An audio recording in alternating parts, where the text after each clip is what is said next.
Welcome. How you living, Pim?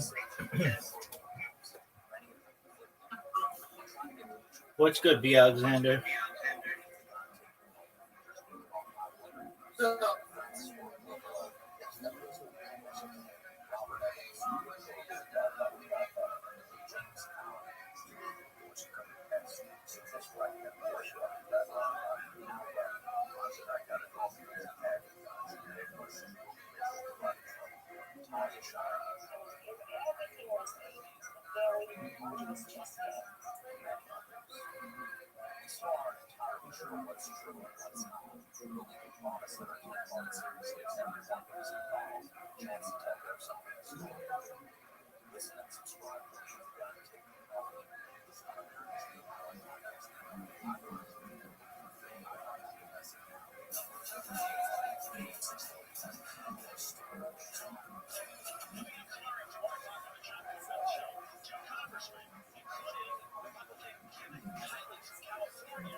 Hi, Mr. Aquarius. Can you bear with me just 2 minutes? You're okay. Excellent.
All right, Miss Aquarius, thank you for your patience. Are you ready? Calm down, girl. Calm down. Calm down, girl. You couldn't see. You couldn't see.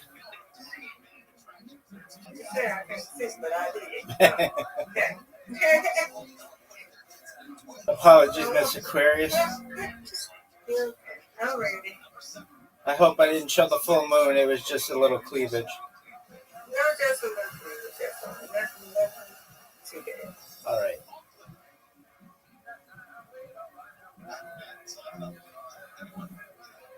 You know, people can be clown. I don't want to get clown because I would have to jump on somebody. I agree. I don't want to jump on nobody.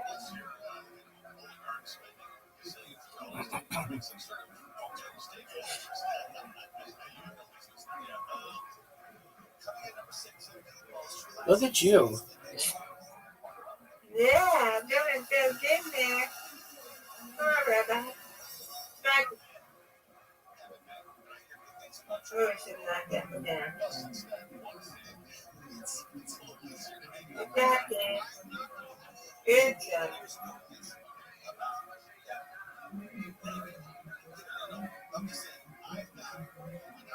Yeah.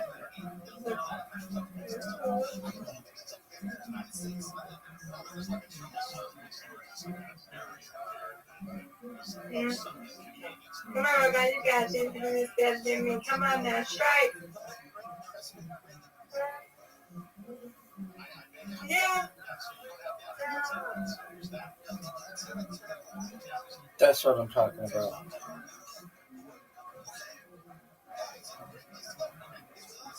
I don't know what it's talking about.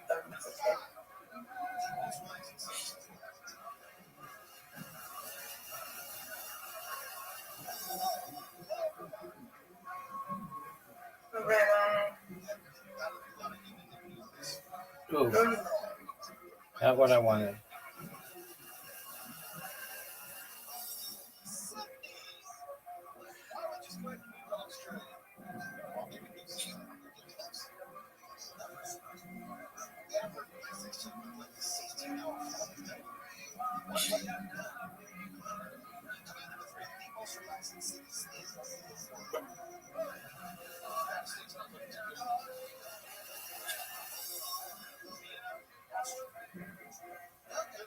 Yeah, Rabbi, you're not strike. Oops. Not what I wanted.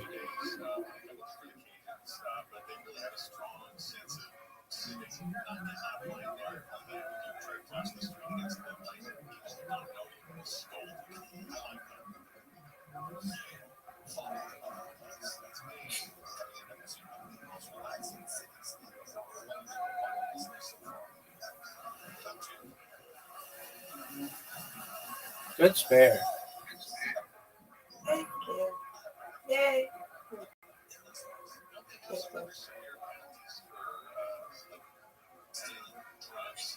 Right, Rabbi.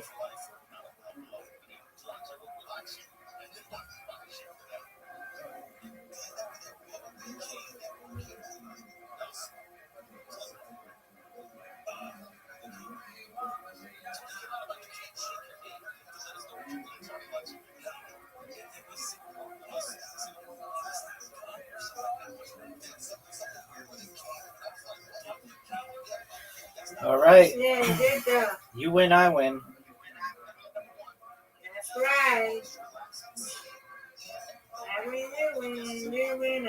I win. Nice strike. Thank you. Friday. Come on.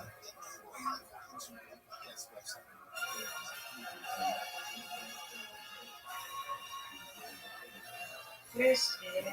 Thank you, ma'am. You're welcome.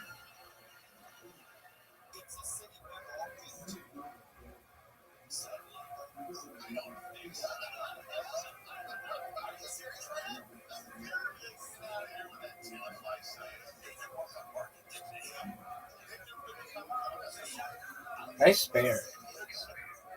Thank you. Come on, take it.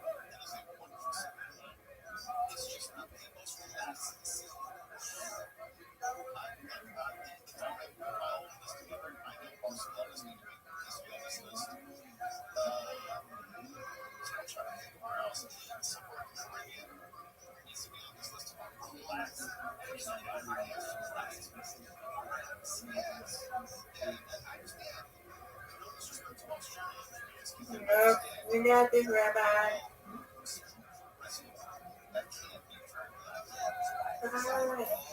Man, I keep getting these splits.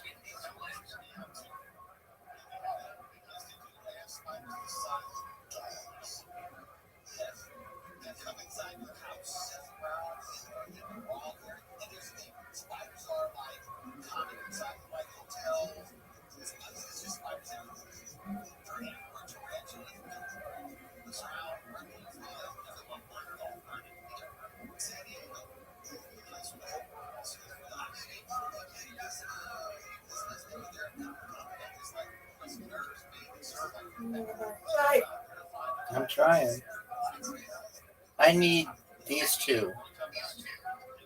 Okay, come on. Yeah, good stuff.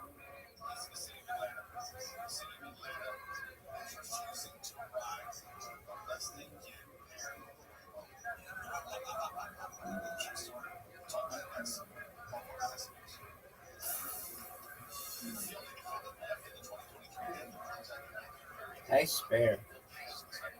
Thank you.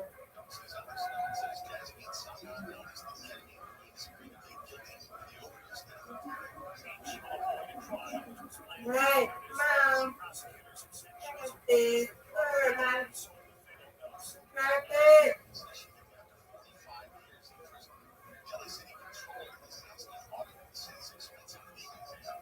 Got this. No. It's Aquarius. You win, I win.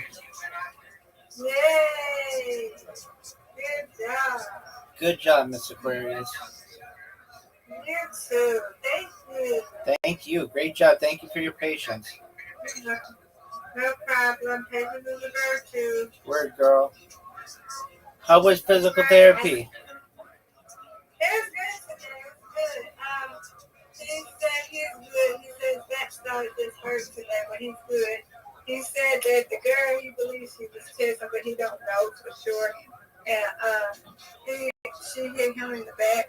She didn't have a gun. He just like had a little dent or whatnot. He said he's gonna go see on Thursday to see if it's not too much. He said he hopes it's not. I said, well, don't speak negative, speak positive. It's not bad. All they gotta do is just probably place the bumps in the back. That's it. Just speak positive. So it wasn't nothing too bad. But he said he believes she was texting. He said it was at a red light. He said a green light, red light, and just that he said it sounded loud. Like loud. He said he thought it did more damage than she did because he said it sounded so loud. And that's he got hit in the back. Right. Yeah, he said he's good though. I said, okay, I said, as long as you're good. Exactly. Yeah. Okay. Well, that's good to hear. And you got your last appointment on, is it your last appointment on Friday? No, next Monday. Oh, okay. All right. So he's Almost going to done. give me my home. He's going to remind him on Friday to give me my, because he's going to be going to another location. So his last day is Friday as well. So he will be getting my home exercises and stuff I need to do. Yeah. And then next Monday will be my last day of physical therapy. So he's going to another location on Friday. And then, so Monday you'll go to a new location just once? No, Monday is my whole last day of physical therapy. I understand that. But is it going to be in a new location just one time? No, he's going to be done. Friday's going to be his last day. Oh, so after he has Friday, so next week we'll be at his new location. And who are you going to be with next Monday? I will be with a guy that I was with Monday before last Marcus, the one who put me to sleep. I didn't wake up till 8 o'clock. Oh wow. But I know just to get a break in between. Yeah, get a break in between. Wow. I'm gonna get Okay. a break in between. Can I get a break? Yeah, I'm gonna get a break in between. I've got But you. I'm gonna make sure I have my clothes out for work the next day because I want it so when I do be tired and come home, I don't have to do everything, you know? Right. All right. So you got Friday with your normal guy, Yeah, then Monday with Marcus, and then you're done, right? I'm starting some new program we're doing. We're gonna do this weekend. And yeah, start a new journey with me. Just get myself together, still be, still be active. Right. I got Stay, you. because he already told me that I'm not gonna be 100%. I already know that I'm not gonna be 100%. So I just gotta keep, doing the exercises every day. I can't stop. I'm done with this. I can't stop because, like I told him, I know I can't stop because if I do stop, it's gonna be. I don't want to be back at square one. You know what I'm saying? 100%. Yeah, no, I'm not gonna be 100%, but it's okay. So long as I can get close to there. I don't want to be worse. I want to be better. If I'm not going to be 100% like I was, it's okay. I'm still going to be active. I'm still going to do it for cost. Yeah. And what else you say? And my arms. Cardio and the leg. Mm-hmm. All right. So I got to do that. So I have to write that down. What am I going to do? All right, Miss Aquarius. Yeah. Well, sweet dreams, and we'll play tomorrow night, God willing. Thank you again for your patience. No problem. You got to be patient. Word, Be girl. patient for me, right? Absolutely. Hey, good night. I'll Take see care. you tomorrow. Sweet dreams.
Yo, how are you?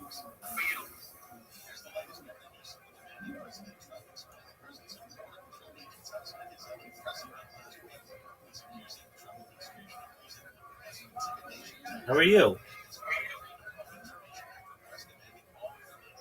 What's up, Tam?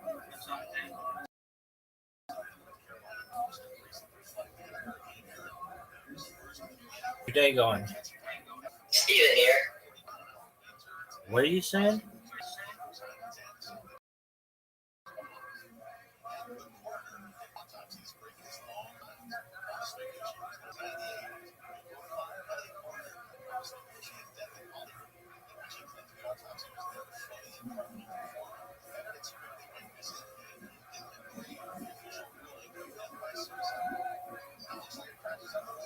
Yo, how are you?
Look at this athleticism, folks. I really want to put it in everybody's mind how fucking athletic we're seeing. This is just unreal. It's unfucking.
Yes.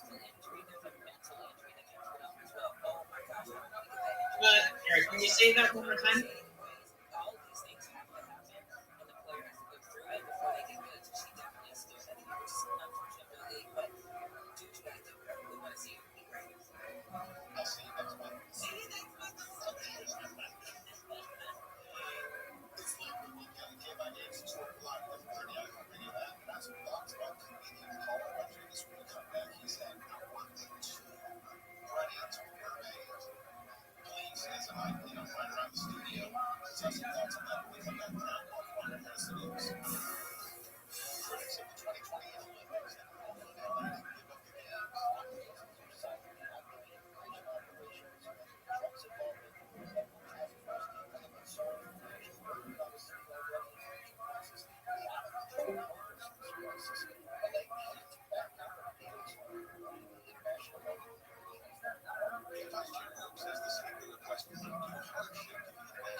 dynastic union, the Jews were demanded to leave as well unless they were to convert to Christianity.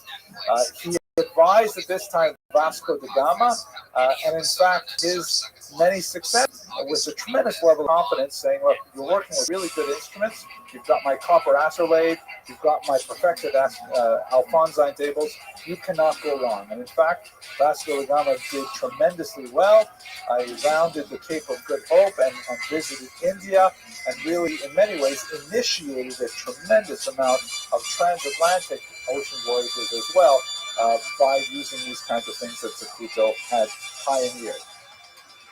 Okay, but as I mentioned, even though Zacuto had an illustrious career as an astronomer and as a scientist, he was ultimately forced to leave Portugal, and at that point he sort of re-examined his bearings, to extend this astronomical metaphor, and he tacked on a totally different course. He fled with the masses of Portuguese Jews, many of whom were originally Spanish Jews who had moved to Portugal after 1492. He was captured twice, very difficult, ransomed from being held by pirates. He eventually settled in Tunis.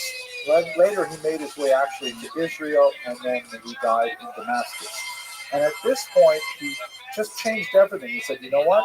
I'm no longer going to write about astronomy. He did complete one small book, but it was not one of it. It was just kind of like a memoir sort of book. And he wrote this book called Sefer Yuchasin, which is a fascinating title. Yuchasin means lineage. Yichus, that's something we use in Hebrew as well. And it basically traces the lineage of the Jewish people.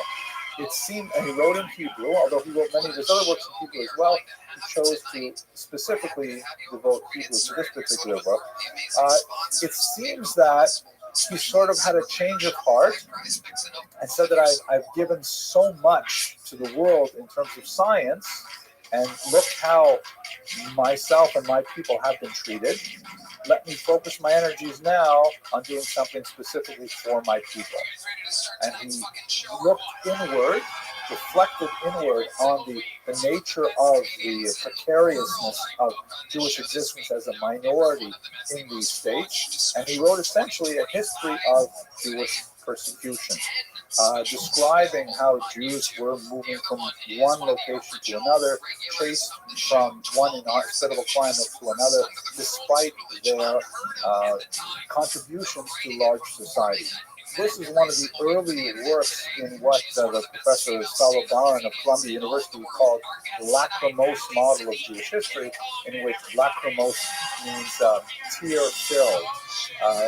We have this view of Jewish history as, we're constantly harangued and chased from one place to another, and at the same time we're doing so much more for the societies around us, and it's a very martyr-like kind of image. Which reminds me of a joke. Please forgive me if I tell you this one more joke. I know we're near the end of the lecture, but I have to tell you this is a funny joke. So my jokes are not by definition funny, but the joke goes like this. This is I actually heard this when I was doing my own doctoral research in the former Soviet Union. And if you'll recall what it was like back then, so much shortages of consumer goods that lines would form everywhere, the drop of a hat. If they heard that a particular store was opening, people would stand in line and they would buy anything. They had Czechoslovakian shoes, only size 7. You could buy as many as you could, and later you would barter them, in the various open-air markets, different things. So anyways, there's this lineup at Cherha outside a grocery store, and because they heard there's cucumbers going to be on sale. And everyone's standing there in line, and there are all these different nationalities, Russians and Latvians and Lithuanians and Uzbeks and Jews and all kinds of people. So they're standing in line, and the door opens, or the window opens, and the manager leans out and says, "We've just learned that one of the trucks of cucumbers, it has broken down, it will not arrive. Therefore, all Jews, please leave the line."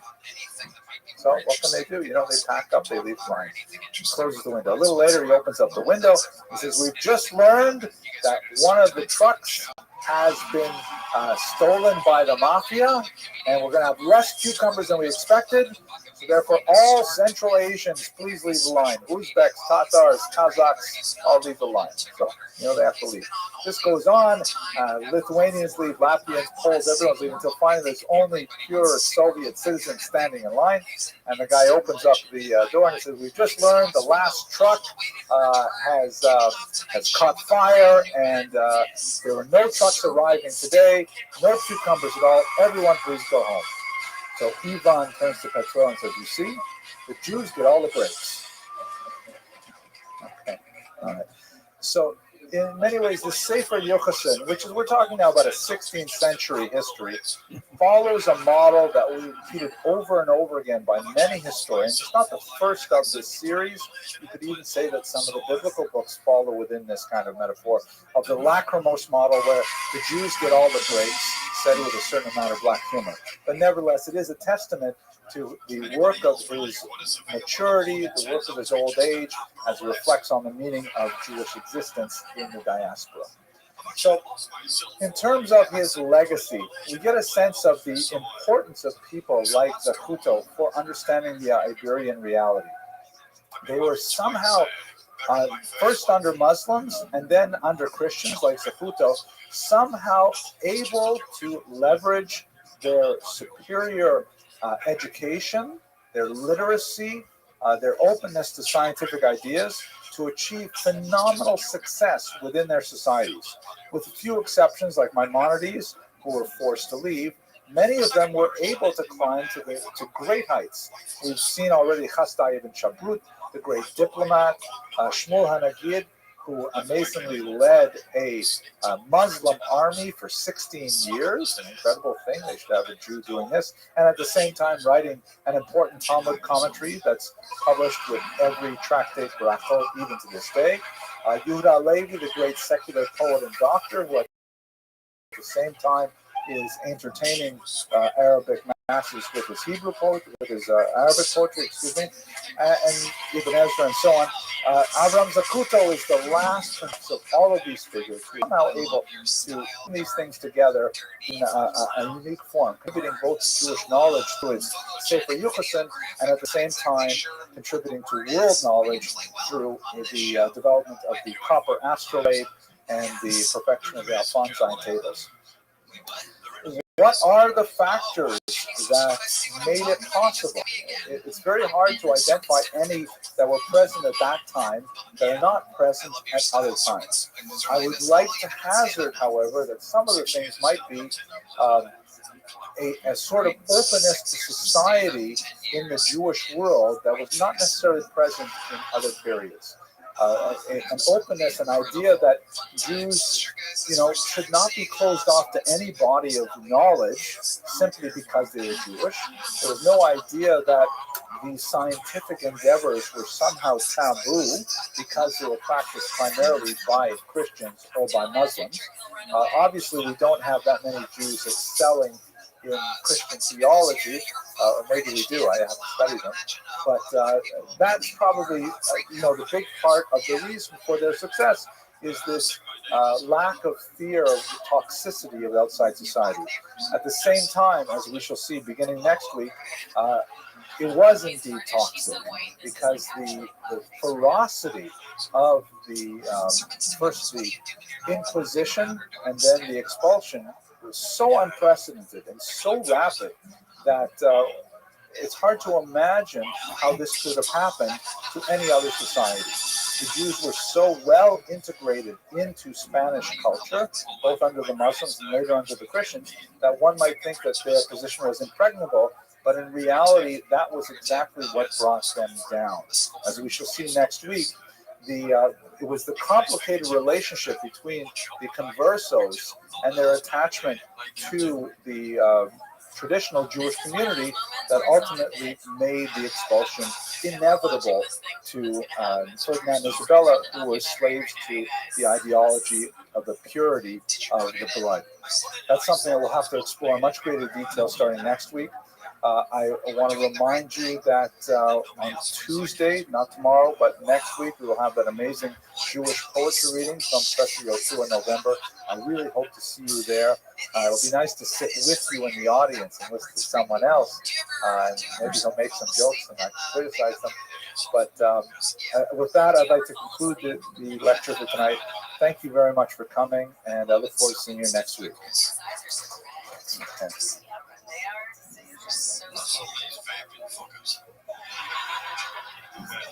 It affects your eyes. Yeah, as I said, Antonio, best ladies' eyebrows.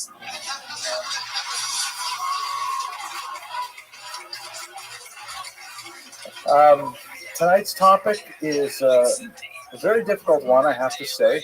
This is not someone that I would necessarily choose ideally as our subject or as a focus. He is an extremely important figure in many ways, but I've chosen him primarily because he is emblematic of a conundrum that the Jews faced during the extremely terrible times of the Spanish Inquisition and the expulsion. He'll be a foil in some ways for the larger discussion that will take up the bulk of our time tonight, which is speaking about the mechanics of the Inquisition that led inexorably and terribly to the expulsion of the Jews from 1492. I'm speaking, of course, about Abraham Senior, also spelled Senior, who was a very important financier and leader of the Jewish community in Segovia, Spain, during the last years of the 15th century. We have to begin with a joke, though, and it's hard, after spending so much time this week in particular being immersed in the Spanish Inquisition, but I find nevertheless, did I tell you a while ago about the joke about the guy who his therapist tells him it's time to step away? No? Okay, so the joke goes this. There's this Jewish man who's been going to a very competent psychologist for many, many years. And he's worked through all of his issues one at a time, and he's really made tremendous progress. So finally, the therapist says to him, listen, Irving, you've been my patient for many decades now, really, and it's been a wonderful experience working with you, but I really think it's time to cut the apron strings and let you go out on your own. I really don't think you need to come back to see me twice a week like you have been for so long. And Irving says, well, gee, doctor, I don't know. I mean, this is a big step. Without regular contact. So listen, I'll tell you what, Irving. I'm going to give you my personal cell phone number, and you can call me anytime, 24/6. Anytime you have any kind of a problem, just call me. Doesn't matter. I will answer, and we'll work it through. But you will be fine. I'm confident in you. So Irving, he trusts his therapist. He says, fine. So he goes off on his way. A couple of days later, there's a call on the cell phone at 5:35 in the morning, and the psychologist wakes up groggy, says, hello, he says, doctor, it's Irving. I had a terrible, terrible night. I need to talk to you about it. And he says, oh, no problem, Irving. I'll help you out. What happened? He says, well, doctor, I had this horrible dream that you were my mother, and that you were smothering me, and that you were controlling every aspect of my life, and I couldn't make a single decision without, consulting with you. And so the doctor says, well, what did you do about it? He says, well, I woke up shivering and shaking, and I figured I'd better go settle my stomach, so I went into the kitchen, and I sat down, I made myself some tea, and I had a little breakfast. I had, a couple of pieces of Melba toast, and then I called you. And the doctor says to him, a couple of pieces of Melba toast, that's what you call breakfast? I think it takes a little bit, right? It takes a little bit. Okay, all right. Thank you for listening to me. It makes me feel better. Okay, let's do the good and welfare. First of all, tonight's lecture is sponsored by Mr. Cyril Alvarez, who's been watching these lectures for quite some time. He's quite expert in this particular subject, far more so than I believe. He's been doing genealogical research on the Senior family, which is actually quite extensive, especially after the conversion, when they take on the name Coronel. It's actually quite an illustrious family for many centuries. So We're very grateful to him for sponsoring this lecture. All of these sponsorships go, of course, to our scholarship fund, which has raised now almost $11,000. So we're very pleased for that. By the way, we'll be starting, God willing, out in the new semester, a whole new series focusing on the Sephardic diaspora, including as well Mizrahi Jews and their traditions. And we'll be seeking a whole bunch more sponsorships at that time as well. Very important reminder, tomorrow night, the tremendous event, we're going to have a poetry reading by the incomparable Yehoshua November, who is a professor on our campus, a very beloved professor teaching English composition in particular. His poetry has been published in the New York Times, Chicago Tribune, many literary magazines, and he'll be signing copies of his latest book, which was incidentally a finalist for the National Jewish Book Award.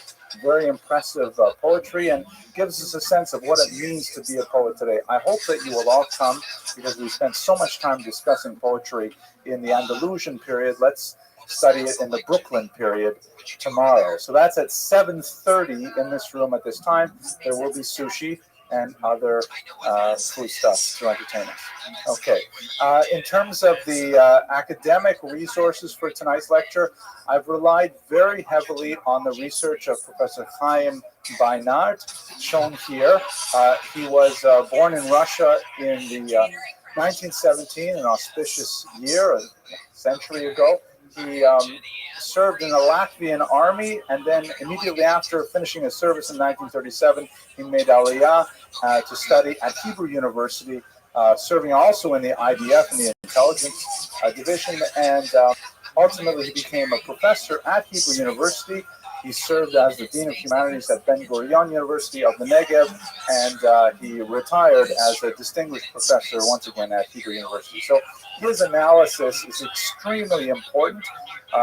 If we were to concentrate narrowly on Senior, in one of his books that I used for this presentation, he has about 100 densely packed pages of fine print text going through every little scrap of financial records of the Senior family, which is, quite stressful for even a historian to go through all this level of detail. But really, he is the number one go-to source for this period. Okay, so what's the basic biology, the basic biographic data that of the individual we're studying tonight? He was born probably in 1412. We're not precisely sure of that date, but his eventual conversion to Christianity occurred in the year 1492, and according to contemporary accounts, he was somewhere in his 80s, perhaps late 70s at the time, so that's where we get that date. He was a major Spanish financier, Rab de la Corta. He was the official financier to the Hermandad, which is an important institution in the Spanish government. He was essentially a tax farmer, which was a very important position in most of the medieval economies. Basically, a tax farmer, because we live in an era when the state deals with us on an individual level. It's funny, I just updated my W4 today. The state, because they deal with us as individuals, numbered individuals with our social security numbers, they tax us directly and immediately and frequently and often too much. But in the medieval period, taxation was conducted through communities, a corporate nature of society. So the Jews as a whole would receive a tax assessment, and the tax assessment would have to be calculated and paid on a communal level. How the Jews themselves collected it and distributed, that was up to them. Similarly, the idea of being a tax farmer is that the king could give typically a Jew the responsibility of collecting the taxes from a particular estate or a particular region. And let's say the king set that amount at, let's say 100 ducats, just to pick a round term. If the Jew were able to raise 110 ducats, then the 10 ducat profit would remain in the possession of the tax farmer. And that's essentially what tax farming was. So we're going to look at the specifics of his role in the economy shortly. His adopted name, once he converted, was Fernand Nunez Coronel. He was after the sponsor was King Ferdinand himself, hence the Fernand. Nunez and Coronel are very important aristocratic names, particularly in the Guzman family. If you know Sephardic Jews, many of these names resonate over generations because they were high-level names in the Spanish aristocracy at the time. His son-in-law, Rabbi Meir Malamed, who was referred to frequently as rabbi, so he evidently had some kind of training. He also converted with his father. He took the name Fernand Perez Coronel, and that's how it comes down through history. In less charitable accounts of his life, in Hebrew in particular, the term senior is sometimes punned negatively as sonei or, meaning in Hebrew, one who hates light, i.e. he converted to Christianity because he hates the light of Judaism. That's the derogatory use of the name. As we shall see towards the end of tonight's lecture, it's a considerably more nuanced and complicated decision, and if anything, as a historian, our goal tonight is to try and give some perspective as to what must have gone on in his mind. My job is not to give a value judgment, but at least to provide some information and context for others who may wish to engage in that. This is incidentally his signature shown here. We have, in terms of our source base, a tremendous array of sources, but they are almost all financial in nature. Bills, receipts, lawsuits, of which there are many, royal commands to Signor, and summonses if these commands were not followed directly, and so on. But we know very little about, for example, where his family was from, even his own birthday. A lot of his family issues were simply lost because our source base is essentially financial and governmental. So here's the basic problem that affects to a certain degree Judaism, but especially affected the Christian world and was very significant for many of the processes that we'll be discussing today. And that is basically the concept, as we would say in Hebrew, Mylin B'Kodesh V'Lo. One ascends in holiness, one does not decline in holiness. And so both Judaism and Christianity have this idea that once you join the club, you can never get out. Once a Jew is converted to Christianity, even forcibly, according to many opinions that were significant at this time, then they are a Christian, that's it. They cannot get back to Judaism. They cannot renounce their Christianity, even if that baptism was done against their will, under duress, and so on. Perhaps you'll recall the most tragic of these stories was the case of the Mortara affair, which occurred in the 1840s in Italy. And in fact, apparently Steven Spielberg is working on a movie version of the Mortara affair. A very sad story where there was this Jewish household and they had a Christian maid working in the household. Their young boy, who I believe was about 6 years old at the time, I think his first name was Arturo, not sure exactly, but he had a terrible flu, and the maid, who loved the boy very much, she's a live-in maid, she cared for them, she loved the boy very much, was worried that he was going to die of the flu, and he would go, because he was a Jew, he would be damned to eternal hell. And so therefore she secretly brought him to the church and had him baptized, just to protect his eternal soul. It happened that the child recovered, but the maid happened to mention it to one of her other friends, and the word got around that this Jewish boy had been baptized. And amazingly, the church actually kidnapped the child and refused to return him to the family. And despite this is 1840, this is pretty much the modern era. Despite the best efforts of the family and international Jewish pressure, Moses Montefiore very much involved, they were not able to exert the release of this child from the Vatican. He ended up growing up in a monastery and becoming a priest and engaging even in some Jewish proselytism afterwards. So it's a terrible kind of story, and that's 1840. That's 300 years later. So certainly in the 15th century, we're going to have this problem. So the church is going to be trapped in this ideology, just like Ferdinand and Isabella in particular, that once Jews are converted, even against their will, even under duress, they nevertheless are within the purvey of the church, and they may not be returned to Judaism. This will be the problem that we will explore many times. I would also like to say one more word, to a certain degree, as a kind of a prologue. My first encounter as a historian with the Spanish Inquisition was ironically through the Holocaust. This important book, The Destruction of the European Jews, is one of the great initial studies of the Holocaust by a very important historian known as Raoul Hilberg. Hilberg is certainly the father of Holocaust studies, certainly the father of Holocaust history. He dove into the Nazi archives, and he wrote this massive 3-volume work which essentially dissected the very mechanics of the bureaucracy of murder. And it's a fascinating study and landmark study that has shaped all Holocaust historians afterwards. He's been criticized for relying too heavily, perhaps, on Nazi documents. He downplays, for example, Jewish resistance and things like that, but that's not our purpose today. What is useful for our purposes is that in the very first chapter of this book, he essentially compares the Holocaust to the Spanish Inquisition and expulsion.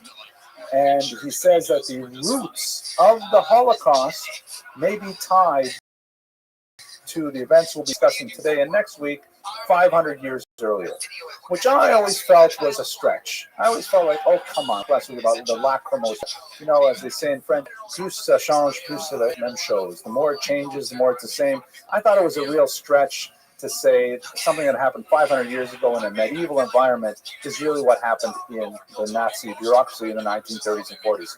But in fact, the more I study this period, the more I see that, in fact, Hilberg's argument holds a lot of weight, in my humble opinion, and perhaps we will have the opportunity to explore this as well.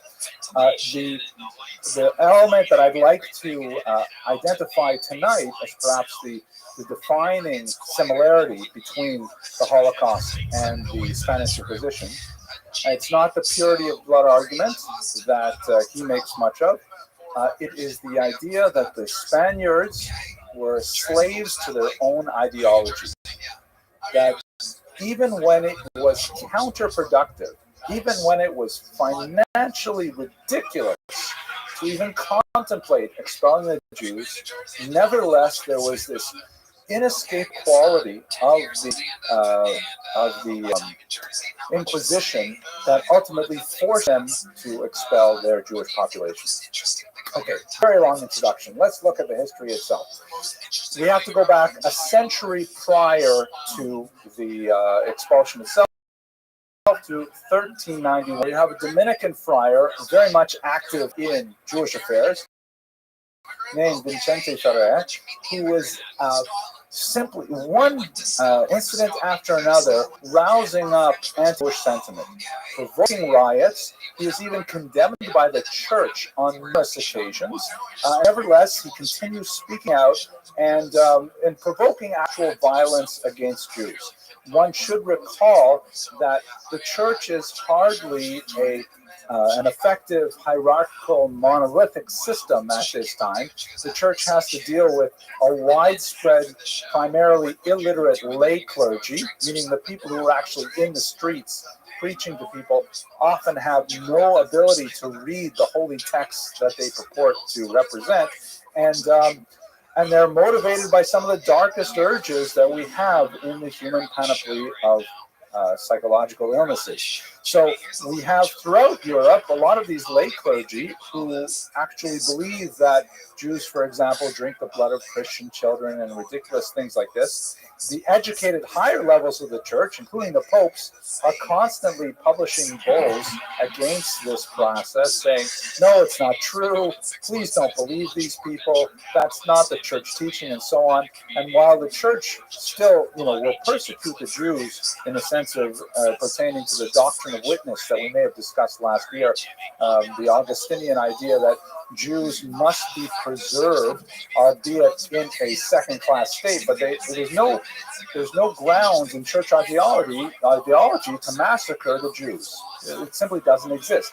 It happens from time to time, but it's usually it's the expression of the underbelly of the church, often egged on by people like Ferrer, but it's not at all church teachings. The church is still, religion of peace and wants to have some measure of coexistence with the Jewish. It's a lot easier. You asked a good question, but I have a feeling that it's probably better if I get to the end of the lecture and take questions then, because I think it will be hard to if we were to go down the rabbit hole of explaining anti-Semitism, it would take us a long, long time.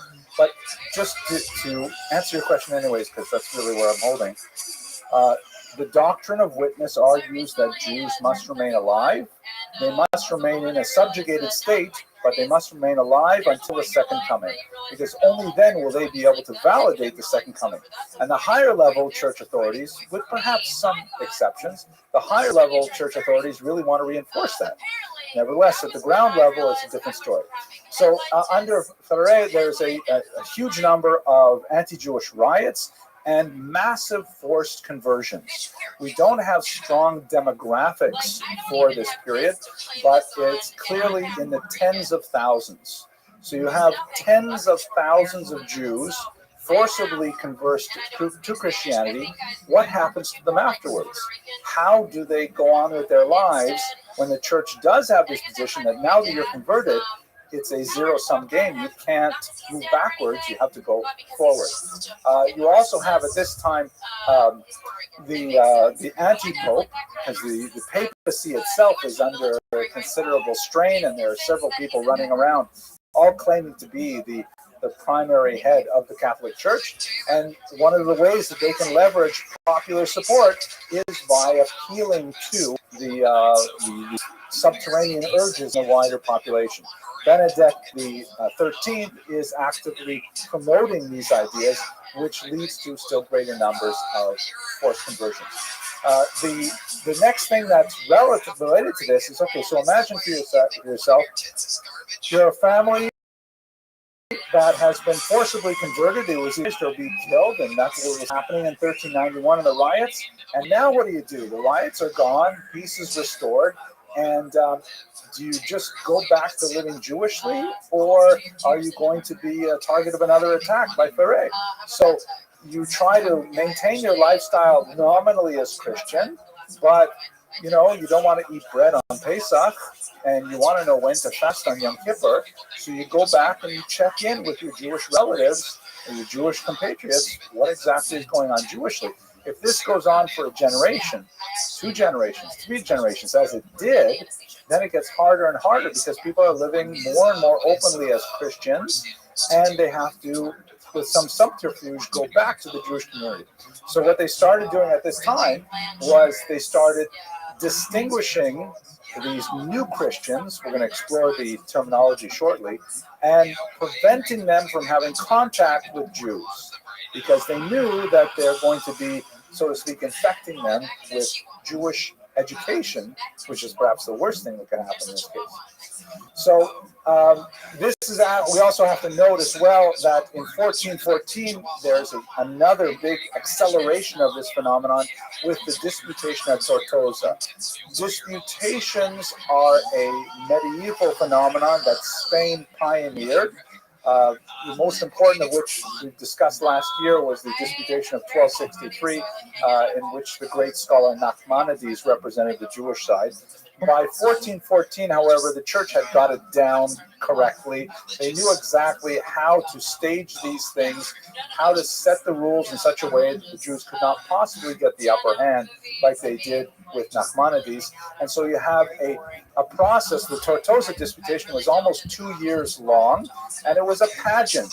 It was like Jews were forced over and over again to go listen to these debates in which the texts were very seriously limited. Jews were not allowed to say whatever they wanted in these debates. And afterwards, The judges, who of course were all Christian, would declare the winners, which were invariably the Christian interlocutors, and they would impose a series of punishments on the Jews. Like, for example, they have to hear 50 forced sermons. And so for the next year, every Shabbos, they would have to, hear preachers coming into their synagogues and preaching the Gospels. Or on Sundays, they would have to actually go and show up in church, and they would take attendance. And they would make sure that Jews forcibly listened to these Christian teachings. You also had the burning of the Talmud, and generally a crushed morale. I mean, you have a population that's feeling extremely besieged, beleaguered, with no hope really for growth in the Iberian Peninsula. It is interesting to kind of reflect at this point on how similar this is to the period immediately prior to the Muslim invasion of 711. That the Visigothic period in the late 600s was also very much like this. And added to this, you have war fever, because the Reconquista, the reconquest of the Iberian Peninsula, is proceeding apace. They're making phenomenal gains, and ultimately they're able to conquer Granada in the far south. This is a picture depicting the surrender of the Muslims. You can see the Alhambra in the background there, and here is Ferdinand and Isabella. And even the facial expressions, the Muslims look kind of like puzzled and lost. What's happening here? How has everything changed so rapidly? But with the conquest of Granada and the complete Christian control of the entire peninsula, including Portugal, this means all of a sudden that there's this sort of feeling like we control it all. We should therefore impose a kind of a purification of the entire system. Kind of like when one political party holds all three branches of government. Maybe I shouldn't say that. Let's just keep going on. That's not a good comparison. Okay, so in the 1470s, the Inquisition is created. Well, what exactly is the Inquisition? It specifically targets those new Christians who, that is, Jews who were forcibly converted to Christianity, who are backsliding in their faith and adopting Jewish practices, teachings, ideals. Here is the official seal of it. It's interesting, and in Latin it says, Exurge Domine et Judica causam tuam. This is actually a quote. It says Psalm 73, but the Catholic Church counts the Psalms a little differently than the Jews. So I had to look it up until I found it here in Psalm 74. The motto of the church is Kuma Hashem, Kuma Elokim, Riva Rivecha, Zechorcha Patska Mine Navel, Kol Hayom, which I'll translate. Arise, God, and fight your fight. That's what's included over here. And then the second part of the verse is, remember the insults you receive from base people every day. Meaning, go out there and fight the fight of God, because there are these lowly people who are insulting you every day. That's the concept of the Inquisition. We're going to inquire as to who are these base people. Once we identify them, then we will punish them appropriately. The lead inquisitor was, of course, Torquemada, shown here, an unusually wicked person with a tremendous zeal for torture and the various instruments to elicit the kind of forced confessions and false confessions that have made the Spanish Inquisition so infamous. You can imagine that it was probably a lot like the 1930s in the Soviet Union, where a family of new Christians would be isolated, arrested, put on the rack, tortured with a whole series of tortures. I'm not going to go into them in detail. If you like, you can listen to my lecture on Oil da Costa from last year when I go into a much greater detail. And they will be forced to give up the names of so many other accomplices, so many other false Judaizing new Christians, and so many other Jews who are associated with them. But technically speaking, at this point, the Inquisition is specifically targeting not Jews, but Jews who were forcibly converted to Christianity and were entertaining Jewish ideas. It would, however, spread rapidly. Because let's just understand, who are these people, these so-called new Christians, that's the term I've been using. So perhaps the most neutral term we can use is converso, which means converts. Right? That's a term, whether they converted willingly, whether they converted against their will, doesn't matter, they have converted to Christianity from Judaism.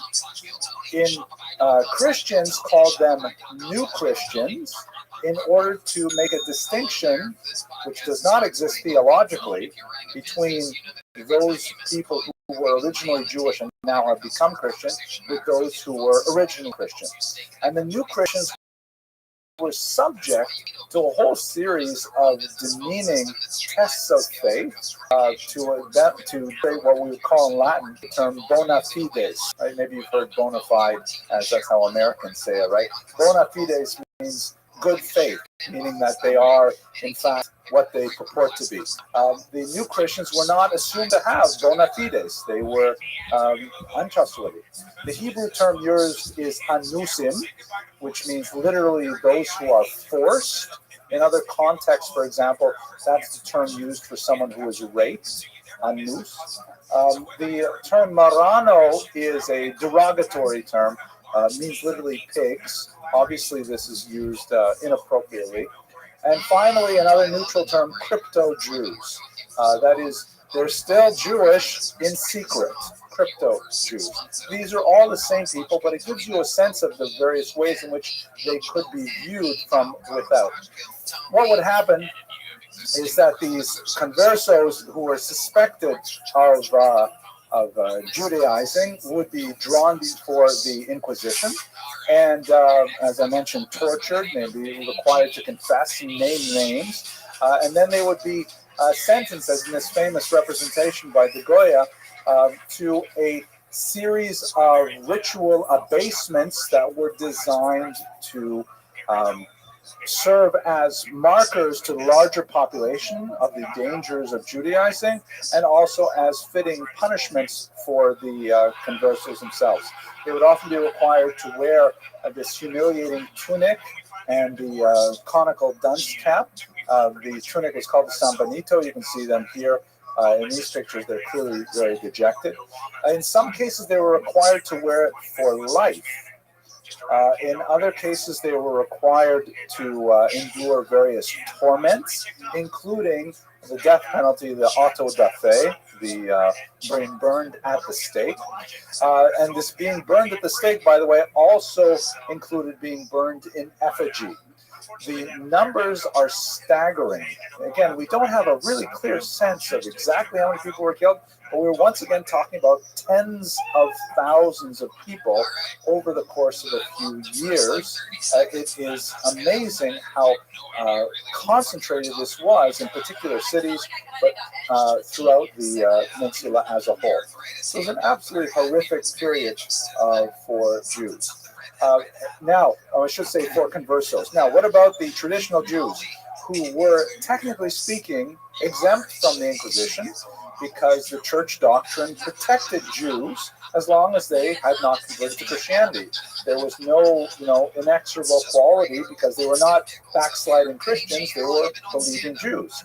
However, there was always a fear that they were infecting the conversos with traditional Jewish ideas, Jewish education. And so from the 1470s on, in particular under the influence of Torquemada, Jews are expelled from their homes and forced to take new residence, often clearly assigned to them by the government in less ideal circumstances, in order to isolate them and separate them in literally ghetto environments so they would not have any physical contact or communication with conversos. So you have the conversos being exposed to the Inquisition forcing Jews to be isolated by local expulsions.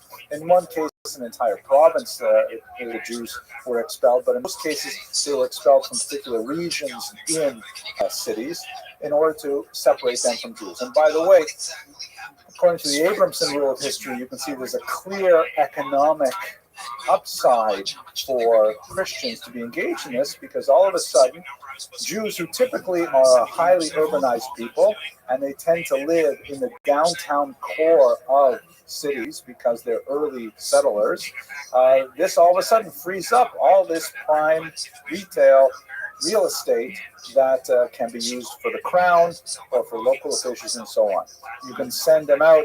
You know, they may live in Midtown and they have all these beautiful brownstones over there, or the Upper West Side, Upper East Side, and say, listen, from now on, you have to live in Brooklyn. No, Brooklyn with the Flatbush is already, this is Aldic here. In some other place far away, like across the river to that other state over there or something. That would be the kind of model that we're talking about here. Okay, let us look at the economic impact and look at Abraham Senior in more detail. So, to explain exactly what his role was in the economy, there are several figures who are at the top of the financial pile in general society in Spain. Abraham Senior was one of them. Don Yitzhak Abravanel, who we'll speak about next week, another. Very different choices during the Inquisition. He chose to go into exile with his people, so we'll have more of a heroic interpretation of the story next week, by the way. They functioned in a specific place in the medieval economy because they were called servi camerae. What this Latin term means is servants of the royal chamber. What exactly is that talking about? So I'm sure you've studied the feudal system. Back in high school, you know, you had at the bottom peasants or serfs who are kind of like landed slaves. They have sort of like a land allotment, but they do not have the freedom to move.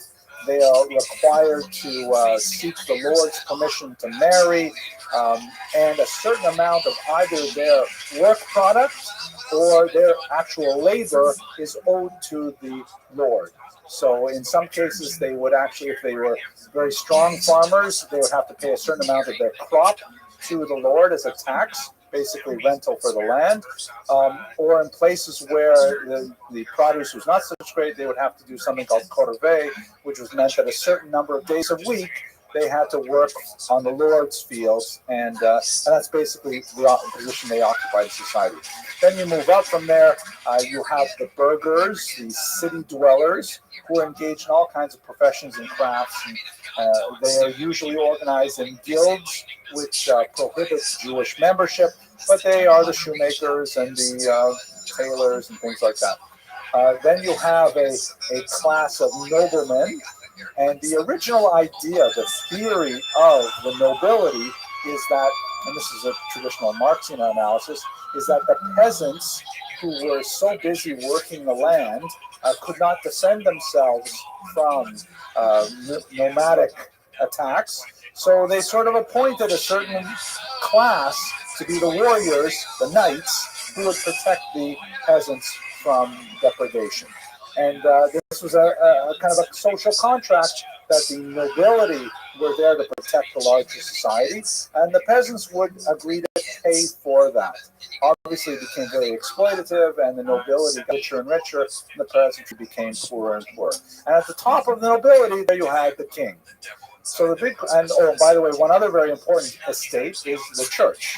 The church sort of stands outside all of this, reports essentially to the Pope in Rome, but serves the entire population. Now the big question is, where do the Jews fit into this system? They are certainly not peasants. They're certainly not nobles. They are kind of like burghers, but they are not allowed into the guilds. So what exactly do they do? This is where they get the job, servi camerae. They report exclusively to the king. They serve in the royal chamber, as it were, meaning that even though they could live in Yehuppetsville, nevertheless, their lord is the king in St. Petersburg. Why would this arrangement be adopted?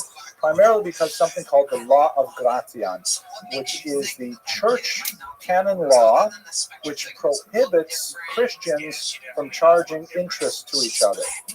The Law of Gratian says that Christians can't engage in any kind of credit-bearing enterprise, which essentially stunts the economy because no one can invest, no one can find venture capital to try some brand new venture and then pay interest on that loan.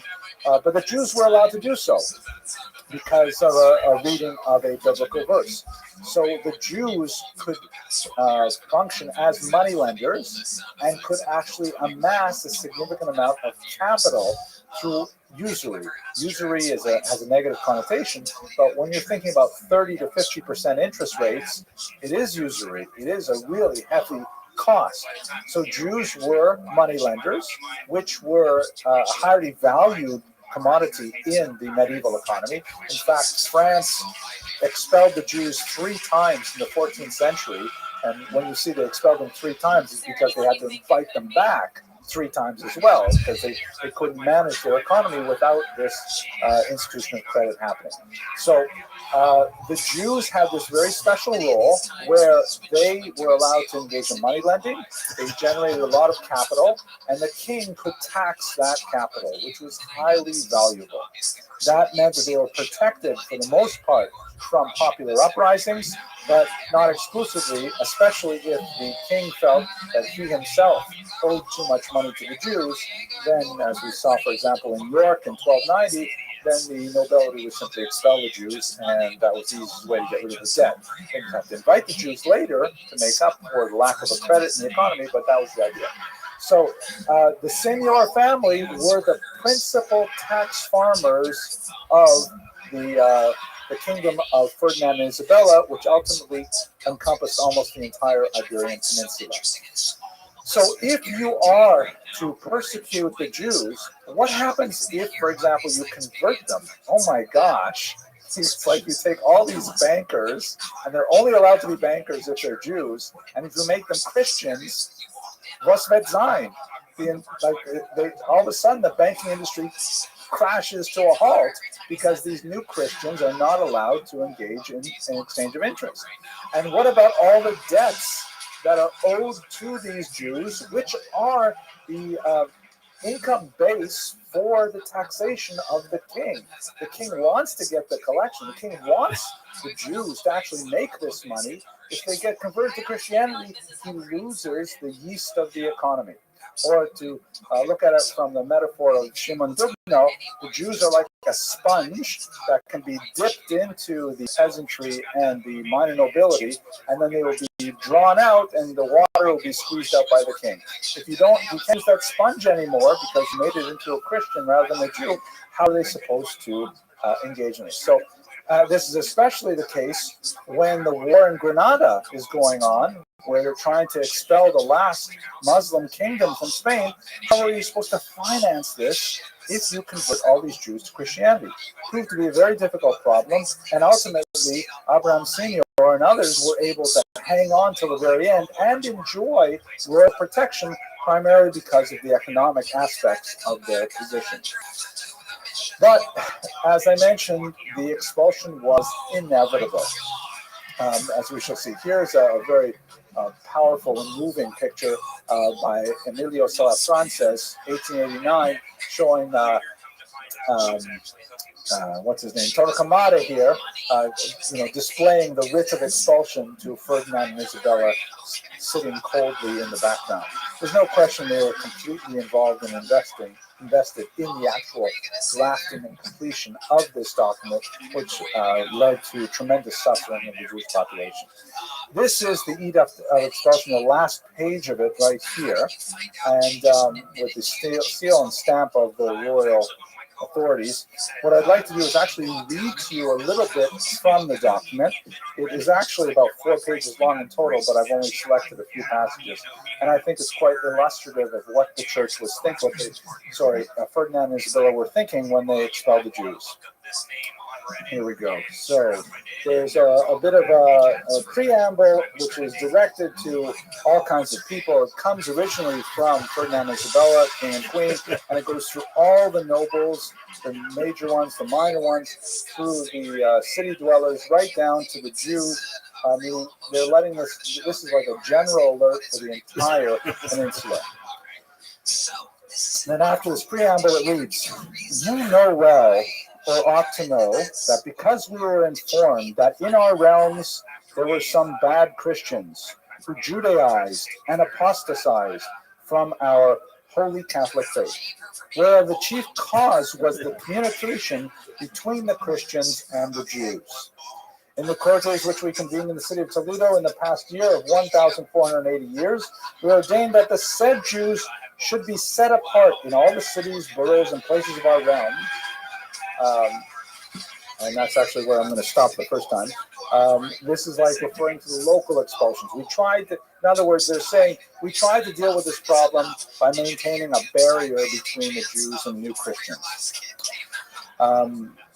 Thereby is established and made manifest the great damage to the Christians, which has resulted and results from the participation, conversation, communication which they have held and do hold with the Jews, of whom it is proved that they always attempt, by whatever ways and means they can, to subvert and detract faithful Christians from our holy Catholic faith and separate them from it and attract and pervert them to the accursed belief and opinion.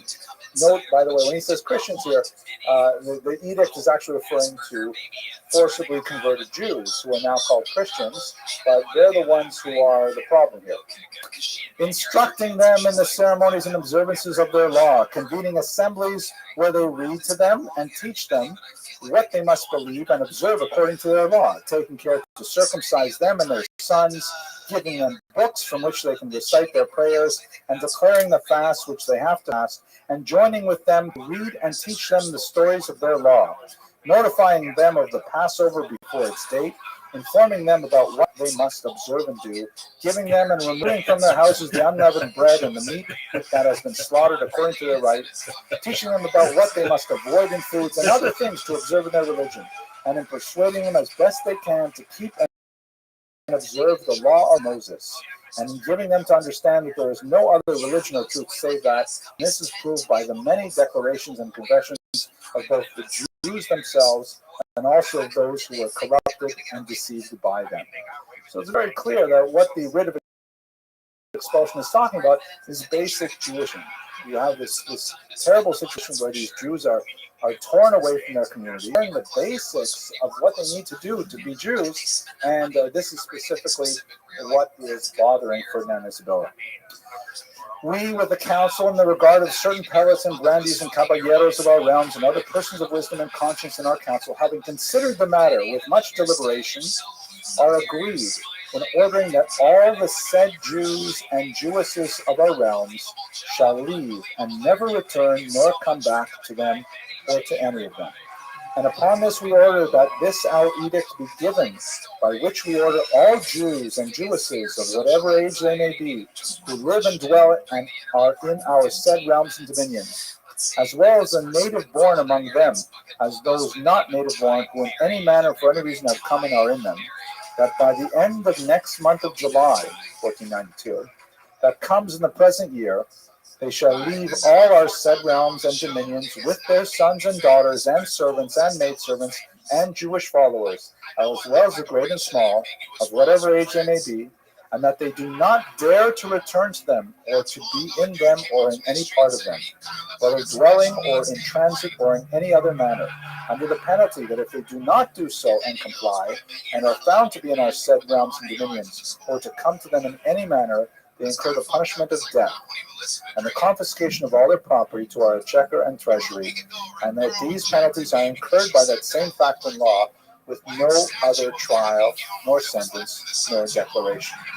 In other words, they can't even step on Spanish soil without penalty of death, without trial. It's an incredible statement. It's chilling. And we command and prohibit that any or all persons in our said realms of whatsoever estate, condition, dignity they may be, dare to receive, shelter, or assist, or keep publicly or secretly a Jew or Jewish, or Jewess, after the said date of the coming end of July, and hereinafter in our lands or houses, or in any other part of our said realms and dominions, on pain of loss of all their possessions, vassals, and citadels, and other hereditaments. Meaning, if any Christian gives refuge to a Jew, they suffer complete confiscation of their entire property. And it goes on, but you get the basic idea. It's a complete and utter expulsion. Even though this will have tremendous economic consequences, Ferdinand and Isabella are locked into this Orthodox Christian interpretation with no flexibility whatsoever, and they are moved toward this largely because of the events that began in 1391 with the forced conversions. They cannot turn the clock back, they can only move it forward. This is what to go back to Hilberg, some Holocaust historians, Christopher Browning in particular, point to in the Nazi bureaucracy of what they call the ratchet effect. Like if you're familiar with, those wheels that you can turn on a boat to like pull up the sails or something, they have like cogs on the outside of the wheel and a little hook, so you can turn the wheel one direction, but with every little fraction of a degree, the ratchet falls into place. You can put it backwards. You can only put it forwards. And so they're forced, step by step, through the inevitability of an expulsion. The Senor family indicates the documents that we have, and by the way, much of this material, much of this decision to expel the Jews happened in camera, in secret, with very few people in the Jewish community, even the most high up elements, Abraham, Senor, and others, were completely taken by surprise by this. This is something that Ferdinand, Isabella, and Torquemada picked up on their own largely, and it fell down like completely surprising population. We know as late as May 29, Senor had declared that he would definitely emigrate. He would give up his vast land holdings, his incredible debts that were owed to him, his huge financial empire. He had determined that he was going to leave with the Jewish population. Nevertheless, 2 weeks later, he and his son-in-law and almost all of his children, 2 sons and 3 daughters, converted to Christianity. There is a legend, very poorly sourced, but there is a legend that says that Queen Isabella threatened that if Senor did not convert, and then he would take on a new economic role, as we shall see in a second. If he did not convert, she would destroy the entire Jewish population. It's a poorly sourced legend. I'm not entirely clear how she would actually carry that out. The idea of genocide at this level really is a modern phenomenon, not a 15th century one. So it's possibly not true. By the way, I forgot to mention that Senor was also very much involved in the initial shidduch between Ferdinand and Isabella, which shows on the one level just how high up he was in their esteem, and at the same time he could not absolve himself of this horrible crime. What led him to stay, we don't really know, but we can imagine his age, in his 80s, to pick up and leave and to go wandering, who knows where, finding refuge somewhere, very difficult. His status, he'd invested himself for years as the head of the Jewish community. In many aspects, that was his role. And this massive multi-city empire with so many different businesses, millions and millions of the equivalent of dollars involved. And all of those things, to give those things up, must have been incredibly difficult. Not to mention the pressure from his children, who may not have felt the same way he does. We do have several financial records and court records that attest to some of their activities. But in the end, all we do know is that he and his family converted to Christianity. One daughter, Reina, apparently did not convert. She went into exile, although there's one possibility that says, in fact, she did convert. That's the name of Father Meir Malamed's own wife, but most likely not. So the aftermath was complete economic chaos. Baynard goes through a tremendous amount of detail discussing how the Peninsula, now bereft of Jews, except for a significant number who moved to Portugal. We'll study that next week, what exactly happened to them there. It's also, unfortunately, a very sad story. What happened to all of the economic activity that was concentrated in people like Senor? So one of the things that the church had to kind of, the crown had to take care of right away is all of the debts that were owed to Senor and all of the debts that were owed to Jews throughout the population. The crown claimed them. So in other words, if your average Christian businessman felt that with the expulsion of the Jews, the debts would then be forgiven, and they got a huge, boon from the government. They were wrong. Boon the government probably never come. And the crown put Senor in charge of all of the debt for Jews that were now out of the country. Now, the Jews forfeited debt, and in many cases forfeited a huge amount of their assets because it was impossible to liquidate them with just a few weeks, really, till the expulsion edict took effect. So Senor was charged with the task of collecting that debt, which proved extremely difficult. He lived only a short amount of time afterwards, but there's a tremendous number of court documents indicating the displeasure of the crown with his failure to generate the kind of income that he used to when he was Jewish. His son, Meir Melamed, ended up passing away shortly before his father-in-law, and Abraham died sometime in 1493. There's some mystery surrounding the specific circumstances of his death. But the economic situation of Spain after the expulsion of the Jews took several decades to be addressed and recovered.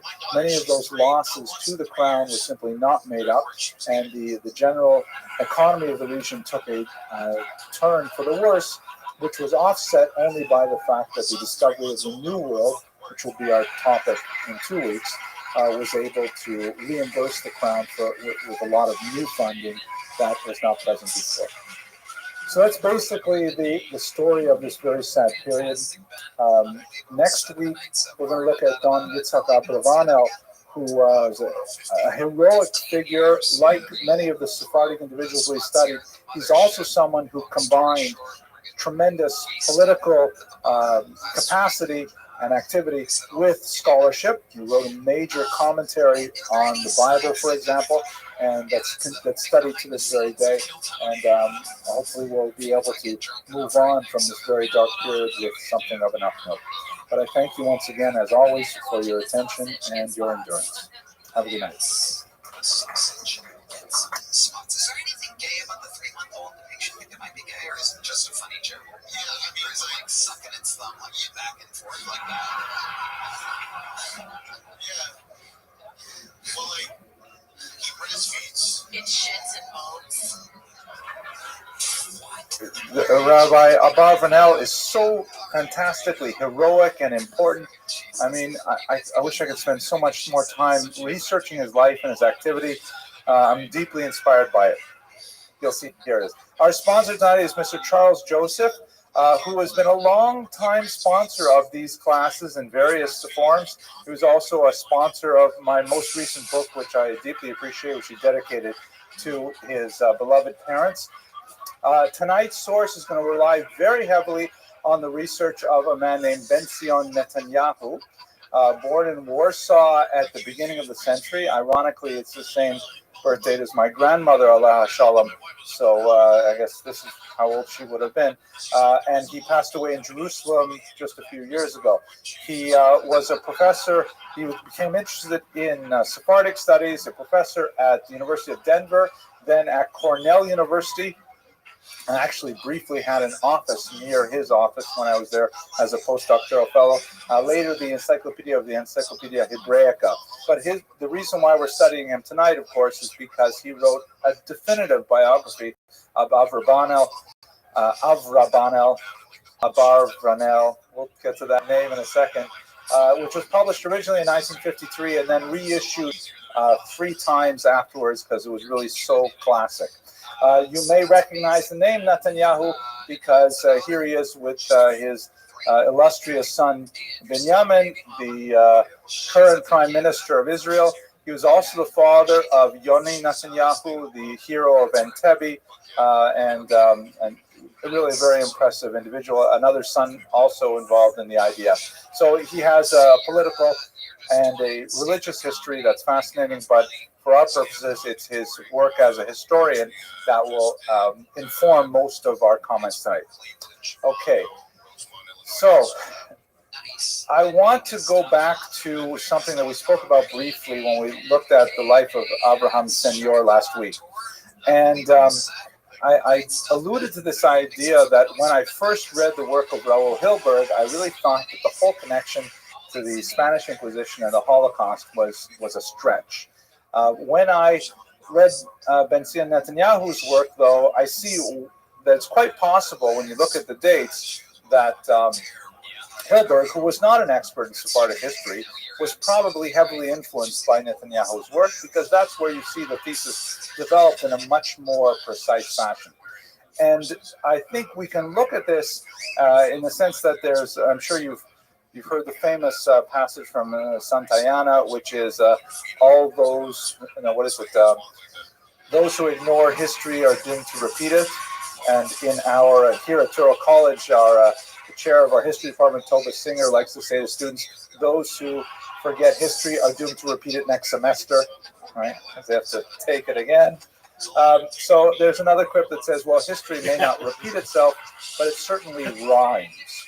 And there's an eerie rhyme going on here. So let's look for a second at some basic elements of Netanyahu's breakdown of the onset of the Inquisition and the expulsion, and I think we have some eerie parallels. This is a 17th century rendition of an auto da fe, a mass execution, burning at the stake as a result of inquisitorial activities.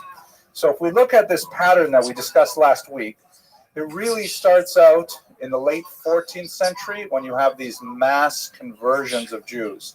Netanyahu tends to take a very economic approach to the reasoning behind these mass conversions. Much of the anti-Jewish legislation, he argues, or activity like rioting and so on, he argues came primarily from the burgher class, meaning not the nobility and not the peasantry, but the urban class, a burgeoning commercial class that saw the Jews as direct competitors in their various fields of endeavor. And so it was they who really fomented much of this activity. Ironically, Netanyahu argues that they were unprepared for the results, because the ongoing trope in the relationship between Christianity and Judaism has been, Jews were given the option of convert or die. And as we saw in the Ashkenazic lands in the Crusades, quite often they chose simply to die. In some cases, even to commit suicide. And other occasions, which makes it a little bit more complicated than just a binary choice of die, there are two choices. One is, pay us lots of money to leave you alone. And the fourth choice is, or run away, flee. So the burghers were expecting perhaps one of those options. They were not, according to Netanyahu, expecting the fact that Jews might say, okay, let's convert. Which is, in fact, what happened in 1391, is that the Jews kind of unexpectedly and en masse decided to accept Christianity, which is not something that you see as a pattern in much of European Jewish history. The reasons why it differed in the 14th century are beyond the scope of our inquiry today. Netanyahu would argue, though, it was primarily for social mobility, meaning that the Sephardic Jews felt, this is a really terrible situation. We would rather much prefer to remain Jews and remain in our sphere of activity and have our commercial privileges ratified. But if we're given the choice, perhaps we should pro forma convert and maintain our business practices as always. And then when things calm down, we will go back to Jewish identities. And the burghers, argues Netanyahu, were caught off guard by this. And of course, it was a disastrously counterproductive strategy, because once the Jews converted, the Christian state had no legal mechanism to discriminate against them. And all of a sudden, all of their restrictions on commerce, on settlement, on education, on advancement in the professions, on entry into guilds, were all disappeared in an instant.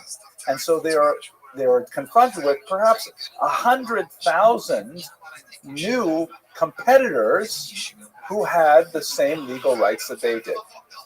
Hence, this caused the persecution of these so-called new Christians, where the Christian state now had to actually create a new category that did not exist in Christian theology, these almost Christians. They had performed the rites of baptism, and by all traditional canon law, they were in fact full Christians. What is a new Christian? So new Christians and their children and their grandchildren were kind of like really suspect Christians. We're not exactly sure what to do with them. This led to the Inquisition, because the church was interested in, well, what are we doing with all these people who claim to be Christians and they're not really practicing, and they're going back to their Jewish roots? So you had to inquire as to their bona fides, quite literally. And the Inquisition led, as we discussed last week, to the isolation of the Jewish community, because the Jews who had converted were still in extensive relationships with their erstwhile co-religionists, and this ultimately and inevitably led to the expulsion. This is the kind of flow of history that we discussed last week, Netanyahu's thesis. There are others who disagree, particularly with the economic component of this analysis, but it sounds remarkably familiar.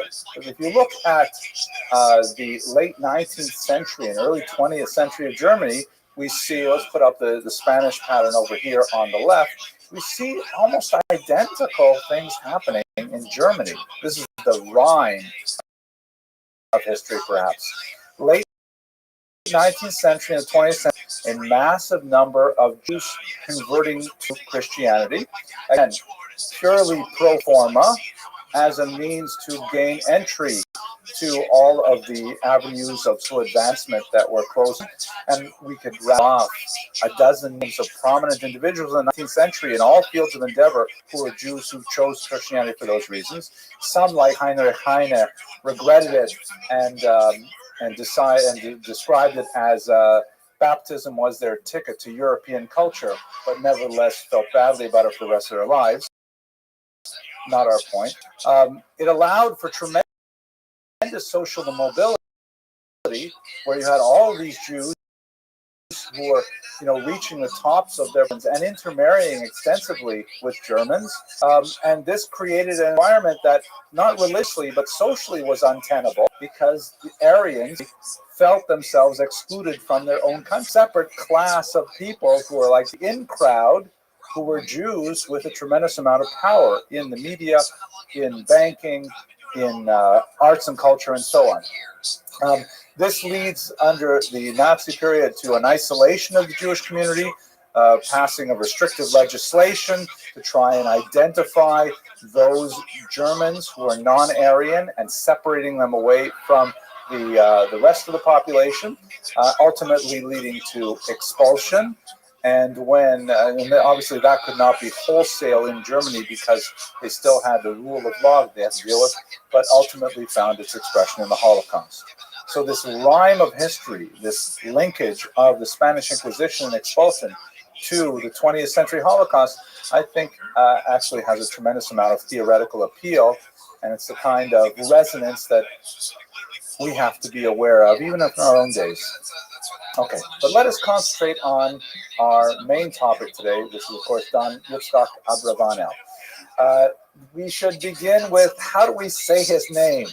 Netanyahu actually catalogs 17 highly distinct spellings of his name in the Latin alphabet. Of course, he was active in Spain, Portugal, Italy, and as a result, using the Latin alphabet, you have a lot of different variations, and 9 different spellings in Hebrew. And Hebrew, of course, does not conventionally include vowels in its written or printed writings, and so it gets even worse. How exactly do you pronounce it? One of the most popular versions in America is Abarbanel. And when I told my wife I was giving a lecture on Abrivano, she said, "Who?" And I said, "Abarbanel." Oh, like the wine, right? So that's how she remembers it that way. Abarbanel is perhaps, if you go to yeshiva, they'll say Abarbanel. It's a popular song, Abarbanel, ba ba ba, Abarbanel. Heard it? But the probably correct, I'm following Netanyahu here, probably correct is Abravanel. That's probably how he pronounced it, more or less, with my Canadian accent. His years are 1437 to 1508. He came from an extremely illustrious family. Many communal leaders in his lineage, fathers, grandfathers, great-grandfathers, all with tremendous wealth and prestige, honor, leaders of the community. His family originates in Spain, in the city of Seville, which ironically was one of the epicenters of the anti-Jewish activity in the 14th century. And in fact, very tragically, his own grandfather Shmuel converted to Christianity. We don't know enough about the details, but most likely in the wake of those initial pogroms of 1391. Several years later, however, Shmuel brought the entire family over to Portugal, which had a decidedly more pro-Jewish, or at least tolerant approach. And there in Portugal, safe from the Inquisition, he abandoned Christianity and returned to Jewish life. Abrivano rarely refers to his grandfather's conversion. It seems to have been something of a blight on the family history, so find out about it from source side of his own writings. He received in Lisbon, where he was born, a traditional Jewish Sephardic education. And we'll look at what those things are momentarily. But first, let us understand a little bit about, why was Portugal so friendly to Jews when just across the border you had one of the most intense periods of anti-Jewish persecution in memory. One of the reasons is because the Spanish kings were moving rapidly towards the absolute monarchies that were modeled in, let's say, France and to some degree Germany, some degree Russia, where the kings had far more absolute power. That was not at all the case in Portugal, where there was still quite a bit of division of power. And one of the areas where the king did have significant power and could wield it over the church was the institution of servi camarae. You may recall we discussed this very briefly last week. That's basically, the term is Latin and it means servants of the chamber, meaning the royal chamber, an institution in which Jews reported directly and exclusively to the king. They did not report to local nobles. They certainly didn't report to burghers. And so as a community, whatever revenues they generated through tax farming or commerce or whatever could be solely by the king directly. As a result, the Jews were an extremely valuable institution because the king could deploy them specifically to fill his coffers. The burghers were the principal, according to Netanyahu, were the principal opponents of the Jews, but the king, who had sufficient power there, who could allow this against the power of the church, which was weaker in Portugal, was very happy to bring these conversos into Portugal and was perfectly okay with allowing them to return to Judaism. We won't actually talk about it today, but 5 years after the Spanish expulsion, here I am not talking about it today, 5 years after the Spanish expulsion, when Portugal wanted to enter into a dynastic union with Spain, unifying the peninsula, the rulers reluctantly imposed the expulsion on Jews, but with kind of a wink and a nod, they said, but if you convert to Christianity, we will give you a 20-year lease on the Inquisition. In other words, just convert to Christianity, just do the thing with the water, all right? And for 20 years, we're going to look the other way on Pesach and when you kasher your house for, and koshering your meat and things like that. We'll look the other way for 20 years, hoping to keep the Jews in the population rather than having them leave. Of course, they left. Still, this was a period of tremendous change. Abravanel was right at the center of it, but in his early years, it was actually a very stable kingdom with tremendous opportunities for growth and advancement for a well-placed and rather brilliant young man like Abravanel. He was especially associated with one of the more powerful houses of the nobility, the House of Braganza. This is the he became Alfonso I, the Duke of Braganza. His initial association with Braganza would be excellent for his advancement. Later on, however, it would prove to be his demise, as we shall see. What was his traditional education? So he received a thorough grounding in rabbinics. And if there was a bias toward one aspect of the massive oeuvre of the rabbis, it would certainly be studies of Tanakh. He was an unparalleled expert in the Hebrew scriptures, and of course much of his writings are based on the Hebrew scriptures. One of the Spanish, we haven't had enough time to discuss these things this semester, but one of the Spanish geniuses of their particular form of Judaic research was into text, and specifically Tanakh. So the Spaniards excelled in perfecting the Talmudic text and also the religious text. Spain was also, of course, a hotbed of Kabbalistic activity, people like the Ramban, Moshe de Leon, and others, and so he was quite familiar with Kabbalistic texts. This would be very significant later on in his life as he began to write about Messianism and predict a messianic future. He believed, for example, that 1503 was going to be the year the Mashiach came.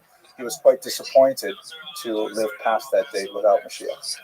At the same time, again in a typically Sephardic mode, he received a very extensive and thorough education in secular studies.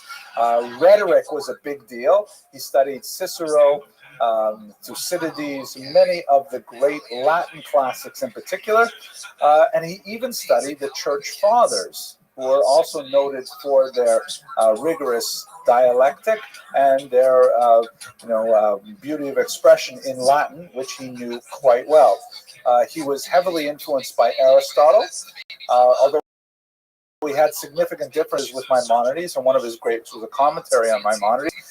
Later, through the influence of his son, he began to shift himself a little more towards the Neoplatonics, but nevertheless, we're talking about a person who is truly a gifted and well-rounded individual with a tremendous breadth of source fingertips. In fact, he's one of the more popular of the Hebrew commentators of the Bible in the church, primarily because of his very liberal attitudes towards deriving arguments from sources outside of the Judaic tradition per se. Okay. So, in Portugal, he rose along a trajectory that you might anticipate for a person of this stature, the background that he had and the influence of his fathers. He rose to become the Jewry under Alfonso V in his 30s, and he performed a number of economic activities, tax farming, just like Abraham Sr., many of the patterns that we've seen in other figures. He also was pioneered, or I shouldn't say pioneered, he led the charge for defending world Jewry whenever he saw an opportunity to help out.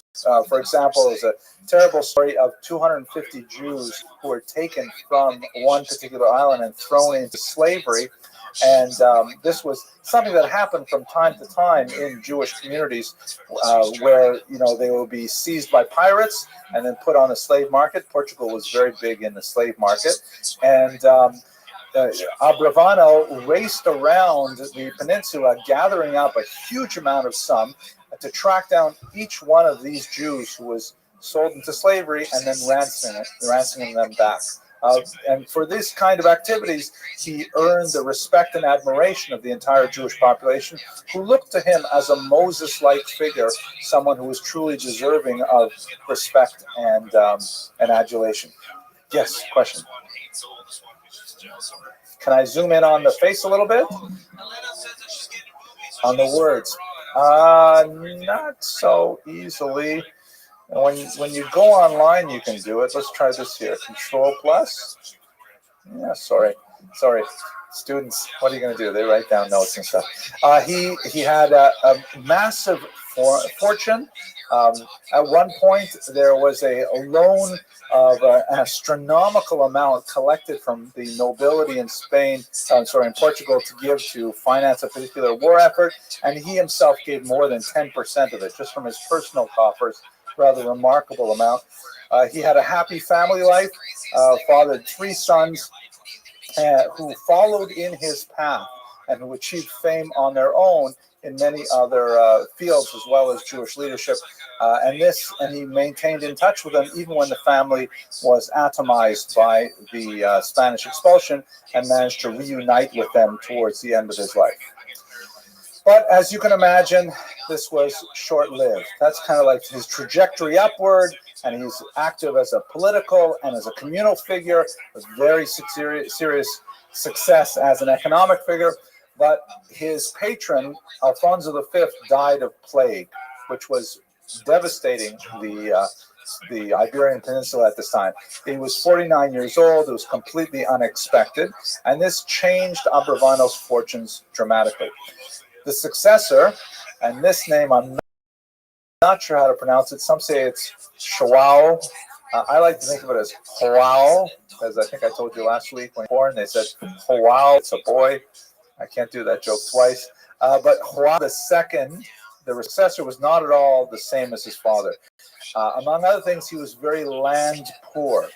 And he complained once that all my father left me were roads of Portugal, meaning no landed estates, no massive treasury. Here he's trying to build together. He's seeing that all the other kings are moving towards the direction of the absolute monarchy, l'état c'est moi, these kinds of the state being gentle with the king, and Portugal is the ugly duckling in the background. So one of the ways that he hoped to shore up his authority was to find some quick sources of wealth and then distribute it in order to buy the loyalty of the nobility. The were to dismantle the House of Braganza, which was a major rival for the throne, and seize their lands and then be able to distribute it to other nobles. And since Abrevano was one of the primary figures that was supported by the House of Braganza, he was definitely, caught in the sights of Joao II. What happened was Abrevano was summoned to court shortly after the death of Alfonso V. He left home with a single traveling companion, and on the way, he stopped at an inn, and they learned that, in fact, the House of Braganza, the Duke, had been arrested. So Abrevano put 2 and 2 together, and he realized that he was not being called to court to get a promotion. He was, in fact, going to get something much worse. And so a very difficult decision was posed to him, and he decided that he had to flee Portugal altogether, leaving his family behind. He realized he could not simply skip across the border directly, because that would have taken him immediately past the House of Braganza itself. So he decided to move south along the coast of the peninsula, where he was undetected, and only then, after some time, he crossed across the border and made his way into Spain safely. He was declared a traitor to Portugal, as expected. All of his wealth was confiscated. Fortunately, his family was allowed to flee as well, impoverished, but nevertheless with their lives, and they made their way across the border into Spain. So he was dispossessed of all of his authority and all of his wealth in one fell swoop, and it's amazing how he was able to climb back up from that, not once, but several times, an indication of his phenomenal political prowess. His initial period in Spain was one in which he battled with, I think depression would be too hard a word, but he battled with his fate that in some ways, ironically echoed that of his grandfather. In fact, there's a small ironic twist to it. Abravano anticipated that some of his family might have been held against him for ransom. And in fact, shortly after he spirited his family out of Spain, he learned of a plot to kidnap his 1-year-old grandson and forcibly baptize him. Thus claiming he was a Christian, would have to remain in Portugal, and then Abravano would be forced to come back and meet the new king. But he was nevertheless able to spirit all of his family out before that happened. And he poured his energy into his writing, something which he had done a little bit of earlier. He'd written a couple of small treatises on a number of topics, but once he came to Spain and dispossessed of all of his lands and his authority, he wrote a commentary in the first 3 books of Tanakh, the first post-Chumash books of Tanakh, biblical books of Joshua, Judges, and Samuel. And it was an incredibly prolific output and created a classic work, which is still studied to this day. He wrote the equivalent of 400,000 words in 4.5 months. And for those of you who have not written novels or anything, to put it in times of space, your typical novel is somewhere between 50 and 75,000 words in length. The book that I published a couple of months ago is about 3 pages long, and it comes in at 69. So that means that this book that I worked on since like 1994, he wrote 6 of them in 6 months. It was just an incredible output and genius, fantastic research into the language and meaning. And what else is fascinating about it is because he writes with an unusual sense of self, in which, when in the Book of Kings, for example, which is not in his initial output, but his commentary in the Book of Kings, he says things like, yeah, this is exactly the way it was when I lived in Lisbon. And the kings were just like it was over here. And he explains the Book of Kings, talking about Solomon and the rebellions and so on. He's saying, he gives examples from things that he personally witnessed in the royal court. So his perspective is hardly academic. It's more like a memoir. If you could imagine something like, I don't know, Lieberman, Senator Lieberman, writing not only a book about Shabbos, but a learned book, a commentary on something in the Bible, and saying, yeah, this is just like with Al Gore and Bill Clinton, we had this problem with. That's sort of what this is like. It's an unusual combination of commentary in the Bible and political memoir. Brilliant, absolutely brilliant, and very gripping reading. He has a lot to say about the expulsion and so on. Of course, given his unique talents and his reputation, he was summoned to King Ferdinand and Queen Isabella, and he had to retain his Jewish identity, of course, regardless of his grandfather's earlier conversion, and he entered service in their court. So now he's in his second royal court, where he was essentially the third in command economically. The king and queen were jointly the head of the government, and Abraham Senior was the principal tax collector. He was third. He worked directly under the much older Abraham Senior, and he rose to tremendous prominence in Spain after having been into tremendous prominence in Italy. But, in Portugal. As we discussed, that was short-lived. We're talking about basically the period from 1483 to 1492, which is the expulsion. 9 odd years was the period of his rise to power in Spain. Amazingly,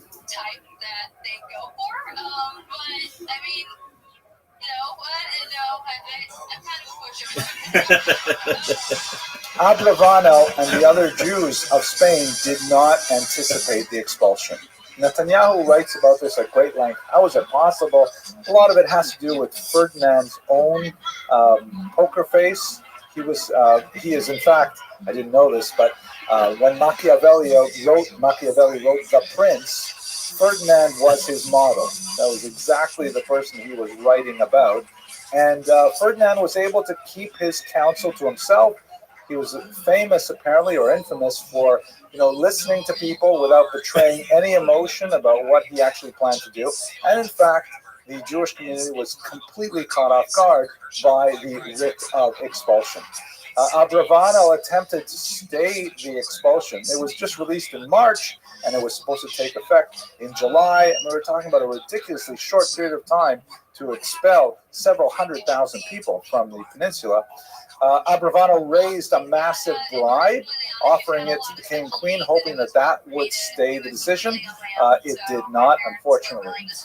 There's one famous scene, which unfortunately Abravanel did not write about. We don't have his own words, but we do have some third-person accounts in which they believed that Ferdinand was the principal mover behind the expulsion, that they felt that if they could appeal appropriately to Ferdinand, then he would rescind it.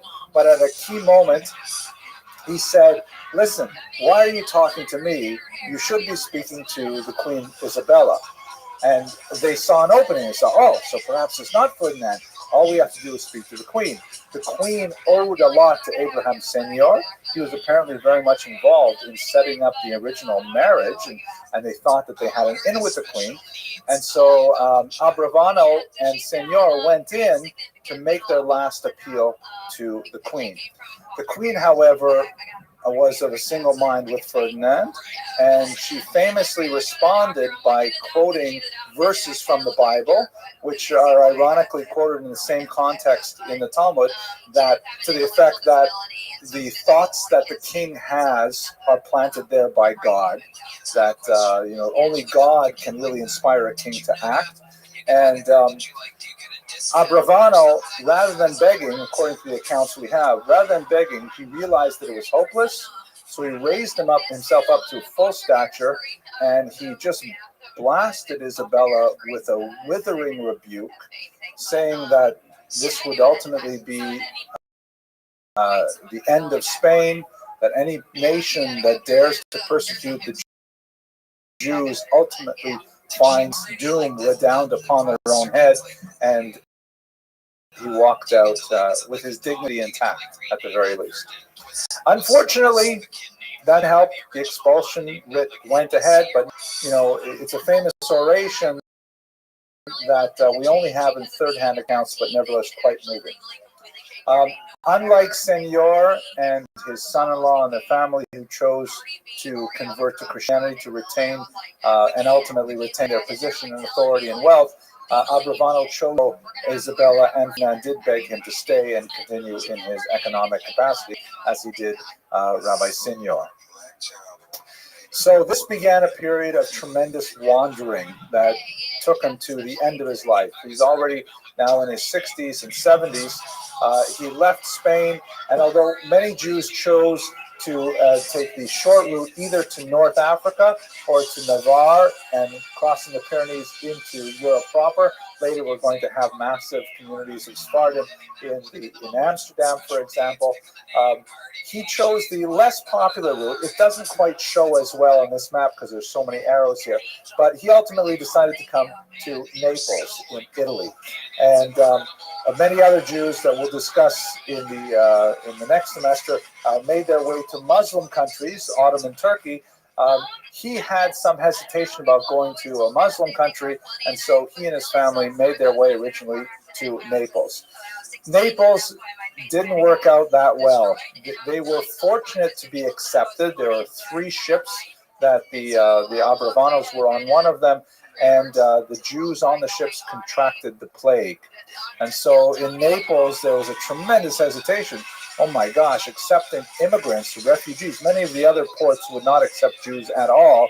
To even think of accepting Jews with the plague was exceptional. Nevertheless, they were moved by the plight of these beleaguered Jews, and they did in fact accept them and ultimately cared for them in Naples. And when he was there in Naples, he resumed his biblical commentary, continued it through many of the other books that we have. War, however, interrupted his stay there. He ended up having to flee first to Sicily, then later to Palermo, and then finally to Corfu and Monopoli. wandering for many years, spending sometimes only a few weeks or a few months as war progressed and closed off many avenues for them. He began to expand his writings beyond biblical commentary, writing on the ritual of the Paschal lamb, the Paschal sacrifice. It comes down to us as a commentary on the Haggadah, and a series of works on the nature of prophecy and messianism in our times.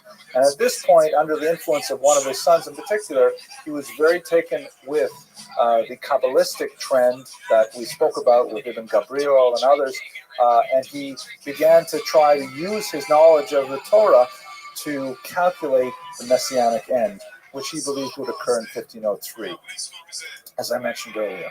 Ultimately, he was saddened and mistaken. His last major stop was in Venice, where he actually, yes, that's right.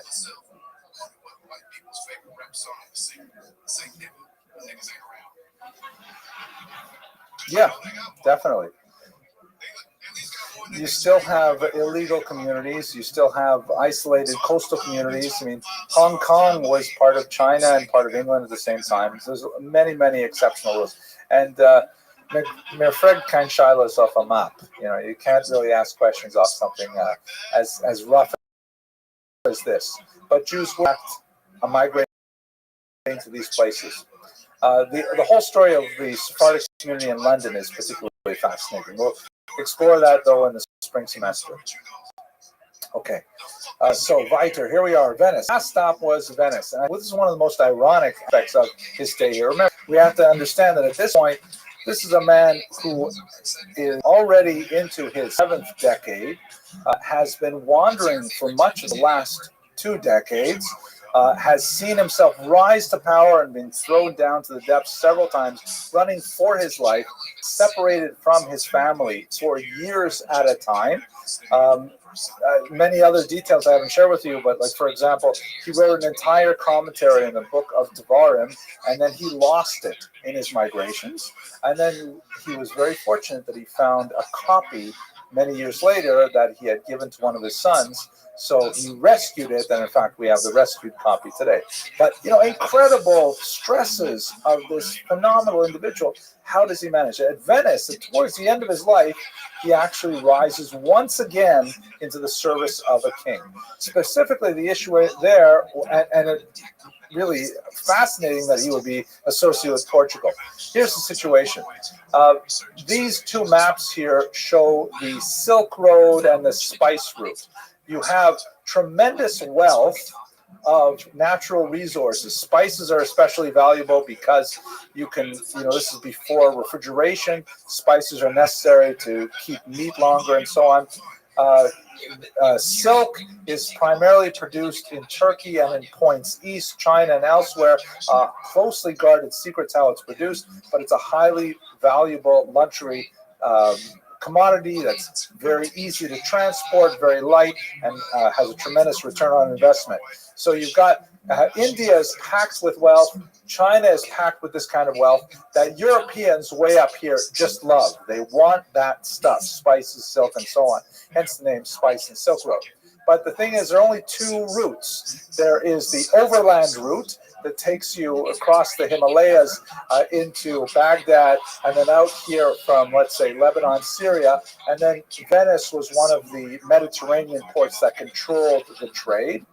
Or you could go the maritime route, which essentially took you through Arabic lands and then up here to Egypt. There's no Suez Canal at this point, so then it has to go overland either above the Sahara Desert or once again into the Mediterranean basin. And one of the most important things about the economics of the Silk Route and the Spice Route is that every time you stop the caravan, you got to pay some taxes. Every place you stop, there's a toll. Every place you go, you got to pay for the local security to keep away the brigands. It's an expensive venture. And like you might buy a bolt of silk for, let's say, $1 in China, by the time you finish paying taxes on it, you've got to sell it for $500 in France. It just expands in price so much. So the goal is to try and find a way to get from India to Europe without paying taxes and tolls at every rest stop. It's kind of like traveling with little kids. You want them to sleep as long as possible, so you don't have to stop at every gas station. Maybe that's the best metaphor. Let's go on. So this is what happened in this time. Vasco da Gama. You'll recall we spoke a few weeks ago about Abraham Zacuto and his development of the astrolabe and his development of the Alphonsine tables that allowed Vasco da Gama to make this tremendous trip. And this put Portugal suddenly way forward, and their economics boomed as a result. Vasco da Gama found a way to get around the coast of South Africa, primarily through using a lot of the shifting wind patterns. This is a really dangerous turnaround here. And then it took him a while back and forth, but eventually got to southern India without having to make all of those stops. And so maritime route to India, which was relatively easy for Portugal to dominate for at least the first half century, suddenly gave Portugal a chance to make a phenomenal amount of money in the international silk and spice trade. And this made Venice overnight irrelevant. It's like trying to sell, VHS machines in the era of Netflix. It just, VHS is all over. In fact, for those of you on the internet who were born in, let's say, 1990, VHS is kind of like a digital recorder that wasn't digital. I don't know why I bothered telling people things like that. But anyway, so Venice was freaking out when Abrevano landed there, and they didn't know what to do about it. So Abrevano, amazingly, he came up with a plan. And he suggested it to the King of Venice, saying, hey, I have an idea of how we can negotiate an effective trade deal with Portugal. You'll have to take a bit of a loss because they really have the advantage. But on the other hand, you have the local trade network already built into Europe. And if you make a partnership with them and sacrifice some of your profits, you'll be able to stave off economic disaster. The kings and nobles of Venice heard this elderly patriarch, long flowing beard, apparently a very tall individual with a booming voice, very eloquent, and they thought his plan was fantastic. And they elevated him and said, okay, you will be our prime negotiator to go back to Portugal. If you can imagine it, Portugal, that originally he's exiled, he's under a death penalty in Portugal. You can go back to Portugal as our emissary to negotiate this deal. Unfortunately, Portugal said, we're not even interested in learning about this deal because we're going to keep all the money for ourselves. We'll make our own trade deal. Thank you very much. And Venice was not able to pursue that route. But nevertheless, you get a sense for what kind of individual this must have been. This is the third set of kings that he has served and risen to the very top by dint of his own personality and intelligence. So when we think about Abrevano as a whole, and we have just touched on the political contours of his life with a little bit of a sense of what he has written. The true brilliance of Abrevano is in his writings, where you see the combination of his political insight, his depth of experience, and his intellectual acuity really come to the fore. His writing is very crisp and sharp. I find it slightly loquacious, largely because he has a lot to say, but it is an absolutely fascinating exercise to go through his work. This particular edition, which is the edition I own, has a real advantage in that it has shoulder notes, meaning you have, rather than trying to go pages and pages of text, there are little shoulder notes that give you a hint as to, okay, now he's going to talk about this topic. Now he's going to talk about this topic. It's much easier to zero in on much more on specific points. But nevertheless, this is an individual who in many ways encapsulates and typifies the unique Sephardic Jew, someone who is skilled in a wide variety of academic disciplines, is completely home in a non-Jewish environment, and is able to negotiate with us without embarrassment and at the same time absolutely true to the tradition and present a broad-minded view of Judaism that is compelling and appealing even to this day. I really enjoy doing the research and learning a lot more about the life of Yitzhak Abravanel. They're fascinating, and especially so interesting to see how his life contrasts with Abraham Senior's. And when they were faced with the difficult decisions associated with the Inquisition and especially the writ of expulsion, how did they handle those things? But Abravanel really comes forth as such an incredible hero of phenomenal proportions. I was really motivated by it, and it made me feel a lot better about my own peregrinations. My wife and I observed that in the first 7 years of our marriage, we moved 10 times, and that was solely for the sake of pursuing higher education. And it was in 5 different countries and several different continents. And, we could do it because we were young and we had the energy, and it was all for good things. But for Abravanel, to be able to, put out such a tremendous amount of material under such incredibly difficult circumstances, all I can say is really motivating for me that I've got to finish my next project really fast because I have so many things I want to write. Anyways, so good and welfare. Oh, one more thing. I also, I'm just reflecting to myself. What I take away from this particular lecture is the incredible parallels with Nazi Germany in the 1930s. I mean, I never took that seriously, but, I think Professor Netanyahu and Professor Hilberg really have a case to make there. And if you haven't seen the lecture on Abraham Senior, please go back and watch that because you'll see how I present the initial part of that argument. And then today, of course, at the beginning, we discuss how Netanyahu approaches it. Maybe it's something we'll explore in greater detail in a future lecture series. At any rate, this is the week of Hanukkah. The first light is tonight as I'm making this recording. If you have yet to choose Hanukkah presents for your loved ones, may I suggest my new book, which is right here on the. There it is. I enjoyed writing this book. I think it's a very meaningful one, and I'll give people a chance to picture me on the back cover. So it gives people a chance to learn about the tremendous activity of the Piaseczna Rebbe, something very dear to my heart, and I hope to do some ongoing projects in this. And otherwise, I really hope you have a fantastic holiday. We're going to take next week off in order to be able to enjoy the holiday, and then we'll return on December 25th with the final lecture for the fall season. Thank you very much for joining me as always. So you got to create space, right? So you put the legs by the ankles, kind of like the feet, like a really weird V situation. You say put the legs by the ankles. Legs are on top of ankles already. All right, sorry. Put the ankles on top of your shoulders. That's what I meant. Okay, welcome to the spring semester of lectures. This is going to be an absolutely fantastic series. I'm so pumped up myself about the research that I've been doing over the break since the fall semester. And our basic topic is going to be moving from the Iberian Peninsula, the history of the Jews of Spain and Portugal, to the Sephardic diaspora. So over the course of the next 12-odd weeks, we're going to be exploring what exactly happened to the Sephardim as they left the Iberian Peninsula, and we will, as is our wont, tend to focus on the lives of particular individuals.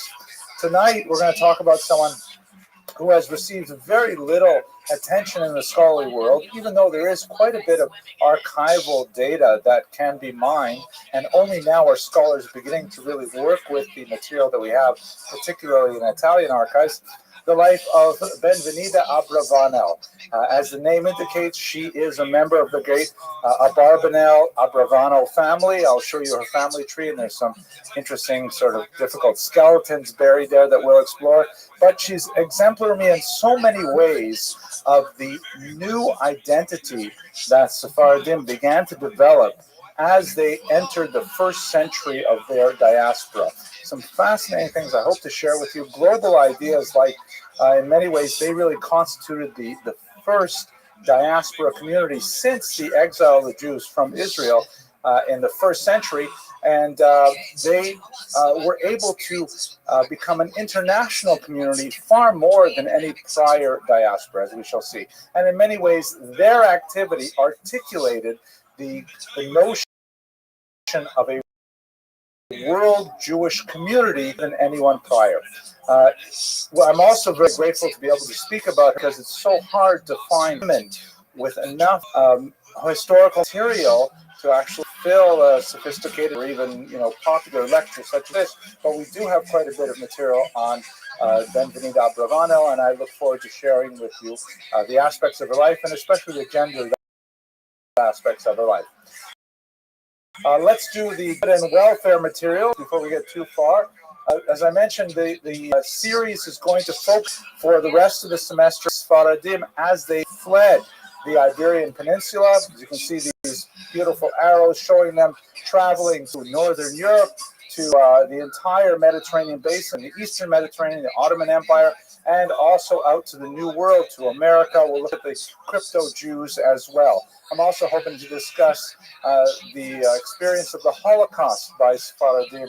That is also, as I wrote in one article a long time ago, an occluded history because so few scholars have really studied Sfaradim as opposed to Ashkenazim, even though Sfaradim were heavily affected by the Holocaust as well, particularly in Greece. Tonight's lecture is sponsored by Dr. Karen and Michael Marcus in memory of their parents, Harry and Ann Chait, and Isaac and Bertha Marcus. We're very grateful for the sponsorships. Your presence here tonight is sponsorship enough. It makes me feel very proud that so many of you come out to hear these lectures. And for all of you on the internet, we're hitting about 2,000 views a day, which is kind of an impressive number, I think. We're really grateful for your participation as well.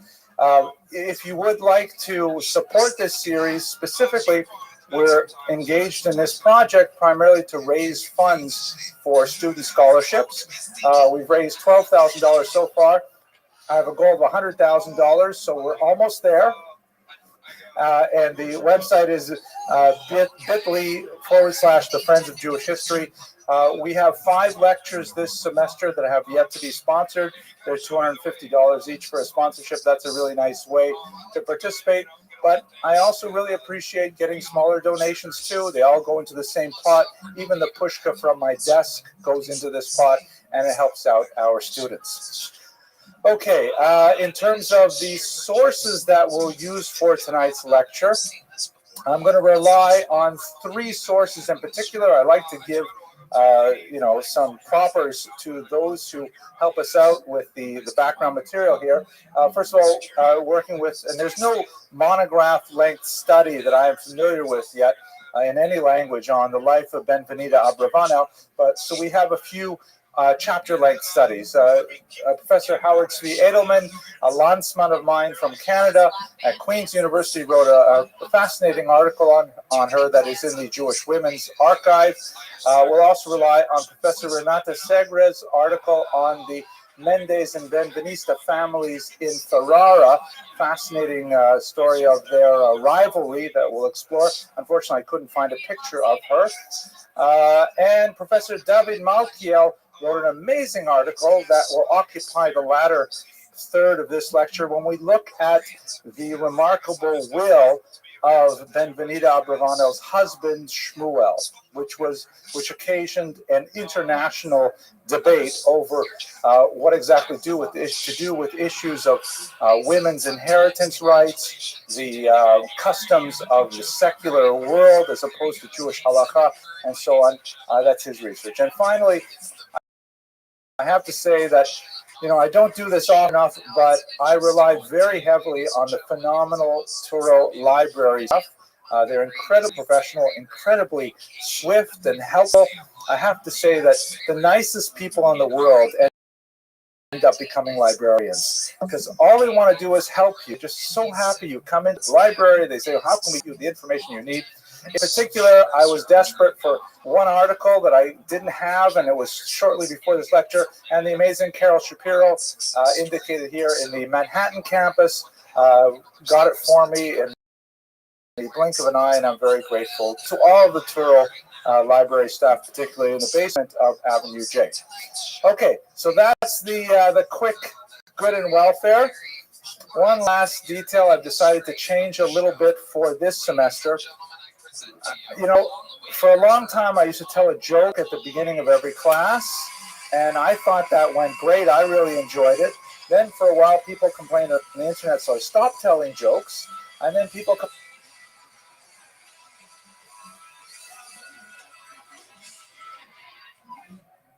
we got any trans people in here? I'm still gonna fucking talk about y'all. What's up? Hey, listen, I got invited to a drag brunch today. Welcome, Zoot. That's not the funny part, sir. Zoot, how you living, pimp? Zoot, how the fuck are you, son? I got some good news. What's that, big man?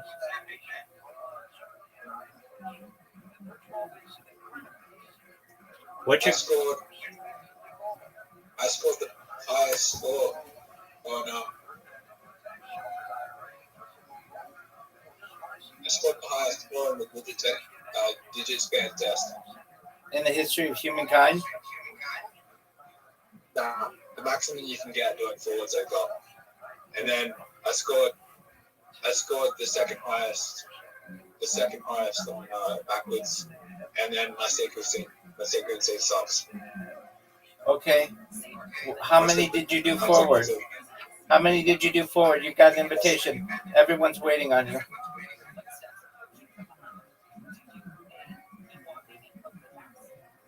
Yeah.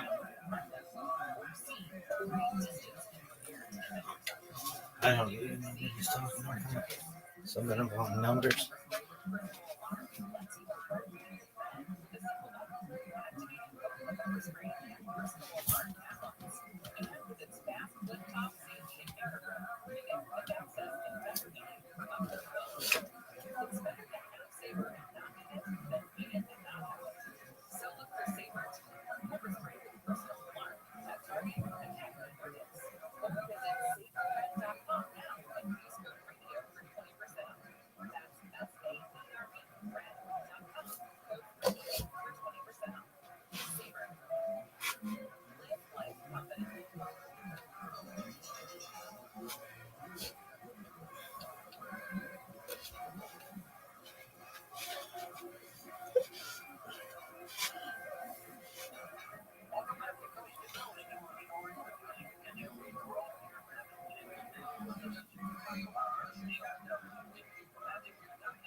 Maybe I was thinking like bottomless mimosas, NASCAR, down bend, you know.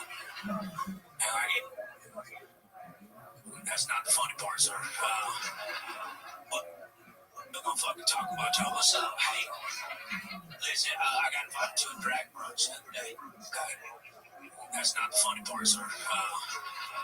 But I know what you're thinking. Same thing I was thinking like bottomless mimosas, NASCAR, down bend, you know. And I get there. It's bottomless mimosas, but it's but like post-op pit crew dressed up like Mrs. Doubtfire, okay? Their wieners tucked under, ready to I was born this way. I was like, you weren't fucking born that way, you know, you weren't. But I get about 16 goddamn mimosas deep. I forgot what it was, man. Your boy got ready to risk it all on a girl named Peter, okay? I started fucking sexing before, and I'm a shooter, so I led with a dick pic, got one back. And I was like, what's that? She goes, that's before. I said, what's after? And she's like, well, you know, most of my wiener done been repaired into a lady's vagina. And I said, well, that's not Christian, you know. Y'all ever seen a wiener that's been turned into a vagina? Y'all ever reheat lasagna in the microwave for too long?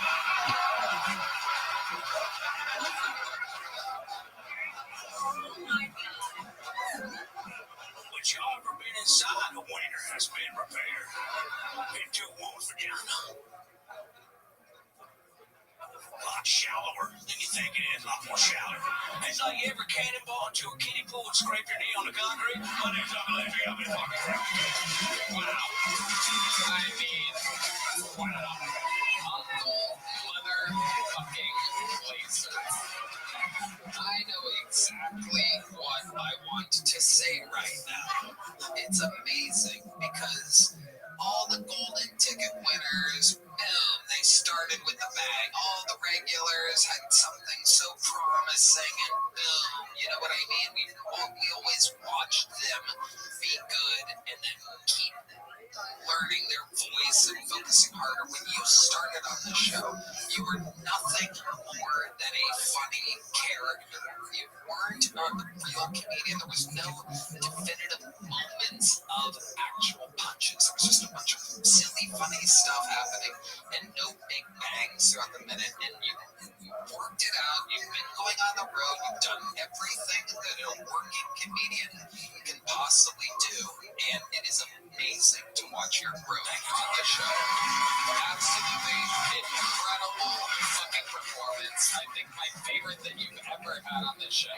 But in real time, I mean, that's what's incredible about this art form is the people that really apply themselves, that you get growth, you see results. So that's amazing. I mean, you could go back all the way to the first Uncle Laser appearance and you would go, what the fuck is going on here? And then here you are. The character that you've always had is defined and you're working. And it's funny throughout. And it's still your silly, weird, like methy fucking white trash tone. So you're still on brand, but it's amazing that that was very funny, Uncle Laser. How's life going? Fucking terrible.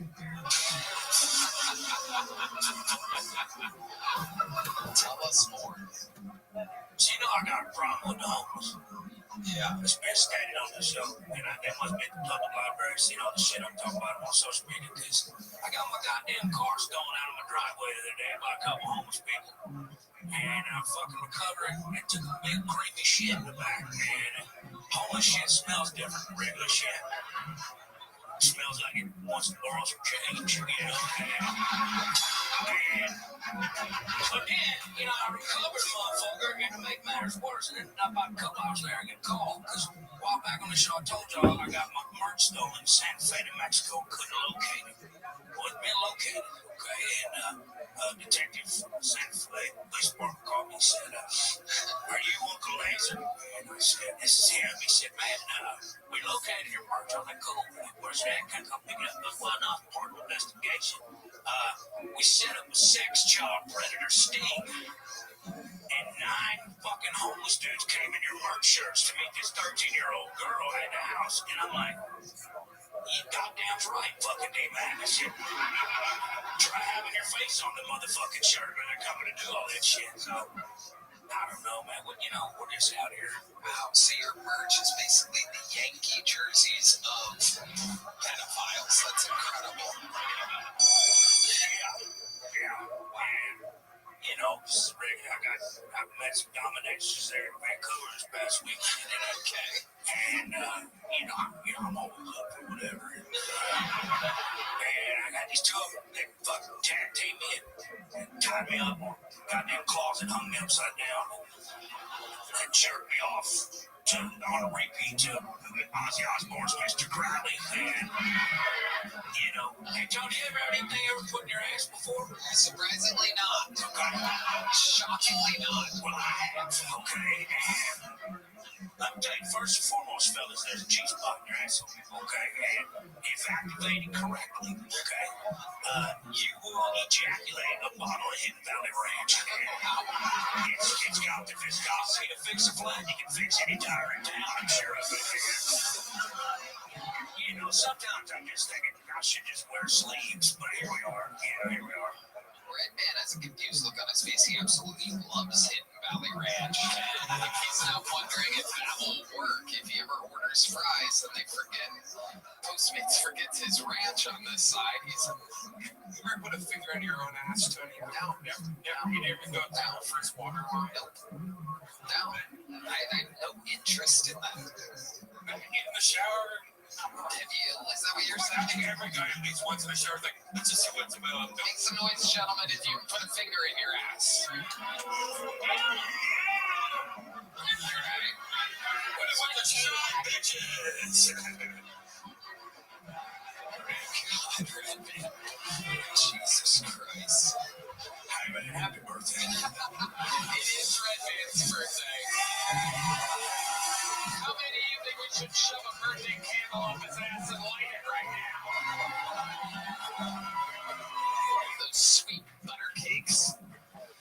All right, Uncle Laser, so great, unbelievable set. Congratulations, fantastic to watch your growth in real time. It is possible, people. If you don't believe me, go watch Uncle Laser's first 3 sets on the show. People hated me; they were furious with me, but we were friends.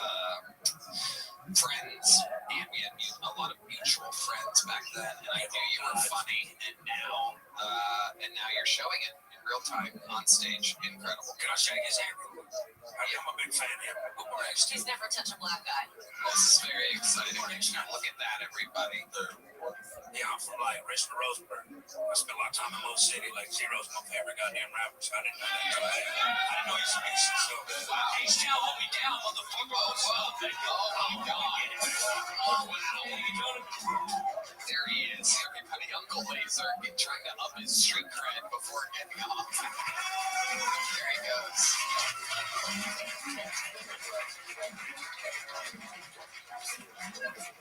How loud can this place get for Ali Sadiq and Kim Condon? Ali Sadiq's two new specials just dropped. Ali Sadiq comedy on YouTube. He's on tour at alisadiq.com. That's SIDDIQ.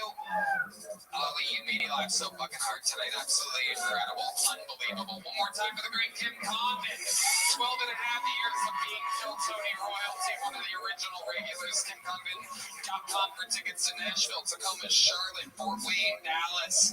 It's all happening, people. Thank you to ZipRecruiter, Shopify, Prize, Fix and Open from the Drive from Brian G. This in. It's incredible. Let's see what Chris Rogers drew over there.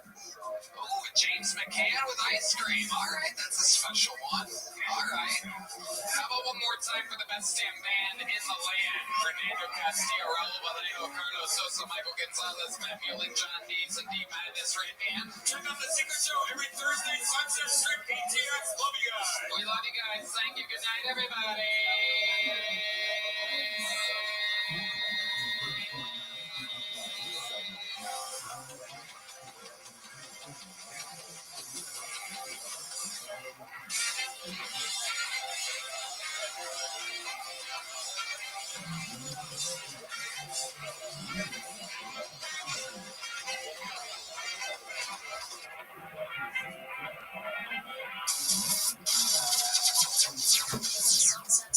People complain on the internet, hey, where's the jokes? And then most recently, the complaints I'm getting on the internet is, you know, you have to realize I've been giving these lectures for like 5 years. So there's quite a few, several hundred lectures on the web.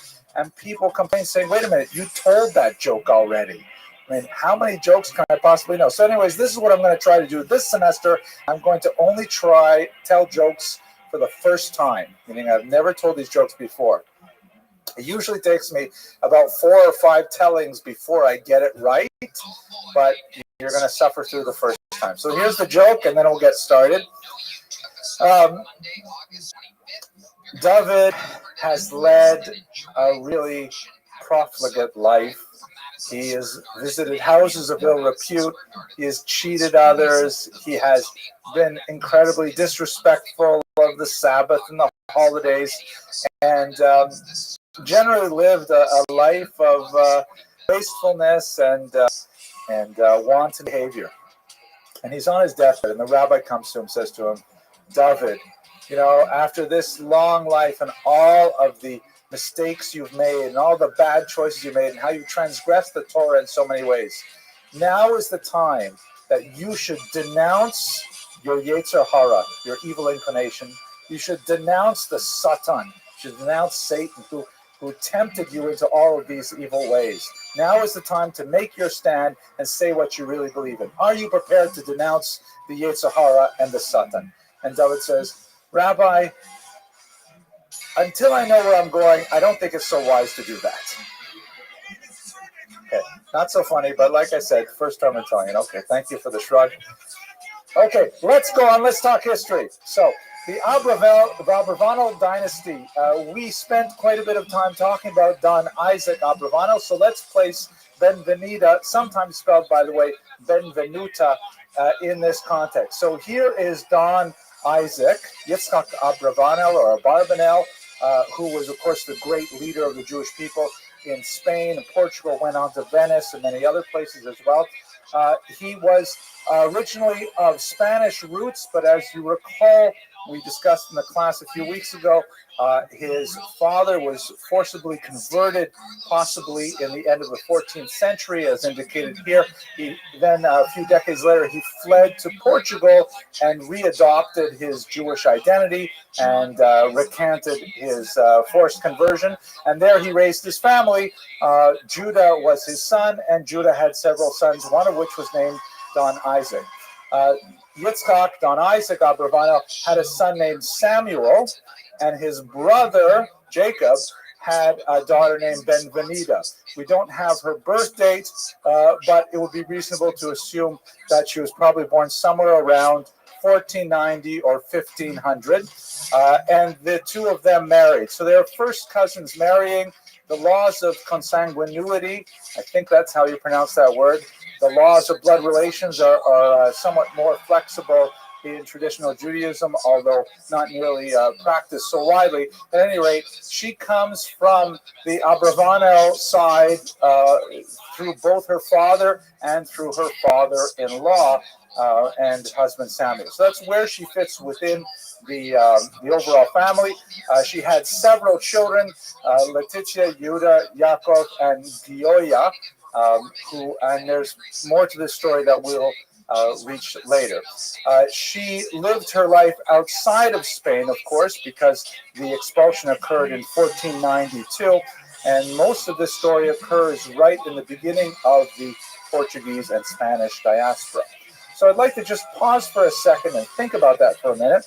I've mentioned Spain and Portugal several times in the last few sentences because, you have Shmuel, who migrates from Spain into Portugal. Then you have his grandson Isaac migrates from Portugal into Spain, and then they're of course expelled. What is the whole business of Spanish and Portuguese Jews? And you'll see quite often that they're mentioned in the same breath when you speak about the diaspora. What is the big deal about Portugal? The obvious point is, of course, that so many Jews fled from the expulsion of 1492 into Portugal, but they were only there for a few decades at most, straight into the 16th century, only making their way out of there. How long does it take before you adopt the identity of the country? Here you have, for example, from the website of Congregation Shara Israel here in New York, the Spanish and Portuguese synagogue. And as the website indicates, it was started by 23 Jews in 1654. And for only 23 Jews, do they really have to have Spanish and Portuguese? I mean, couldn't they get away with Spanish or even Iberian? I mean, why do they have to specifically designate Spanish and Portuguese? So I would like to prefer as a possibility that definitely has some historical validity, but it's a little bit of a chidush, a little bit of an insight that I had. We should recall that there is a key difference between the way in which Spanish Jews, by and large, were able to integrate into larger society and Portuguese Jews. Why is that so? We should remember the way that the Inquisition and the expulsions worked. The Inquisition was not per se directed at Jews. The Inquisition, you will recall, was directed at Jews who had converted, forcibly or otherwise, and were secretly Judaizing, or were suspected of Judaizing. In other words, you have, let's say, a massive forced conversion of Jews in 1391, and all of a sudden you have several generations of Christians who have full access to everything that Spain has to offer, no more legal restrictions. But on the other hand, they only marry other converted Christians. They insist on going back to buy food for Passover, going back to synagogue to get lessons in Hebrew, and their Christianity is questioned by the church, leading ultimately to the institution of the Inquisition, which specifically inquired into the bona fides, literally the good faith of their Christianity. So the Inquisition per se targeted these so-called new Christians. The expulsion, on the other hand, of 1492 was directed at Jews, not the new Christians. The Jews were expelled because, at least as was argued in the writ of expulsion, they were expelled because they were they exerted a gravitational pull on the new Christians. That so long as the Jews maintained their own distinct polity within the Iberian Peninsula, the new Christians would always be going back to them, would always be getting more religious training from them, and you could never be sure of their Christian faith. And so therefore, in 1492, it was the Jews who were expelled. The new Christians, technically, could stay. Let me get to the Portuguese point, then I'll pause for a question. So when the Jews were expelled, the first place that they went, of course, was Portugal. This is the easiest crossing. It's no major cultural shift. They don't have to move into Arab Muslim North Africa. They don't have to move out of Spanish-speaking Spain into France, for example. They certainly don't have to make the dangerous sea voyages out here where they may not be accepted in any of the ports they visit. And forget about going to New York or any place like that. New York at this point is so backward. There's not a single Chinese restaurant anywhere in Manhattan. So Portugal absorbed a lot of these Jews. Now, we are not going to go into the details of the Portuguese experience today because I've scheduled it more for next week, but we should understand that the Portuguese experience was very, very different. There, the kings were not necessarily so rabidly doctrinal about their pursuit of Christian ideological purity. They were prepared to tolerate a lot more open hypocrisy in order to keep the Jews within their boundaries. And they were willing to engage in all kinds of stratagems to keep Jewish wealth in Portugal and simply turn a blind eye to their poor observance of Christianity. So you had in Portugal a lot more of these new Christians, a lot more Jews who had converted for reasons that we'll discuss in much greater detail, God willing, next week. When they also were forced out of Portugal, 1497 and later, then you had two distinct populations in the Mediterranean basin. You had Spaniards, Sephardic Jewry per se, who were the old Jews, who had never converted, and you had the Portuguese new Christians who were returning to their Jewish roots, but technically were freed from the shackles of Jewish religious identity and legal disabilities. And the two groups had a very different access and entree to European culture, to European laws and society, as we shall explore. One of the great rivalries that we'll talk about today is between the Abravanels, who were Sephardim, who had never converted, and the Mendes family from Dona Gracia Mendes, who was one of the Portuguese who had converted and was returning. By the way, in terms of the Portuguese pressure placed on Jews, some tremendously horrible things, and we will go into greater detail next week, but I wanted to mention one of the worst is the exile of Jewish, separating them from their parents and sending them from Portugal, you can see on the west coast of Europe there, down to the islands, the Portuguese islands of Sao Tome, here off the coast of West Africa. Absolutely horrific conditions. We'll talk about it more next week. The Mendes family here, this is actually the niece of Gracia Mendes, not Gracia herself, were from that Portuguese stock, and they had, in many ways, a lot more rights and privileges because they technically were converted Christians. And for typically economic reasons, the local ruling powers were prepared to turn a blind eye to their personal domestic practice if they stayed within their environs and contributed to the economic climate of society.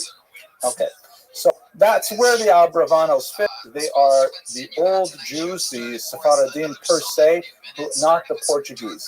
And we'll probably explore this dichotomy more in later ways as well. So let's look a little bit specifically at her life. We know most about her life in the period between Naples and Ferrara. Anyways, here is the map of Italy, and the Abravanos ended up here in Naples, where they lived for quite some time. The husband, Samuel, Shmuel, was referred to in local municipal documents, non-Jewish documents, as the king of the Jews. Now, obviously, the Jews did not have a king at this time. He was probably referring to his high social standing and his great wealth that he was able to leverage to support the Jews of his community.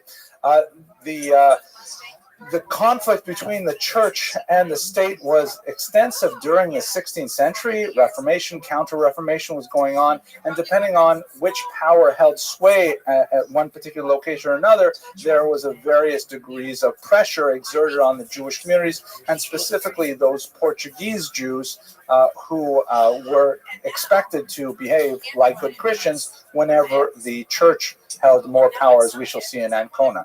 So there were several expulsions of Jews from Naples.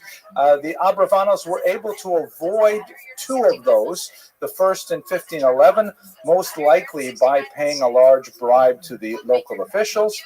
Again, a second exile was decreed upon the Jews in 1533. I know it's a good question. If they were exiled in 1511, how come they're Jews back in 1533 that you have to exile them? This is one of these ongoing patterns in Jewish history that, you know, when Jews are expelled from a particular region, typically the economy slides, and then Jews are invited back, formally or otherwise, to contribute to the economy, and then, you know, the whole cycle starts again, you know, as we've seen. So the second expulsion in 1533 was most likely averted through Benvenida herself because of her association with Eleonora of Toledo.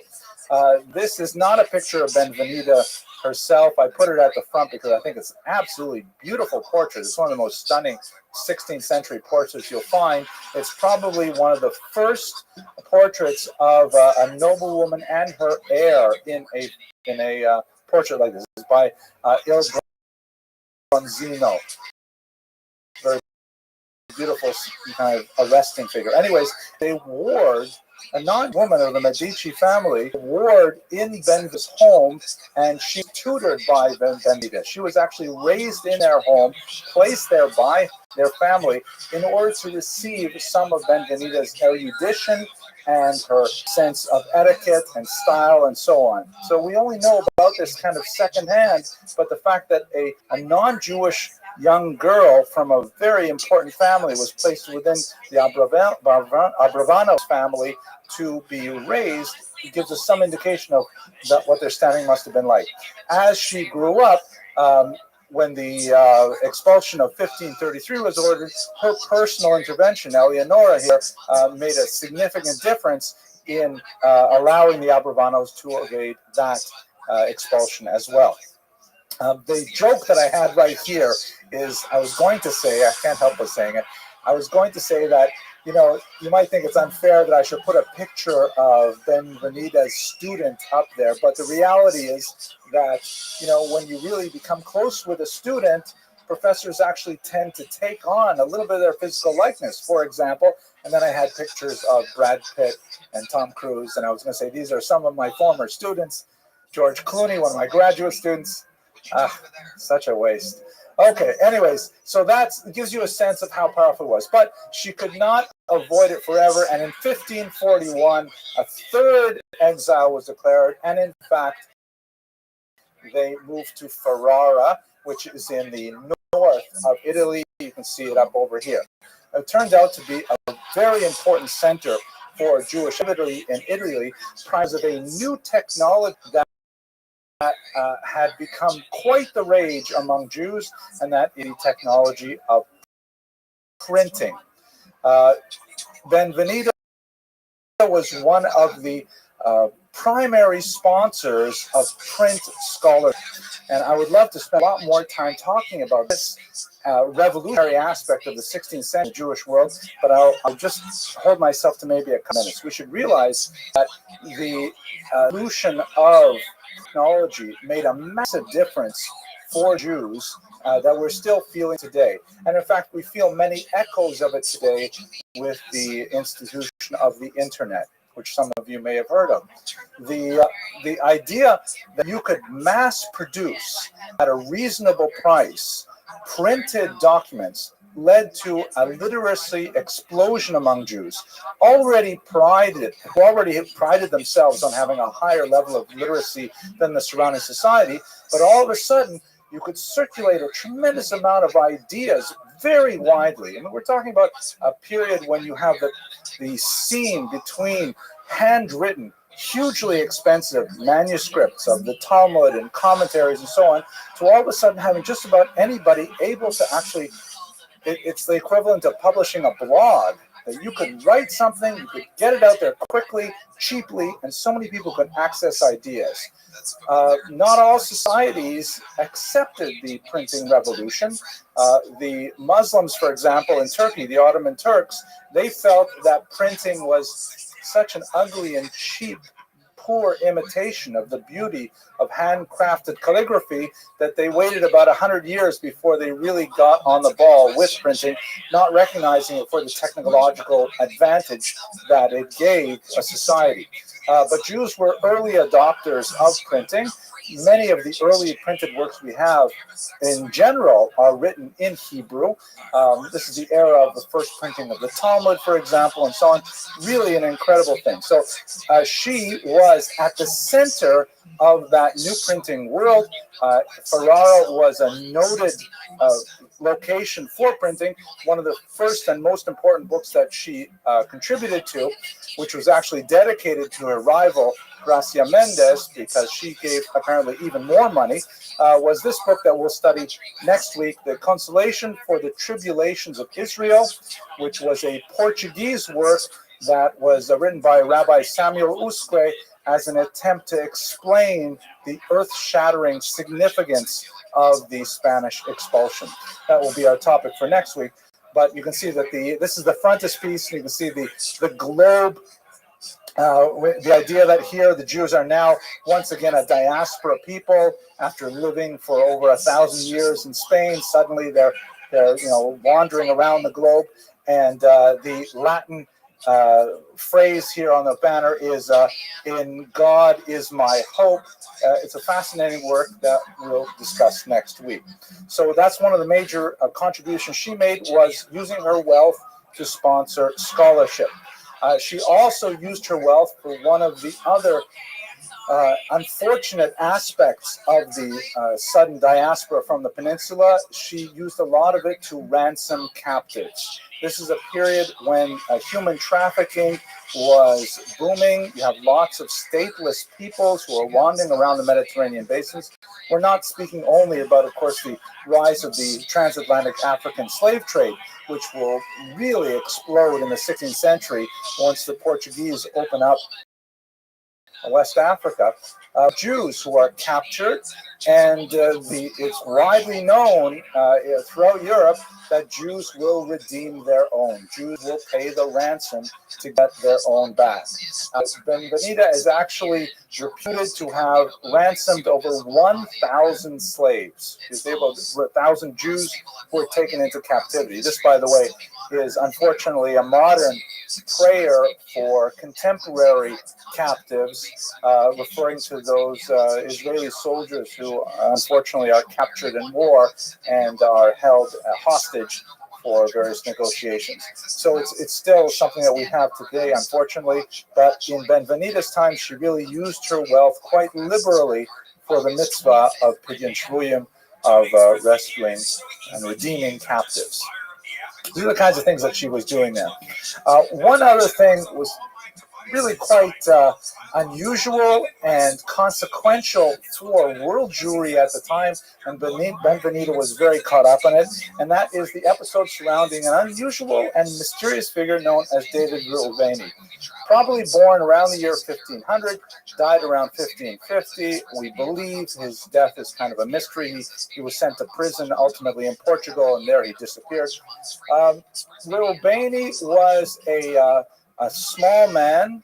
Some of the references speak of him as a dwarf with a very dark skin, perhaps of African origins. And there have been a lot of suppositions. Perhaps he came from Afghanistan. Perhaps he came from part of Africa. It's still not clear. But he strode widely across the global stage in Europe, visiting the courts of many kings and popes, and presented this amazing messianic model of a global conflict that he would engineer to bring about the coming of the Messiah. Specifically, he alluded to the mysterious kingdom of Prester John, which was a medieval concept that many Christians believed that there was a massive army, possibly of Jews, they were called the Red Jews, living inside a mountain in the Caucasus region. And at some point in the war of Gog and Magog, all of these Jews would come spilling out of this mountain, and you would have this great conflagration that would ultimately end up in Armageddon and the coming of the Messiah. So Ruhlveni went from court to court saying that he had the ear of Prester John himself, and that with the right inducements, he needed a little bit more reinforcements from European armies. He would actually take that huge host from the Caucasus Mountains, and they would invade the Ottoman Turkish Empire, and they would liberate Israel from its Muslim controllers. And this was something which was seen with great enthusiasm by his Christian interlocutors. He actually held audiences with many kings and popes who took him seriously. And Benvenida Abravanel also, he created, she supported him financially. She supported him with this amazing banner that you can see represented in this piece of art here. It doesn't zoom in there, in which it has the 10 Commandments emblazoned on it, and he made kind of like a striking figure wandering with tremendous chutzpah into all of these courts and claiming this. When he met with the popes, or perhaps it was Charles V, the Holy Roman Emperor, he said, "You know what? I think you go to my relative, King João of Portugal." I love saying that name, but I like saying João. So go to him, and he'll help you out. You should go. Again, right? This is after the Jews have been expelled and excoriated.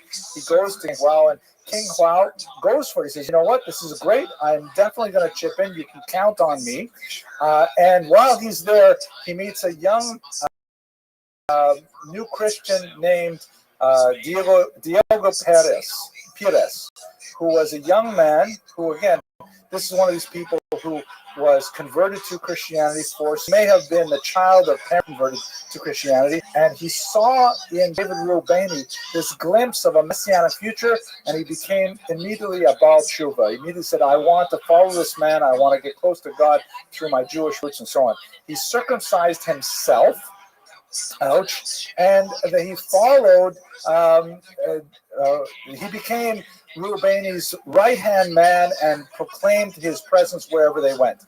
They actually later had a falling out, the two of them, and Shlomo Mocho, that was the name that he took on from his Christian name. He became Shlomo Mocho, which means kind of Solomon King. It's a little bit of a variation on the song. This is actually his signature, highly stylized signature that seems to, in itself, herald the arrival of the Messiah. He went to the Pope, where, because he was a Christian who had returned to Judaism, he did not survive the Inquisition and was burned at the stake. David Ruhlveni spent a few months in Portugal, and then suddenly King João thought he wasn't so amazing and ended up jailing him, and he most likely died in jail. But this is kind of an interesting interlude in Benvenita's life, in that she supported this messianic pretender who had, for a brief period of time, the attention of world Jewry and even the leaders of the world as a whole. One more item that gives you a sense of Benvenita's global position. The Ancona affair of 1555. Ancona is a port city located here on the western coast of Italy, and Jews were not allowed to live there, but they were tolerated because of their association with the with trade. They were, it was an extremely important port, and there's a lot of trade going through that particular city. The Pope Paul IV took over the region in part of a conflict between local powers, and he immediately arrested some 50 of these Portuguese Jews who were, again, they were technically Christians who had returned to their Jewish identity after escaping the Iberian Peninsula. And he ultimately, through the Inquisition, burned 25 of those Jews at the stake. So Gracia Mendes, who was furious, you recall that she was a very important and powerful woman as well, who was of the Portuguese extraction. She was furious, and she argued for a very strong response of world Jewry. This was rather unprecedented, if you think of it, in the 16th century for someone to be suggesting this. She argued that the entire port of Ancona should be boycotted, that Jews should no longer use Ancona as a port, and they would cripple it economically. Mendes herself was extremely wealthy, had tremendous connections in Istanbul and in the Turkish Empire, and as a result, her point of view had a tremendous amount of economic and political clout behind it. Benvenida, on the other hand, disagreed and said that, if they were to antagonize the Papal States by boycotting Ancona, then it would only reflect more poorly on Jews elsewhere. Furthermore, it did not need to be pointed out at the time, Mendes herself would have benefited tremendously by diverting trade away from Ancona to some of the ports that she had more interest in, whereas Abravanel had much more interest in Ancona itself.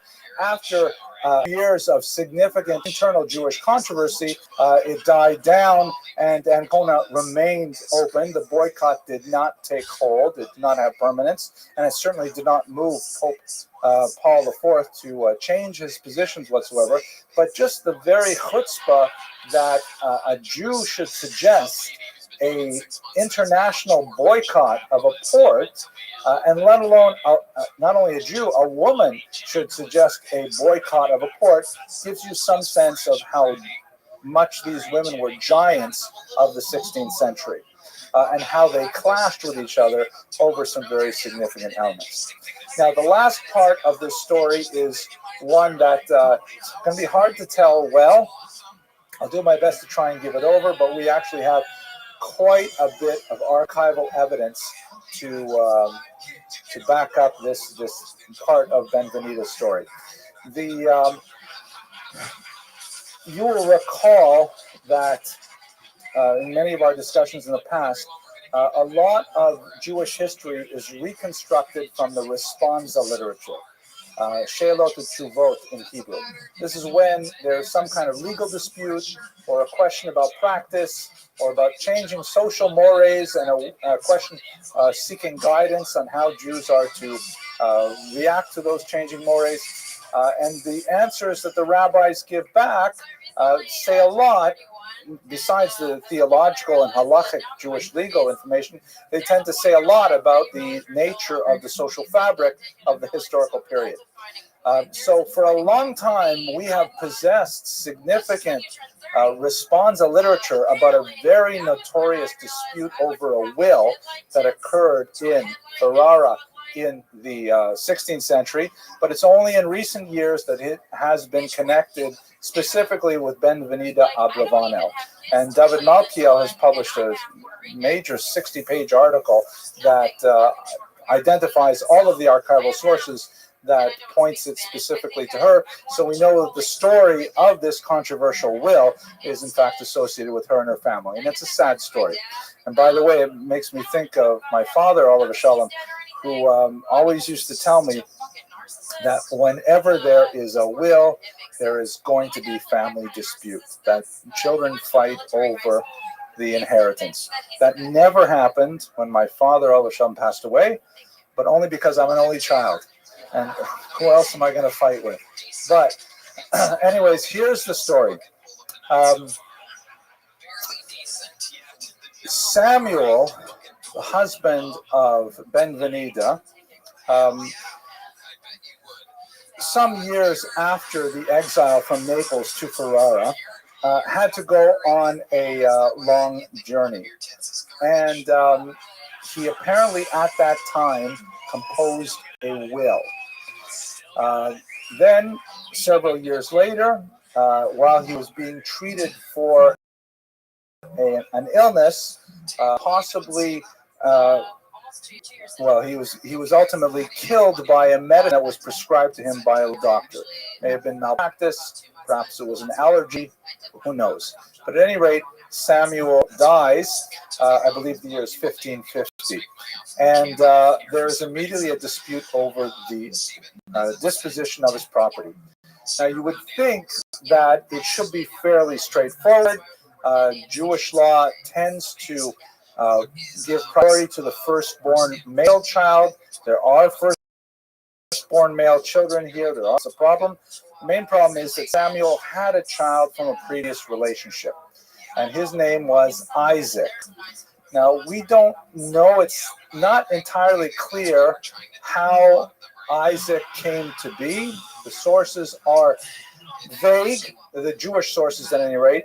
The Italian sources refer to him as naturale e bastardo, which I think you can anticipate what that might mean, but like as a natural son. It could have come from a prior marriage, of which we are ignorant, but anyways, the firstborn male was this son Isaac, who was only a half sibling to the later children who was born to Ben-Venida.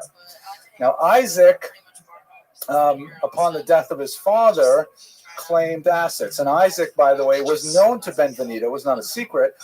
He did not live with the family. He was an adult at this time. And he claimed his share, which according to traditional biblical law would be Pishnayim, which would be twice the size of his younger brother's shares. However, another very well-respected principle in Jewish law is hamotzi mechavero alav lahevi araya. If you want to take property that is in the possession of someone else, the onus is on you to provide proof that you should get this. So there's a dispute, and 3 years after Shmuel Abravanel dies, Ben-Venida produces the will. So one of the big questions is, why did she wait 3 years to produce this will? She said it's because it had lots of embarrassing things in it, and it did. The will itself is a very unusual document in many ways. We're going to explore 2 specific ways in a second. But one of the things it says is that the heir to Shmuel's property, and is not his son Judah, it's Ben-Venida. He leaves his property to his wife as his heir, and that is highly unusual in Jewish law. Typically, the firstborn son receives more, the other sons receive the balance, and the mother is expected to be supported by these sons. This is, when you read the Torah and you imagine kind of like the Middle Eastern ancient setting, you always imagine, I shouldn't say always, but predominantly women live in the shadow of men, either in the shadow of their protective father, their protective husband, or in this case, their protective sons. There's a lot of fascinating discussion in halacha on what does it mean now that women have economic independence. What does that mean for many of these issues? And it came to play here as well. And not only was Ben-Venida named the heir of all this property, she was the executrix, meaning she could decide when and how much to give to each of the sons. There was an indication that they should receive part of that wealth, but it depended on how they behaved and who they married. Did they marry women that Benvenida approved of? And there's a lot like conditions attached to this will that was revealed, again, 3 years after the death. So this, because of the massive amount of money that's associated with this will, you imagine this is not just some shtetl will. We're talking about, a Reichman kind of will, a Bill Gates sized will. And maybe I should say, who else was a rich Jewish guy? Okay, there you go. Okay, it's I don't know. Let's go on. I don't want to think about Jared Kushner will face a big amount of money. So it immediately became an international cause célèbre that attracted the solicited and unsolicited opinions of rabbis all over the world, including the opinion of the great Maharam Mipadua. Rav Yosef Karo was cited very heavily, very important rabbis who were really the leading figures of their day. What were the major elements of controversy? There are two elements of it, both of which are striking and have tremendous implications for Jewish law. The first is the will almost totally ignores Jewish law. The will gives the money to the wife, and while there's kind of like a token where he says regarding his son Isaac, he should get some special jewels that are precious and valuable, it doesn't give him the pishnayim that the Torah refers to, the double half. Now, this is not totally outside of what can be expected, because there is a very well-known phenomenon that in order to find a way to distribute wealth before death, is this halachic institution called the Matana Mechayim, a gift while alive, where a person can say, listen, I have $100,000. I would like to make sure that all of my 10 kids get it equally, so I'm giving it to them right now while I'm alive, each $10,000. And then whatever's left after I die will go according to traditional inheritance law. So it's not completely unheard of. But the law basically flouted, the will basically flouted that aspect of it and did not really even bring it to any serious consideration. Secondly, also more difficult, they didn't do it with kosher witnesses, which would be the standard Jewish practice of executing a will. They went to a notary. And this, a non-Jewish notary, which was like, oh my gosh, how can you disperse so much wealth by using a non-Jewish authority to bring this about? And this was a huge amount of argument. Should the will be invalidated, A, because it ignored the traditional halachic boundaries, and B, because it used a non-Jewish system of recording the will. So one of the reasons why there was a hava amina, there was a thought that perhaps the will would still be valid, is because there was this enshrined principle that is quite complicated and is often tested in Jewish law of dina de malchuta dina. The law of the land is the law. In other words, even though Jewish law requires the will to be written in such and such a manner, if you do it according to a non-Jewish form, since that is what is accepted in the state, then perhaps it should be acceptable. And in fact, the rabbis who opined on this issue split, with some of the very prominent saying it should be set aside, and others saying the will should be upholded. In the end, after a protracted legal debate, both sides agreed to arbitration. And Isaac, in his depositions on the affair, said that he felt badly about going to arbitration, but he was broke and he could not support himself and his family while engaging in a massive extended lawsuit with his stepmother over this will. He may end up winning in the end, but he simply could not afford the lawsuit. And so as a result, they went to arbitration, and the will was divided accordingly as per the will of Shmuel Abravanel. One more detail that I think is quite fascinating here, since there's a lot of depositions involved and a lot of swearing is going on at this time, it's fascinating to see how Jews took the oath. I mean, if they were Jews per se, then they typically took the oath on some kind of Torah scroll, or at least a printed Chumash, which were available at this time. If they were Portuguese New Christians, then sometimes, even though they were Jews, they would take the oath on a traditional Bible that a Christian would use as well. And it's fascinating to see the whole range of adaptations that Jews were making to society at that time.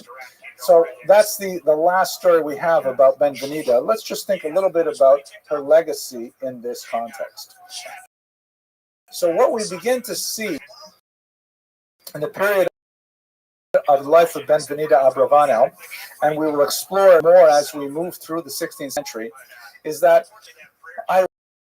ironically, by its Jews and then later by expelling its new Christian heretics, meaning these crypto Jews, these Portuguese Jews, the Iberian Peninsula released upon the world an unusual new diaspora, perhaps entirely unprecedented in its nature, in that these were Jews who, first of all, had a strong connection to each other over a broad swath of international territory, were located in many different countries to a degree that we'd never had before, as Jews tended to use, if we can use the phrase, chain migration, where they tended to make small incremental moves across the coast of North Africa or up the Italian peninsula. All of a sudden they're scattered. Literally, the word in Greek diaspora means scattering. They're scattered across the Mediterranean, and they constitute one community. They constitute one nation.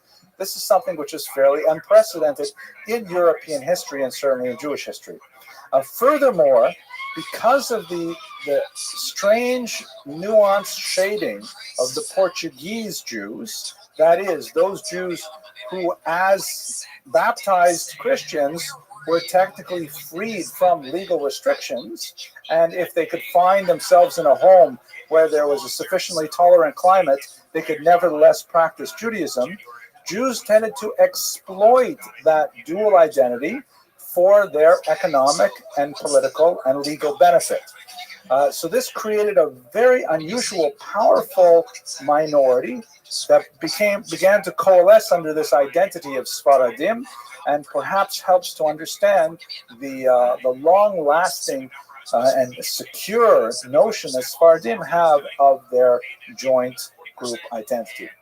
I hope that you found this lecture interesting and enjoyable. I know I had fun, maybe except for that joke part. Next week, as I mentioned, we're going to focus in on Samuel Usque and his horrible personal experience in the Portuguese expulsion and his explanation for it in a remarkable work which was translated into English only in the 1970s. Thank you for your attention and your endurance.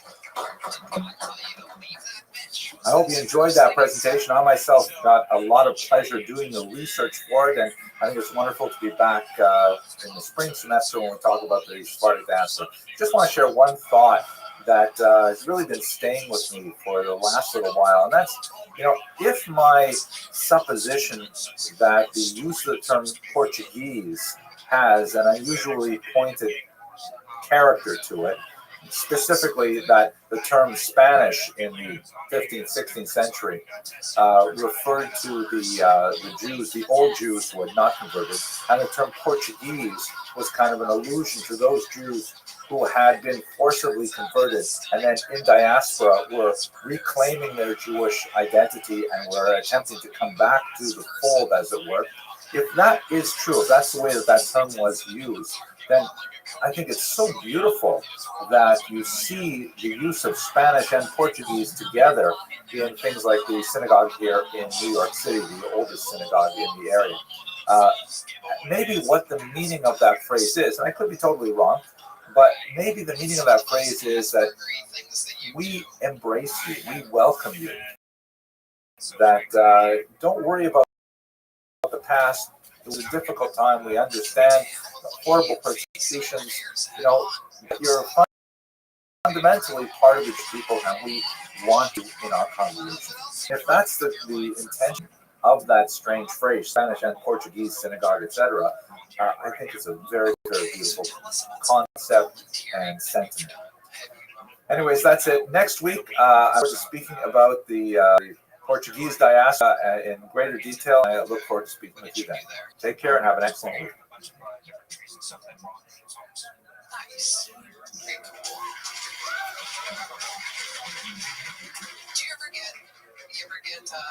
Do you ever talk to the devil? I mean, if God talks to you, I mean, you might, like they say, lightning doesn't strike twice. I mean, thank you, everyone, for coming. I'm so glad you're here tonight. We have actually a really amazing subject, something I've wanted to speak about for a long time. I actually looked up just a minute ago exactly how to pronounce his name because I've been saying it in a certain way for a long time, and I realized, oh my gosh, I don't want to blow it by pronouncing it wrong for an entire 50 minutes. So I would guess the subject of tonight's lecture is Samuel Usque. However, when I looked it up online, they said Usque, which seemed to me not in conformity with Latin rules of pronunciation, but on the other hand, the name is Portuguese. So please, those of you who know how to pronounce this properly, forgive me if I say Usque. It's going to come naturally. But at any rate, I don't mean by this kind of lighthearted introduction to diminish in any way the tremendous heroism of this individual that we're speaking about today. It amazes me that so few people are familiar with his work. He is one of those tremendous heroes of the Jewish literary tradition, literally risking his life to put certain words to paper. And the book that he ultimately completed that we'll be looking at tonight was, in fact, a treasured possession of many a converso family. Many Sephardim, particularly from Portugal, actually gave up their lives for possessing this particular book. I believe that tonight you will be transformed by the story of Samuel Usque and his book, The Consolations for the Tribulations of Israel. An absolutely amazing phenomenon that I look forward to discussing in the next 40 minutes or so. So let us begin with our usual thank yous. Tonight's lecture is sponsored by Mr. Brandon Sultan in honor of the Sultan and Benaroch families. I'll just read what it says here, whose Sephardic roots are expressed in a desire to honor the convivencia. That's what we discussed last semester, right? The coexistence of Muslims, Jews, and Christians for that brief period of time in early Al-Andalus. Also in loving memory of Mrs. Jean Milstein, whose relentless optimism was an inspiration to us all. I also have to make a good so thank you to Mr. Sultan, who is a regular viewer of these lectures online. I have to make a quick announcement. Remember, next week is President's Day, so we will not have our conventional class on Monday night, but gear up because the following week we'll be studying the Chidah, Rabbi Azulai, one of the most important figures of the 18th century, who was really a transformative figure in creating the identity of Sephardic Jews by uniting them around the entire Mediterranean basin. Absolutely fascinating figure, very, very prolific and active in all kinds of Jewish affairs. We're also short, unfortunately, a sponsor for next week. So if anyone would care to donate to our student scholarship fund, we ask for $250 to make these lectures possible. And the money goes entirely 100% to our students to help them pay the sometimes difficult tuition bill, because college is expensive, and in order to make this work, we try to help them out in every way possible. You can sponsor by visiting this website, bit.ly at the Friends of Jewish History. Much appreciated. Of course, I'm always grateful for your presence here. That gives me a tremendous amount of chizuk and makes me feel like it's worth doing the research for these lectures every week. Tonight's lecture is going to rely almost exclusively, certainly very heavily, on the research of Dr. Martin A. Cohen, who translated and wrote a critical edition of this Portuguese work that is the core of our subject tonight.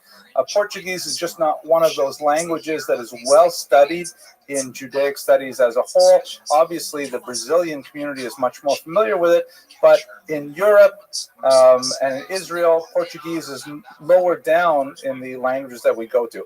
Nevertheless, we have essentially a Shakespearean work, something of that great status in Portuguese literature, authored by the Jewish individual that we'll discuss tonight, Samuel Usque. And we're deeply grateful to Dr. Cohen for his pioneering research in many areas of Sephardic studies. We'll be returning to his research when we look at conversos and crypto Jews here in the Americas, where he's done quite a bit of research as well. So that's kudos to Dr. Cohen. Let us now go right to the topic at hand. What exactly are we talking about? We're going to focus on this book here, which is truly a most dangerous book.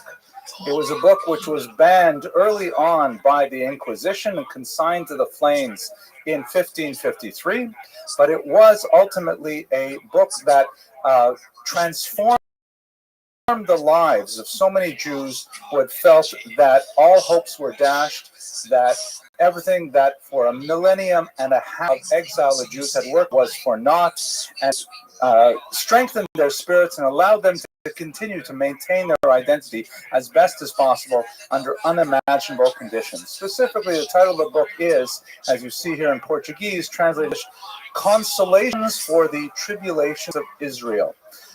It was published in Ferrara, Italy in 1553. I discussed Ferrara a little bit last week when we looked at the life of Benvenida Abravanel.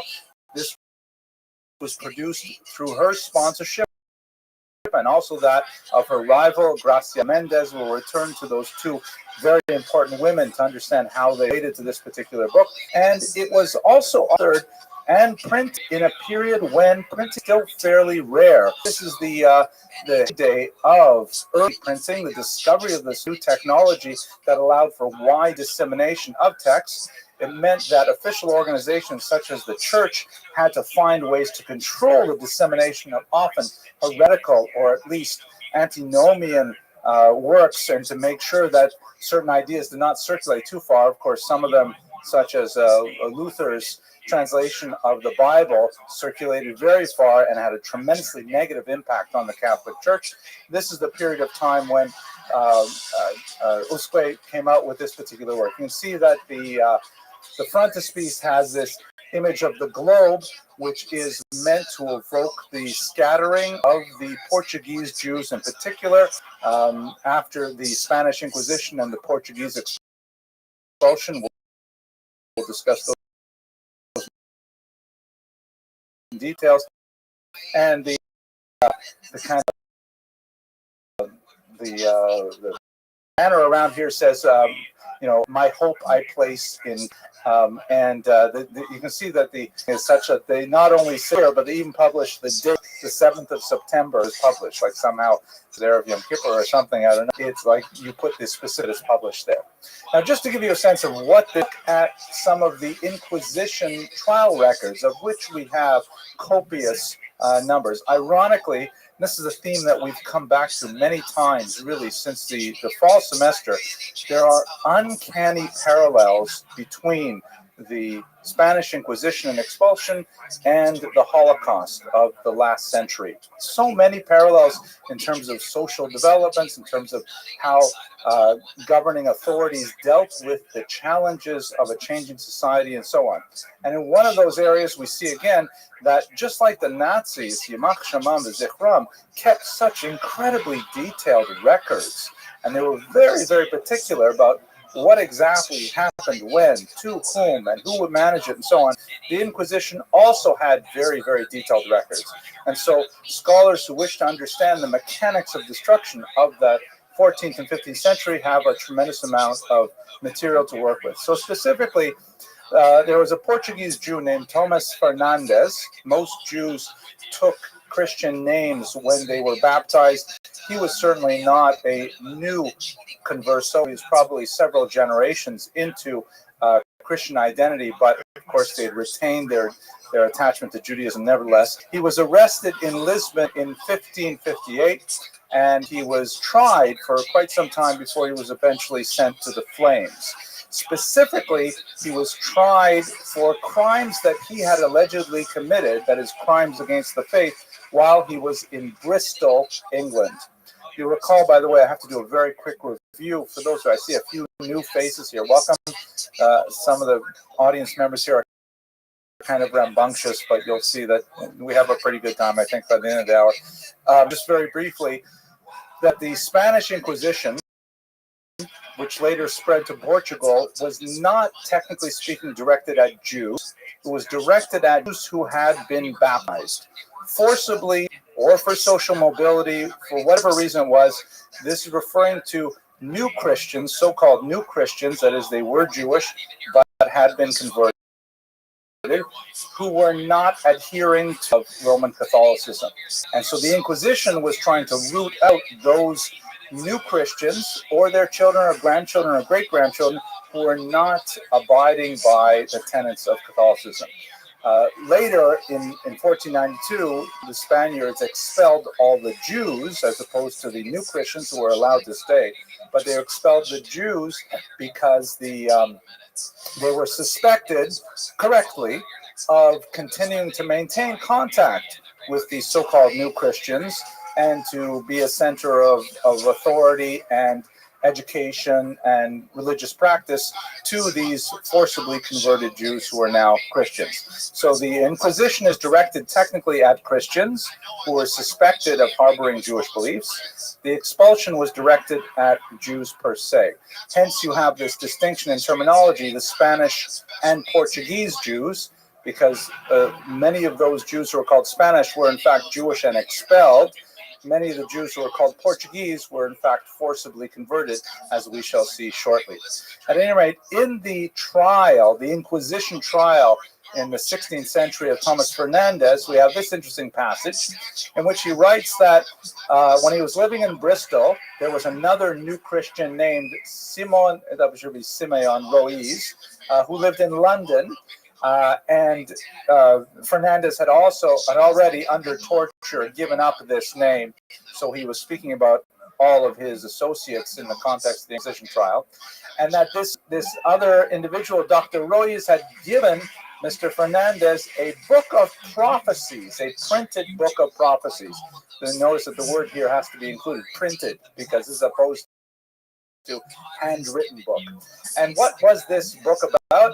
It spoke of the troubles which the sons of Isaac suffered, and said that they must not lose confidence nor be discouraged, because God would send them undoubtedly a version of this book that we'll hear straight from the Avenue J Library downstairs. There are a few errors in here, like, for example, it says it was dedicated to Beatriz de Luna. This is correct. I'm sorry. Beatriz de Luna, the wife of Diego Mendez. Those are the Christian names of Gracia Mendez, Dona Gracia. We'll read the dedication shortly. It was written in Portuguese. It was a quarto that refers to the size of the volume. And as this was a burden on his conscience, meaning the person who was being tortured to confess here, he asked pardon of our Lord Jesus Christ. He asked for penance, and the inquisitors ultimately accept his penance. And in order to ensure his safe passage of the world to come, they accelerate it with the fires of the auto da fe. But clearly, this is a reference to the underground circulation of this book among new Christians. And we know from many trials that it circulated both in manuscript copy and in printed copy. And it was painstakingly written out in full from one family and handed to another in order to convey the message that it contained, a message of hope, a message of consolation, a message of chizuk, of strengthening for the Jewish people. Now, it tends to drop away from Jewish consciousness after the 16th century for several reasons. One is, as I mentioned, it's written in Portuguese. It was never translated until the 20th century. Portuguese Jews did have some familiarity with Spanish, and in fact, the author himself writes that he could have chosen Spanish as a language to convey his message, but he felt he really wanted to reach the most desperate of those Jews, those ones who were living in that liminal space between being fully Jewish, between being fully Christian. He chose Portuguese specifically, so that limited it to some degree. It could be that the reason why it fell out of circulation is because in 1553, almost immediately after it was printed, the papacy instituted a mass book burning of Jewish texts, and it probably got caught up quite a bit in that first major book burning of the 16th century. And also, it may speak to the tremendous secrecy with which the Converso community guarded this treasured book, that we only know about it primarily from what the inquisitors have to say. It does make some impact on the literary tradition, but unfortunately, many other tribulations rose up shortly thereafter, and it tends to get lost. Let us, though, now look to the history of the Jews of Portugal to try to place Usque's specific work within that context. So you'll recall, as I mentioned a few minutes ago, there was forced conversions in Spain that goes really back to the 14th century, in which some over-enthusiastic lower clergy in particular, acting in many times against the will of the papacy and the higher clergy, converted tens of thousands of Jews to Christianity.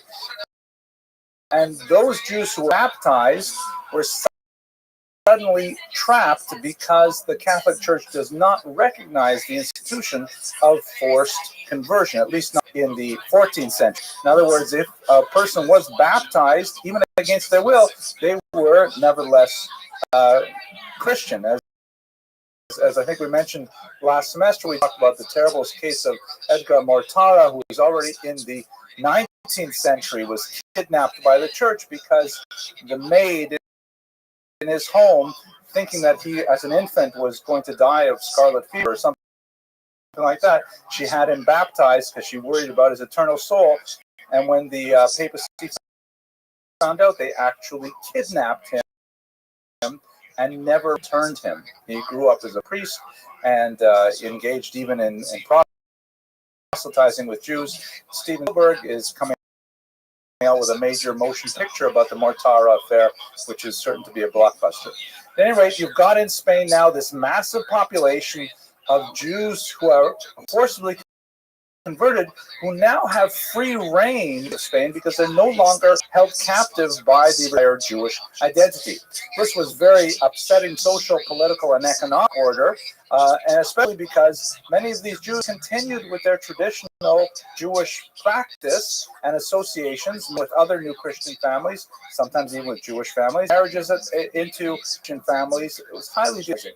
So Ferdinand and Isabella brought in the Inquisition to control that movement, and ultimately in 1492 they decided that's it, we're going to get rid of the Jews, and hopefully that will solve the problem, because now these conversos will have no one to whom to turn.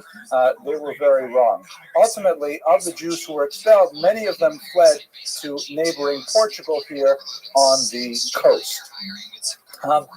Now, in Portugal, there's an exceptionally sad story of how they were treated. There was a kind of a oscillation between incredible cruelty and liberalism, which at times assuaged the fears of this emigre community that in fact they would be allowed to live safely in Portugal, and in other times crushed those hopes in their infancy with tremendous brutality.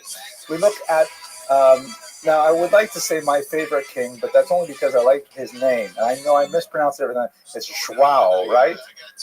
Olivia, is that how you say it? João. But I like saying it João, though it's not right. But anyway, this is João II, who in 1492 admitted the Jews and said, listen, I see there's thousands of you pouring across my border. You're all very wealthy. The Jews are known as being the leaven of the economy. So you can come in here, you can bring your wealth, you can pay a special tax, and you can live here for 8 months until you sort yourselves out, until you figure out where you're going to live. And in the meantime, once he realized how valuable this new immigrant community was, he said, you know, we should really keep the Jews here. But rather than simply open up his borders and give them free reign, he figured it would be much easier if they came and stayed, but as Christians. So he exposed them to many forced conversionist sermons, which were de rigueur and very popular since the 13th century in Spain, after the Barcelona dispute with Nachmanides. And his successor was especially cool. It was also, Huao the second. He figured that one of the ways we're going to get the Jews to convert is actually if we work through their children. After months and months of conversionist sermons with very little success, he actually took perhaps several thousand children and separated them from their parents and sent them to the newly discovered island of Sao Tome, which is here off the coast of West Africa, with the explicit statement that they would then be returned to their parents once their parents converted to Christianity. So that particular episode is in Usque's book. I'd like just to get a sense of his style and something which was immediately prior to his own birth. My misfortune, he puts it in the present tense, in the first person singular, because the narrator is none other than Jacob the patriarch, who describes in a kind of symbolic way all of the suffering of the Jews throughout time. So he writes, "To my misfortune, the island of Sao Tome had recently been discovered. It was inhabited by lizards, snakes, and other venomous reptiles, and was devoid of rational beings. They used it, for example, to house a slave fortress for the burgeoning transatlantic slave trade that would dominate the region. Here the king exiled condemned criminals, and he decided to include among them the innocent children of these Jews. Their parents had seemingly been condemned by God's sentence. When the luckless hour arrived for this barbarity to be inflicted, mothers scratched their faces in grief as their babies, less than 3 years old, were taken from their arms. Honored elders tore their beards when the fruit of their bodies was snatched before their eyes. The fated children raised their piercing cries to heaven as they were mercilessly torn from their beloved parents at such a tender age. Several women threw themselves at the king's feet, begging for permission to accompany their children, but not even this moved the king's pity. One mother, distraught by this horrible, unexampled cruelty, lifted her baby in her arms, and paying no heed to its cries, threw herself from the ship into the heaving sea, and drowned, embracing her only child. Thus those innocent souls were removed from their parents' sweet tenderness by such inhumanities and delivered into the power of merciless enemies. O brothers, who could describe to you the hidden and visible anguish which cloaked all my children, the sighs, the tears, the bloody and febrile groans which were heard in all their houses? For there are no words of consolation to relieve a pain so great, even though each one had good reason to hope for consolation." He goes on to say that when these innocent children arrived at the wilderness of Sao Tome, which was to be their grave, they were thrown ashore and mercilessly left there. Almost all were swallowed up by the huge lizards on the island, and the remainder who escaped these reptiles wasted away from hunger and abandonment. Only a few were miraculously spared that dreadful misfortune. Absolutely horrific, unimaginable kind of persecutions that were meted out to the Jews in an attempt to bring them into Portuguese society as Christians. But unfortunately, it gets worse. So this is a picture of his successor, Manuel I. Manuel I, the king, wanted to create a dynastic union with Spain, creating one Christian dominion for the entire peninsula. And so in order to effect this, he agreed to take the daughter of Queen Isabella, the Infanta Isabella, as his wife, creating a dynastic union. Isabella and Ferdinand, very doctrinaire, anti-Judaic individuals, insisted that they would not form a union with a country that still permitted Jews in its midst. So Manuel agreed to expel all the Jews in 1497 in a manner similar to the Spanish expulsion of 1492. This is, by the way, not Isabella's daughter. This is his second wife, Maria. Isabella died in childbirth, so he then married her sister in order to preserve the union. The expulsion of the Jews from Portugal, or the agreement to expel them, ironically is, as the historian Prescott put it, the first time that Jews were persecuted out of love. Ironic, right? Because he loved, it's not really funny. I don't know why I said it. Maybe I'll just cut that out of the internet because it doesn't make sense. We're talking about the lizards. Now we're talking about, forget it. Okay, so what did he do? So he decided, I'm going to expel all the Jews, but then he realized, you know what? Once again, like his predecessor, the Jews are very valuable. So instead, you know what? Let's just baptize them all instead. Let's just make them Christian. That way we'll keep their wealth, we'll keep their know-how. It's only a few thousand Jews anyways. And so through various stratagems, he actually brought them to the seaside. And before boarding boats, they were baptized. And suddenly they became Christians. No more Jewish problem in Portugal. And then immediately thereafter, he closed the borders. And he said that no new Christians may leave Portugal. So one of these ironic situations in which the Jews are not free to practice their religion. They are free to be Christians, not free to leave either. They must remain within the boundaries of Portugal with their wealth and their economic know-how and so on. So for the next several decades, Portuguese Jews are trying desperately to kind of escape Portugal and find a place where they can practice Judaism freely. In Amsterdam, Salonika, Constantinople, places like this, Sfat, these are places where the Portuguese Jews, who were only a few years earlier Spanish Jews, are now trying to find ways to live their life freely as Jews. But they're terribly afraid, with good reason, that if they are discovered trying to leave, then they will be subject to tremendous persecution. Mob violence dominates the Jewish experience in Portugal over the next couple of decades. In 1503 again, so this is 1497 when they have been forcibly baptized. Technically expelled, but then forcibly baptized to stay in Portugal. 1503, there's a famine, and the Jews are, of course, blamed for the famine, and there's mob violence. So it's not Jews, these are the conversos, right? The Jews who have been converted to Christianity, their presence is viewed as the reason for the famine. There's hyperinflation a few years later, and once again, the Jews are blamed for the hyperinflation. In 1506 is an especially terrible moment when there's someone in church in, I believe it was Lisbon, right, it's in Lisbon, on Easter Sunday, remarked that an icon of the Virgin Mary was glowing with a supernatural light. And one of these new Christians, a baptized Jew, says it's just the reflection of a candle. And the suggestion that that it was a natural phenomenon created a horrible massacre in Lisbon, in which even lay clergy also participated. And we can list several of these kinds of like mob reactions, because the general population is not happy with the introduction of these new economic competitors who now, as Christians, even though everybody knows they're not really enthusiastic Christians, are beginning to dominate the economic echelon society.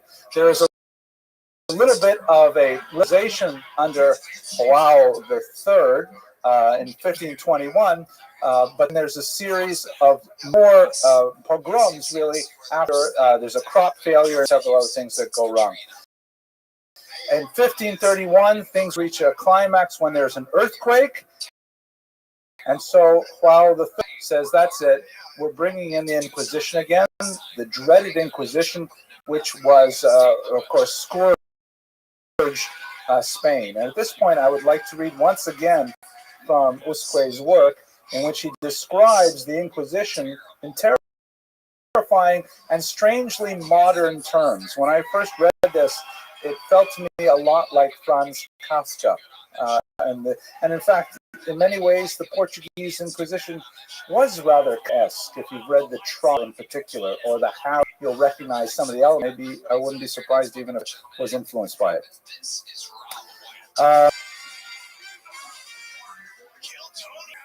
Right, here it is. The king and queen sent to Rome for a wild monster, right? The Inquisition comes from Rome, Roman Catholic, of such strange form and horrible mien that all Europe trembles at the mere mention of its name. He speaks of the Inquisition in concrete and metaphorical terms. Its body, an amalgam of hard iron and deadly poison, has an adamantine shell made of steel and covered with enormous scales. It rises in the air on 1,000 wings with black and poisonous pinions, and it moves on the ground with 1,000 pernicious and destructive feet. Its form is like both the awesome lions and the frightful serpents in the deserts of Africa. Its enormous teeth equal those of the most powerful elephants. Its whistle or voice kills even more quickly than the venomous basilisk. Its eyes and mouth spew continual flames and blazes of consuming fire, and the food it eats is the fire in which human bodies burn. Its flight is swifter than the eagle's, but wherever it passes, its shadow spreads a pall of gloom over the brightest sun. Finally, in its wake, it leaves a darkness like the darkness visited upon Egyptians in one of the plagues. And when it arrives at its destination, the green grass which it treads on, or the luxuriant tree on which it alights, dies, decays, and withers, and then is uprooted by the monster's devastating beak. It desolates the entire countryside with its poison until it is like the Syrian deserts and sands, where no plant takes root and no grass grows. Now he goes on to talk about how this affects the Jewish community, and it's interesting to say here that he says, I do not want to be remiss in telling you that in addition to the enemies, there were at that time some confessos, meaning like these new Christians, who delivered their own brothers into this cruel monster's power, an allusion to the cycle of torture and forced confession and denunciation of other Jews. Poverty was the spur and the reason for most of their evil acts. Many poor confessors went to the houses of their richer brothers to ask for a loan of 50 or 100 cruzados for their needs. If any refused them, they accused him of Judaizing with them. Terrible situation, and once again, with the Inquisition, Juan III closes the borders again. This is the environment in which Busquet experienced his youth and young adulthood. So let us go to Busquet himself. We don't even know if this is his real name. The only thing we really know about him are whatever information is included in this book and in a few scattered references of his contemporaries. It may be a pseudonym because he shares some autobiographical information. He says that his family comes from Huesca, which is a town in Castile in Spain. So it may be an acronym meaning like the person from Huesco. It's also interesting to note that he seems very fond of acronyms and of anagrams. You know, when you take the letters of a word and you mix them up. So, for example, one of the main letters in the constellations is Icabo, which is an acronym of Yaakov. So some scholars have argued that he may be Manuel Gracia, if I remember correctly. That's an acronym for not especially well-known Christian. It's a Christian name for a converso, and Busquet may have been a pseudonym that he we'll talk about Manuel Gomez, excuse me. We know from his own description that his family entered Portugal right after the expulsion of 1492, and he was born shortly thereafter, so he grew up in this environment of mob violence followed by the Inquisition. We know that he has, based on this text, tremendous familiarity with the broad swath of learning of 16th century thought. Very similar in many ways to the figures we looked at in Al-Andalus, who had a very broad Jewish and non-Jewish education. We don't know exactly where he got this information because, after all, he grew up as a nominal Christian, where any education of a Jewish character was entirely proscribed. So he learned all of his Jewish knowledge underground in Portugal. But he may have gone to the University of Coimbra because he was thoroughly familiar with Latin and Greek and with the literature of the Church Fathers. It's not impossible, argues Cohen, that in fact he may have been, like many sub rosa new Christians, he may have been studying for, because only as a student of the priesthood would he have been given access to the kind of broad humanities education that that was required to write a book like this.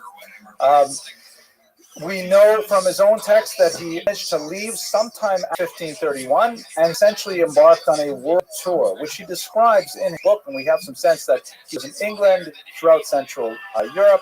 He also made it to Constantinople, Salonika, and Greece, all the places where Sephardic Jews had made their homes immediately after the expulsion, and in particular in the tremendous city of Tzfat, which was just then enjoying its tremendous explosion of Jewish creativity. But where we rest is in Ferrara, where he wrote this book. It was the home of Don Gracia and Benvenida Aravanel, the subject of last week's lecture, two incredibly powerful and wealthy women who used their political might and their political acumen and their considerable resources to defend Sephardic Jews worldwide, through ransoming captives, to engaging in geopolitical machinations, such as the attempted boycott of the port of Ancona and so on. And one of the most important things that both of them did was that they supported early scholarship in Ferrara and allowed for tremendous energies to be placed into publishing. The Ferrara Bible shown here is the result of their efforts. This is exactly in the same period as Usque wrote his book, and you can see in this particular image, which is written, is the Ferrara Bible written in Spanish. For those who fled the Inquisition, you can see this motif, very beautiful, terrifying gargoyle features that sort of remind me of the winds, perhaps. They're blowing the winds, and here's a ship that's clearly in distress. The mast is broken, and there are these sea monsters in the water, and this is kind of metaphorical of the Spanish Jews being exiled from their homeland, going throughout the Mediterranean, even crossing the Atlantic to the New World with tremendous danger. There were three Usques in Ferrara at this time, and scholars have wondered, how could it be the name, which, by the way, we don't even know how he spelled it in Hebrew. We only have it in Portuguese and Roman letters. How is it you have three Usques, not a common name, all together in the same place? Possibly because they were related, or possibly because they all chose the same pseudonym. Son Abraham and Samuel, that's our protagonists today, they were publishers and writers together. Samuel Usque in particular may be an acronym for Manuel Gomez, but the three of them together produced the Ferrara Bible and the Consolations for the Tribulations of Israel, and many other works of its kind. Now, let's look at the book right now itself. What exactly is this book we're talking about? So, I forgot to read you one thing here. Sorry, I wanted to read you. Don't worry, I only have 4 selections, and I've read 2 of them already. This is the beautiful dedication to Doña Gracia Nasi. Publishing is so dependent on material support. It doesn't happen by itself. People have to find, as we say in Pirkei Avos, ein kemach, ein Torah. If there's no flour, there's no Torah. You have to have, okay. Anyways, the dedication here is to the very illustrious lady, Doña Gracia Nasi. And so Samuel Usque writes, "The heart is prized as the human body's noblest and important organ. For the first to feel the pain any other part of the body suffers. Indeed, it must be kept content for all the others to be at ease. Since my prime purpose is to serve our Portuguese nation." Doña Gracia was also from Portugal. She was also a converso who returned to Judaism after fleeing the Iberian Peninsula. My prime purpose is to serve our Portuguese nation with bearing new fruit. It is proper to offer it to your excellency, for you are the heart and the body of our people. In the remedies you offered, you have always shown that you feel our people suffering poignantly than anyone. I say this not out of blind devotion, though I am your protege, most illustrious lady, and desire to satisfy you through works, writings, and deeds, and to show myself in some small way grateful for the largesse I have received from your generous hand. Since you began to reveal your light, even our sucklings have imbibed this truth at their mother's breasts, and your name and the memory of your goodness will forever be a part of the marrow of their bones, which is in fact true. We speak of Doña Gracia Mendez 500 years later with the same respect and admiration because of the decisions she made with her individual powers and wealth. So you get a sense of the relationships there. He also speaks very positively of her rival, Benvenida Abravanel. Obviously, he didn't want to offend either one of them, and he benefited from both. But anyway, what is the purpose of this book? It is, as I alluded to in his dedication there, that he wants to provide consolation for these scattered, embattled populations of Portuguese Jews who are not sure what to do with themselves. They're hiding their Jewish identities. They're hiding their Jewish practices. They're trying to live a life of outward Christian behavior. They're worried about what will happen to their children, what will happen to their legacy. And on a deeper level, metaphysically, they worry, has God abandoned us? Were we wrong to maintain our Jewish identity for 1,500 years that now we are suffering such tremendous pain? And so he begins in his prologue, which maybe I won't read to you, maybe I'll just paraphrase it, but it's very beautiful. He says, listen, I've written this book, which is in many ways a long scroll of agony, to quote a title of a Holocaust work. It's a long scroll of agony detailing the so many persecutions that we have suffered since the exile, actually 2,000 years ago, under the Babylonians. And in each of those exiles, each of those persecutions, we have endured primarily by attachment to our faith. He spends a lot of time talking about how the persecution itself is embedded in biblical texts, that, you know, this particular thing happened here, and you can see an allusion to it in the book of Deuteronomy. Some of those parallels are absolutely chilling. And of course, we can do the same in our own generation, looking at the Holocaust, where we see the similarities between these far off prophecies and some of the terrible things that we experienced. But nevertheless, the fact is that if the prophecies that describe the persecution were true, then it also follows the prophecies that describe the redemption are true. It's reminiscent, if you're familiar with the famous Talmudic passage, when some rabbis are surveying the disaster in Jerusalem, Adrianic persecutions of the 2nd century, and some of the rabbis are moaning and wailing, and Rabbi Akiva, the greatest, starts laughing. And they say to him, Rabbi Akiva, why are you laughing? Oh, it was a occasion because they saw a fox running through the ruins of the temple. And what a thing to have a fox running through the Holy of Holies like that. And the rabbis say to him, Akiva, how can you laugh? He says, I'm laughing because I know that if this has happened to Jerusalem, which was foretold in our prophecies, then we will also see the redemption that is similarly foretold in our prophecies. So this book, in Portuguese, for a Portuguese remnant, is going over and over again in often painful details the specific persecutions that Jews have endured historically, and in a long section again in their own day in the century. Absolutely finding structure and guide. I mentioned already the language is Portuguese because he was a form of a dialogue, particularly between three shepherds. There are these two shepherds, well, actually, I'll tell you the next slide, so I'll tell you. And the message I've already told you, so let's jump ahead. There's three dialogues in it. The first one introduces the three characters, where these are kind of like timeless people who live for centuries upon centuries. One of them is a shepherd named Icabo, which is an anagram for Yaakov, which is not a coincidence. Usque makes that clear in his introduction that this is what he's trying to do. And he is comforted by two other shepherds, one named Numeo, for whom Usque says is representative of the prophet Nahum. The word Nahum in Hebrew means consoler, one who consoles. And the other one, Zikareo, which is the prophet Zechariah, meaning the one who remembers. Zechariah, remembering God, literally. And the first dialogue essentially has these three characters, and it really does read Shakespearean in a Shakespearean manner, because they're speaking in very elevated language, and you get a sense of scenery. They describe where they're sitting, what they're doing, sometimes using metaphors of hunt and hares and ostriches and lions and things like that.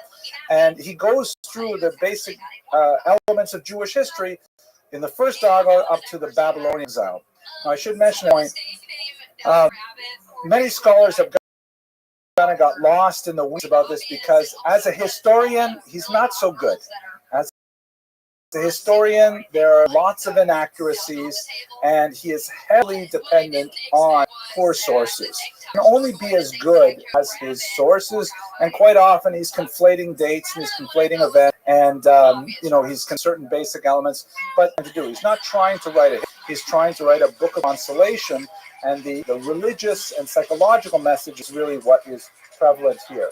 The second dialogue takes it from the return of the Jews in the 6th century before the Common Era, right up until the Roman exile. And by the way, this is kind of an interesting piece. Dr. Stephen Fine, a scholar at Yeshiva University, recently discovered tiny traces of pigment in the famous Arch of Titus frieze that is in Rome, and he was able to reconstruct the way it actually looked in the 1st century. So Romans, at the time it was built, actually saw a painted frieze that looked something like this. It was much more garish than the way that we see it today, but nevertheless it's a very powerful thing. And if you can imagine in a pre-literate culture, this is an incredibly powerful, iconic reminder of the conquest of Jerusalem. At any rate, let us go on. The third dialogue is perhaps the most fascinating, and one that many scholars have meditated on the most. It goes from the post-Roman exile, 2nd century, basically, right up until the 16th century, including some very lengthy descriptions of things that Usque experienced himself or his immediate prior generations. So he now becomes a much more important source for a discussion of the Spanish Inquisition, the exile, the Portuguese Inquisition, and so on. And he then leaves, he flees Portugal, and we have some sense of what Jewish life was like as he wanders around these scattered Sephardic communities throughout the Mediterranean basin. The autobiographical material here is very rich and dense. You get a sense of who he is as a person and the tremendous sense of mission that he brings to the task of this particular literary endeavor. He ends with a very long, prophetic conclusion in which he wraps up all of his thoughts about the persecution of Jews and connects it specifically to the coming of the Messiah, though he may tarry, with tremendous drama and feeling. It's hard to not swept away with the emotive work. If you can imagine yourself in, the kind of under which Portuguese Jews were reading this. Perhaps they would have working with a painstakingly hand-copied version of it. Perhaps the head of the family would have been reading it by candlelight quietly in order not to arouse the attention of neighbors. Perhaps it would have been furtively studied in a secret room in the house. Who knows how it was actually passed down from one generation to another, but we know that it had a phenomenal impact, and it was a major feature in preserving the integrity of the Portuguese Jews in their tremendous suffering.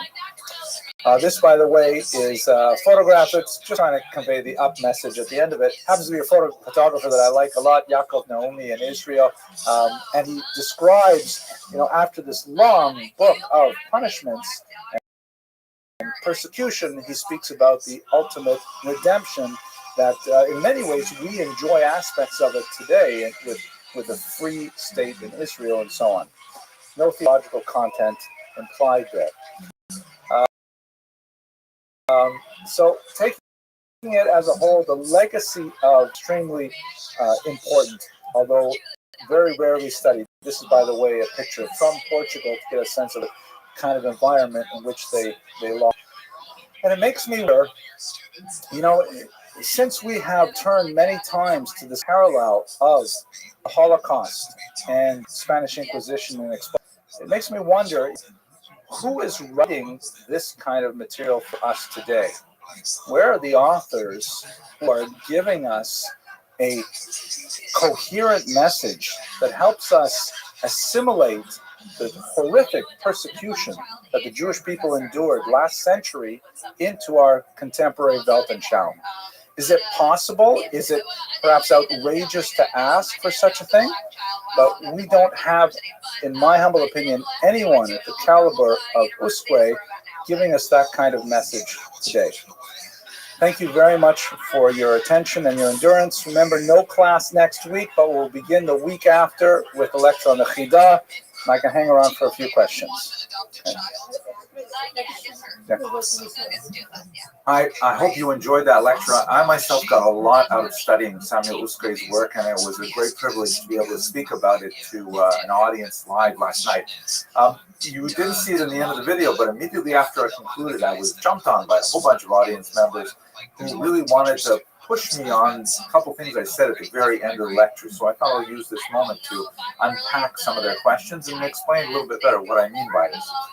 We should bear in mind that in many ways, we are in a parallel generation to Usque, that his experience 70 years after the Spanish expulsion has certain salient comparisons with the experience we have 70 years after the Holocaust. Now, I'm not going to take this 30 seconds or so that I have right now to go through all of the parallels, but there's no question that we are living in kind of like a, not exactly a post-apocalyptic era, but a post-catastrophe era. And I think that we don't really have someone with the voice of Usque who's kind of like explaining it all for us in a way that we can grasp. We have our poets of the Holocaust. We have our Elie Wiesels. We have many people with tremendously heroic stories of suffering during the Holocaust and personal and communal redemption. I myself studied the Eish Kodesh from the Warsaw Ghetto. It was an incredible story, an incredible thinker from the Holocaust. But what we don't have, in my humble opinion, is we don't have someone 70 years out who's able to explain to us, to the Jewish community as a whole, as to what the Holocaust means in the larger arc of Jewish history. How do we assimilate the Holocaust? Can we assimilate the Holocaust into our Weltanschauung? How do we deal with the contemporary crises of, assimilation and the challenges to the state of Israel and all kinds of really existential challenges to our very being at this point in time? These are very big questions, and I feel in many ways like in this postmodern period we're sort of floating in space, waiting for someone to kind of explain it all to us in a way that Samuel Usque did. Anyways, those are my 2 cents. You heard more than ready for the first part of this lecture. I hope it's food for thought, and I look forward to speaking with you about Jewish history in the future. Thanks very much for watching. She doesn't have an ability and some physical. Let me ask you a question like that. Did you know that when you got it, or do you get a discount or something? Like, how does that work exactly? 30% off. No discount. Foster care is free. Okay, tonight's topic, fascinating material. We're going to look at the life of an individual known by the acronym of his name, the Chida. As has been pointed out to me on the way in, and as in fact is the first sentence of the major biography of the life of the Chida's life itself was a Chida. You have to know Hebrew to understand the pun. The word Chida in Hebrew means riddle or puzzle. And in fact, many aspects of life are a puzzle. But the truth is, so much of it is available to us, and it's fascinating the details that we can learn. He was a major Sephardic figure in the 18th century, had a very important role to play in the crafting of the identity of members of the Sephardic diaspora scattered throughout the Mediterranean basin, all the way up into Northern Europe, and in fact into England as well. And I think you'll find his life fascinating and unusual. Let's start with the usual good and welfare material, though. First of all, tonight's lecture was sponsored by an anonymous donor. Thank you anonymously. We're doing pretty well.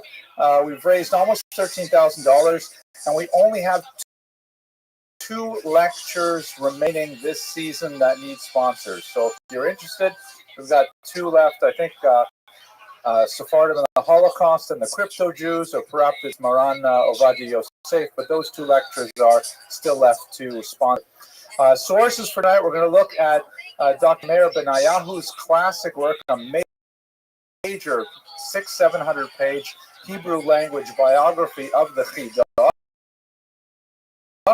And I'd also like on 2 other works which are related to varying degrees to the Chidah's research. First of all, Jonathan Ray's rather remarkable book called After Expulsion, which deals with the period immediately after 1892 in a way that's treated systematically by knowledge before this monograph. It's a fascinating study, and we will spend looking at the first generation or 2 immediately after the expulsion. We'll also look at the remarkable work by Matthias Lehmann, which is much more closely dedicated to the Chidah's work. It's called Emissaries from the Holy Land, the Sephardic Diaspora, and the Practice of Pan-Judaism, which is his kind of anglicism of the term Klal Yisraeliyut, of the idea of a pan-Jewishness, like something that encompasses all Jewish people in the diaspora in the 18th century. Those are 2 works that we'll be relying on as well. One last good and welfare announcement, which is a little more personal. I'm very pleased that a book that I published way back in 1999 is now available in a revised edition. I don't even have my copies yet, but they are on for sale online right now. It's kind of a cool book. It's the first book I ever wrote. It's my dissertation that came out. Harvard University published the first edition. Here is the original cover. It's kind of a dull cover, I think, but at the time I was just so happy to be published. It really didn't matter to me. And it looks at the history of the Jews in Ukraine in the first few years immediately after the fall of the Tsarist Empire. It was a difficult time when there was a tremendous amount of on the one hand, great optimism that a lot of the independent governments that were set up during those first few years tried to create special relationships for the Jews. There was a Ministry of Jewish Affairs that was set up in Ukraine, for example, but it all ended in disastrous failure because there was a wave of pogroms that swept through the region, killing possibly somewhere in the neighborhood of 50 to 60,000 Jews. That's a low estimate, but probably a fairly reliable one. And ironically, about 40% of the recorded pogroms were perpetrated by the same government that also had the Ministry of Jewish Affairs. So this book explores that particular paradox. It just came out, I'm really pleased, in Ukrainian translation last year. So it's met with a certain amount of critical acclaim, both in English and in Ukrainian. And here's just one kind of interesting picture from the cover. This is a 1918 100 Karbovanets bill, which was published by the very brief-lived Ukrainian Republic. And it has on the other side of the bill, everything is written in Ukrainian. On this side, you have Russian, Polish, and the third official minority language, Yiddish, on the currency. It says here in Yiddish, 100 Karbovances, 100 Karbovances, which is kind of, you know, like the high point of their cooperation, later to be submerged in the blood of the pogrom violence. But that's not our topic for tonight. That's just a shameless self-promotion. Okay, let's go to our topic. We're going to look specifically at the Chidah. Now, the Chidah's life is primarily 18th century. He was born, I believe, 1724 off the top of my head. When you think about it, we spent a lot of time last semester looking at the Jews of the Iberian Peninsula per se, right up until the expulsion, and then we spent spent a couple of weeks looking at the early 16th century, but we are now jumping all the way to the 18th century, so there's a gap in our discussion. I need to take a little bit of time to speak about that gap, and so we'll start with that before we go to the Chida directly. Of course, this map, which we've used many times, kind of paths that Jews took on the Iberian Peninsula, and this is where Jonathan's absolutely fantastic. Actually, quite disturbing in ways. For example, of dislocation at the 1492 occasion for Jews. Not only dislocation, immediate and physical sense, that they could leave their place of residence and find a place to live, but the disruption of family ties, disruption of economic support, the disruption of their entire connection to the world and to their God was challenged by the huge dislocation of the expulsion. Ray catalogs how there were 3 entry ports into Portugal, going into that country before, of course, it was transformed for the Jews there 5 years later. And a large number of Jews were trapped at these 3 entry ports as they tried to get petitioned to get into Portugal. While they were there, many of them actually turned back and decided it's too difficult, let us convert to Christianity and we'll figure out what we can do in Spain. These were often communal decisions reached by the elders of a village, because an entire village would pick up and would be forced to leave at once to go to Portugal. And it came to pass that from time to time, the leaders of these communities said, how are we supposed to feed all of these people under our care? How are we supposed to find the wherewithal for them to live? Many of them felt that perhaps they would do better and they would eke out their basic sustenance if they were to capitulate to the demands of Ferdinand and Isabella and, in fact, convert to Christianity with varying degrees of sincerity, as you might imagine. So large numbers of Jews actually turned back at the Portuguese border.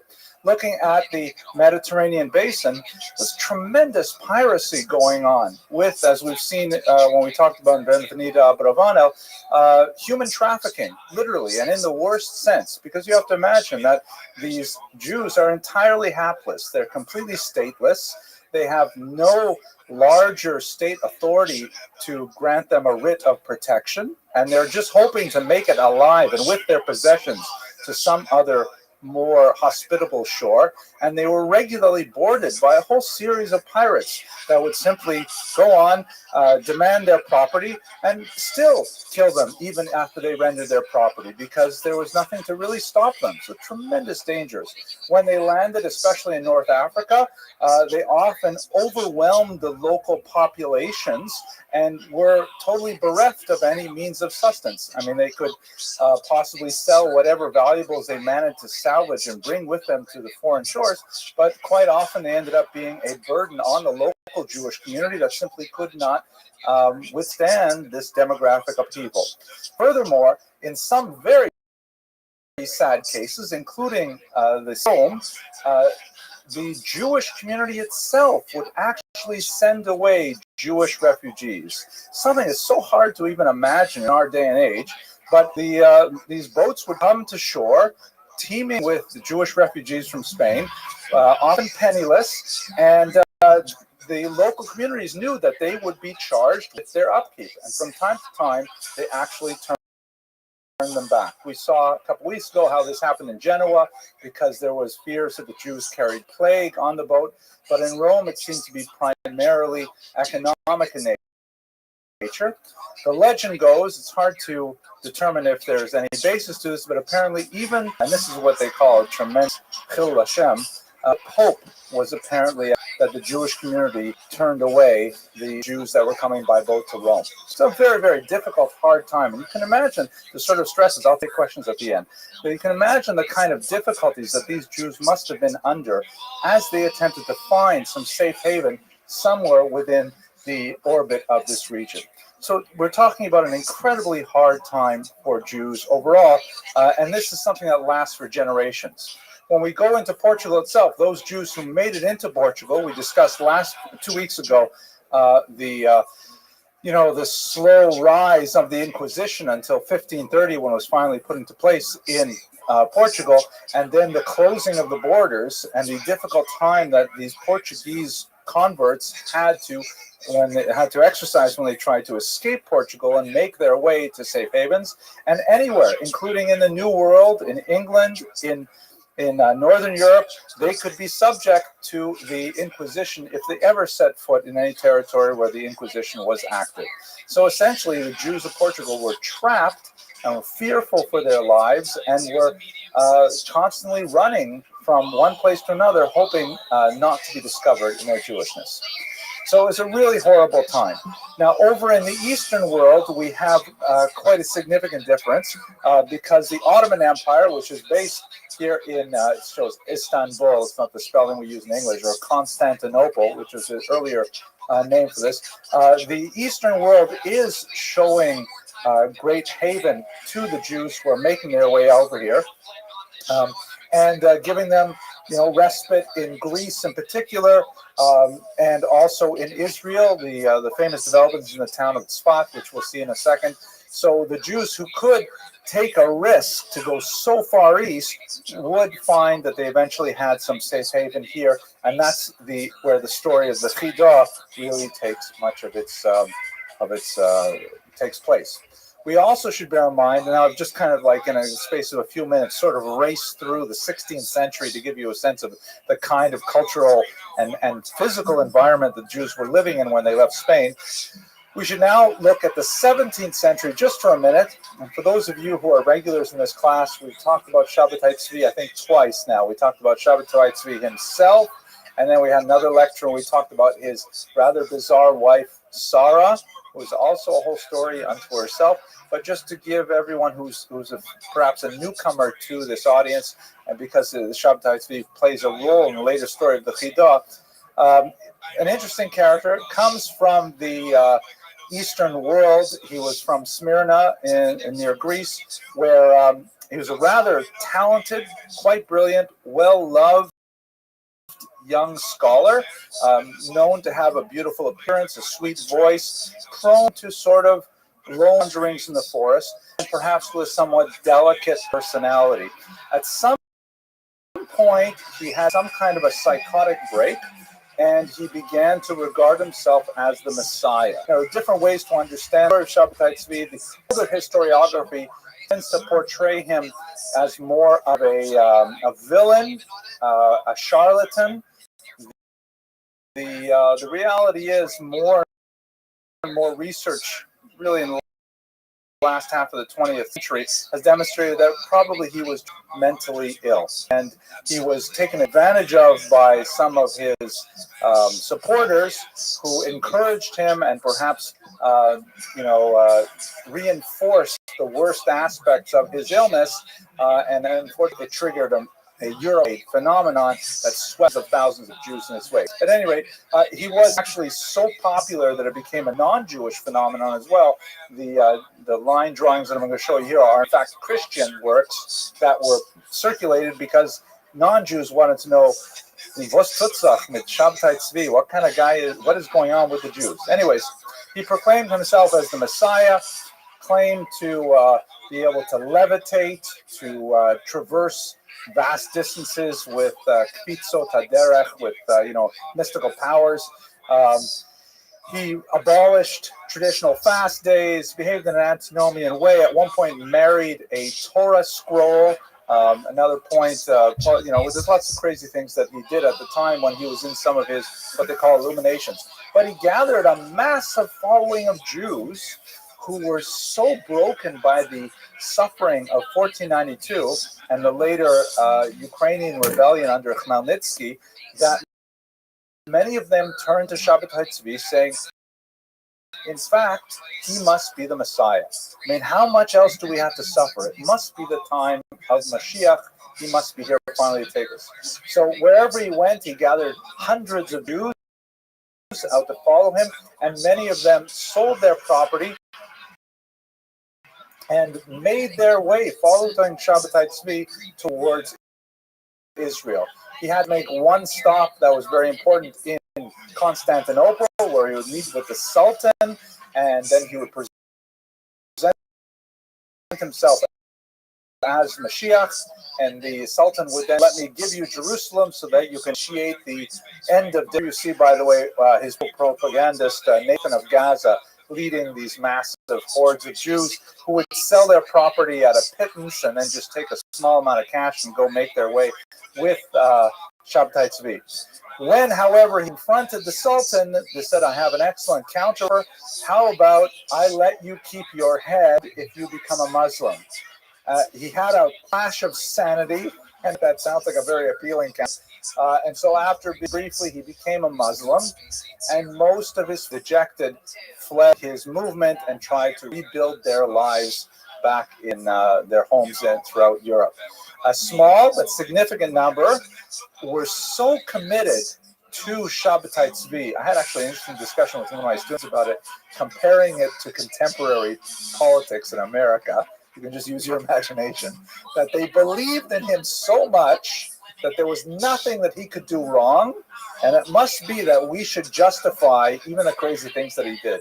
And so a group of Jews, who were later called the Dunmeh, figured that if Mashiach converts to Islam, it must be that that's what we're supposed to do too. We're supposed to convert to Islam, and we're supposed to do this like world tour of all these Middle Eastern religions, and only then will Mashiach come. So the Dunmeh actually converted to Islam.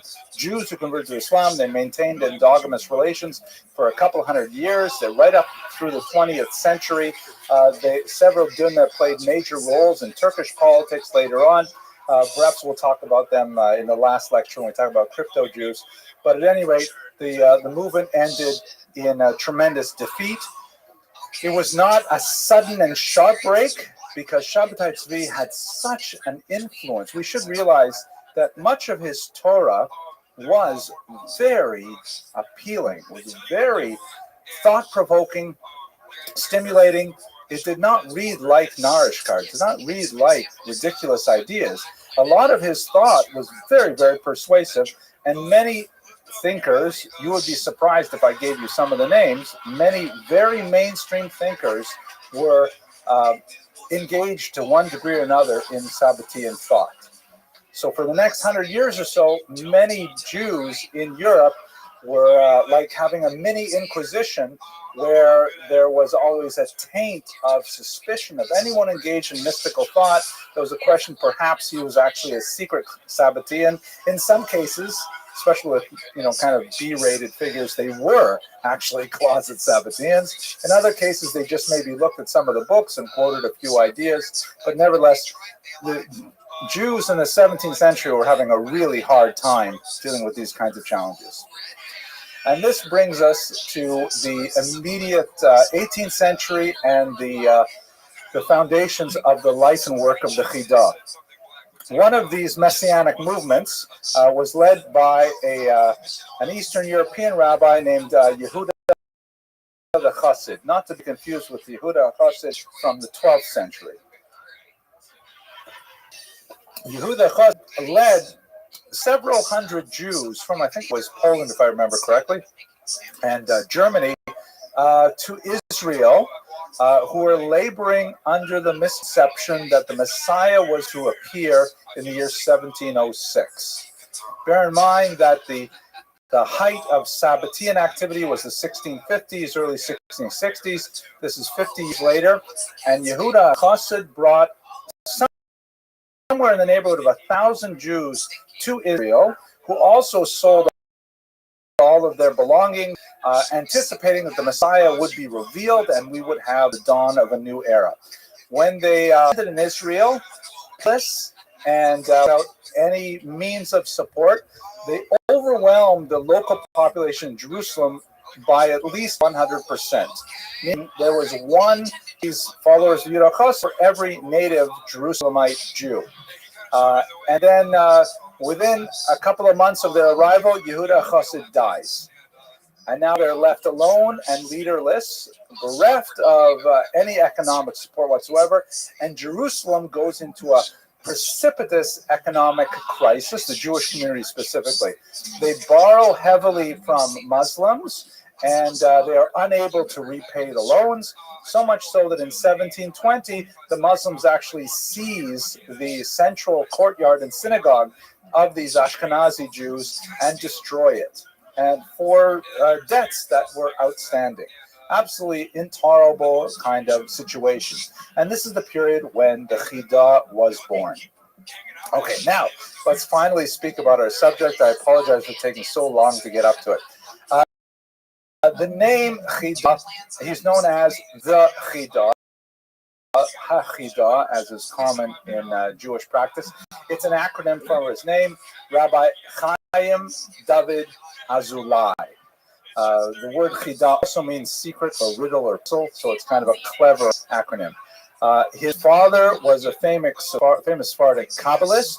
His mother was an Ashkenazi Jew. It's not impossible that his mother was perhaps one of the original emigrants, or perhaps a child of the emigrants who made it to Israel under Yehuda Chassid. His year is 1724, which indicates that she's most likely someone who was a very young child at the time that they arrived. And he died in Leghorn, also known as Livorno, Italy, in 1806. His birth was occasioned by something miracle.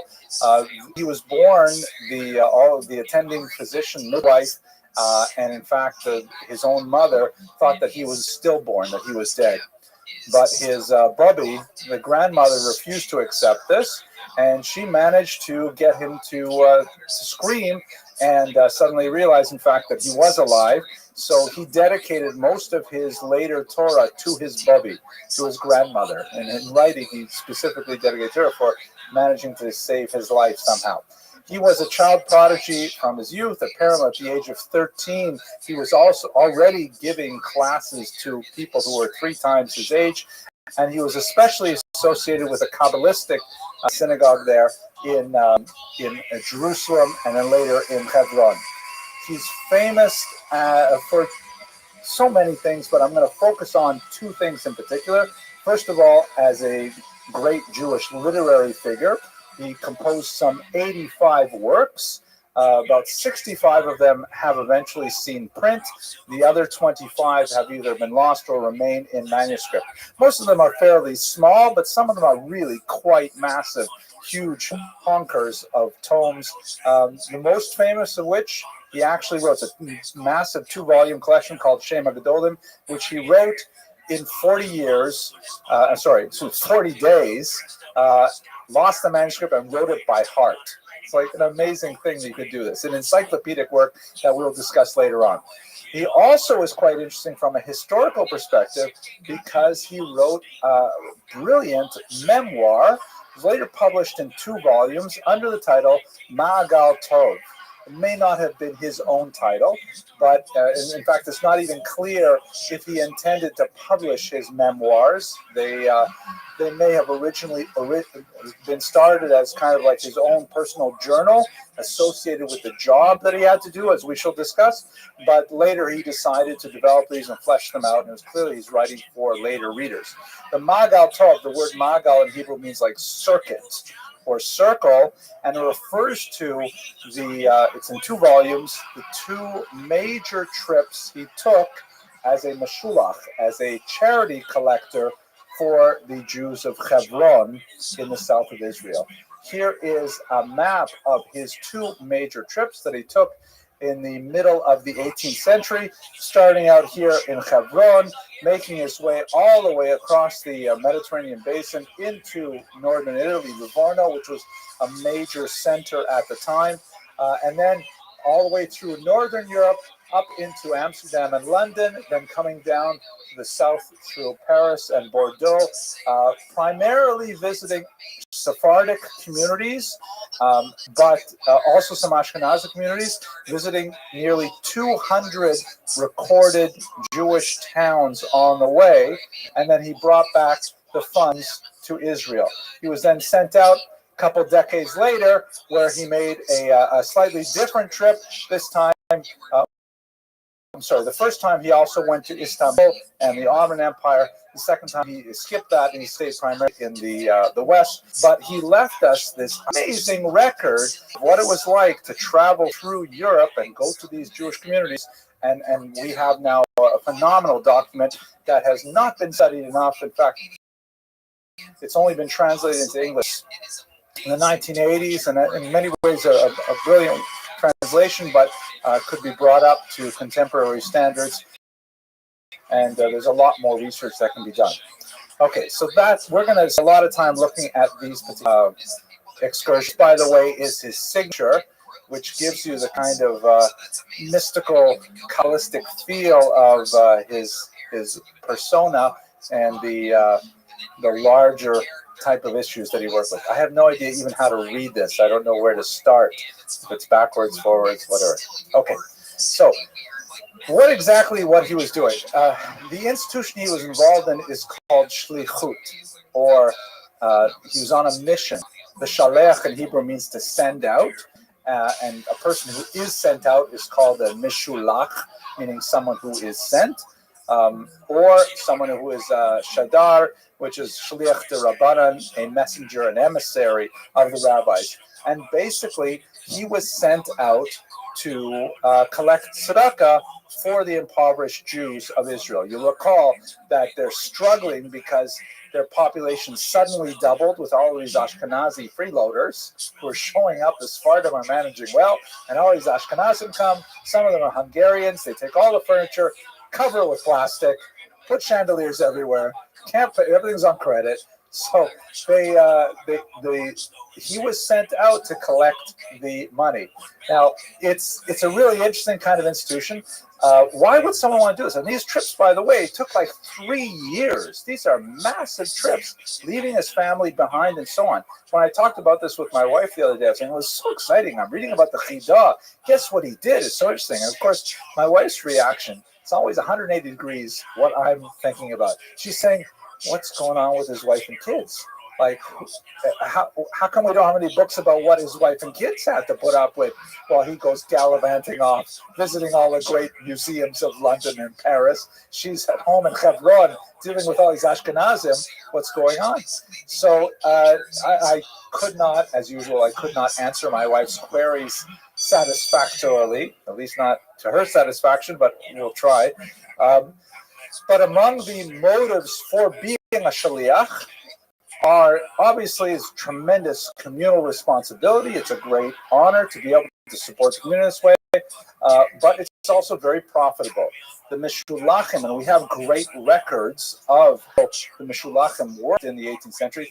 They keep 1/3 of everything that they collect, right? Which is, I understand, about the rule of thumb nowadays. That's a huge chunk of money. If you go to a wealthy community and you collect 6 figures, well, you've made, a decent salary right there in a few days visit to Ichbase, Bal Harbor or something like that. So it can be quite profitable. It's difficult, but your wife and family are cared for by the community that you left behind. Back with a massive amount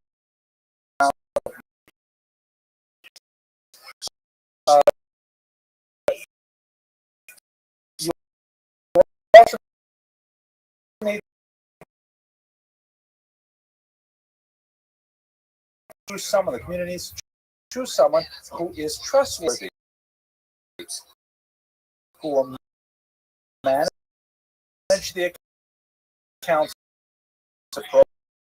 appropriately, will not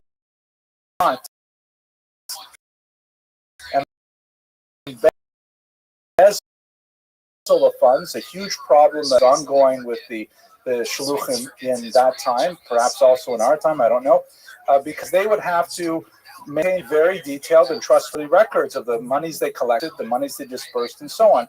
The study by Dr. Lehman that I showed you here goes into great detail looking at the records of this organization based in Constantinople and the kinds of problems they had with less than trustworthy messengers.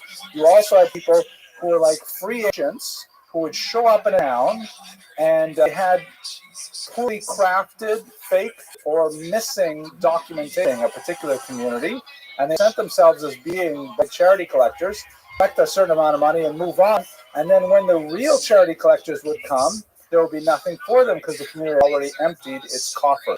So it's a real problem, something that required attention. Just to give you a little bit of sense of this, I was studying this, I was reminded of my childhood.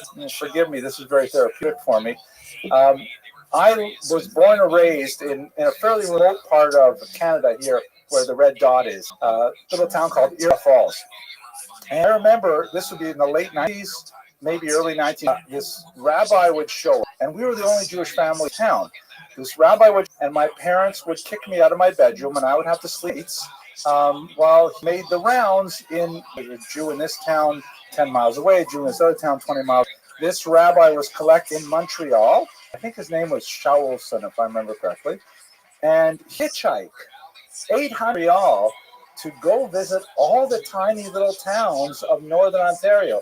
In every town, there's a little Jewish general store that was owned by someone like my father, and he would go from town to town, hitchhiking in areas where there are more bears than people. It's incredible, hard to imagine why he would do that. And then later, the reason I'm showing you all of North America is because we moved down to North Miami Beach for my first tenure track job was down here. And I'm going to shul one day, and I show up, and I see there's the rabbi, and he makes the same route, probably not hitchhiking, but he makes it all the way down to North Miami Beach. And of course, he knows my father and my mother and every single Jewish family along Highway 11. It was absolutely astounding. And just to give you a sense of the remoteness, this is one of my sons in Iroquois Falls. This is the town, by the way, the whole town. This is everything. Here's the paper mill over here. And if my son were to turn around and look back this way, there will be no human habitation until you go over the polar ice cap and go into Siberia. Because it's so far north. And this is where this Meshulach would travel. It's really mind-boggling that this would happen. So that's the kind of institution that we're speaking about. And the Chidah was one of like these hitchhiking Meshulachim. He went with just one assistant. And we have to realize, by the way, this is a person with a brain the size of Montana. This is a person who, if he just stayed at home and wrote Torah books, he would be incredibly fit. Yet here he is going from town to town, knocking on the doors of wealthy people to ask for funds for Hebron. It's astounding. It's like you can imagine a Nobel Prize winner, standing on a street corner with a tin cup. Job that the Chidah was doing. So the looking at a map as a whole, the kinds of places that he would go. Constantinople, here on the Bosporus, this little strait that separates the Black Sea from the Adriatic and the Mediterranean, very important town, and it's the center of the Eastern Empire, the Ottoman Empire. Istanbul, of course, is the Muslim name. That would be the center of the Sephardic diaspora. That's where Jews had the most power, and it was the capital city of the entire Ottoman Empire. So the organization of these Meshulachim was based in Constantinople. And as Dr. lays out, one of the important things happens at this time, the Sephardic diaspora, through the activity of people like the Chidah, begin to organize themselves as a diaspora community. Rather than losing their identity by being subsumed within the local cultures that they arrive, people like the Chidah are kind of like the arteries and veins that connect one community to another, often living with some degree of hostility with their non-Sephardic neighbors, and connecting them to the idea that they are all part of one diaspora, that they are one klal, so to speak, that is Sephardic in nature, despite their far-reaching connections.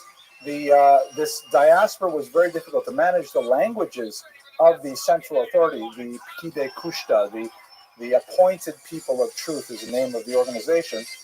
They would have to communicate in Ladino, which is basically a Spanish vernacular written in Hebrew characters. They would also communicate in Turkish and in Hebrew, and in different types of handwriting as well. They would have, different styles of calligraphy, they would have to send letters ahead to communicate with whichever communities these shluchim would attend to. So this is a very complicated, hard to understand diaspora, and somehow the work of people like the Chidah really tie them together. If you look, for example, at the Sephardim who were associated with Syria, and the Sephardim who were associated with Morocco, and the who were associated with Amsterdam, very, very different cultures, and especially over a couple centuries, they grow further and further apart. But the role of the Chidah was to still connect them together, to remember that Israel is really the beating heart, the center of the Jewish politic, literally, and maintain their identity as a diaspora community. So why was he such an amazing scholar? This is a source, by the way, I didn't have the opportunity to consult. It's a more popular work, but by the very prolific young man named Yehuda Azulai. He's written quite a bit of work on Sephardic greats, and I look forward in particular to reading his biography of Rabbi Ovadia Yosef. The Chidah was like a dream mushulach. He was a tremendous scholar. On his first voyage, he tended to be viewed with a certain degree of skepticism, because if you imagine him walking into some German village and he's dressed in, traditional Sephardic attire with a long robe and the turban, the picture that we see here is probably not that far off what he looked like. It's true, it is 18th century, so there's a lot of liberties taken, but we have similar kinds of issues with pictures of the Vilna Gaon, for example. But nevertheless, he apparently was very tall, very good looking, was an exceptional speaker, and he will be called upon as he comes into these towns to deliver Torah wisdom. In many cases, he describes how he is sort of challenged by the local rabbis to a kind of impromptu Torah debate. And those who are perhaps more insecure in their own knowledge will make it more of an aggressive challenge. And the Chidah is always very careful. He used to, for example, fine himself, a monetary fine, if he ever grew frustrated or angry. He would often, put aside money that, and this sort of stuff. But he would manage all strange kind of encounters in a very appealing way. He was quite ascetic. He insisted that while he traveled, he would not sleep on a bed. He slept on boards wherever he went. He was a vegetarian during the week, and for the Sabbath, because he was never entirely sure about the kashrut of the village he happened to be staying. And by the way, he and his assistant were quite often dependent on the services of non-Jews to convey them to their destinations. And every now and then, he had to spend Sabbath out in the forest or in a desert even, and all kinds of difficult situations. He mentions, the diary is just a mind-blowing kind of thing. He mentions, for example, when he was in England, and I've been to Scotland where I think I've seen things like this. He needed, and it's a diary, but as a travelogue, it's very entertaining in English. He describes how he needed to relieve himself. And, so the caravan that he was with had stopped. They were you imagine some mules and some carts and things like that. So he went to look for a more private place to relieve himself, and he saw this low stone wall, right? You imagine in Scotland, they've got all these sheep around and stuff like that. This low stone wall, and on the other side of the stone wall, he saw what looked like solid earth. So he decided he would just hop over this stone wall and do what he had to do there. But on the other side of the stone wall was a cesspool, and he didn't realize it. And he ended up to his chest in this filth, and he could not get out. It was and so he started screaming until some non-Jewish woman in a farmhouse nearby came out, and they pulled him out. Imagine, he's dressed in all this Ottoman garb with a turban and everything, and he's smelling. And he describes how you had to cover him in blankets and stuff like that. These are the kind of adventures. You imagine the Gadol Hador, this great rabbi, with these kinds of very human adventures. It grounds you in the kind of things that he's dealt with. He learned to shecht his own chickens, and he would shecht the chicken on Friday for his meal. Otherwise, he tended not to partake in the food wherever he ate. And there are a lot of interesting, miraculous stories associated with him. So much so, I'll show you at the end of this lecture, there's actually an app for your iPhone, where you can read one miracle a day associated with the Chida. So many of these amazing stories. One, though, I find very appealing, that apparently he was brought an 8-month-old child to visit, and a very precocious child. And he actually taught the child the Hebrew alphabet, which everyone thought was amazing. And then he kissed the child on the forehead, and a few days later, the child died. Then people said to him, just a horrible, terrible story. But he said to them, you don't realize that that child was actually Mashiach. Mashiach was born in our generation, but we were not ready to receive him. It's kind of woo-woo stories, but you get a sense of what kind of person he was. Okay, so let's talk about the first expedition. Here's the title page, Magal Tov of it, and you can see in this map here. Whoops, I didn't go over the map here. This is the first takes them out all the way out into North Europe, out to London, back down through the Sephardic regions of Spain, of France, and then back out to the Ottoman Empire, where he reported to the central authorities there, and displayed the Pinkas, the record of monies he brought down, and then back down to Jerusalem to turn over. To give you just a sense of some of the adventures he had, I talked about some of the receptions that he received. You also have to realize that he had to get frisked by the TSA constantly. He had to go into these many different countries, one after another, with all kinds of different rules. He describes, for example, that when he went into one particular town, I believe it was in Germany, but I can't recall off the top of my head, and they told him in advance, the Jewish community said in advance, listen, in our community, this particular nobleman who runs our town is insistent on the Jewish hat.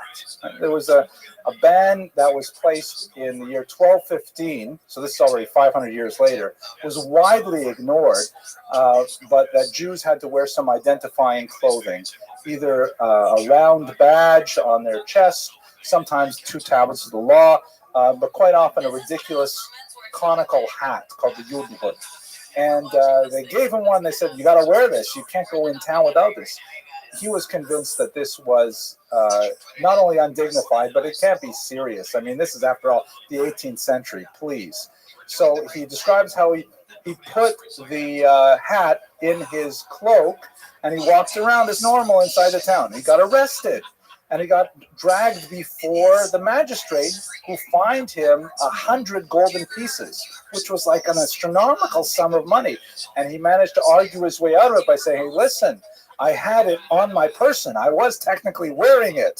I wasn't actually wearing it on my head. It was in my pocket. That's good enough, isn't it? If you see the boys go out and play basketball, they have the kippah in their pocket or sometimes in their mouth. That's close enough, isn't it? Okay, I thought it was funny, but anyways. So he describes these kinds of adventures and difficulties that he has as he's traveling. Quite often he was subject to danger. He's carrying a lot of money. He has to bring this money with him. And it's true that when he gets to a more established town, then he can work with the Jewish community there and engage in bills of exchange to write essentially checks that will be sent back and that will be honored. But, on the open road, if he's walking out of a town with, how many golden pieces in different currencies, certain currencies are illegal to possess in different territories, tremendous dangers that he's faced with for years, and he put up with them. Very adventuresome. He also describes he's quite an intellectual, he's got incredible, insatiable intellectual curiosity. Whenever he stays in some wealthy man's home, a gevir, wherever he goes, he wants to know what kind of books they have there. And he writes down in his diary, oh, they had a great copy of this, and I read it. They had a great copy of this book, and I saw it. And I saw this manuscript version, and it had differences from the book that I read in Constantinople. And he keeps a record of everything that he read, when he got to whatever location he went to. He loved going to museums. He has an amazing description of the things he saw in the Louvre and the British Museum. He goes in there and he describes for the curious Hebrew reader what was on display there. He even saw the coronation of the new Ottoman Sultan when the first one died when he was there, and he describes in great detail detail exactly who was in the coronation parade and how many of them and what they wore. It's a travel log. It's a fascinating document. He also is introduced, because he's something of a celebrity himself, especially, he's introduced to some fascinating people. And we learn about, for example, his visit to Perrier, who invented sign language.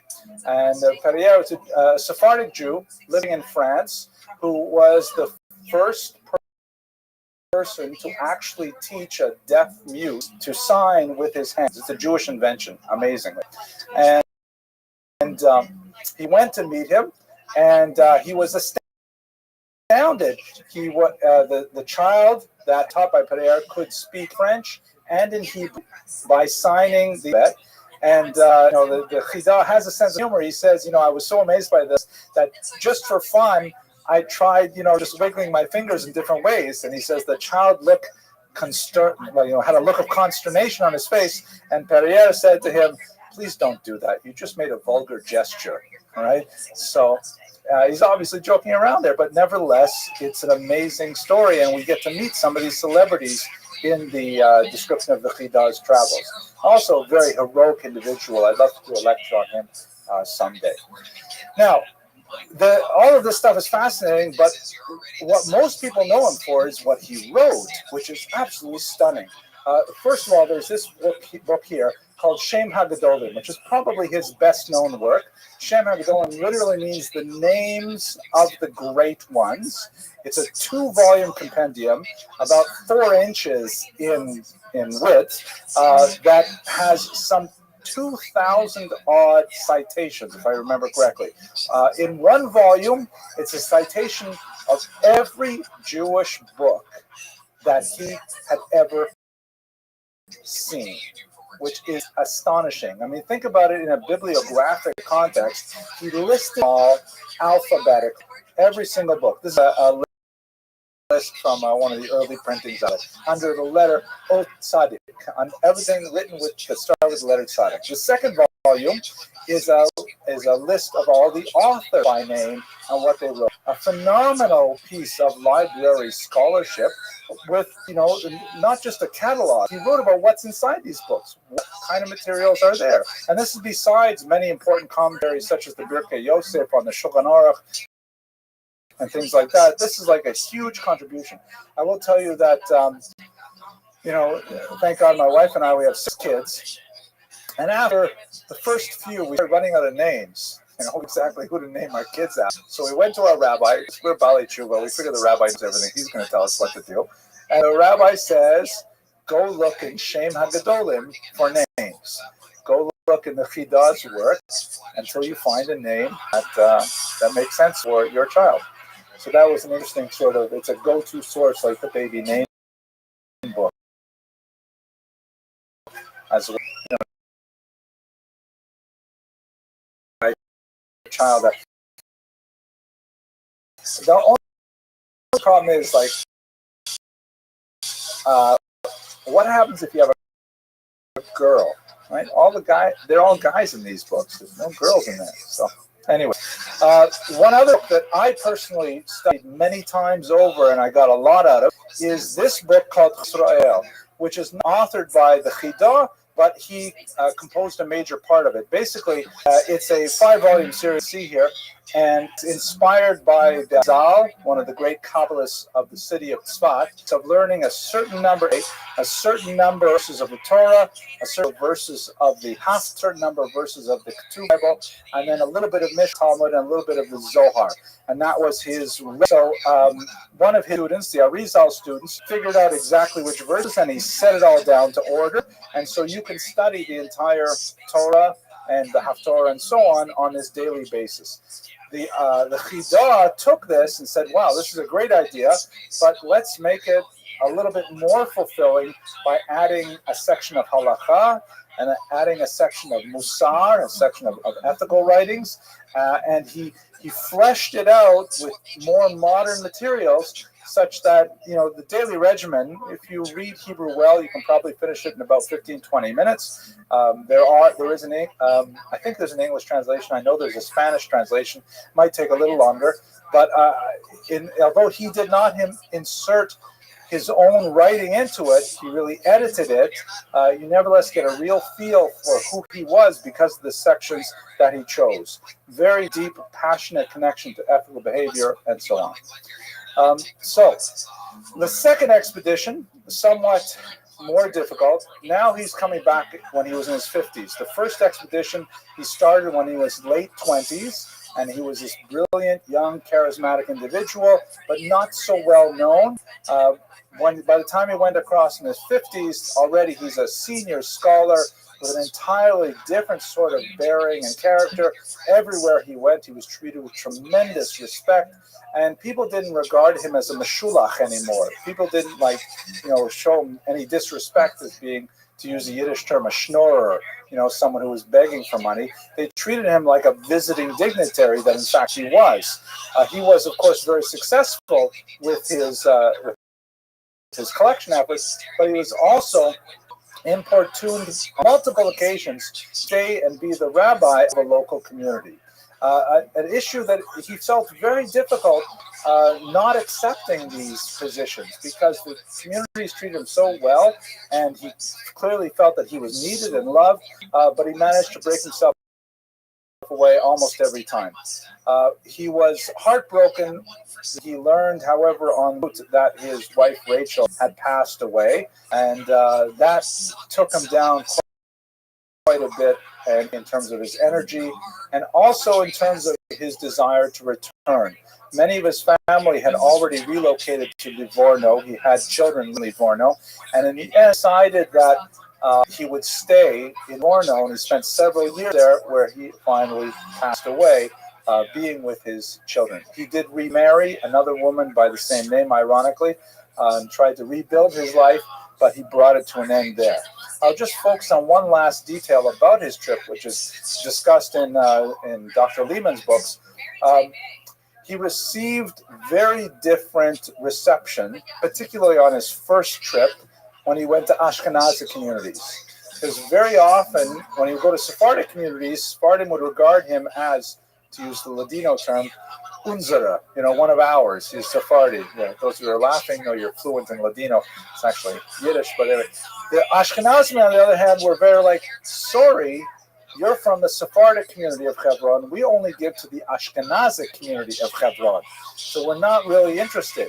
And he was often turned away empty-handed or with very niggardly gifts from these Ashkenazi communities, so much so that he often had to rebuke them in order to get them to donate more generously.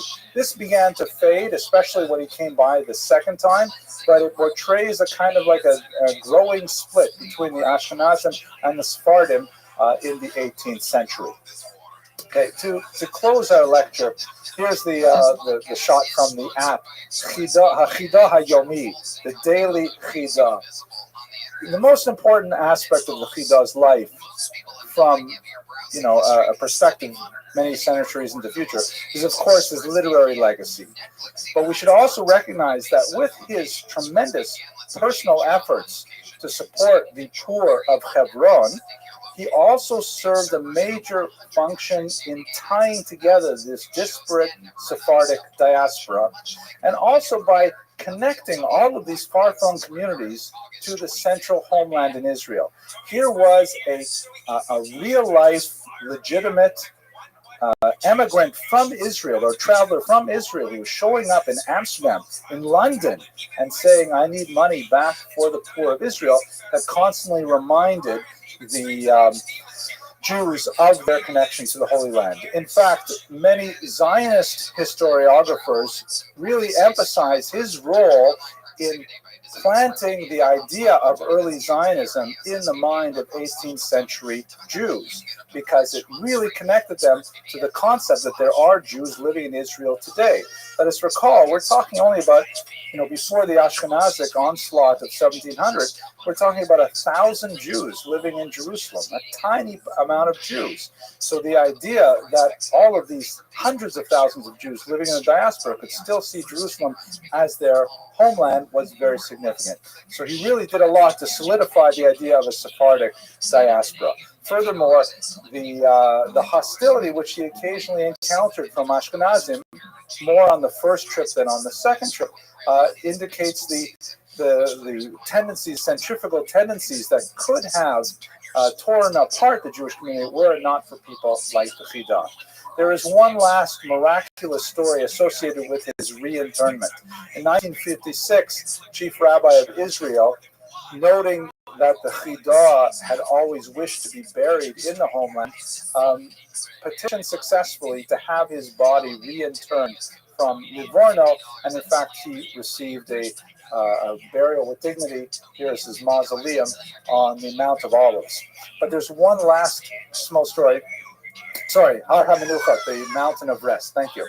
There's one interest. This is a tough audience. People know a lot, but I'm in trouble. We're going to take that out of the internet so it doesn't look.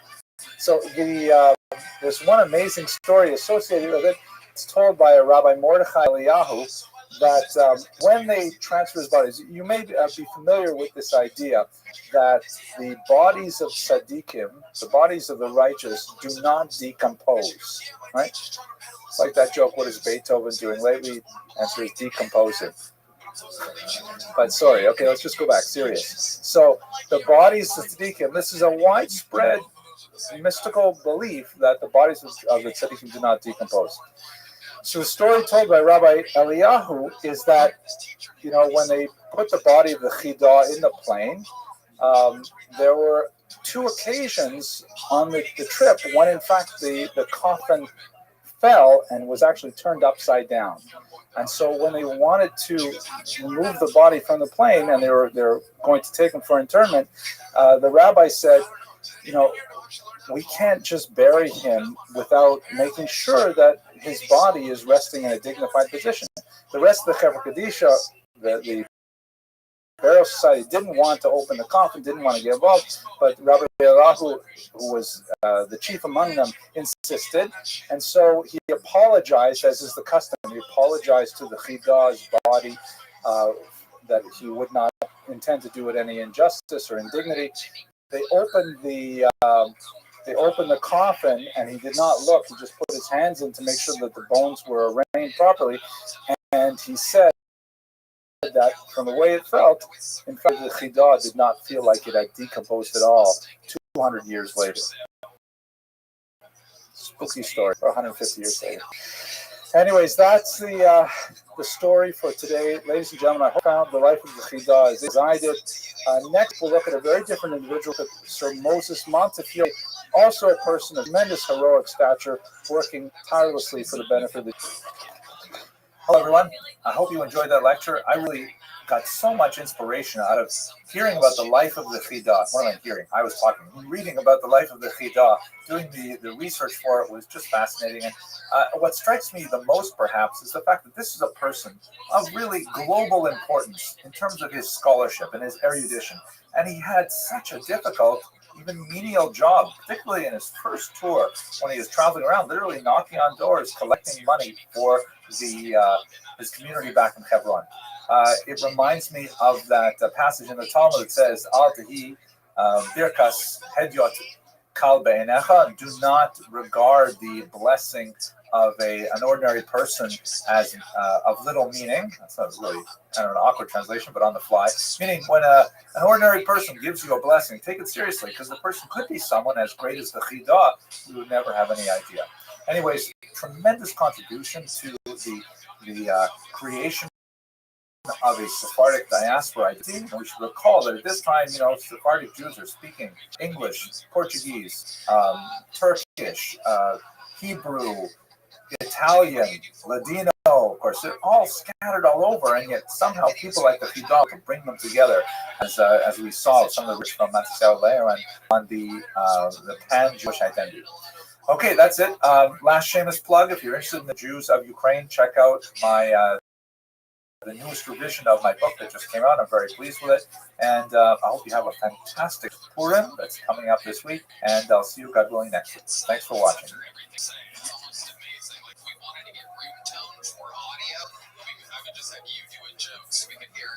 Make sure that we have the ventilation and the light sound of lighting and everything edited out of the baseline sound.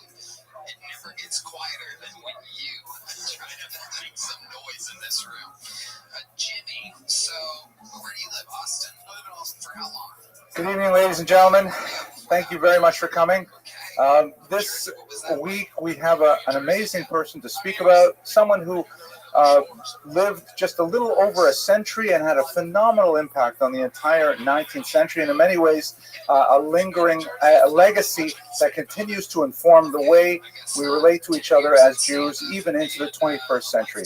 A person of truly towering proportions, someone who had personal influence in so many parts of the globe, and is really an inspirational character that I got a lot out of in doing the research for this particular presentation. I'm speaking, of course, about Moses Montefiore, an extremely important philanthropist from England who was exceptionally involved on a personal level on the rescue of many Jewish communities, both with his wealth, but also with his tremendous force of personality and the pressure that he brought to bear in so many different political environments.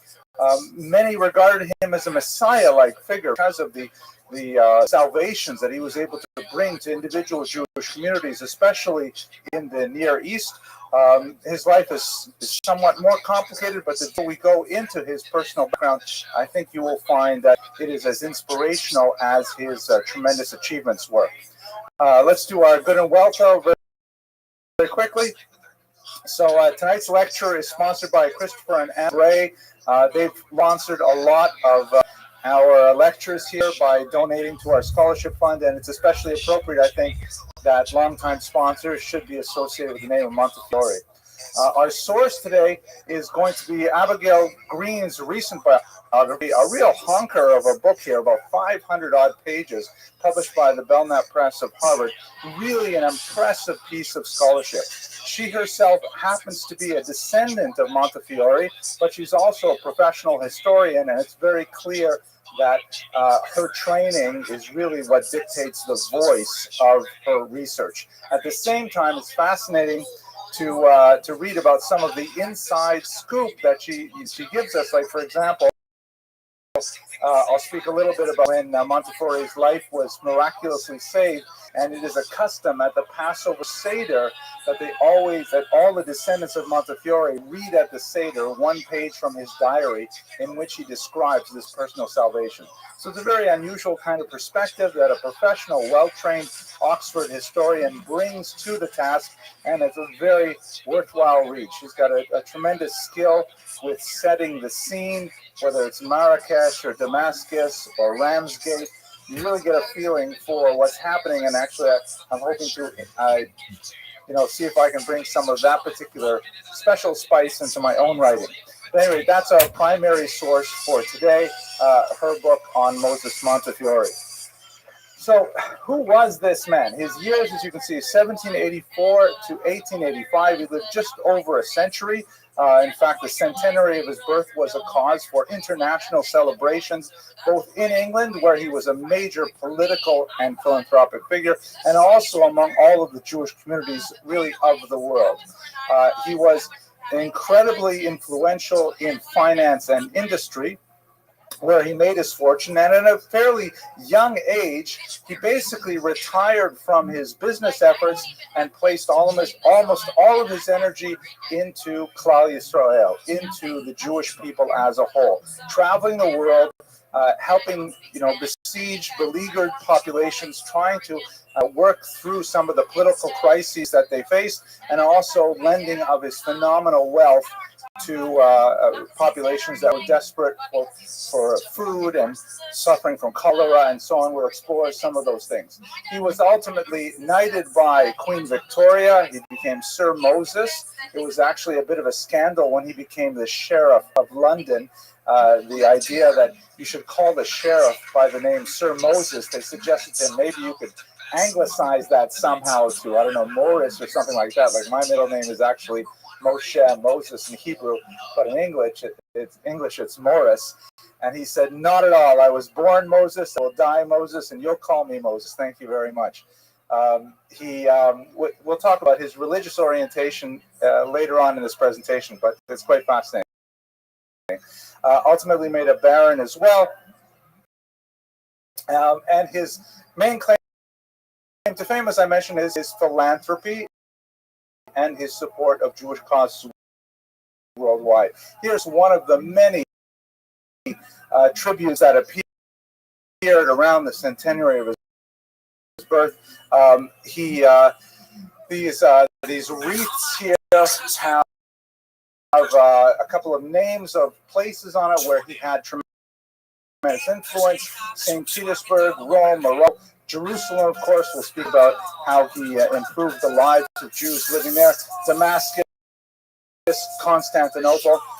His coat of arms here, he was very proud to actually have the word Yerushalayim in Hebrew emblazoned on his coat of arms. And when he traveled through the Near East, he saw of an English nobleman come with Jerusalem and broke down in tears. It was like a messianic kind of moment. This great wealthy individuals coming through with tremendous aid for the population. He was also he liked to record aphorisms, and he jotted down things in his diaries and in the inside flaps of the books. He was an avid reader. One of his most famous aphorisms is "Think, thank." Right? Contemplate. He liked collecting these sort of things. It's kind of like a tribute image to him on the centenary of his birth in 1884.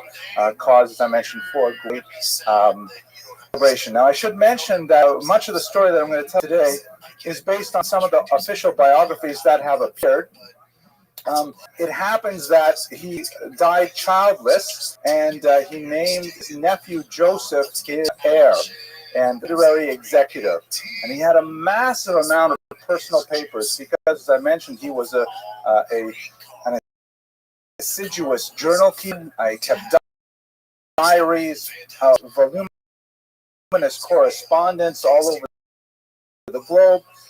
And Joseph, some years after the passing of Montefiore, burned almost the entire archive for reasons which are unknown. Some have argued that he wished to avoid exposing his illustrious uncle to humiliation of scandals that may have been buried in those archives. Others have argued more charitably that he was worried that his uncle would be reified in idol-like fashion. Didn't want people digging deep into the documents. And this, is a question Dr. goes into in some detail, and we peruse her book for various theories as to why this particular act of destruction was motivated. But nevertheless, we have only a few bits of official biographies that were recorded by several figures important in his life. We have the official papers Joseph held back that he deemed appropriate to be saved. So Montefiore had a personal secretary named, who was actually a rather man who came from Eastern Europe with a traditional Talmudic education, but a very broad secular education as well, Dr. Lua. And Dr. Lira was so, wrote one of the official biographies, he personally could not bear to see so much of this material lost, so he actually rescued a few key sections from the archive, and that taken together material for the life of Montefiore from his own family archives. He made such a tremendous impact on world governments that there's thick accounts, government paid correspondence, so Dr. really able to piece together a complex picture whose activity over a century had such incredible impact. He was, of course, Sephardi. This is the theme of this semester's activity. We're looking at the Sephardi diaspora. He actually came from an Italian Sephardi family in Livorno. Livorno, also known as Leghorn, was a major trading port in Italy, northern Italy, and it happened that Jews found that to be a very welcome center for their activity. The Medicis had actually passed a law guaranteeing religious tolerance, which was rather unusual for Europe at that time. And so many Jews flocked to that region, primarily because there they could be free to practice their own faiths. Both the so-called the Spanish Jews, Sephardim per se, those were Jews who had fled in 1492 when they were exiled from Spain, and also those so-called Portuguese Jews who were the same Sephardi Jews who had fled first to Portugal, where they were forcibly converted, and then over the next few decades they managed to escape, trickling out of the Iberian Peninsula and then returning back to their ancestral faith once again. Just to give you a sense of the pervasiveness of this community, the split between the Sephardi and the Portuguese, Portuguese was the official language of Montefiore's synagogue in London. That's actually how they would conduct all of their synagogue business, was in Portuguese, minutes taken in Portuguese and so on. The service was, of course, in Hebrew, and he was quite adamant that the service should not change one iota. In fact, he was one of the most stalwart defenders of the traditional Orthodox service.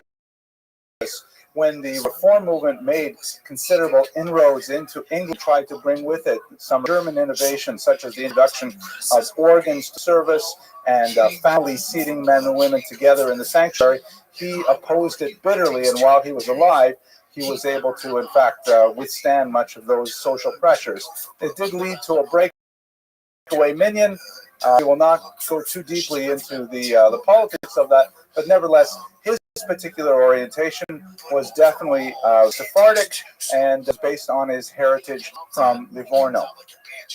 His parents, of course, were actually English, hence his English citizenship, and they were in Livorno, where their parents had come from, and that's his connection there. His wife, shown here, Judith, was actually Ashkenazi, so it was a little bit of an unusual marriage of the time to have one of the Sephardi elite marrying one of the Ashkenazi elite. When they had a long relationship. She passed away in the 1860s, if I'm not mistaken. But when he was irritated with her or wished to needle her, he would call her in German, meine liebe Frau, which is, of course, a Yiddish or German term, underlining the second-class Ashkenazi status as opposed to the Sephardi elite of London. However, she had another connection. Her sister was married to an important Ashkenazi named Rothschild. So the connection between the Montefiore family and the Rothschild family was cemented through marriage in the two sisters, one of whom, Judith, marrying Moses, and her sister, of course, marrying into the Rothschild family, together with the Goldsmith, a third family from the Ashkenazim. They really controlled a tremendous amount of Jewish wealth and even general English wealth at the time. He was the eldest child of several. Tragically, he lost one of his sisters when her dress accidentally caught fire and she was burned to death, could not be rescued, and then his father died shortly thereafter, and he remained the sole support mother from a teenager on. Here's a picture of the two of them together. You can see the rather fit. You can also get sort of 18th century feel to this image, even though they were married at the beginning of the 19th century. It definitely feels kind of like a prejudice sort of image. And here's a closer look at it herself. they remained, unfortunately, childless, and this was a cause of great pain to Judith, but she devoted much of her energy to helping women's causes, which often got her husband into trouble, as we shall see shortly. He made his money primarily in the mercantile area. He transferred over to burgeoning stock market, which was really just developing in the 19th century in London. He partnered originally with his brother Abraham, but they had a major falling out when Abraham married a woman that the rest of the family disagreed with. And in fact, this was kind of like a very sharp red line, a defining line in the sand for Montefiore. Intermarriage was something that he looked on with tremendous disfavor, and in fact, he had difficulty reconciling himself with family members who did marry outside of the faith.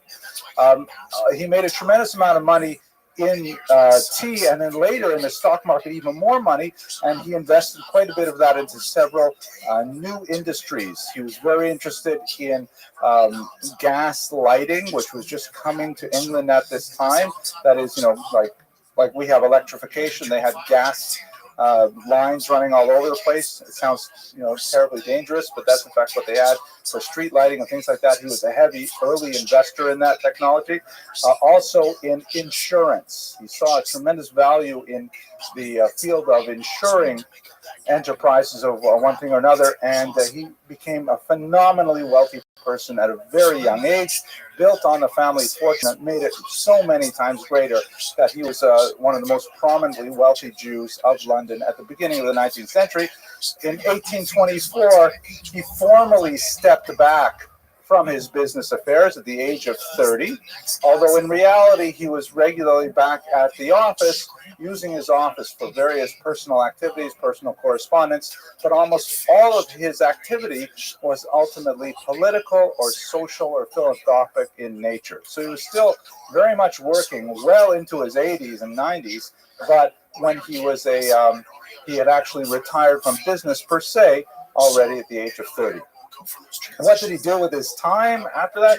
Well, it started out primarily as a travel enthusiast. And just to give you a sense of what it must have been like, he and Judith bought a carriage that looked something like this. And they would travel throughout Europe and throughout the United Kingdom. That would take days upon days for journeys that would, for us, take just a few hours.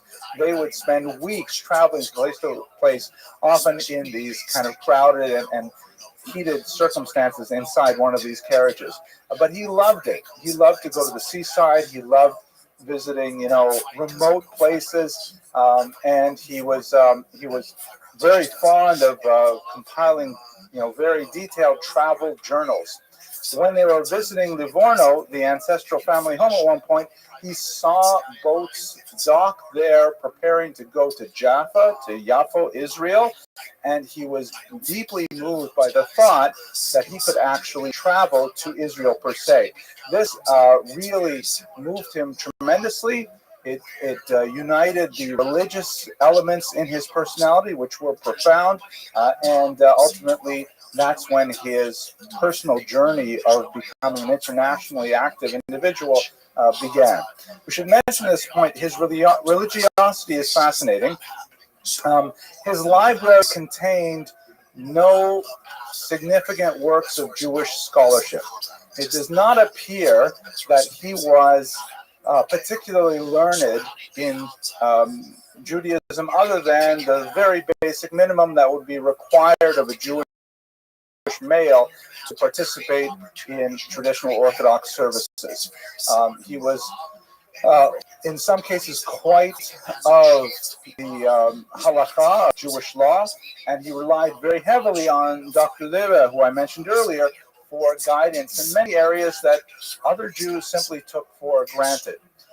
On the other hand, what he did know, he was an immovable force with regards to those halachot, with regards to those aspects of Jewish law, and he would not compromise if he felt that tradition was at stake. He was very much firmly in that mind, and we should recall that this is not a typical attitude for wealthy Jews of his class in the 19th century, and I would dare say in the 20th or the 21st century.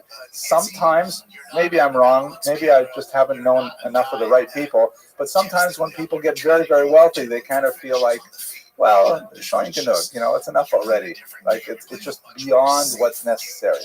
I don't mean to malign anyone for having money. And all of those of you on the internet who have money, please share it with our students in the scholarship fund. But he was definitely not like that. He was someone who identified with the poor. He refers many times to the great feeling of anguish he felt when he encountered the poor. And we should say that he was not at all parochial. One of the great platforms of his philanthropic activity was that it had to be for both Jews and non-Jews.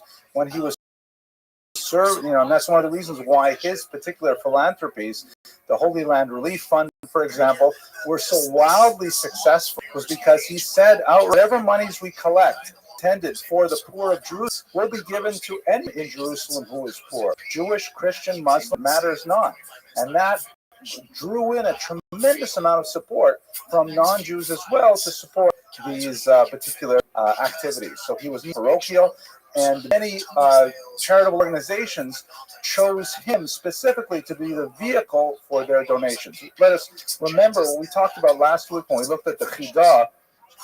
This is a period in which philanthropy is really changing dramatically. The whole history and mechanism of Jewish philanthropy is changing because the individual communities in Israel would send quite often their messengers, like the Chidah that we saw last week, and the Chidah and other messengers, Meshulachim, would go from town to town and would collect money, and they would typically keep 1/3 of everything they collected for themselves, which meant that there was a certain number of charlatans who would come, and they would also represent Hebron, and you have 2, 3, 4 people representing the same poor population coming through town.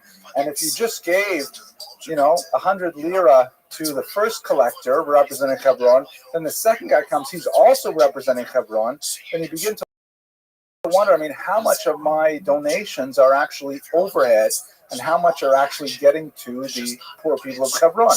So there are several competing organizations that claim to collect and organize and administer these collections such that the overhead was minimized.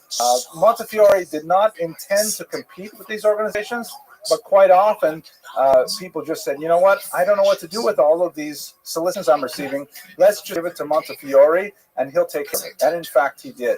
So this is something that we see even in the charitable world today. But let us go back to our story of Israel. So he made 7 trips to Israel in total. And let's recall that trips to Israel in the 19th century were nothing like the trips we have today, where it's harder to get to JFK than it is to get to Jerusalem. It's a tremendous, these are trips that were quite dangerous, that required, travel through war zones, that required travel in places where there was no real secure rule of law.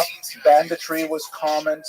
In fact, on their very first trip, no one would travel with them from their dock in Cairo by boat to Israel because they were afraid that they would be besieged by pirates. Finally, they did find one Irishman who agreed to travel with them, and he said, I'm sure we'll be fine, we won't be attacked by pirates, but just to be safe, everybody has to dress like an Ottoman Turk. And in fact, they had to dress up like Turks with turbans and the whole thing, his wife as well. And, they couldn't get any guards to come with them, so he had to secrete all of the money he had with him in 11 small packets, distributing it through his luggage, and just hope that they would not be attacked on the way. Very dangerous kinds of travels.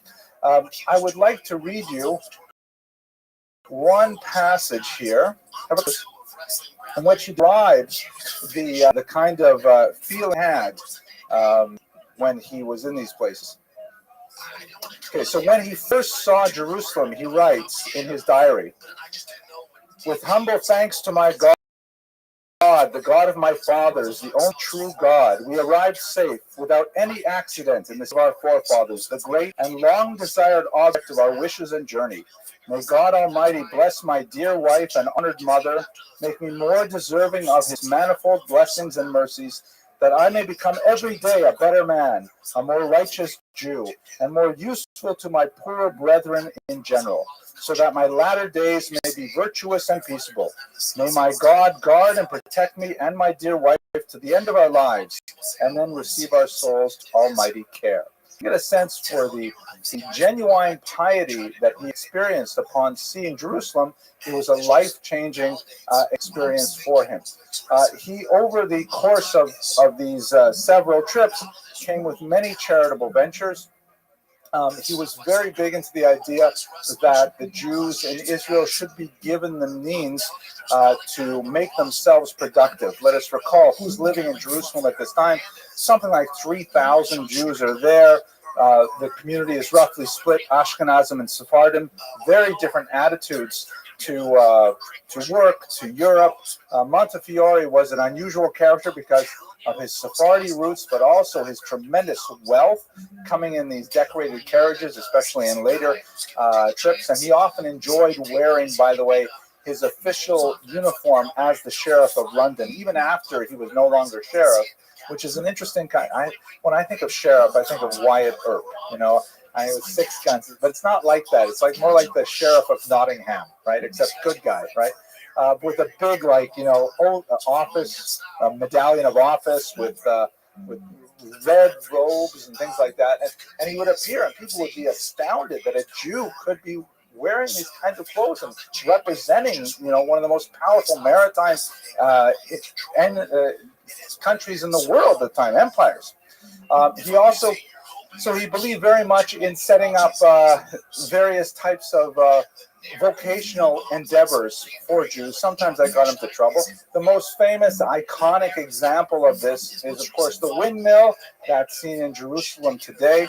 The windmill was one of his many attempts to try and get the Jews some means of production.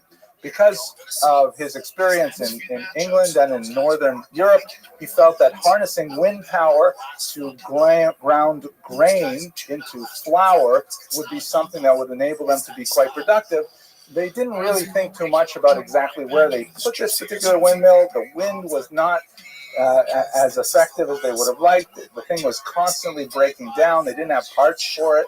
So it's more of a kind of a visual icon than a very productive means of production for the Jews, but nevertheless, it was quite a significant statement, and it was a visual reminder of Montefiore's presence there.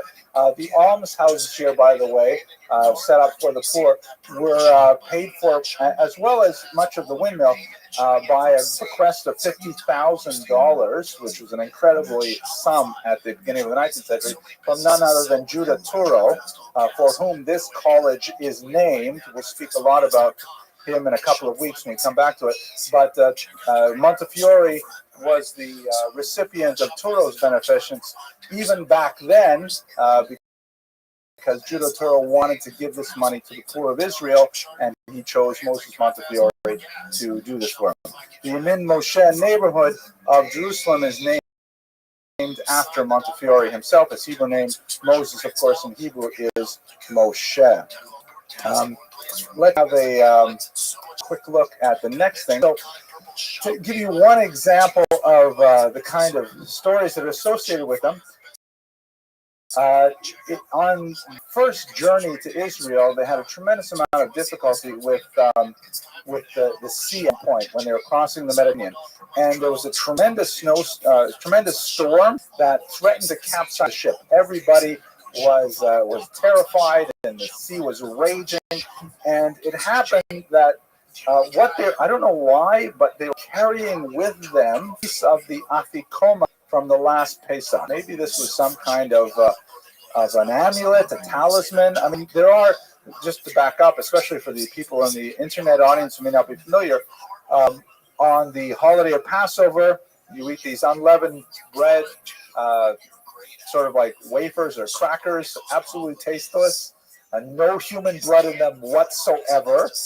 That will become relevant shortly.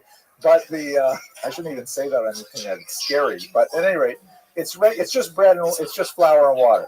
And one of the pieces from the meal is called the afikoman, and it's a particularly prized piece that it's saved for the very end.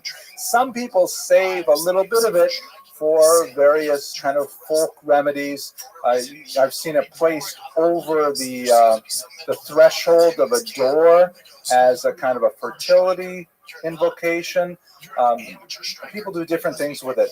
At any rate, he had some of this afikoman with him on the trip, and the sea was raging. The sailors were terrified. He went out to the side of the dock, and he called upon God, and he threw the afikoman into the water, and amazingly the sea calmed, and everyone was safe.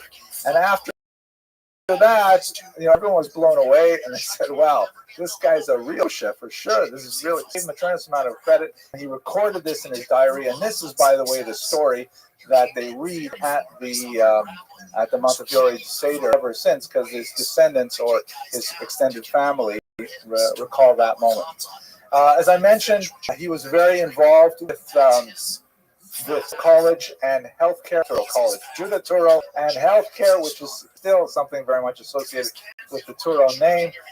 He was big into a personal philanthropy as well. One of the major controversies going on in the charitable industry in Israel at the time was how many people are there who are eligible to receive alms. The chalukah, the division of the funds coming in from Europe.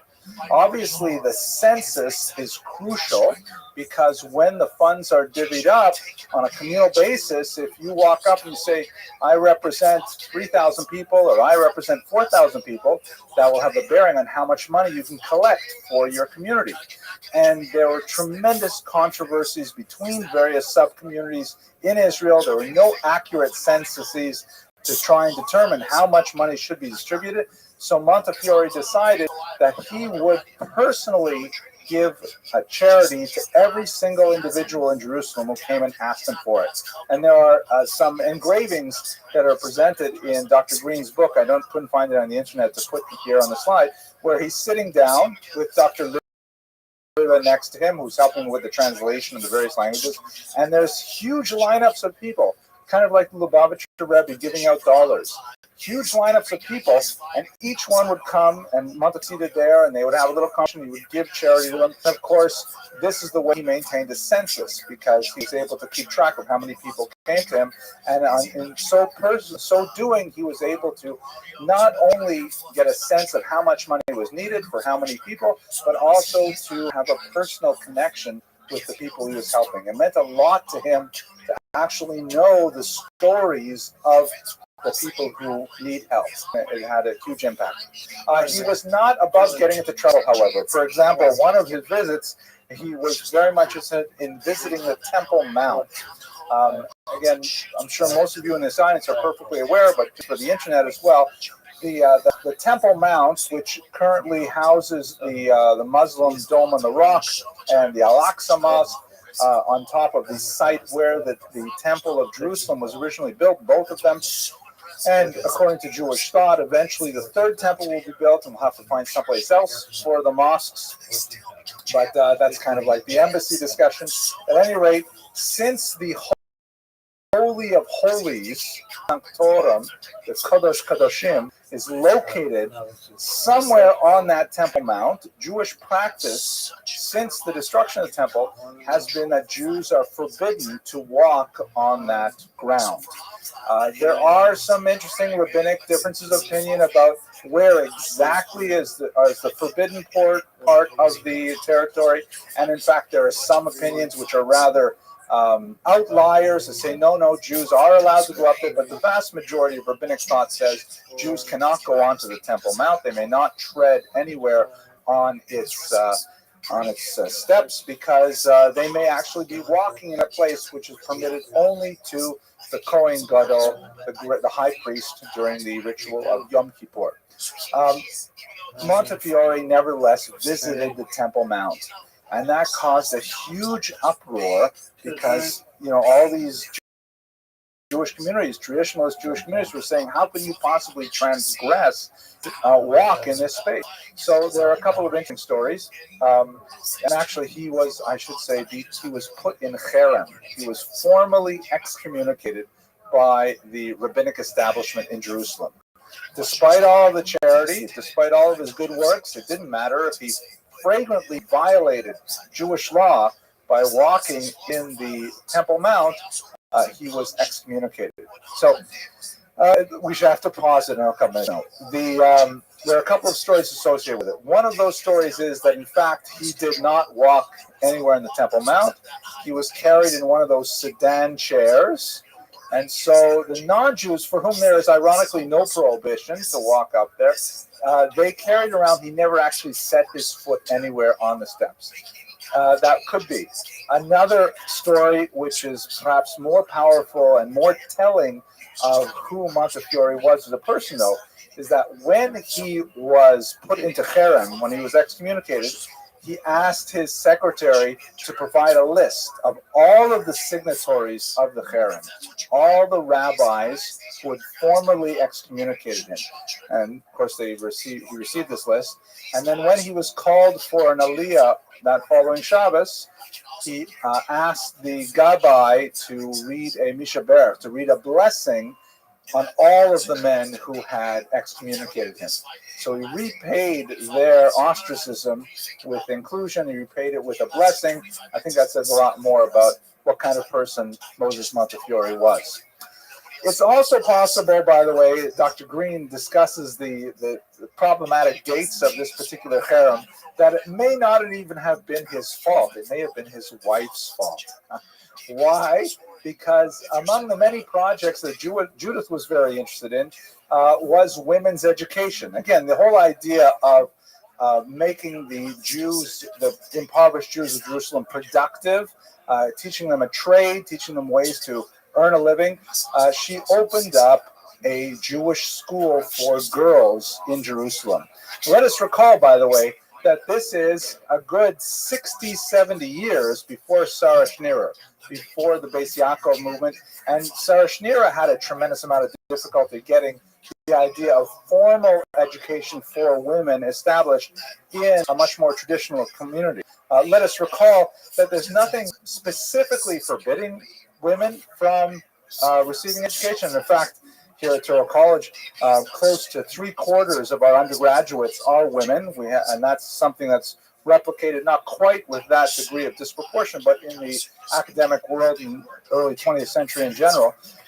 But the fears among the traditionalist community would be that this would be the leading edge of much more global, far-reaching social change. If the young girls learn how to read, they learn how to do mathematics, if they learn how to, keep books or operate computers or become physician assistants, who knows what would happen, could lead to, mixed dancing or ichles. So the Sephardic community ultimately came around to it, and all of the female students who showed up were Sephardic women.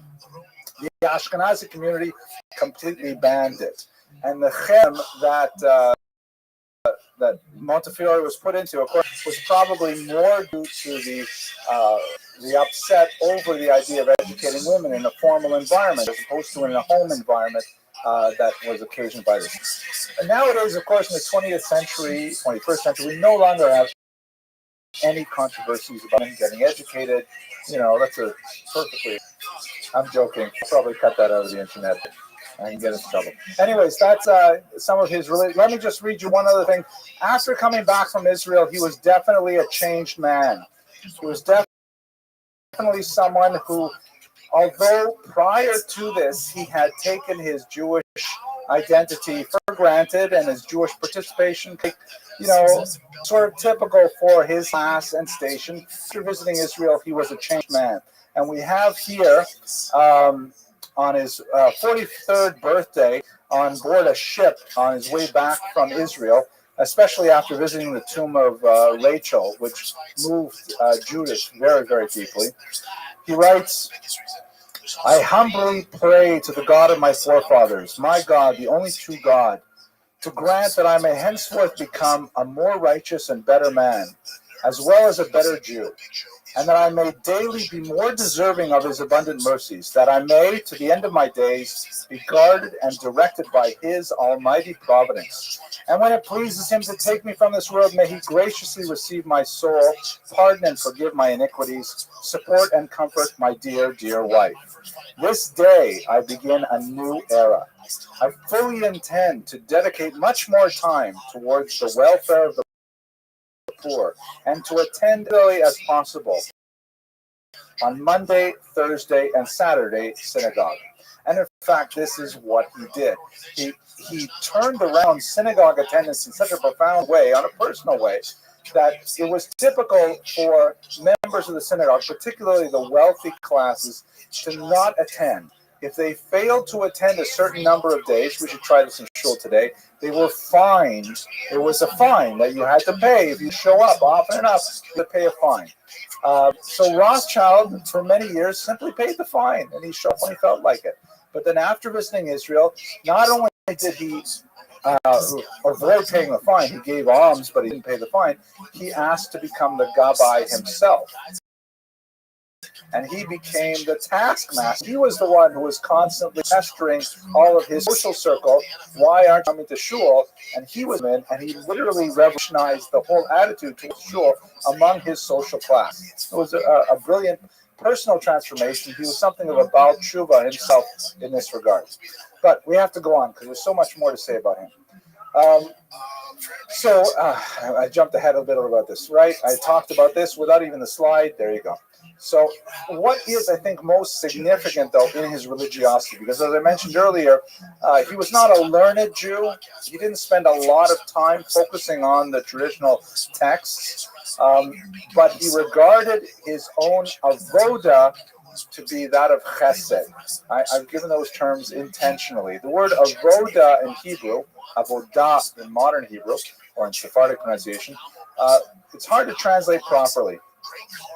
Literally means work, service, but even that, service is not a great translation. The word avodah has two kind of complementary elements. One idea is, take the Hebrew word melacha, which means labor. It's effort, to do things, to physically carry things and get sweaty. That's part of avodah. If you say an eved, a slave, right, or a servant, depends on the context, but that's someone who physically has to do work. So voda is something that you have to reach out into your kishkas to do. Kishkas is another difficult term to translate, but it's something you really have to work to do properly. Avoda, however, is also the term used biblically for worship and the of the temple. So sense of, so I use the Hebrew word sharet, to actually provide for another. So the avoda in the temple would to provide, so to speak, for God, but there's also an avoda for one's fellow, that is to provide for another person. So looking at his attitude, his personal avoda, which is again these two elements of both physical labor, effort, and service to the other, that it was defined by chesed. This is the second term I wanted to define. Chesed, again, hard to translate. It's generally rendered as kindness, but in the context in which it appears a few places in the Bible, it means going beyond what is the norm, doing more than is necessary. It's related to the word chassid, right? Like the Hasidim in Williamsburg and in Crown Heights and so on. So his chesed, his kindness was beyond the norm. His personal avoda was, what can I do for other Jews? And for other poor people in general, how can I possibly help? And he devoted a tremendous amount of his energy to this specific task. Let's look at a couple of examples. So the Damascus affair was perhaps the defining moment of his chesed outside of the narrow confines of monetary assistance. In 1840, there's a terrible story that a Capuchin monk named Thomas and his servant, who was Muslim, named Amara, disappeared in the streets of Damascus. We don't know exactly what happened to him. He was probably murdered, and the body lost by because he was involved in some nefarious activities. Bones were later produced in the context of the scandal, but the people who found the bones would not release them to be examined by a forensic expert to see if they're even human bones. They may have been, dog bones or something like that. At any rate, we don't know what happened to them, but they disappeared. A story went around Damascus, however, that what happened to this monk and his Muslim servant was that they were captured and murdered, and their blood was drained in order to make the Passover matzah. Right, the ridiculous blood libel that has haunted the Jews for centuries. Complete fabrication, has no basis in reality whatsoever, but nevertheless has always spelled doom whenever the libel circulated. Now, it happened that Damascus at this time was under some French control, and a French government employee actively prosecuted the case, believing that this in fact had happened, that the Jews had killed this monk for his blood. They arrested 7 Jews and tortured them horribly. Some of the tortures are described in the Montefiore biography as well. I'm not going to repeat them here, but they're just awful. And what ended up happening is 2 of the tortured Jews actually died while in custody. One tried to save himself by converting to Islam, and the remainder, and that's put under quotation marks, of course, because they're confessing while being tortured, and they listed all kinds of names of Jews in the community, particularly prominent Jews, and said they were all involved in this crime to murder this man. Those people were also, and the whole cycle began again, and it became quite an awful affair. At one point, in trying to seek more information, officials stormed a Jewish school and arrested 6 children and kept them incarcerated, separated from their parents, forcing their parents to give up the names of people who were involved in this plot. Absolutely horrible thing. It happened that one of the Jews that was arrested was an Austrian citizen. So the Austrian government got involved and said, listen, we don't do these kinds of things. This is already 1840. This is the modern era. We don't do such things. And it was reported in the Austrian press. The Jewish world got wind of it, and eventually it came to Montefiore's attention. And these Jews were still held incarcerated with dire consequences that they would be murdered on this ridiculous charge.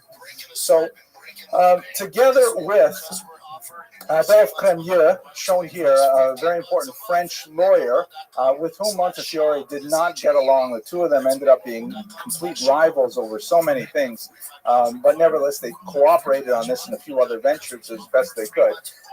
It was resolved to send a delegation to the Ottoman Empire to say this cannot happen, and also complain formally to the French government to indicate that their government agents should not be involved in perpetrating such a crime.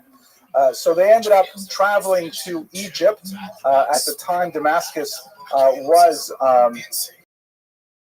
under the control of an individual in Egypt, and there Montefiore took advantage of his 6'3" friend and his official sheriff, ribs and so on, and he demanded to Crémieux that this end. There were some other geopolitical events going on that would be too complicated for our purposes today, but ultimately it became clear to the Egyptian authorities it would be a good idea to capitulate, at least in some form. So what they did was the Egyptians agreed for the immediate release of the prisoners, though not a pardon. They were just agreed to let them go free. They created it away. There was a burial site created for the monk, and the inscription says, "Here lies Thomas, who was cruelly murdered by the Jews for his blood," and that Montefiore was never able to have that inscription removed from the grave as well. But nevertheless, They also agreed to issue a firman, a document that indicates that, in fact, Jews do not drink Christian blood, and so on. So this was regarded, even though it was not a total victory, they didn't get the pardon, they had other things associated with it.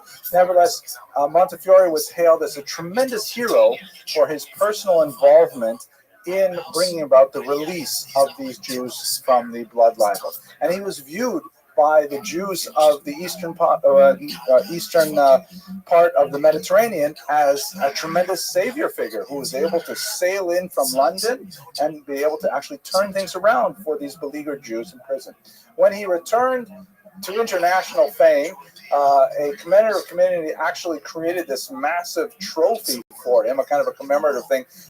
There's a picture of it in Dr. Green's book. It's in silver. It looks like it stands about 3 feet tall, and it has figures around here of Moses and Ezra, and here's one of the Jews of Damascus. The sphinxes represent Egypt, and on the panels shown down here, there are the whole story of Damascus affair, and at the very top is a depiction of David killing the lion to save the lamb.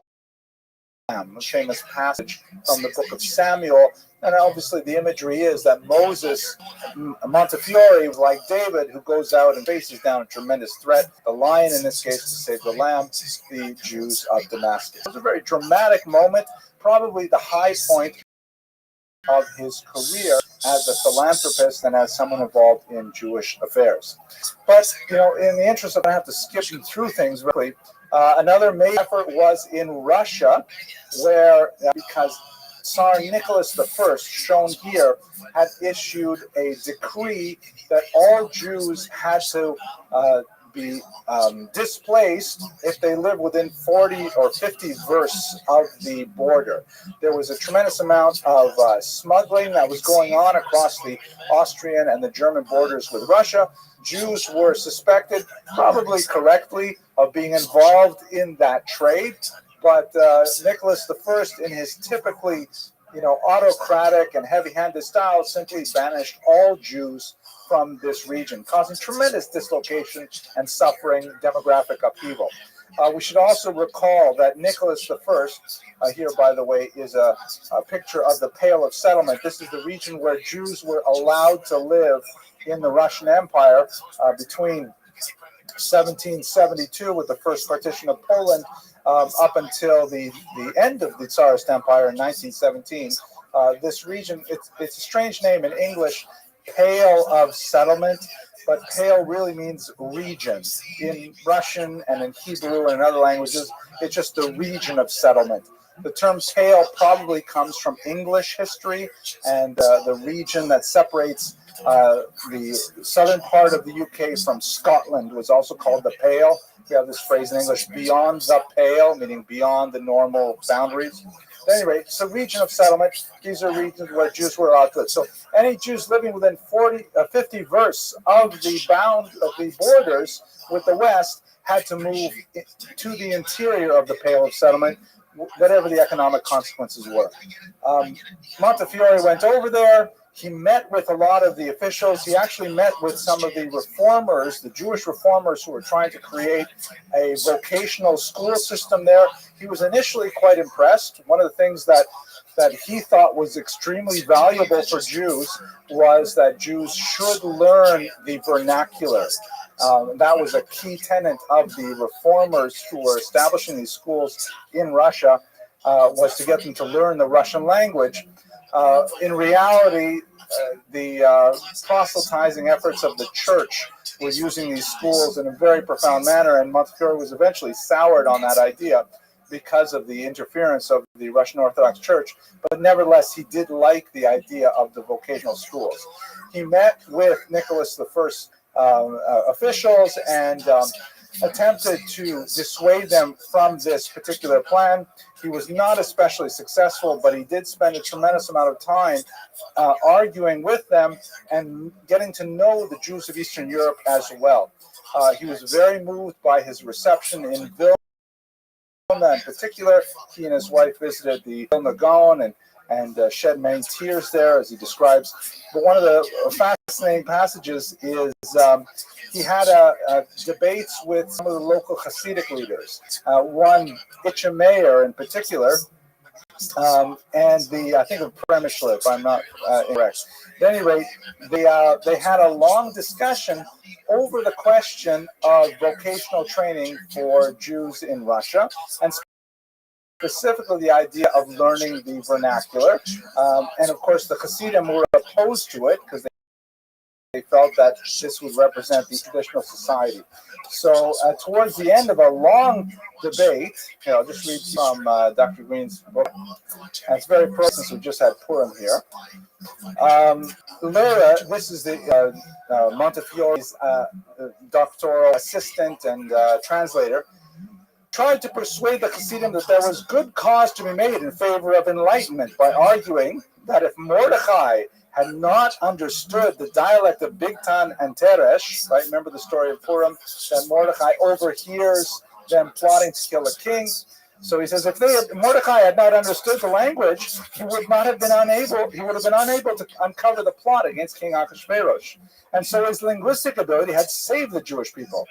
Rabbi Itcher responded, this is a Hasidic individual responding, that the book of Esther proved quite the contrary. Had it been generally known that the Jews understood the native language, then Bigtan and Teresh would never have been so indiscreet. Right? They would not have spoken in the vernacular because they would have thought they understand. So Mordechai, however, was a member of the Sanhedrin. This is the Talmudic understanding, and therefore a linguist. But the same did not apply to the masses. Unwilling to enter into such high-flown Talmudic disputation, Montefiore intervened pragmatically. Quote, if you oppose the study of secular subjects, who will be qualified to protect your rights before the government? Rabbi H. smiled. We are praying the advent of the Messiah. But until then, we are well satisfied with you, honored sir. Right. So it gives you a sense of how Montefiore was interacting with this complicated society, but also how he was regarded by quite traditional elements.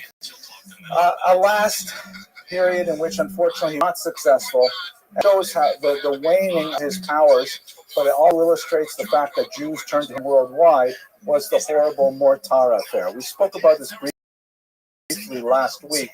There is this story in which a young Jewish child was baptized as a baby by his non-Jewish maid, and when word got out to the church that in fact young Edgardo had been baptized many years earlier, the Pope actually arrested the child, brought him to a monastery, and raised him as a Catholic because he had been baptized. He therefore was a Christian in good faith, so to speak, regardless of the fact this baptism happened when he was a child. This is a famous portrait that tries to illustrate the moment of his seizure by the church. His mother is fainting here.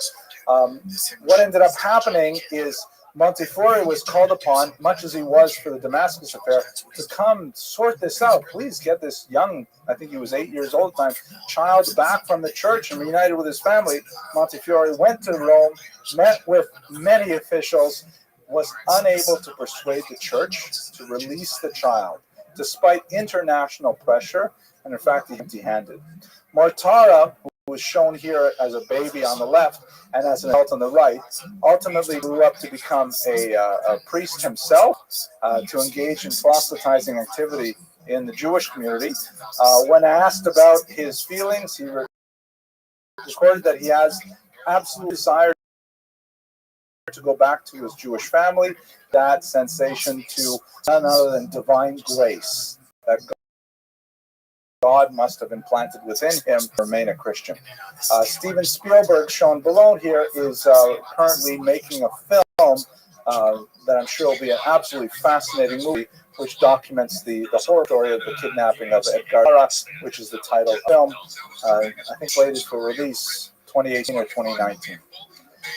So to sum up his legacy, Moses Montefiore, absolutely phenomenal Sephardic individual who early on realized that his role in the world was far beyond that of an extremely well-to-do London Sephardic Jew, that he could expand his horizons far beyond his Bevis Marx synagogue and reach out to the Jews of the world.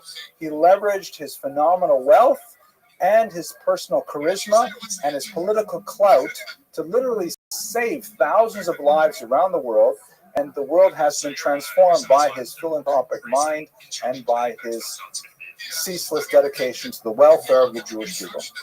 Thank you very much for your attention. I look forward to speaking to you next week. Well, I guess you know what I found absolutely fascinating about that particular presentation, but I really loved it how this is an individual who stepped up to the plate, who saw what he was capable of doing in the world and then acting on it. I mean, it's absolutely mind-boggling. I wonder how many more Montefiores are out there. I wonder how many Montefiores are actually watching this video. Well, that's an interesting idea. If you are even a little Montefiore, please think about what you can do for the world and act on it. That would be great. I'll give you a couple of easy things. First of all, share this video. Maybe that's the extent of your Montefiore-ness. Maybe that's what you can do to encourage someone else who might be able to help others in a significant way. And that is significant itself.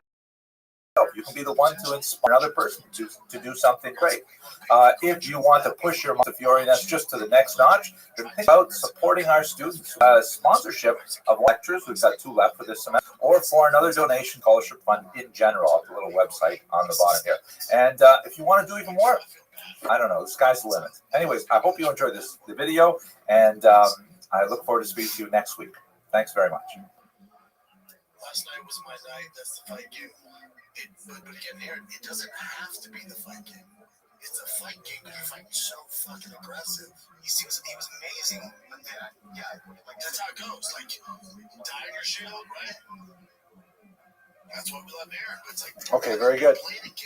Ladies and gentlemen, thank you very much for coming. It looks like a bit of a sparse turnout tonight. I'm not sure why. Maybe it's the subject, because it's a very unusual topic that we're going to address tonight.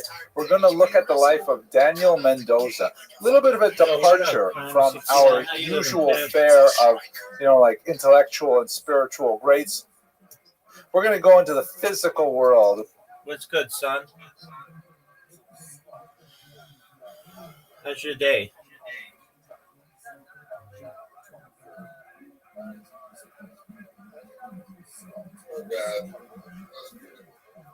That's all right. What's new? Chilling, trying to recover from a mild concussion. What happened, big dog? My roommate, he just doesn't respect my space. And so they concussed you? Nah, he fucking knocked on my door and pissed me off because like I told there's do not disturb sign on my door. Unless he's got he's trying to give me money for something or something. And he wasn't even knocking on my door. He made some weird noise trying to get my attention. And I just slammed the door on, and then later came out with that some other mates. So I was like, something happened. Why the fuck is he being annoying? But I started yelling eventually because he came in and he eventually started yelling at me, and I was just I wasn't gonna listen to him yelling at me for a second, so I just pretty much walked out. I know violence isn't the answer for anything, but I did he kind of just came up to me. It's just more natural instinct. I don't want to fight anybody ever. So I'm just trying to protect my fucking privacy. So how'd you get the concussion? Well, we fought. From there, we had two little busters. At first, I had him in a headlock, and then we got up. After I let him up, and Like he said some shit that made me think that he thought he understood my pain, and I'm like, don't even try with me, and then just immediately like just punched him in the face again, and then he got me in a headlock that time. I don't know, somewhere in between the two little tussles that we had. Okay, do you have a headache? It's kind of like I went out to smoke a cigarette, and then I went to go back to my room, and I found myself in the bathroom. I didn't know what the fuck I was doing in the bathroom. Kind of shit around. Okay, have you, It's a little like I'm just trying not to like stimulate myself too much. But it seems I'm not doing a great job of it. do you think you should go to the hospital? I don't think it's that bad. The cops made me like if they talked to me, I would have told them I thought I had a concussion. They probably would have taken me, but I don't think like from what I go online and what I understand, like I know that I like just need to be careful with myself. And, like, it's not like they didn't have like some medicines that they give me and try to get me to rest mostly. It's not like it's great. Like I really need my all help. What did the cops say? I didn't talk to the cops because they didn't call me. They told them to call me, but they knocked on my door and I didn't answer because I can't hear shit. Sometimes without my earbuds in, and I can't hear the front door in my room.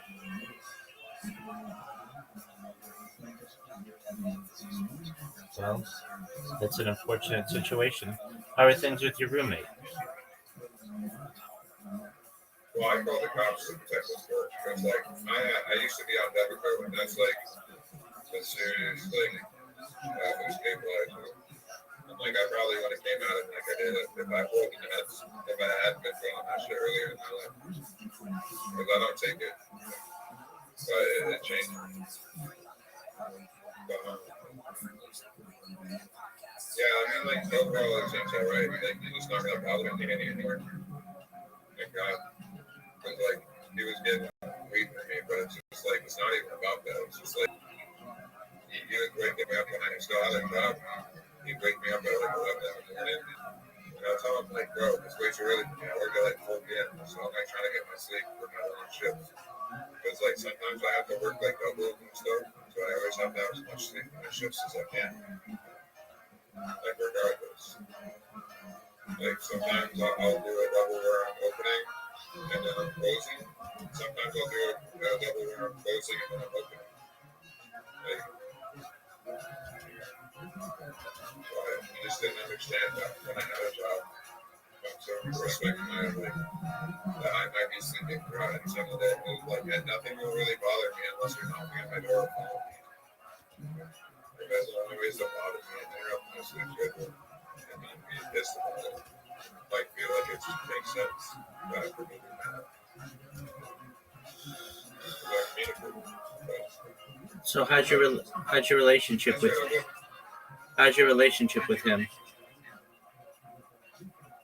Well, I mean, like right now, I don't want to talk to him. Like, as soon as he tries to talk to me, I tell him to fuck off. I don't want anything to do with him. Fucking work, then ignorant about it. He acts like he doesn't understand that what he did fucking cost me my job. So, it's a really nice fucking, like, I can just be stoned 24/7 if I want. I just do my job and everybody left me alone. So I want to never no sleep when I got fucked up and shit. But it was all bullshit. I just had my fucking sleep routine for 6 and I would have never had that happen. So, all I can do is grow from here and move on. Just try to learn. Word, Doug. You gonna have an okay relationship with him, or do you want him to move out? I mean, like, I don't really care. Like, I fucking be in my room, do whatever. Like, you know, we don't have to talk a lot. I don't need to be around. Why did he want you in the first place? He not. No, he said he had got, like, one of the roommates said he got a, something like a tooth procedure and that he was going to ask me for, see if he had pills for like tooth pain, and it's just like I don't have any pills. It's like when I had them in the neck, like like in my arm, I don't use your pills. I'm like, what are you talking about? Like my room is also my office where I could try to conduct the business of my life. Like I don't need your life intertwined with mine. You need to respect that. Like my energy is very sacred. Shit. Try to fucking, if you don't have a reason to interrupt my flow state, then why are you interrupting my flow state?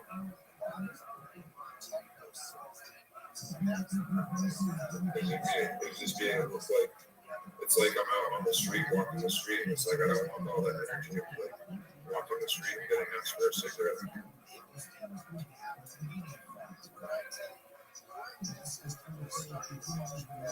How's your other roommate?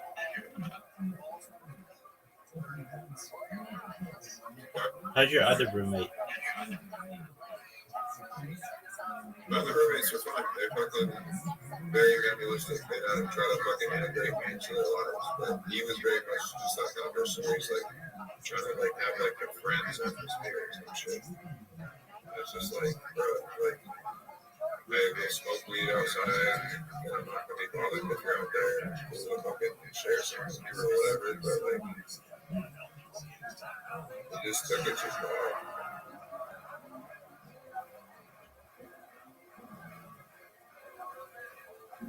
But my other roommates, like, they were there for me yelling it. And I was just like, I don't understand this shit. Y'all leave me the fuck alone. Why can't you? Right. Did they have a response? They're just like talking to him, not me. They didn't want to get more of it.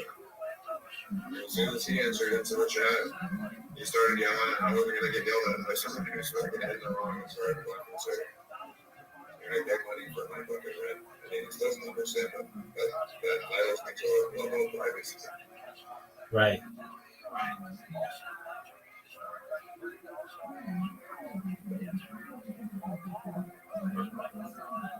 This house has been complicated. I have a roommate that she fucked like everybody in here. So.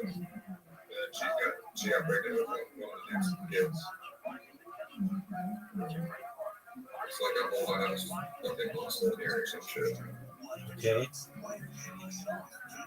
That's what I was trying to keep on my side and make it work. Did she leave? Huh? Did she leave? Oh yeah, she was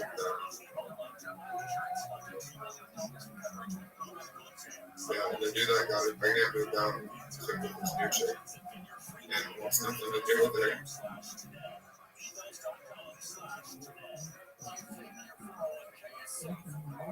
Then she came in here with that problem and she left with more of that problem. Right. But with the last baby daddy, it was like mostly half and half, where like she didn't want anything to do with him. He didn't want anything to do with her. They only both miss each other, but they both can't stand beside each other. So, yeah, so they're done basically. The roommate and girl. Yeah. Oh yeah, they were fucking done before it was over. Like I'm not trying to fucking. It's not that I fucking saw it coming or anything. I just knew that the fucking it was like they just didn't match up. Like he didn't give a fuck. He was looking for something to hit. He tried to hit one of the other girls that I had over here. Like he always fucking finds something. He goes with animals. But I mean, polyamory is that like. Some people actually want polyamory. Some people just want to get as much play as they can. Right. Yeah, if that makes sense. It does.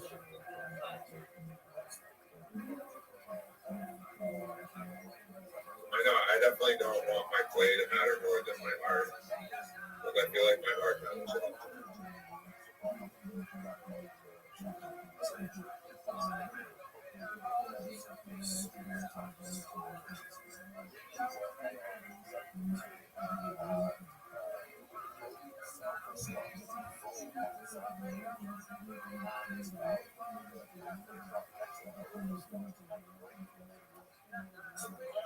Well, I hope everything improves for you, big man.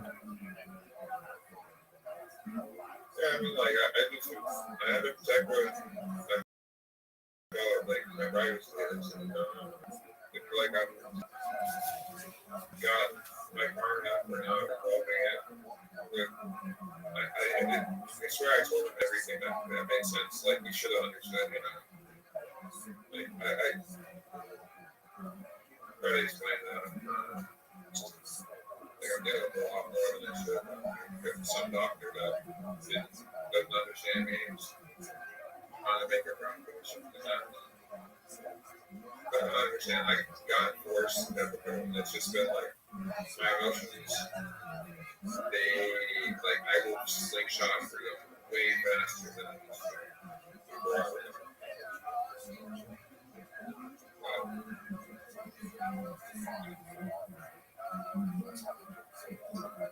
It's gonna help people, but I don't know what the fuck that what it is.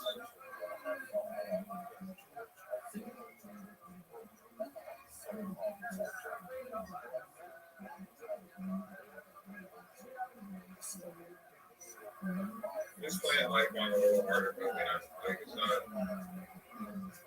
like my mental is much worse. It's just I'm a lot more sensitive in ways that I have to figure out sometimes. Kind of a blessing and a curse, because like where I might have been noticing like a little bit of the ability to feel, I feel like I can feel more when it comes to like really big excitement and other stuff, you know, like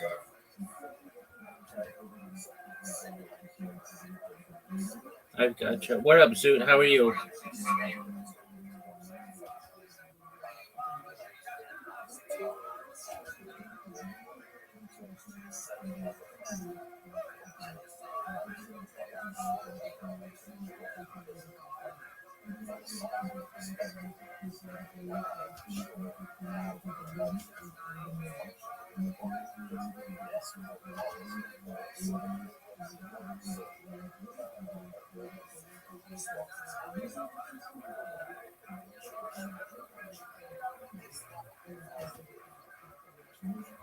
Well, I hope you feel better, big man.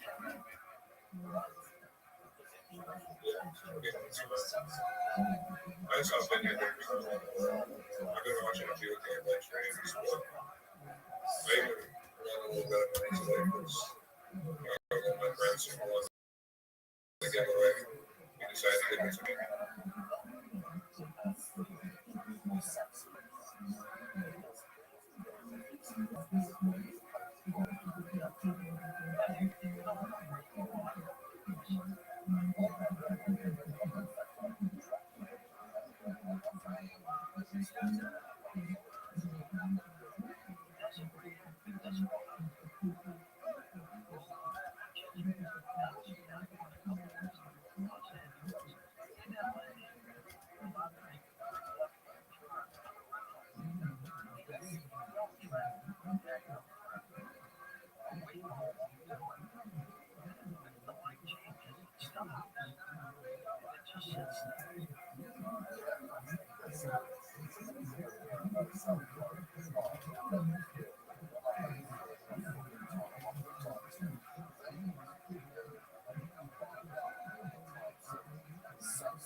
We're going to look at the life of a prize fighter. Fascinating story of his life, not necessarily kosher in all respects, but you know, This is not a sermon or a drasha. This is a brief history class, so we're going to look at warts and all, so to speak.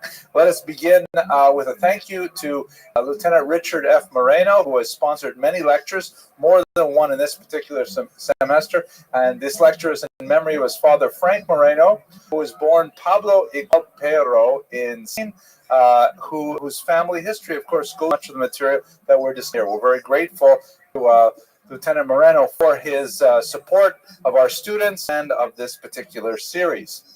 Tonight's sources, there's no book-length biography of Daniel Mendoza, at least in traditional text format, as we shall see. So I relied on a few articles, which were quite fascinating.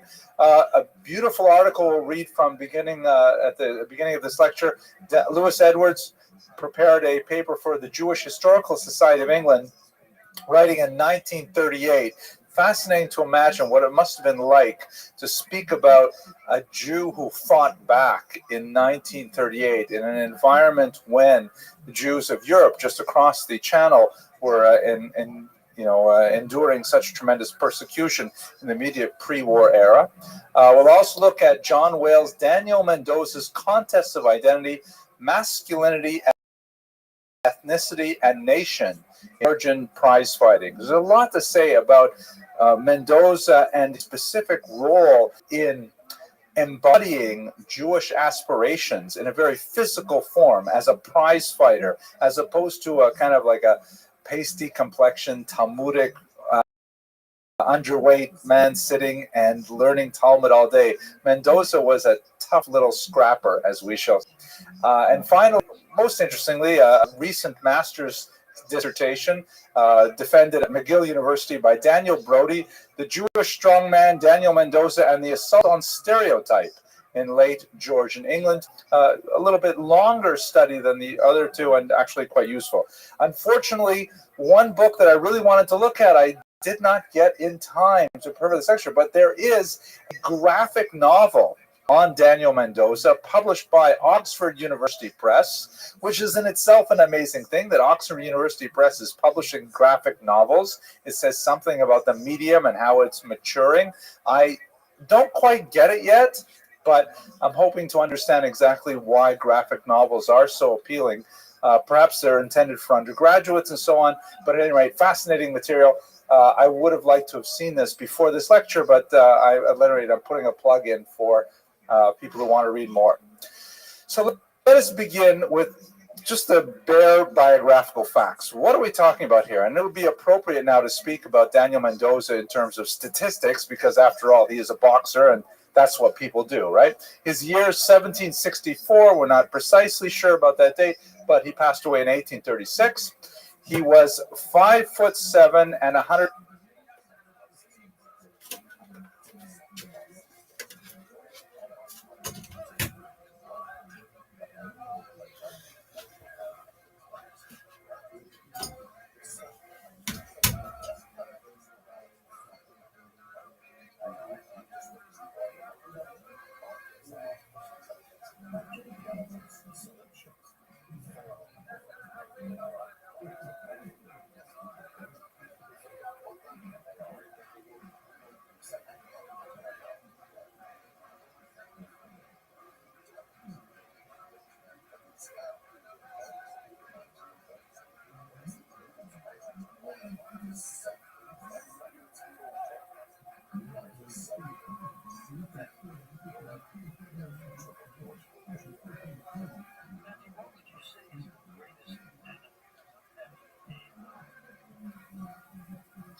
160 pounds.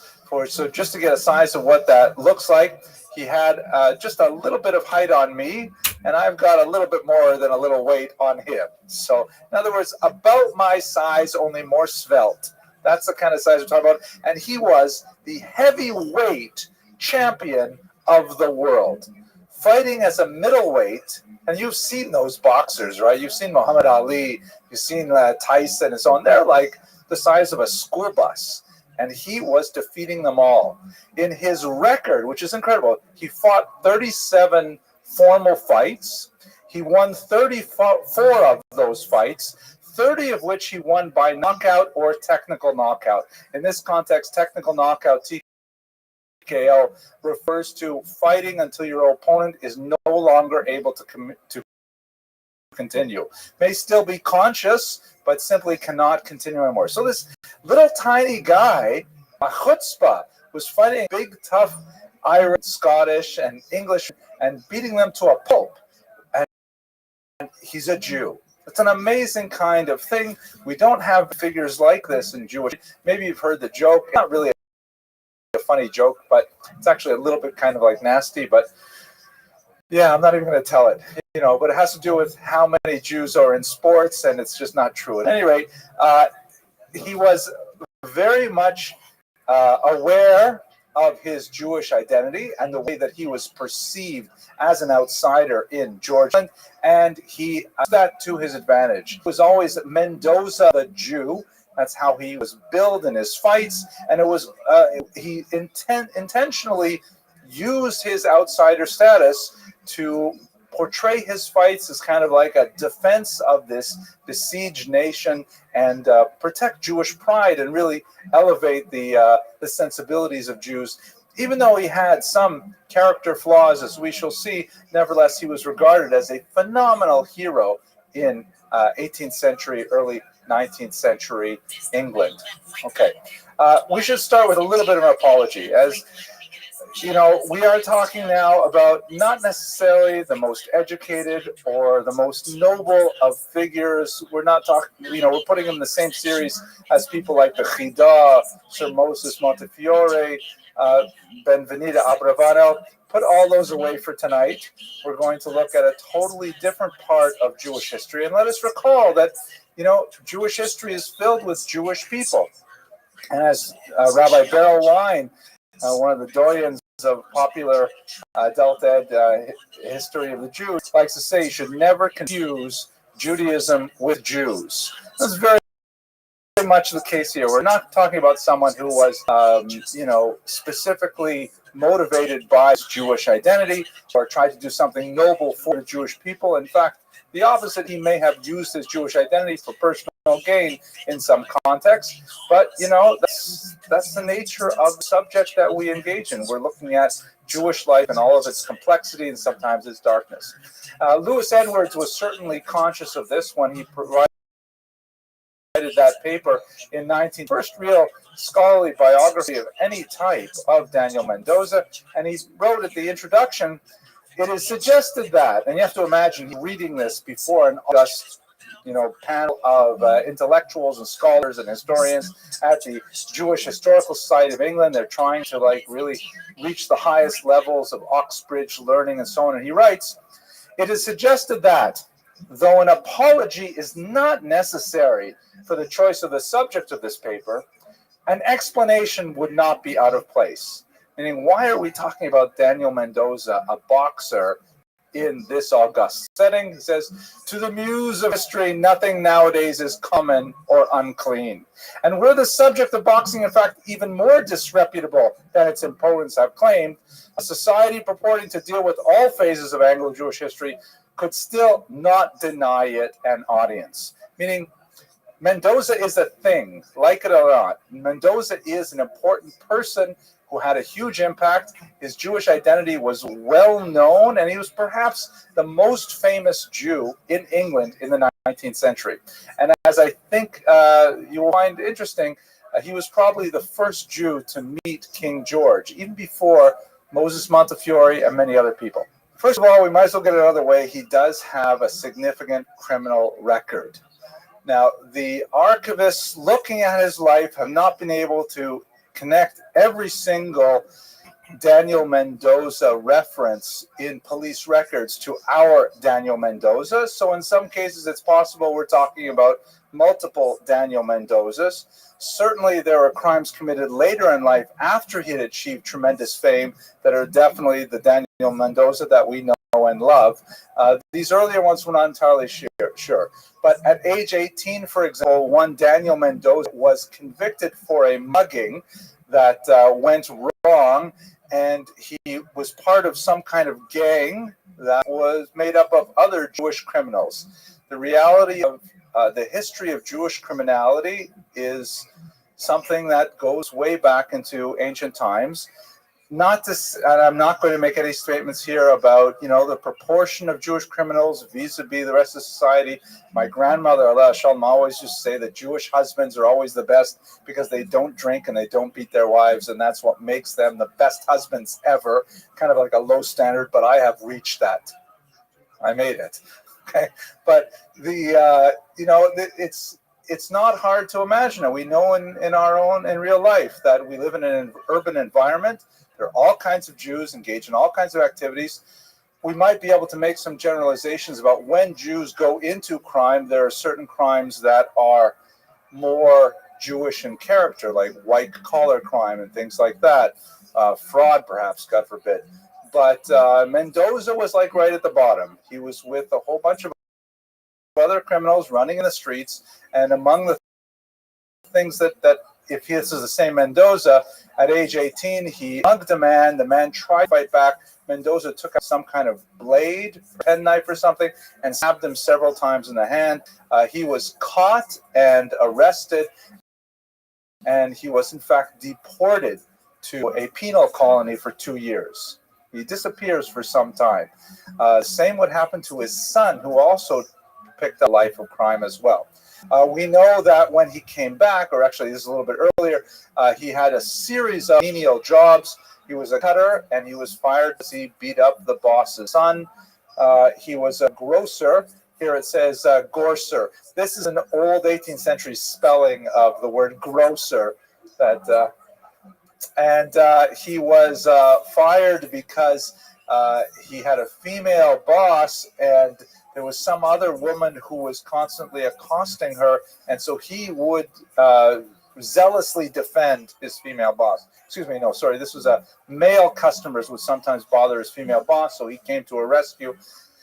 We only know some of these things not from criminal records, but from Mendoza's own account, which can be somewhat self-serving, so we have to read these perhaps with a grain of salt.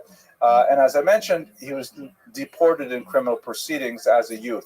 It's interesting to note that the Mendoza, nevertheless, was a tremendous hero for Jews, both in his own time and then much later as well. So we can see another comic version of Mendoza the Great, because, it's hard to find heroic Jewish fighters before the Zionist movement in particular. Like, where do you go to look for these people? You go back to the biblical period, King David, Samson, wow, plenty of them. But then the scope of the Middle Ages, Bar Kokhba, then it's really hard to find fighters. And Jews living under often anti-Semitic, persecutorial conditions, feeling marginalized, feeling weak, feeling stereotyped. Mendoza was kind of like a, look at Mendoza. He's really what a Jew could be on a physical plane. Fascinating kind of contrast. Let us understand that when Mendoza was coming of age, this is in some ways a very bad time for Jews in England. The Jews had been expelled in the year 1290. The massacres at York, and Jews were essentially, persona non grata in England for about 400 years. They then were readmitted under Oliver Cromwell. I can remember that, I spent the summer studying at Oxford. They have these beautiful gardens there that were built on the old Jewish cemetery. After they expelled the Jews, they had this wide tract of land. They just removed all of the gravestones, and they built a gorgeous botanical garden. So one day my wife and I were walking by, and she went up to the ticket window. My wife is like this. She has no fear. She's like channeling Mendoza in some ways. And she goes up to the person who had a ticket counter, so that that all of this entire garden is planted on top of a medieval Jewish graveyard. And the woman behind the counter says, "No, so that's why everything grows so nicely," right? So there's, so at any rate, they're kicked out in 1290. They're admitted back in the 17th century, right? 17th century, but they don't necessarily have full emancipation yet. They are slowly, and especially the Sephardim, who culturally are much more inclined to adapt to the social norms of a society, adapting its dress and its language and so on and so forth. They are making real strides towards acceptance. And in fact, this is happening on the continent. France would grant equal rights to all Sephardic Jews in 1790. They would wait another year before they gave it to the Ashkenazic Jews. And in England, there was enough of this sort of momentum that in 1753, they said, you know what, let's pass a bill that was known as the Jewish Naturalization Act, informally known as the Jew Bill, that gives Jews equal rights. Passed through the House of Lords, but when it got to the House of Commons, there was such an uproar. I mean, it's a bicameral house, kind of like Senate and Congress. So the Senate, as it were, the House of Lords said, okay, sounds okay. It's close enough, I think, for Americans, right? So the upper house said, sounds like a good idea. But when it got to the popular house, there was such an uproar that it was considered an insult to Christianity, that you were vacating Christianity from the British Isles by admitting Jews as equal citizens. It was overturned, and the bill was dead. So England, as a government, had officially said no to Jewish emancipation, and they were kind of locked in a limbo of slowly increasing social rights, but legally they were still second-class citizens. There's a lot of fascinating things to contemplate with that. Perhaps we'll get to it on the next slide. This was not because of the Sephardim so much as it was because of the Ashkenazim. The Sephardim, as I mentioned, tended to adapt quite rapidly in terms of mores and behaviors and attitudes and so on, and they tend to be wealthier as well in business. We talked about the Montefiores last week, but the Yiddish-speaking Jews from German territories. Sweezy, how you living, pimp? What's good, Sweezy?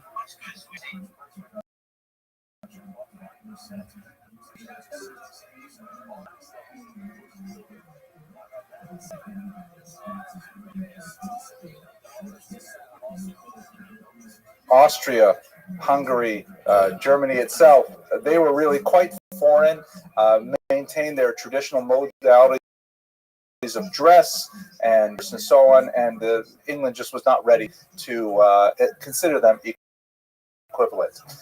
It is important to note that England is a country that has a long tradition of philo-Semitism, that England has itself, the British people themselves, have often identified with Jews, seeing that there's even a tradition that British Isles were part by the lost tribe of India, that the English are actually descendants of that lost tribe, and there were some sort of, affinities drawn to the diaspora of the Jews to the condition of the British people. So there was a natural trend of philo-Semitism that we definitely see through much of the early modern period. We see it culminating perhaps in the Balfour Declaration of 1917.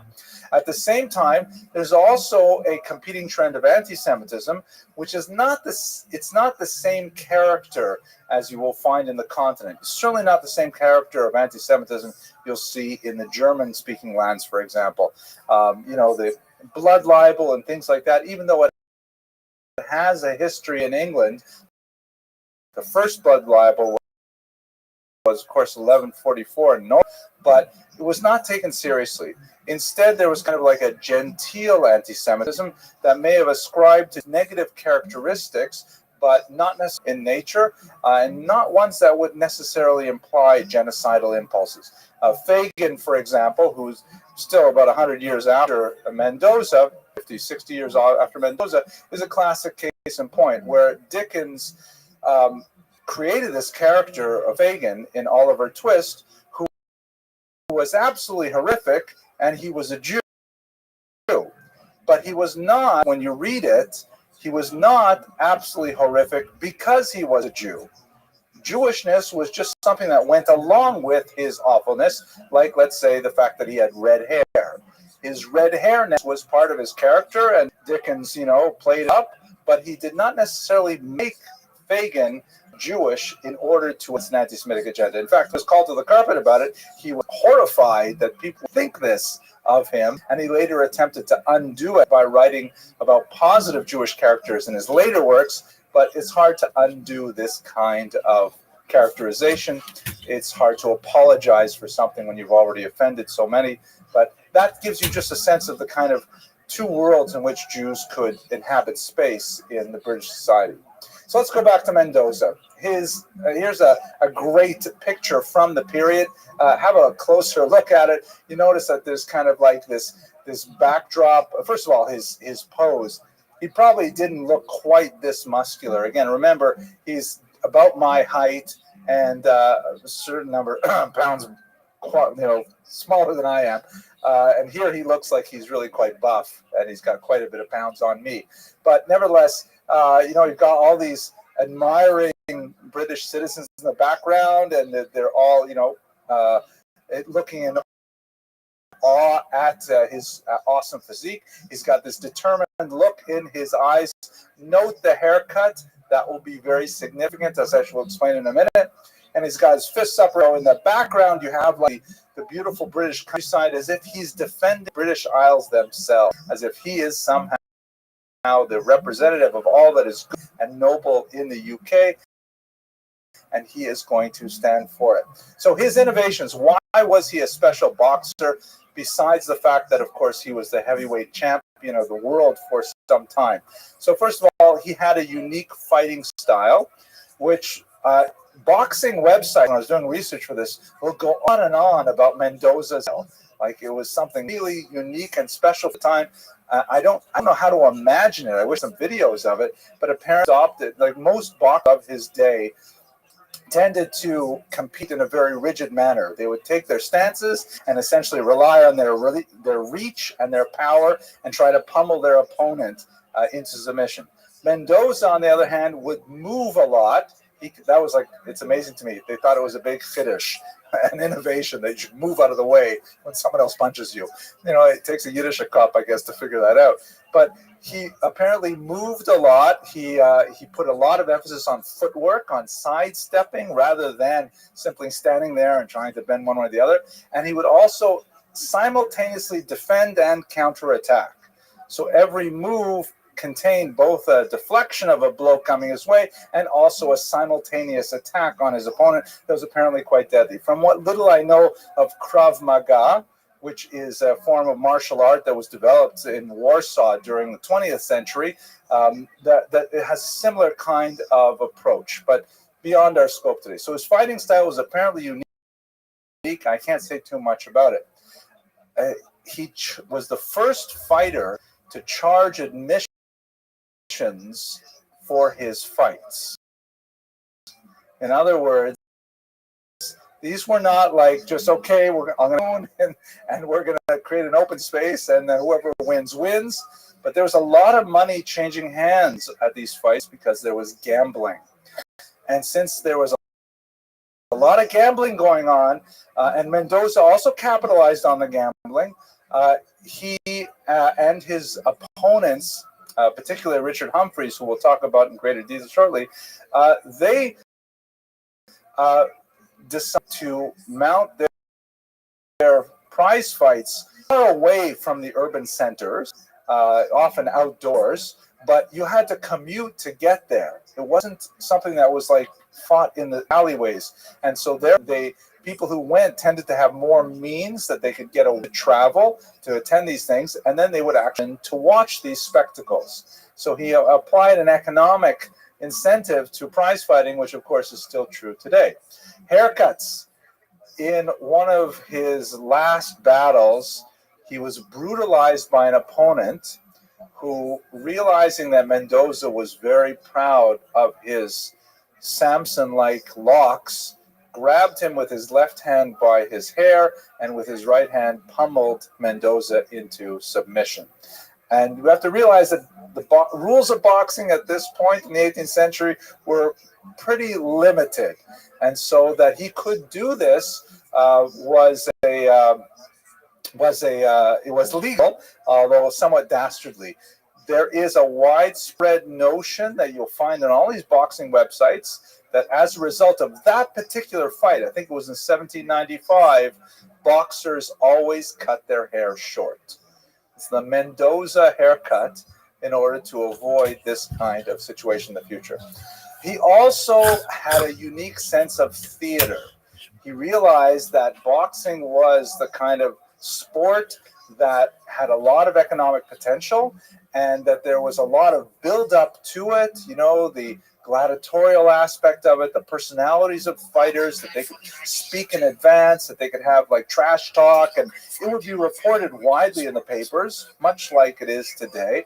And so people would be built up towards these kind of events. He pioneered that entire industry. So in many ways, Mendoza was the father of modern boxing as a whole. As opposed to just street fighting, Mendoza really took it to the level of an industry. Okay, his first fight is, I think, perhaps most indicative of where he came from. He was a young man. He was 16 years old, 1789, and the fight was so remarkable it was actually reported in the Times, major British newspaper. It was also mentioned in his memoirs, which we'll talk about later, and there's some interesting small discrepancies between the stories. At any rate, at this time, he was working as a grocer, and he had a box of tarts, a big box of baked goods. And he was walking past a regiment of soldiers who were training, and he may have looked Jewish or something, but one of the soldiers stepped out and said some derogatory remarks and actually boxed him on the head. That was not a pun. He hit him on the head. And apparently he was carrying the box of tarts on his head as well. The box fell down. They're all crushed and ruined. And Mendoza got quite upset. And he challenged the soldier to a fight. Mendoza at this point was 16 years old, a kid, not well developed. And the soldier was, after all, a man of war. He was near 30, and he was a bully. And Mendoza did not like bullies. It's true, I think, of many small people. They don't like bullies. At any rate, so he to a fight right there, and all the soldiers thought this was hilarious. This little Jewish kid who is, he's not going to submit, and so they formed a ring right there, and in front of all the other soldiers, Mendoza completely demolished his opponent. Here's the quote from the paper. The Jew, note that, he's the Jew. He's not just some 16-year-old. He's the Jew. That's all you have to say about him. To the surprise of all present, gained a complete victory over the Christian, although the man of war near 30 and the confectioner 16. He is now, because it was written a little bit later than the actual fight, quickest and most kind of like a story. It's validated from outside, so he relates it in his own biography as of he was really abused in anti-Semitic, and he's for his rights, and in fact, right after his opponent demanded that the Red pay for all of arts, and right there in the spot to make up his loss, and he went on his way. It's kind of a interesting adolescent start to this world-class fighter. His most famous series of fights, however, are associated with this man here, Richard Humphreys. Originally, Humphreys, also a boxer, some years older than Mendoza, saw the tremendous talent in this young man, and he began to teach him and to guide him along the way. And under Humphreys' influence, Mendoza won fight after fight. He was virtually invincible. In fact, most of the fights that he lost, 4 out of 37, were at the very end of his career when he was already quite a bit older. At some point, they had a falling out. The falling out was probably over a debt that Mendoza may have owed to Humphreys. He denied that he owed that debt. Humphreys was upset about it. It may have had to do something. Mendoza set up a boxing school, not necessarily having enough fund for it. And in fact, was plagued with debt most of his life. He married, he had a large family, he could never quite pull things together, even though he often won large prizes for his fights and often won large gambling winnings on his fights. He never could quite escape poverty, and so he was always short over money, and he was short-tempered as well. So anyone who specifically needled him on money was sure to get a very powerful rebuke. They ended up agreeing to fight to settle their debts, and at that point, it begins to acquire the aspect of theater. They had 3 well-publicized fights where the results went back and forth. Mendoza ultimately would emerge victorious from the third and final fight, but it was kind of like this sustained grudge match between these 2 rivals.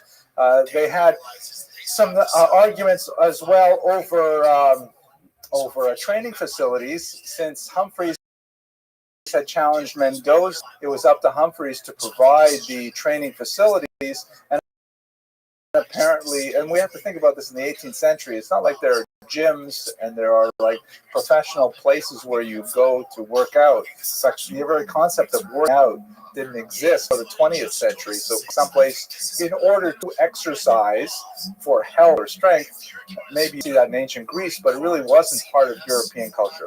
So he put him actually in a house of ill repute. And he said, hey, why don't you work out here? This is a place that's close by. It was cheap, you know. And Mendoza was offended with this suggestion. We know that he's not such a little wilting flower. Like, there are a lot of things that he put up with, people he hung out with. He was not, for example, even though he billed himself as the Jew, he had no problem fighting on Shabbos and things like that. But we're not talking about chief rabbi material here. And he was so offended that he refused to train for his fight as long as he was placed in a bordello for his training purposes. And he has a famous quote where he says, I rely on my excellent constitution. I have no need of training. And he'll just walk straight into the fight. So they fought 3 classic fights. Perhaps the most famous of them, let's see if I can zoom in on this. Yeah, very good. The most famous of them, just to give you a sense of the kind of drama of the ring under Mendoza. I didn't actually read the caption to this, but this actually says it all. Let's see if we can. It's kind of hard to read. It's written in script, which, by the way, most kids my 14-year-old age cannot read. They don't know how to read script handwriting anymore. Maybe it's a little bit too hard to read the whole thing. But anyway, here's Humphreys here, and this is Mendoza. And this is one of the seconds of Humphreys. This is the other one, a man named Johnson. These are 2 others who are seconds of Mendoza. They're named Jacobs and Isaacs, right? And they really did play up the Jewish aspects. We shall see a couple of examples shortly. Seconds were helping him out. By the way, later on in life, when he was no longer capable of fighting, he also acted as a second for a boxer who was an African American who had bought his own freedom with his boxing winnings. So he had kind of like an interesting sort of career later on, supporting another outcast from society. At any rate, what happened in this particular fight, Mendoza was doing really well, and he was fighting tremendously well. Humphreys was beginning to tire. At one point, the match was going very poorly for him, so he poured water on his stomach. Somehow that helped, and they got back into the fight. And when Mendoza was about to deliver a mighty knockout blow, Johnson stepped in and took the blow from his boxer, which is clearly cheating. Anywhere you look at it, right? The second is not allowed to get in there and block the blow. That's the dramatic moment here that's shown in the picture. You can see even these Jewish seconds are saying, "Oy vey, how could you do that?" but somehow he did it, and there was a lot of publication that's cheating, and Mendoza certainly would have won without that, and so on. They had to have that third final match, and in fact, Mendoza did win the match. But one wonders, and I have not seen this in print from any of the analysis, but from just reading about Mendoza in a few different articles, I get the feeling that the whole thing was probably staged. Like, this just adds to the drama and the tension that, Humphreys manages to eke out, not losing badly, but he does it with cheating and so on.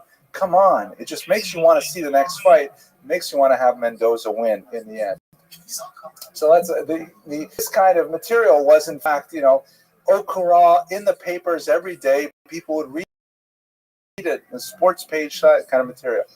This is a lead from that Oxford University press book, and this is sort of expressing the way in which he portrayed himself. It's not exactly I don't text is real. I think they made it up. But here's that. Even the Prince of Wales, the future King George IV, was there at one of the fights. We definitely will see his connection with royalty in a minute. George IV says, "You're an admirable boxer, Mr. Mendoza, and credit to your people." And he says, "I'm a Briton, sir." Meaning, what do you mean, your people? I'm us people. I'm you people, too. And he says, "Yes, that's what I meant." So you get a little sense of the genteel anti-Semitism there.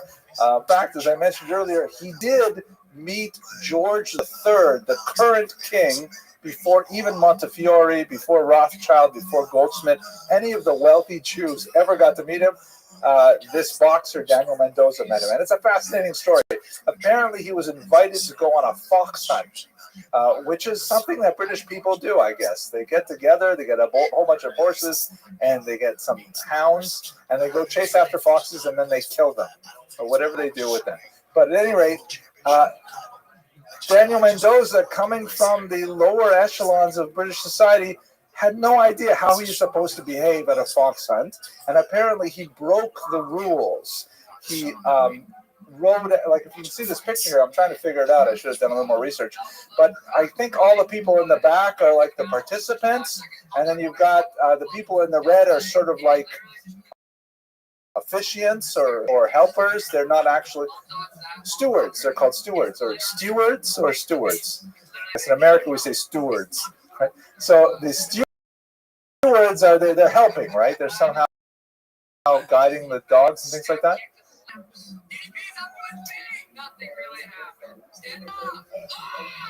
They send the dogs out with traps. Are the dogs? Oh. The fox. Okay, fascinating. So anyways, they're running out there, and I guess the participants are not allowed to run with the hounds. The hounds run in front, and you have to run behind them. So anyways, he broke the rule, and I guess he raced ahead with the hounds. So what happened was, to follow the sport in a way, this is from his memoirs, which gave great displeasure to a gentleman, rode up to me and accused me of riding among the hounds and of other improper conduct. So in other words, here he is. He's at this fox hunt. He doesn't know what to do. He breaks some of the, he has some faux pas. And so some nobleman comes up to him and says, "Hey, you're breaking all the rules." He threatened to horsewhip me unless I altered my behavior.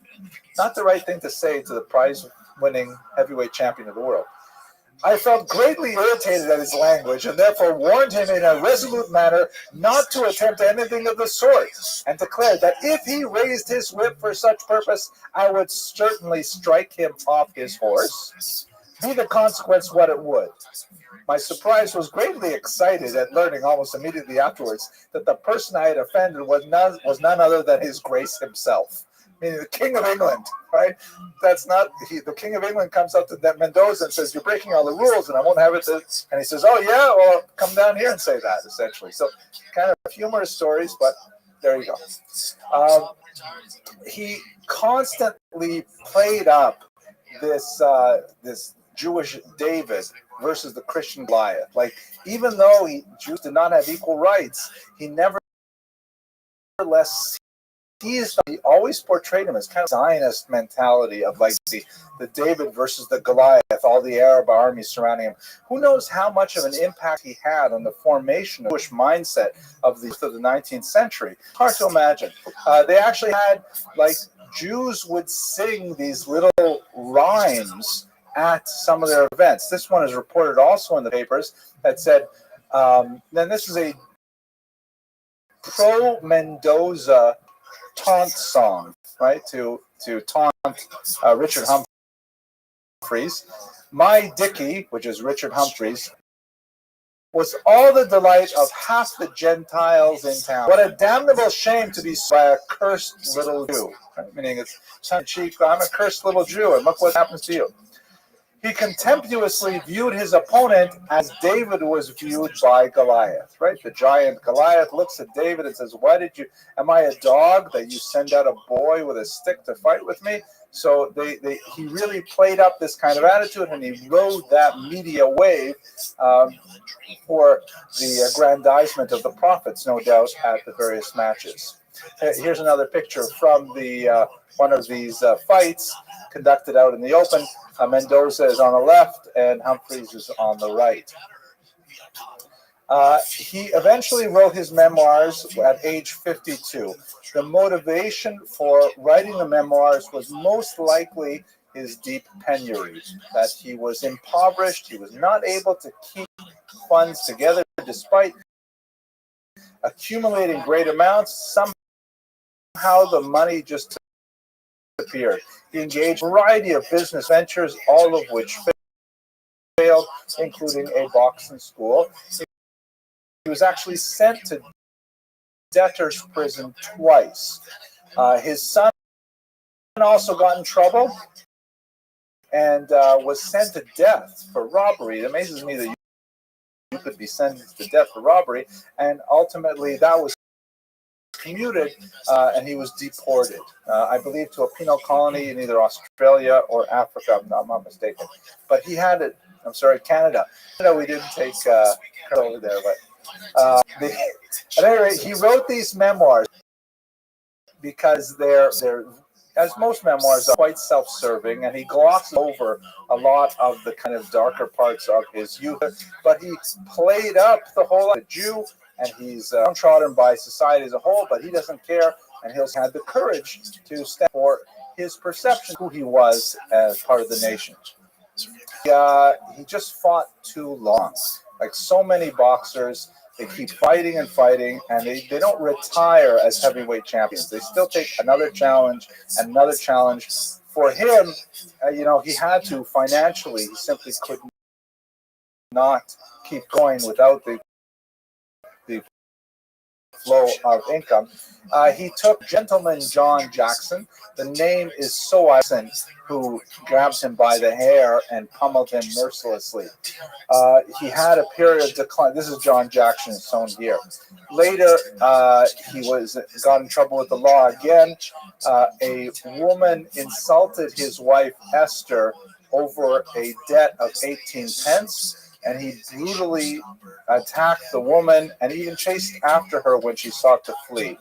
Definitely not cool behavior for anyone, let alone a heavyweight champion of the world. When he was brought to the courthouse for this particular incident, the Jews of London flocked the streets and crowded the streets, perhaps to get a sight of Mendoza, perhaps to support him, but ultimately they were unsuccessful, and he was convicted and found guilty for that attack.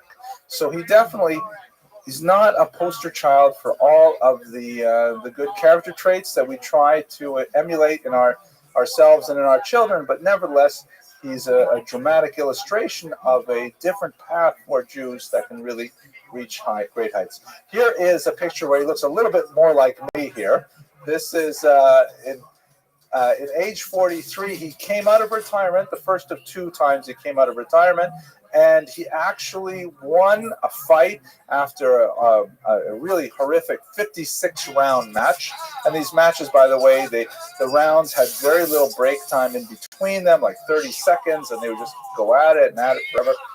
He tried again at age 57, so I'm not quite 57 yet, But just imagine somebody like me deciding to come back out of retirement, and he was not able to win at that advanced an age, but nevertheless it shows his triumphant, his indomitable spirit, that he could not be cowed in submission. Even age would not hold him back from his attempt to defend his title.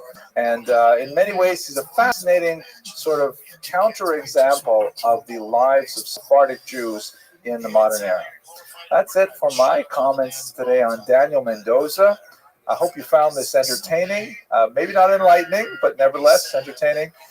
God willing, we'll be back next week. Judah Turo, an American Jew, Sephardic extraction. Of course, it's going to be very important because this is, after all, can you zoom in on this here, David? Can you see this?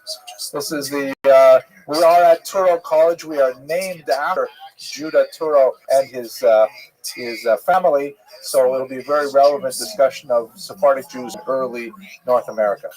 Thank you very much for your attention. I hope you have an excellent week. These terrible fight nights. This one was good. This one was good. The criticism of this card doesn't come out the main event, so we're just gonna jump right to the main event. So you'll see right now, especially along the big fan base, I would say the majority. Good evening, everyone. I'm really happy to see you all. Tonight's lecture is something really close to me because, of course, I've been working for Turo College for about a decade now. Actually, a little longer than a decade. I'm on my 12th year now with this college. And I thought, you know, as I was preparing the series of lectures for the Jews of Sfarad, and you know, now we're in the second semester with the Sephardic diaspora. I thought, since Judah Turo was someone who was of Sephardic extraction and he had a connection to my place of employment, I thought that would be a nice kind of fit. And I thought that maybe afterwards I would send a link of this lecture to all my bosses in Manhattan and get a bust out of it. But I have to say that reading the biographical materials available on Judah Turo, I was surprisingly moved. I was actually, my eyes even welled up at one point while I was reading it on the Long Island Railroad. You know, he's an incredible individual with a tragic life story and made a phenomenal impact on so many thousands of Jews in his lifetime and beyond, right up until my own students in this very day. So I think you'll find his particular story fascinating, with some surprisingly tragic elements to it that really flesh out the something that's only a name to us, but I think we'll understand a lot more about his background by the end of this hour, God willing. Let's just do some of the good and welfare material to start with. First of all, tonight's lecture is sponsored by an anonymous donor. When I asked her if she wanted to do it in honor of any particular individual or something like that, she simply said just in honor of Jewish scholarship. So that is in fact our donor for today. Just an important reminder that this is the last class we're going to have before the Passover break. We will return on April 16th. I mentioned in previous classes that I'm going to be leading a trip into Spain and Portugal this summer on kosher riverboat cruises, and I'm really excited about it. It's going to be great to be able to speak about the things we've discussed all year in the actual locations in Spain and Portugal. There's only 12 cabins left, which is really nice. It's almost sold out, so it's a last push for anyone who wants to participate in this wonderful opportunity. Okay. Tonight's sources, we're going to be based primarily on one somewhat hagiographic biography by Leon Hoerner, who was a historian who lived about 100 years ago. 1871 to 1957 are his dates. He was German-born, and he spent a lot of time in American Jewish history, in 16 monographs, an incredible amount of, you know, a very prolific writer, including 2 volumes of poetry, which I particularly admire. And he wrote a book called The Life of Judah Turo, which is, of course, our main source for today. That is the only biography of his that has appeared, although there are some fictionalized accounts in German and in English of Judah Turo for reasons which are, maybe we'll return to it at the end of tonight's lecture. The figure of Judah Turo was very important to 19th century German historiography. His particular life story was part of the whole Wissenschaft des Judentums model of the ideal Jew, and so his life was portrayed in some German fictionalized, serialized novels and things like that. We'll also look at some contemporary scholarship of the period. Morris A. Gutstein, who wrote The Story of the Jews of Newport, another monograph called Aaron Lopez and Judah Turo.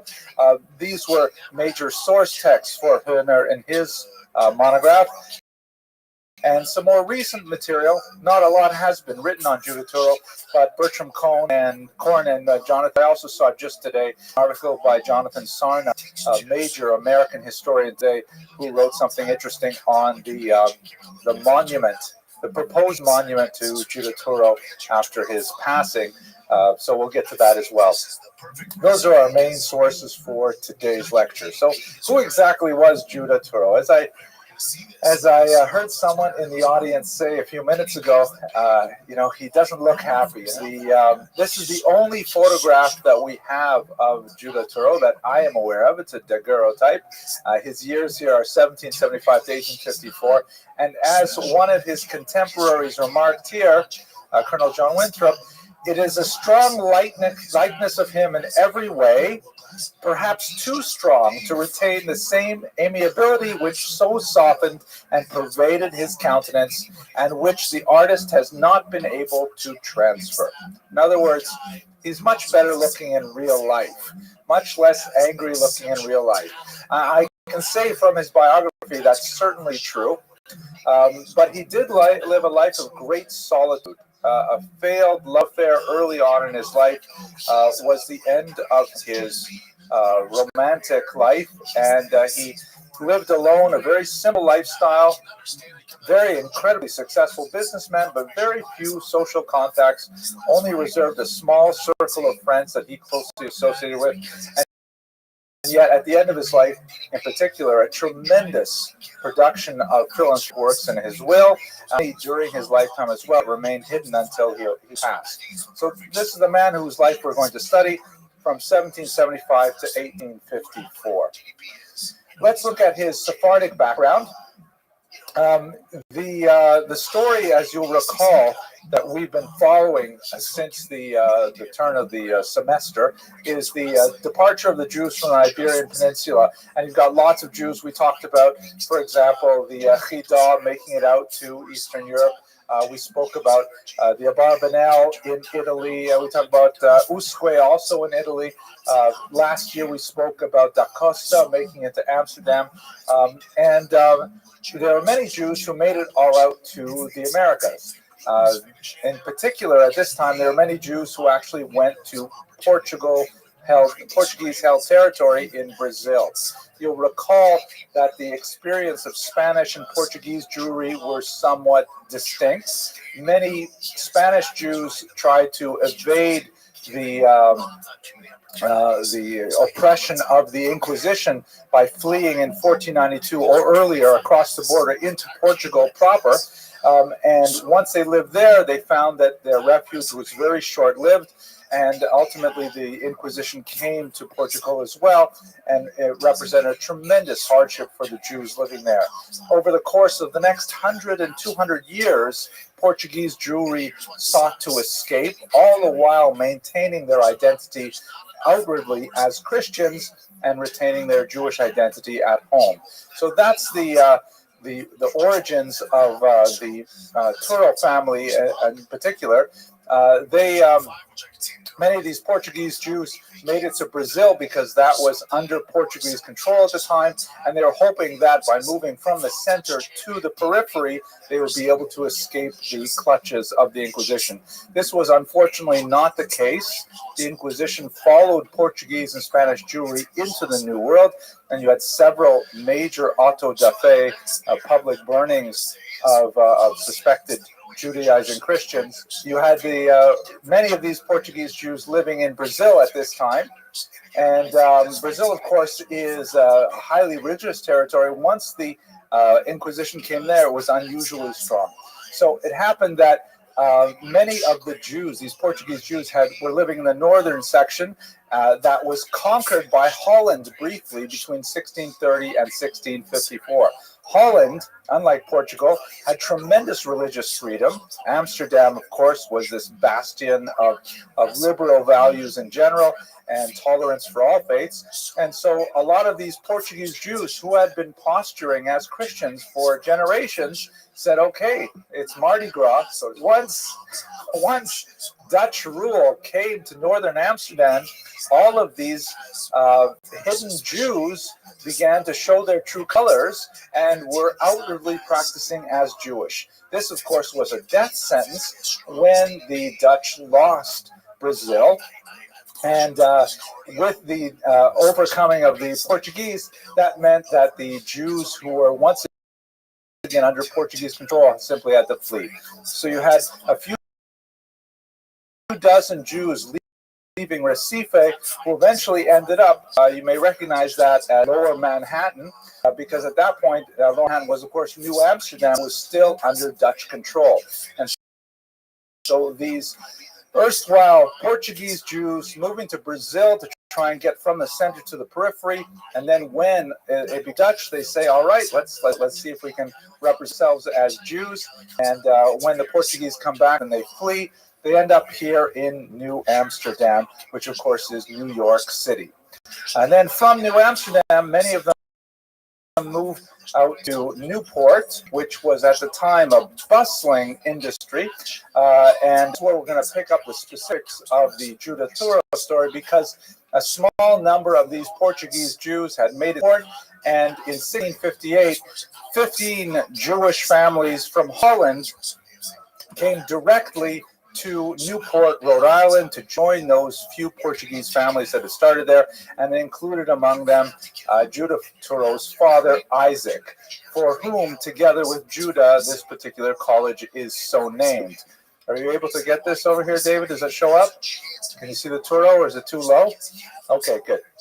Here we go. So that's basically the story of how the Turos come to America. Let's look at them in particular. Isaac Turo is the important person in this particular story. Here's a drawing of the Portuguese synagogue in Amsterdam. And remember, Portuguese, these are the Jews who have lived for who knows how many generations as Christians. And then when they finally get to a liberal place like Amsterdam, then they begin to express their Jewish identity again. The name Turo occurs many times in the community records. One Abraham Turo is named as the Gabai de Terra Sancta, which means of the Holy Land Society. You recall when we talked about the Chidah, there are many organizations that were collecting charity for the benefit of the Jews living in Israel. And so Abraham Turo was one of those officials in Amsterdam who was responsible for that. He was also Parnas in 1682, meaning he was the president of the Jewish community in Amsterdam, a very religious position. One of his descendants is Isaac Turo, shown here, who was born in 1738. He had religious inclinations as a chazan, as a cantor, probably more like a rabbinic position without necessarily having smicha, without necessarily having rabbinic ordination, but in Jewish context that really doesn't matter, at least for officiating and performing a lot of life cycle functions. He moved to the New World. He actually bounced around quite. He served in Curacao, Suriname, New York, and Jamaica before he eventually joined these Jews living in Newport, where he met his wife. He served as a spiritual leader of the famous Turo Synagogue, one of the oldest synagogues in North America. This is the building as it's located in Newport. It has some interesting architectural features which are not really visible in the current configuration, but it included, among other things, a trap door right under the bima, so that people could escape, because they were always concerned that perhaps, the Inquisition might come to America and Jews might have to escape at the last minute. It's a very fascinating synagogue. These fans are direct from the 18th century, very rare electric devices. No, I just made that up. Okay. Right, you knew that. Anyways, he ended up becoming the rabbi of the synagogue in Newport, which was not, of course, called the Turo synagogue back then, but nevertheless, it has been associated with his name and with his illustrious son Jude, who we will explore now. So, what's happening is to Isaac Turo, the Chazan who moved from Holland to Newport. He marries Raina Hayes of Boston. Raina Hayes' brother is an extremely important person in Judah's life shortly. They had 3 children, Abraham, Judah, the second son, and Rebecca. But then the American Revolution broke out. And ironically, while Judah, the son, ended up becoming very much an American patriot, his father, Isaac, was a Tory, was pro-British. And this never happened in the modern age where a father and a son have different political viewpoints. But at any rate, the father, was concerned with the Revolutionary War, and so he ended up leaving Newport with the Torah scrolls. He took them to New York City, where he had some protection from the British government. And then when the American Revolution expanded still further, he ended up moving to Jamaica, where he served as a rabbi in Kingston.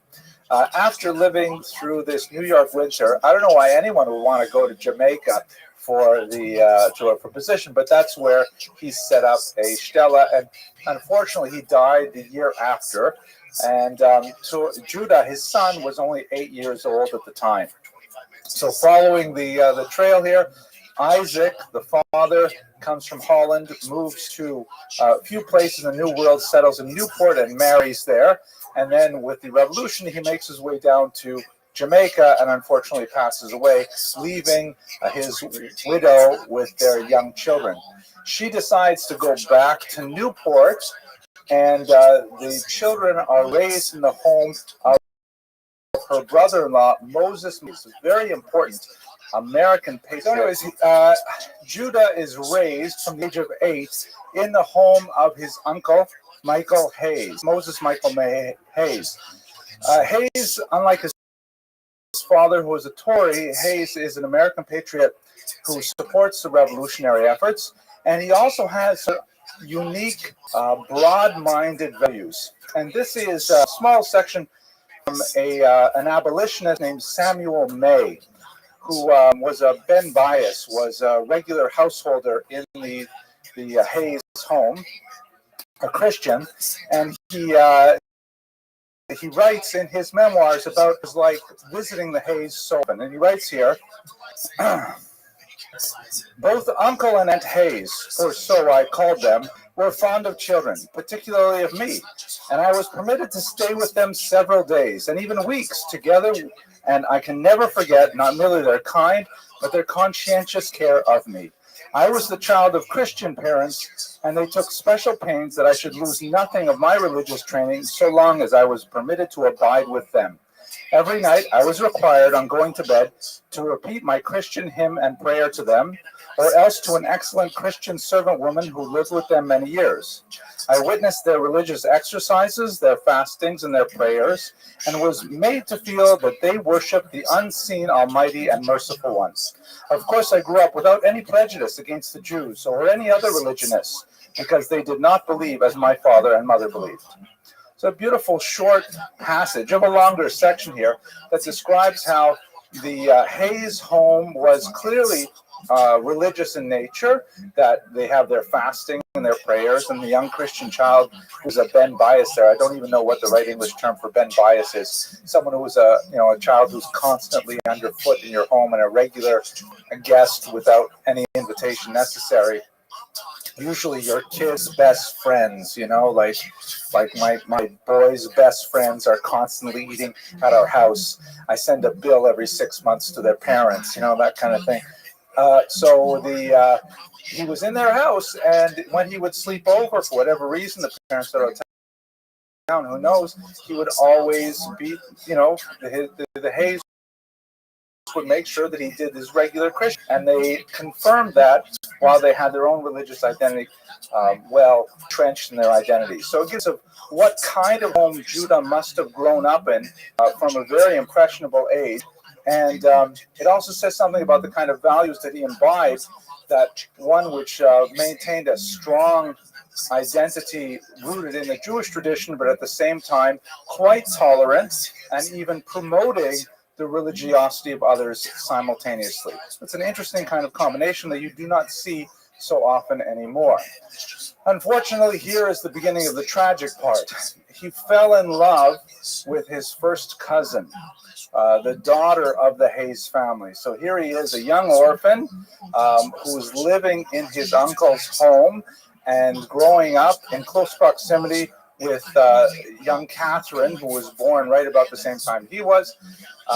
And he falls deeply in love with her, and she with him. And he begs her father's permission to marry, and he denies. It's not the issue of, I'm going to try and pronounce this word, consanguinity. I say that right? I hear some nods. Okay, thank you. It's not the issue so much of that it would be illegal in either Jewish law or in secular law for them to marry. Probably not recommended, but for whatever reason, we do not know, the sources sparse in this area. The father objected and would not allow Judah to marry his daughter. He tries a couple of interesting stratagems to keep them apart. At the age of 23, when the love affair is still not going away, and Catherine isn't going to tell, so he says, okay, and Judah, by the way, at this point is working in his international import-export business. He says, Judah, I want you to lead a ship that's going to go all the way to the Mediterranean. It'll take you 2 years to manage this particular mission. And his hope was, at least in the assessment of the biographer, that years of separation, she'll meet someone else, maybe meet someone else, and their puppy love will die off. It's also a dangerous mission. He ends up actually saves the cargo. He ends up becoming a huge success, and he comes back 2 years later, mission accomplished with a phenomenal amount of positive results to the venture. But the father says, no way, Lo with an Aleph, you cannot marry my daughter. So Judah importunes him, and so Hayes fires him and says, you're out of a job, find someplace else to live. So Judah Turo, not sure what to do with himself at this point. Right now, all of his efforts to marry Catherine are blocked. In Newport, it's a small town dominated by his would-be father-in-law. There's no way for him to go out and make a fortune, so he heads off to the most likely place for it. He goes to New Orleans, which at this point was an extremely important port, as we shall see. And he thinks he'll make his fortune there, and perhaps he'll be able to return after he's, an established individual with his own home and so on. Perhaps then he'll be able to marry him. Turns out that never happens. He never marries, she never marries, and at the end of our lecture, you'll see they actually die within a few days of each other. It's kind of a star-crossed lover sort of story. At any rate, let's bear in mind how that must have had an impact on his growth as an individual. He shows up in New Orleans as a young man, now in his 20s. The population of this port city was about 8,000, and this was prior to the possession of New Orleans, still before the Louisiana Purchase. But he realized that this would be a really important port for the entire continent, because it's at the bottom of the Mississippi Basin on the Gulf. Tremendous opportunities there for South America, North America. It's good climate for lots of international trade and so on. This is well before Katrina, obviously, but he thought that it would be excellent. And by 1840, just 4 decades later, it became the 4th busiest port in the world. Meaning, understand the context of it here. Only London, Liverpool, and New York were bigger than New Orleans as a port, with more cargo going in and out. And it was actually the 3rd largest city in the U.S. and the wealthiest per capita city.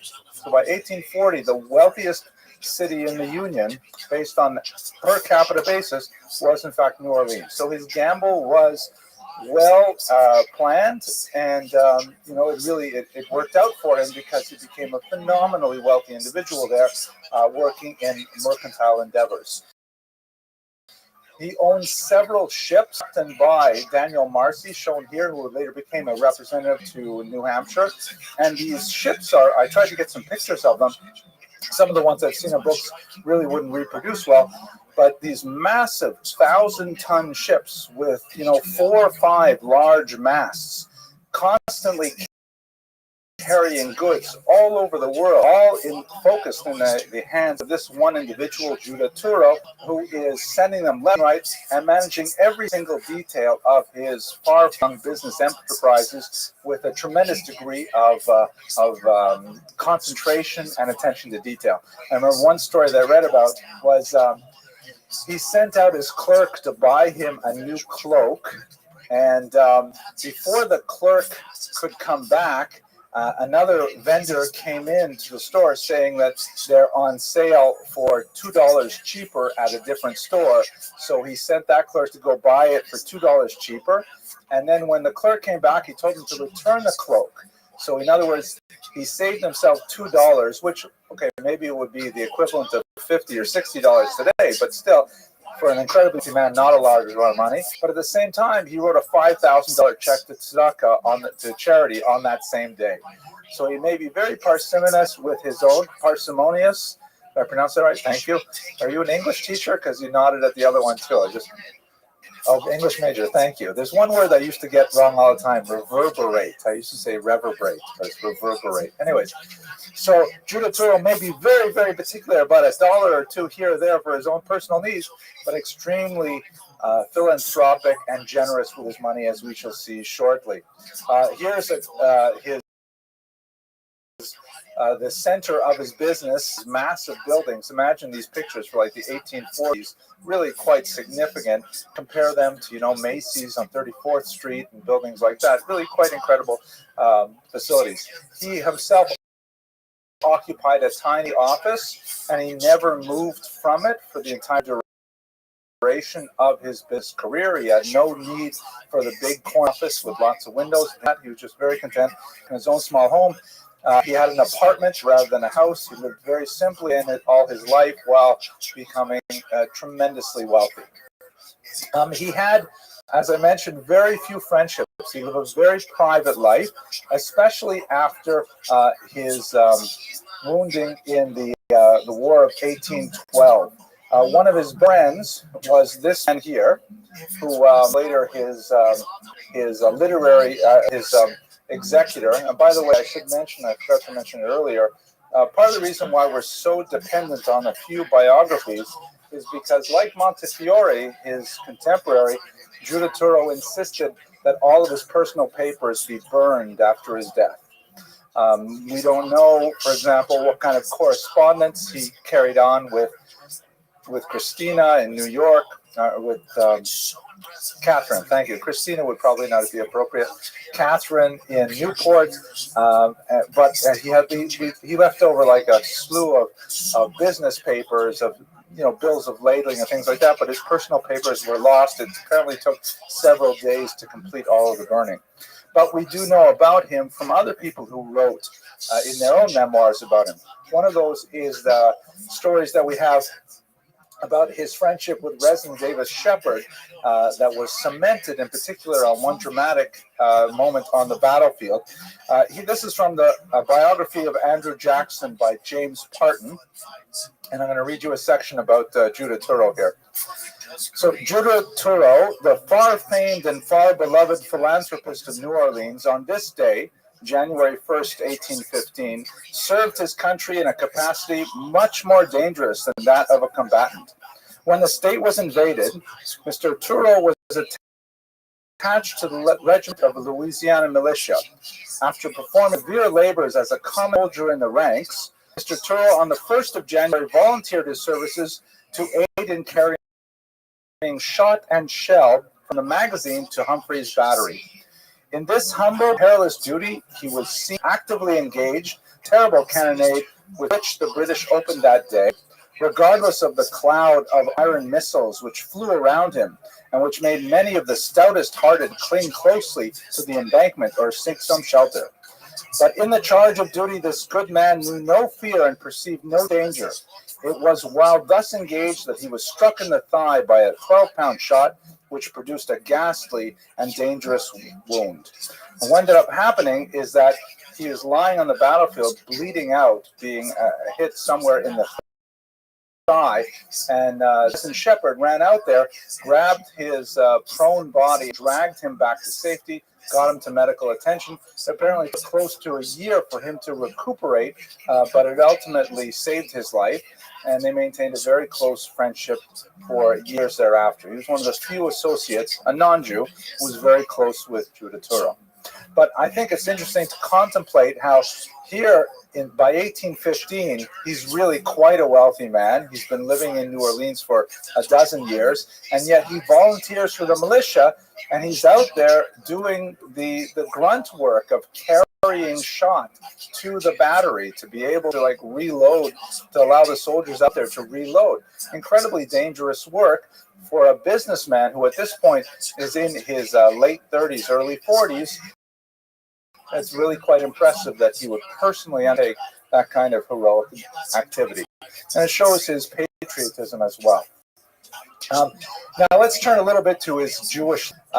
He was not especially gregarious, as I mentioned earlier. He didn't like going to synagogue very much, in particular because the first synagogue in New Orleans was not Sephardic. There was a German synagogue there, and he was not very fond of it, and so he rarely participated. He doesn't show up as one of the more generous members. Later, when a Sephardic synagogue would be established, then, like Montefiore, he has kind of a change in his attitude, ends up becoming a very idea of services and so on, so he has a deep attachment to Sephardic roots. And he was also secretly, at this point, giving thousands of dollars to charities all over America. And What's good? How's your day going?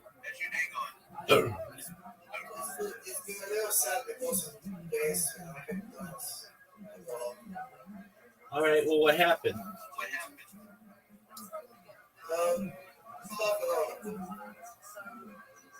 Cough inaudible?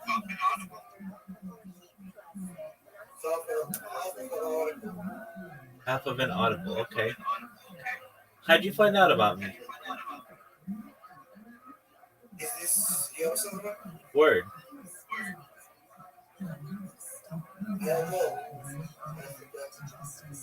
Okay, well, welcome. We're watching Jewish History Lectures.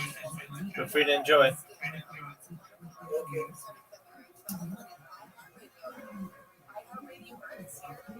And across the world. We've already mentioned last week when we spoke about Montefiore that he donated $50,000, incredible sum at the time, to the Alms House, which is right by Montefiore's windmill, in an attempt to provide a livelihood for the dispossessed of Israel. But he began to sort of seed money of $5,000 here, $5,000 there, to all kinds of congregations all over the eastern seaboard, both Ashkenazic and Sephardic. He even was quite interested in the practices of Jews in exotic countries. At that point, the Jews of Kaifeng in China were discovered. Here you can see some of those Jews from that region. And he gave thousands of dollars to able to support this struggling community, which amazingly was not able to make a go out of it. Even though they had such tremendous proximity to authentic Chinese food, they simply could not attract enough Ashkenazim to keep it going, even on December 24th. Here, but his philanthropy went far beyond Jewish life as well.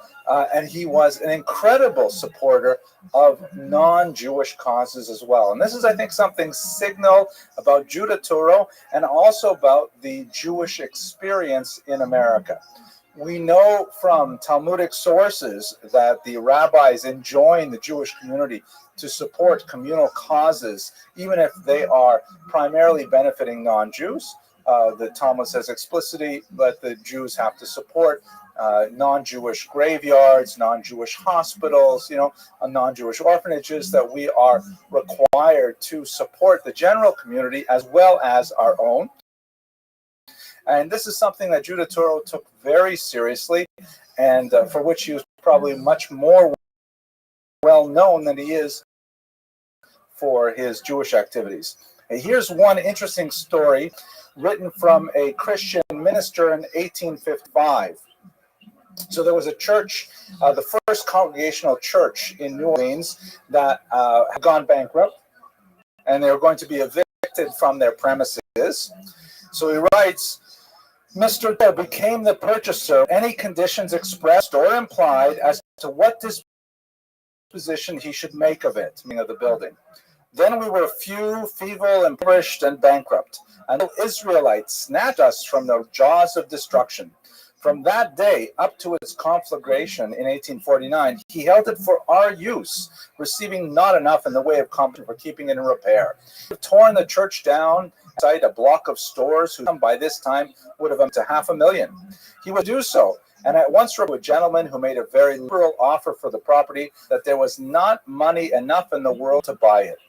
Immediately after its destruction, he bought a new building for us, meaning after the church burned down in 1849, he paid for a new building for the congregation, where we have worship till now, free of charge.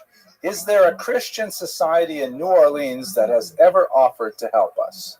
It's an amazing kind of, to use the term from the Jewish sources, a kiddush Hashem, a tremendously public action of kindness that it'd be hard to imagine happening today so easily, particularly in the kind of strained relations we often have intercommunally. But this was not Judah Turo. Judah Turo, like his would-be father-in-law, was very tolerant of all faiths while clinging very strongly to his own, and he put his money where his mouth is.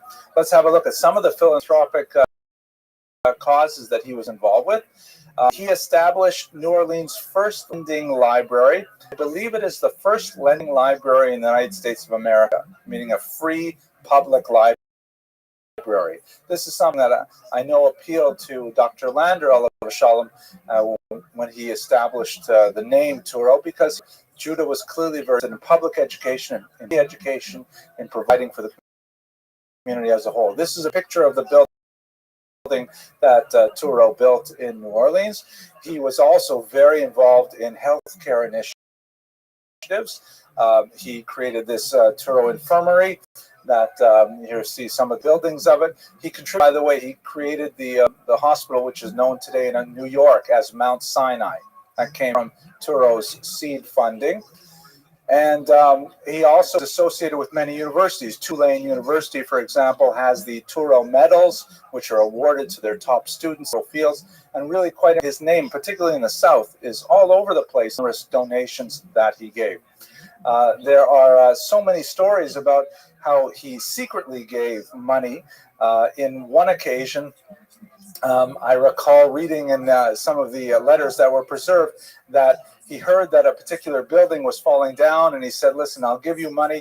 Please do not reveal where the source came from. And by the way, when I walked by it the other day, I saw that the entire road leading up to it was rather in bad repair. So listen, I'd like to pay you to make sure that the road leading up to your facility is also put in good repair, and once again, it has to be done completely confidentially. So a tremendously generous individual who was looking to do something productive with his funds. Really quite amazing. Now, let us turn to his legacy, which is fascinating and complicated in many ways. He was ultimately passed away in New Orleans, but he asked to be reinterred next to his mother. He wanted to be buried next to his mother. And of course, that would have been close to Catherine, who also died just a few days after him and was also buried there. This is actually his gravestone. In his funeral cortege, all of the orphans in New Orleans followed his hearse because he had supported 6 orphanages. He had maintained the facilities and the costs of 6 orphan city, so they brought all children out to walk behind the cortege as he was taken off for burial. And at that point, a Jewish society thought we should really erect an appropriate monument to Judah Touro. Oh, I forgot to mention, by the way, that in his will, he gave away $500,000 to Jewish causes all over America. And I should have done the calculations. I apologize. But $500,000 in 1854 will probably be somewhere in the neighborhood of, who knows, $20 billion today. It's hard to imagine that kind of money. Imagine Bill Gates plus Steve Jobs plus whoever giving away all their wealth. He had no children, so he gave all their wealth. Well, maybe not Steve Jobs, but someone wealthy giving away lots of money. Incredible. He gave away money to his family. He gave away $5,000 to Catherine. He did not realize that she was going to pass away shortly. But this incredible, windfall for struggling congregations essentially established them and allowed them to continue well into the 20th century. So anyways, they thought, let's build a monument, and they sketched out a couple of large, statues where you could see his figure and you could get a sense of who this individual was. But there was a German Jewish traveler who would make a name for himself later by writing a book called Drei Jahre in Amerika, 3 years traveling through America. He went by the name Binyamin Hasheni, which was in honor of Benjamin of Dela, a famous medical traveler. This was another who made his way through America and went back to Europe to tell the story of his experience there. And he devoted 20 pages in his memoirs to how he vigorously fought against the monument because he had anything against Judah Touro as an individual, and in fact he praised his philanthropy, but he really maintained that plastic image, a stone image, would be basic tenets of Judaism. To make a statue that would be quasi-worship would be so antithetical to Jewish values that it really could not happen. And Binyamin Hasheni, the second Benjamin, held the day, and so as a result, no specific memorial other than the gravestone was erected to Judah Touro, although his legacy is celebrated in many other ways. And of course, the most important way that we should talk about today is how he was associated with this institution, Touro College. So without, we could easily spend an entire hour speaking about the founding of Touro College, which maybe we'll get around to sometime in this series. But let's just take a minute to see what is the connection with Touro. Why Touro? So this is the founder of Touro College, Dr. Bernard Lander, Rabbi Dr. Bernard Lander, who at the age of 54 decided he would just, give up his prestigious position at another important university in this city and start his own college. And everyone thought he was crazy except for his wife, who said, go ahead, do it. And she was his main support.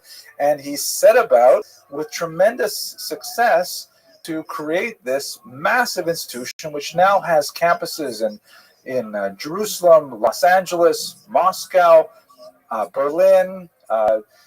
We have 18,000 students worldwide. I mean, it's an incredible institution. We are the single largest provider of healthcare graduates in the state of New York. It's an incredible kind of achievement. 5 medical schools. We can go on with these things. How did he come to the choosing Touro College? So this is the official biography here by Peter Weiss called The Lander. See, it's actually a pretty good read. I did enjoy it.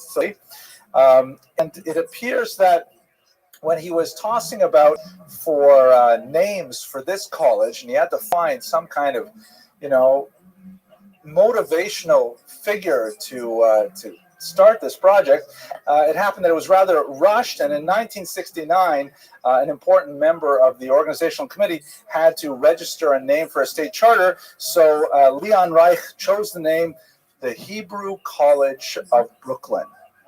Now, it happened that Dr. Lander was not pleased with that impromptu name that was filled out essentially for just you had to have a name. You can't just start a college without a name, because he felt it was too limiting. First of all, our mission at Touro College is really a dual mission. Dr. Lander articulated this vision where Touro College would serve the traditional Jewish community in a culturally sensitive manner, but at the same time, Touro would also be dedicated to serving traditionally underserved communities. That's why we have, for example, a medical school in Harlem. You don't normally put medical schools in Harlem, but that's kind of Dr. Lander's vision. So he felt that the Hebrew College, and just in Brooklyn, that's way too limiting. So we had to cast about for other names. So the other names that came up, they thought, okay, how about, because it is such a visionary and unusual kind of place, let's call it New College. The only problem is New College has already been taken. There's lots of new colleges around. There's a new college where I was located in Toronto. It's a new college. You can't just call it New College. So then they said, okay, how about naming it after Israel's first chief rabbi and call it Herzog College. There is, by the way, a Herzog College in Israel right now. But they were concerned maybe the family wouldn't like that. The family has other plans with it, so Herzog didn't fly either. And then here's my favorite. They thought, okay, what about extremely important individual in the founding of Israel, because Dr. Lander is very Zionist and very much pro-Israel. How about we name the school after Rabbi Abraham Isaac Kook? And then Dr. Lander said, no, then what will happen is the students will be called cookies, and that just won't work in English. But we could have been Kook College. That's not impossible. So ultimately, after a long discussion of many of the options, Dr. Lander decided on the name Touro College after Isaac because of his religious credentials and his service as a chazan, and after Judah because of his tremendous philanthropy and his tremendous love of the both Jewish people and the American people. And I think, humbly, it was a very appropriate choice, because a lot of the values of the college, the fact that we will have, these tremendous programs in the Bronx and the kind of neighborhoods where there are food deserts, but there's not an education desert.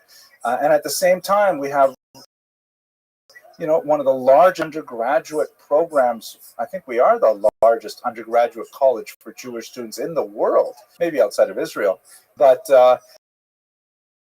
those two kind of visions are very much, exemplified by the life and work of Judah Touro. I have one more photograph just for my own satisfaction. Here's a picture of me with Dr. Lander. This is me here when some beard was still a little bit darker. And this is Rabbi Alan Sina.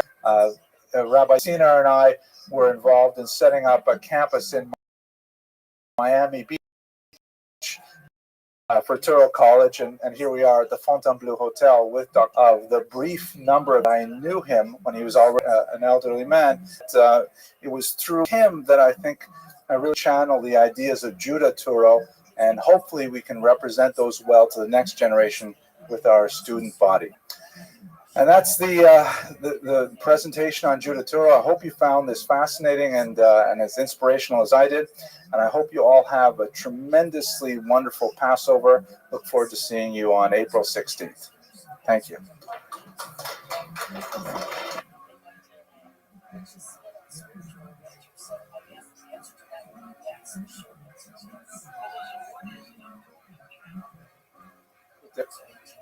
Different.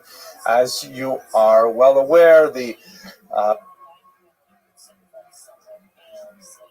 a pattern that we've set for the past couple of years actually is to do biographies where we look at a particular historical period through the lens of one specific perspective and try to understand how that person lived their lives and what kind of information we can glean about the surrounding society from their particular experience.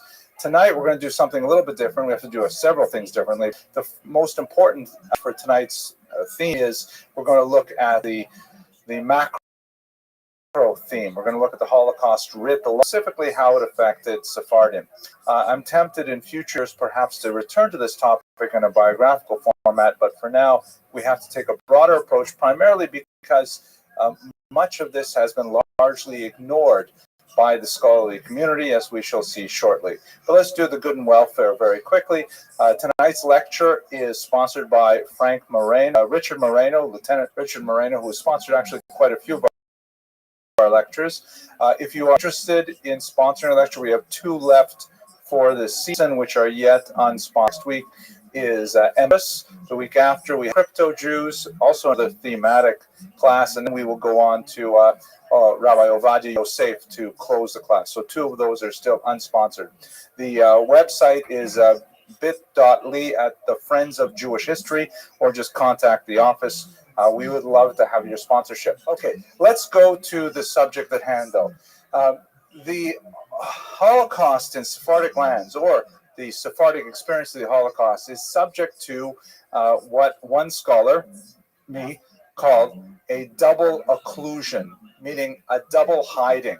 And there's 2 elements to this. The first is that the Holocaust is overwhelmingly understood as an Ashkenazic experience. When you look at popular culture, the victims of the Nazi genocide inevitably have their language inflected with Yiddish or Polish, perhaps French, German, Dutch, but you rarely hear Arabic as one of the languages spoken by the victims of the Holocaust. This is a grave distortion of the historical record. To be sure, the vast majority of the victims of Hitler's tyranny over Europe were Ashkenazic Jews, but significant numbers, tens of thousands, perhaps hundreds of thousands, that from Greece in particular, from Turkey, North Africa, and their experience has largely gone unstudied. Even the Greek Jews, who are perhaps the most European, and their experience was most closely related to their Polish brethren to the north. And this is a highly unfortunate situation. There are only a handful of scholars who are doing any significant work on the Holocaust in Sephardic lands. Has meant that the story of these tens of thousands of victims have gone untold. I'd like to rectify that very briefly tonight in a tiny way, so that especially after Yom HaShoah that was just commemorated a few days ago, we can understand a little bit more of the scope of the devastation of the Third Reich. That's the first occlusion, is within popular culture, the Holocaust affecting Sephardic lands is not well known. The second occlusion is that within the academic world, I speak for myself as someone who, associates with other academics and historians, there's just not much talk about the Holocaust and how it affected Sephardim. And if it's not being generated in the academic world, where we are capable of studying the most arcane and sometimes ridiculous things, then how are we going to push this out to the popular world? So in tonight's short lecture, I hope to try and address that a little bit from an academic perspective. We're just going to do a sweeping overview of the Holocaust in the Sephardic lands in order to understand a little bit more of what we are missing in terms of the larger picture. Perhaps one of the problems that has plagued the field of historians, and also by extension popular culture, is the fact that the Sephardic experience was far from uniform. We can say certain generalities about the experience of Ashkenazi Jews, particularly if we try to, focus on Eastern Europe as opposed to Western Europe. Maybe we can break it down a little bit by country, because each country had its own unique experience. Hungarian, for example, had a very different experience than, let's say, Polish Jews, certain French Jews or Dutch Jews. But the Sephardic Jews, especially those from places like Tunisia and Libya, totally different from what was experienced north of the Mediterranean basin. So that's made it much more difficult for scholars as a whole.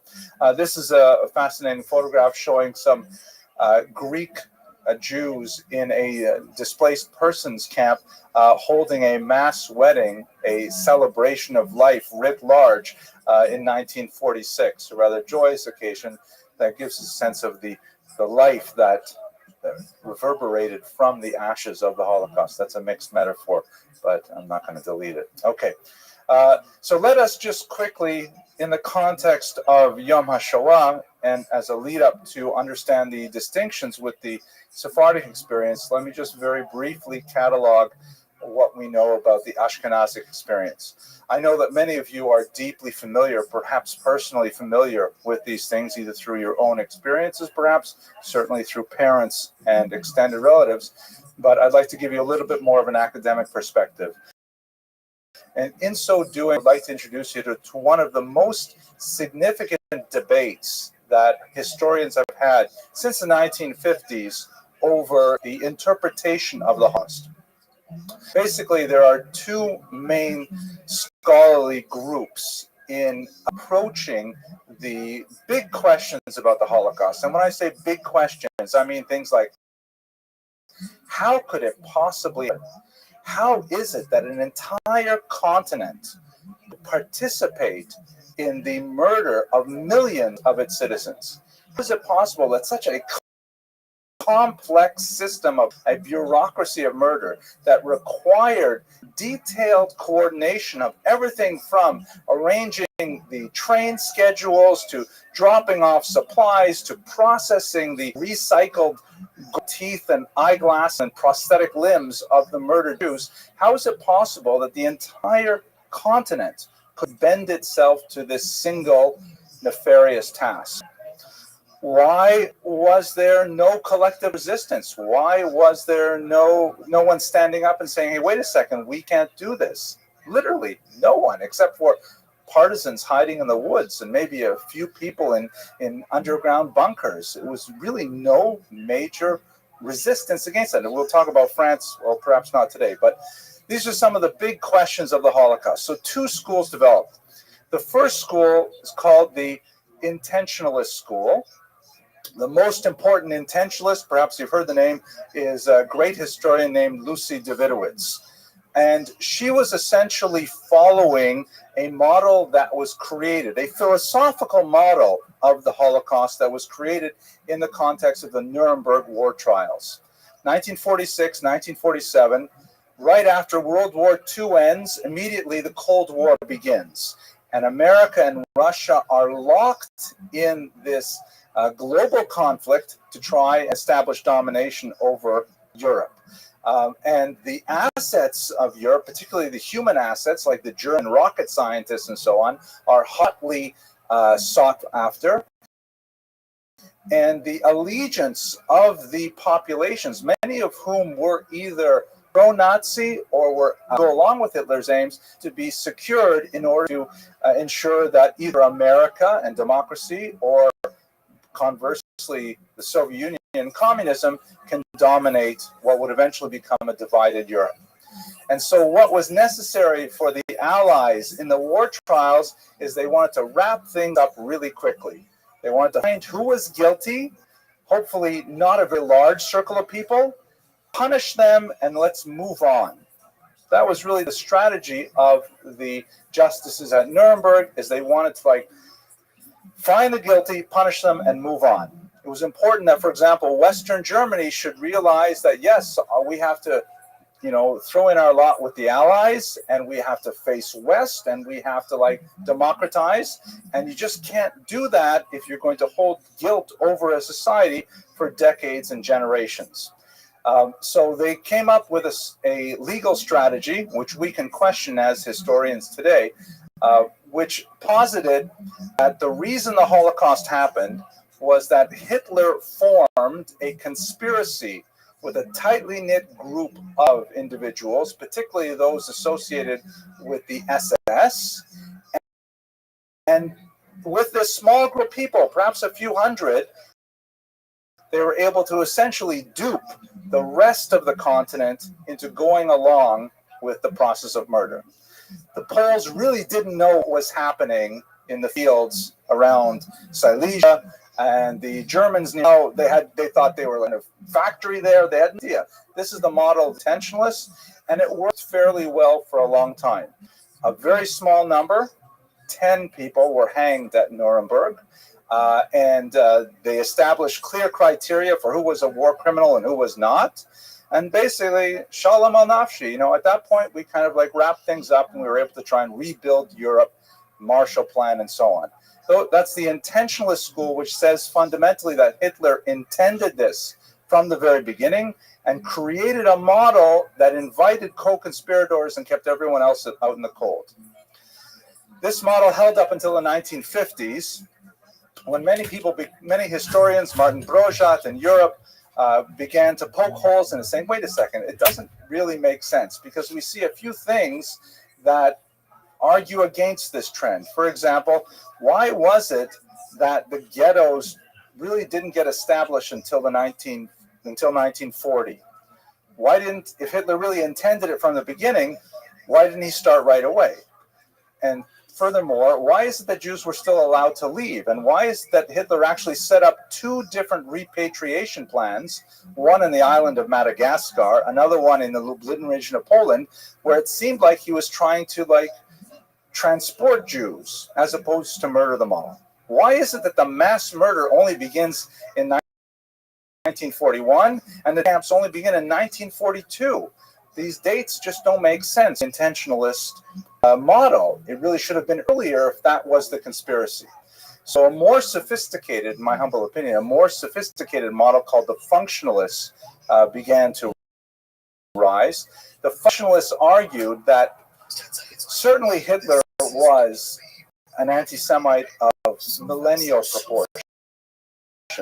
He's Amalek. There's nothing to say about that. This is not diminishing in any way his dastardly intentions for the Jewish people. However, he and his co-conspirators, so to speak, only stumbled across elements of the Holocaust when they saw that people were willing to go along with it. When they radicalized one aspect or another of their legislation and saw that, hey, no one's bothering us. Like, for example, Kristallnacht. We have a massive pogrom all across the country. We burn, hundreds of synagogues, break lots of glass.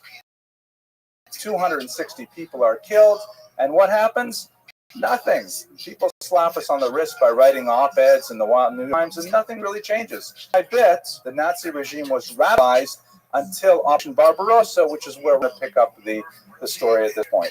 So the functionalists who argue that the Holocaust was a function of the war, as the war became more brutalized and more seemed to be possible, then the idea of actually murdering all of the Jews of Europe dawned in Hitler's mind, and he was able to actually implement it to a terrible degree. So that's a big, and so for example, to give you a sense of who's a modern functionalist, most modern historians adhere to this model of understanding. And you have people like David Goldhagen, who wrote a book called Hitler's Willing Executioners, which is instructive, meaning that German citizens as a whole were willing to go along with the plan.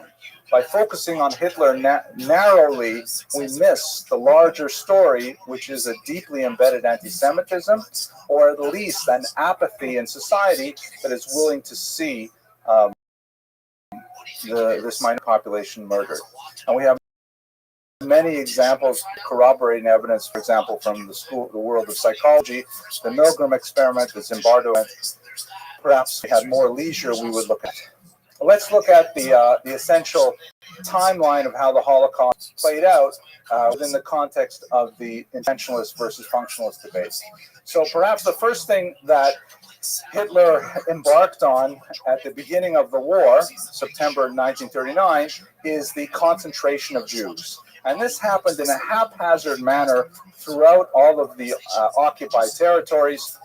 There did not seem to be a coherent plan as to what exactly this concentration was for, but ultimately and we should note also that these concentrations, which are called ghettos, of course, many of them did not have any kind of barriers other than administrative ones, meaning they would simply put out a map.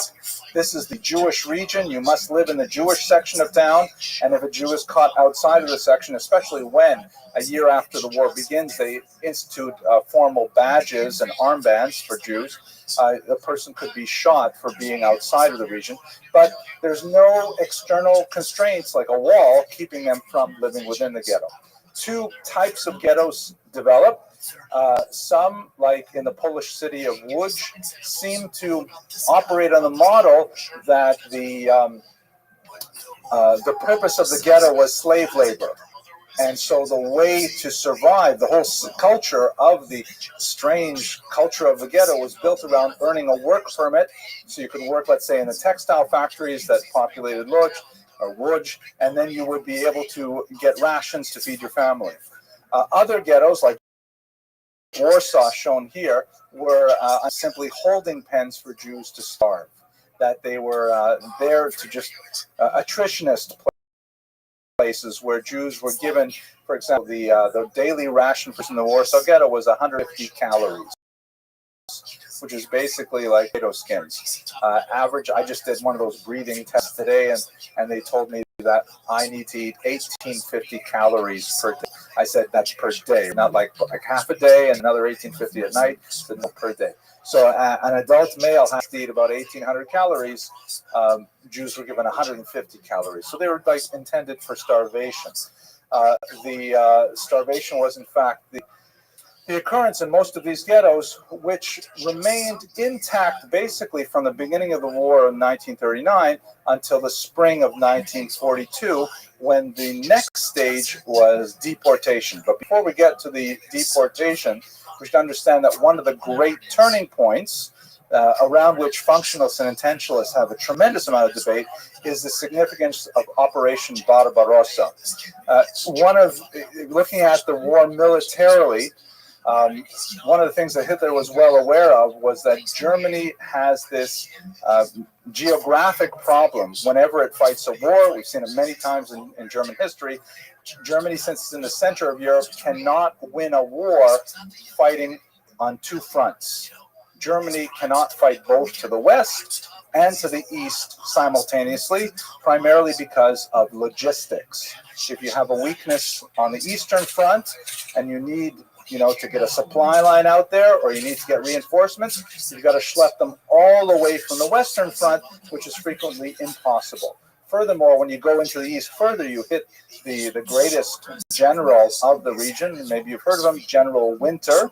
The Russian winter is so brutal that it's impossible to maintain occupation of beyond the Urals in any way.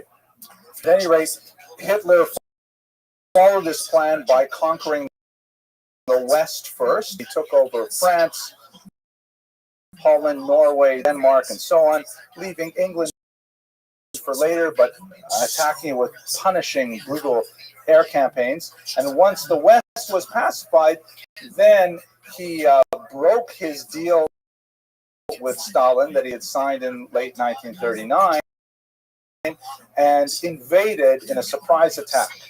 Now, what's significant beyond the military in terms of the Holocaust, and remember that the war and the Holocaust are two separate but related phenomena. The Wehrmacht was trying to advance the war effort, and at the same time, it was trying to advance a second effort, that against the Jews. Sent out 4 of what were called Einsatzgruppen, or special commandos. These special commandos, B, C, and D, followed the Wehrmacht in Poland and the former Soviet Union, troops in and went to tiny Stettlach where Jews lived. They would round up in these tiny little Stettlach, these roving commandos, and they would drive them out to ravines. Sometimes they would have them dig their own graves, strip them naked, and they would shoot them en masse. They did this for about a year, and they killed somewhere between 1.5 and 2.5 million Jews in this manner, including most of my own family that remained behind in Europe. This is, however, a far cry from the death camps that would be created later. And historians wonder, did Hitler switch to the death camps because he saw that he was going to lose the war, because the winter was beginning to impinge on his troops movement, or did he move to the death camps because he was able to shoot so many Jews in a fairly inefficient manner with machine guns? Perhaps he can get away with something even more radical. So the war at point, this is when you have the first actual incidents of organized mass murder. And it's significant to recall the date, June 22nd, 941. The war has been on for almost 2 full years at this point, and you've not had any organized mass murder. Chris is a massive evil and pogrom, really 19th century variety, and there are lots of incredibly awful, brutal attacks on Jews, but they're called Einzelaktionen, single action events. You don't have a clear mandated military plan, a technological and medical plan until 19, which lends more strength to the functionalist argument. So after the Einsatzgruppen have had significant success for about half a year, then they move on to the next stage, which is the development of death camps. We should recall that Hitler actually had thousands of concentration camps that were operating already from the 1930s. And he put into the concentration camps basically anyone he didn't like. Political prisoners, communists, Jehovah's Witnesses, homosexuals, gypsies, anyone he didn't like. Jews were only a tiny minority of the camp population before 1942. And you can see here these black dots are many of these camps. One of my own teachers was here in Sachsenhausen. Then in 1941, largely, by the way, as a result of the experience they had testing new methods on Sephardic Jews. Sephardic Jews were the first Jews to be gassed in the war. The Jews of Slovakia were experimented on as to find a more efficient killing method. They set up 6 of these camps here, which were known by the German term Vernichtungslager. Vernichtung in Yiddish means literally to make into nothing. Nicht, right? Lager as opposed to Konzentrationslager, meaning they're there in order to make people into nothing. The most notorious of them, of course, was Auschwitz, but the other 5 names are etched in the memory of Jews as horrific sites of mass murder. And of course, we know the story of what happened with the death camps. The Jews who had been languishing in the ghettos were rounded up, like this photograph again from Warsaw at the Umschlagplatz, separated male and female, and then put into cattle cars, where they were often for days trucked across the landscape. They would be emptied out at one of the many concentration camps, such as Auschwitz, shown here. There would be a selection process where the vast majority of them would be sent immediately to be killed. But those who either showed promise as slave laborers would be dedicated to one of the many satellite work enterprises that surrounded these death camps. For example, Auschwitz had outside of it a plant for making acetone, which is a significant chemical used in the war effort. And so a small number of physically healthy Jews were separated off to be worked to death as slaves. Those were ultimately the very tiny minority of Jews who survived admission to these camps were typically among the ones who were associated with slave labor. Also taken away at this point were Jews who were useful for medical experimentation by pseudo doctors such as Joseph Mengele, Engel the white angel, they called him. He specifically liked taking children who were twins because he could experiment on one and use the other one as a control to see what experiment resulted. The Nazis also used Jews for a whole series of war-related experimentations, such as, for example, field amputations. If a person stepped on a landmine and lost a leg, would it be possible to sew on another leg? So they would frequently simply remove limbs, reattach them, sometimes ship them off to the front, and in their typical Prussian way, they kept detailed records of which continue to pose a ethical dilemma for scholars who wish to perhaps use that medical research today, despite its various origins. The vast majority, of course, would be into a gas chamber like this at Majdanek. They would be exposed to a rat poison called Cyclone B that would mix with the air and would asphyxiate the Jews within 20 minutes. And then other Jews would be brought in to remove their bodies and take them to crematoria for burning. I'm sure everyone in this room is broadly familiar with this history. It pains me, though, that my students, my undergraduate students, they're what they call the 3Gs, the third generation after.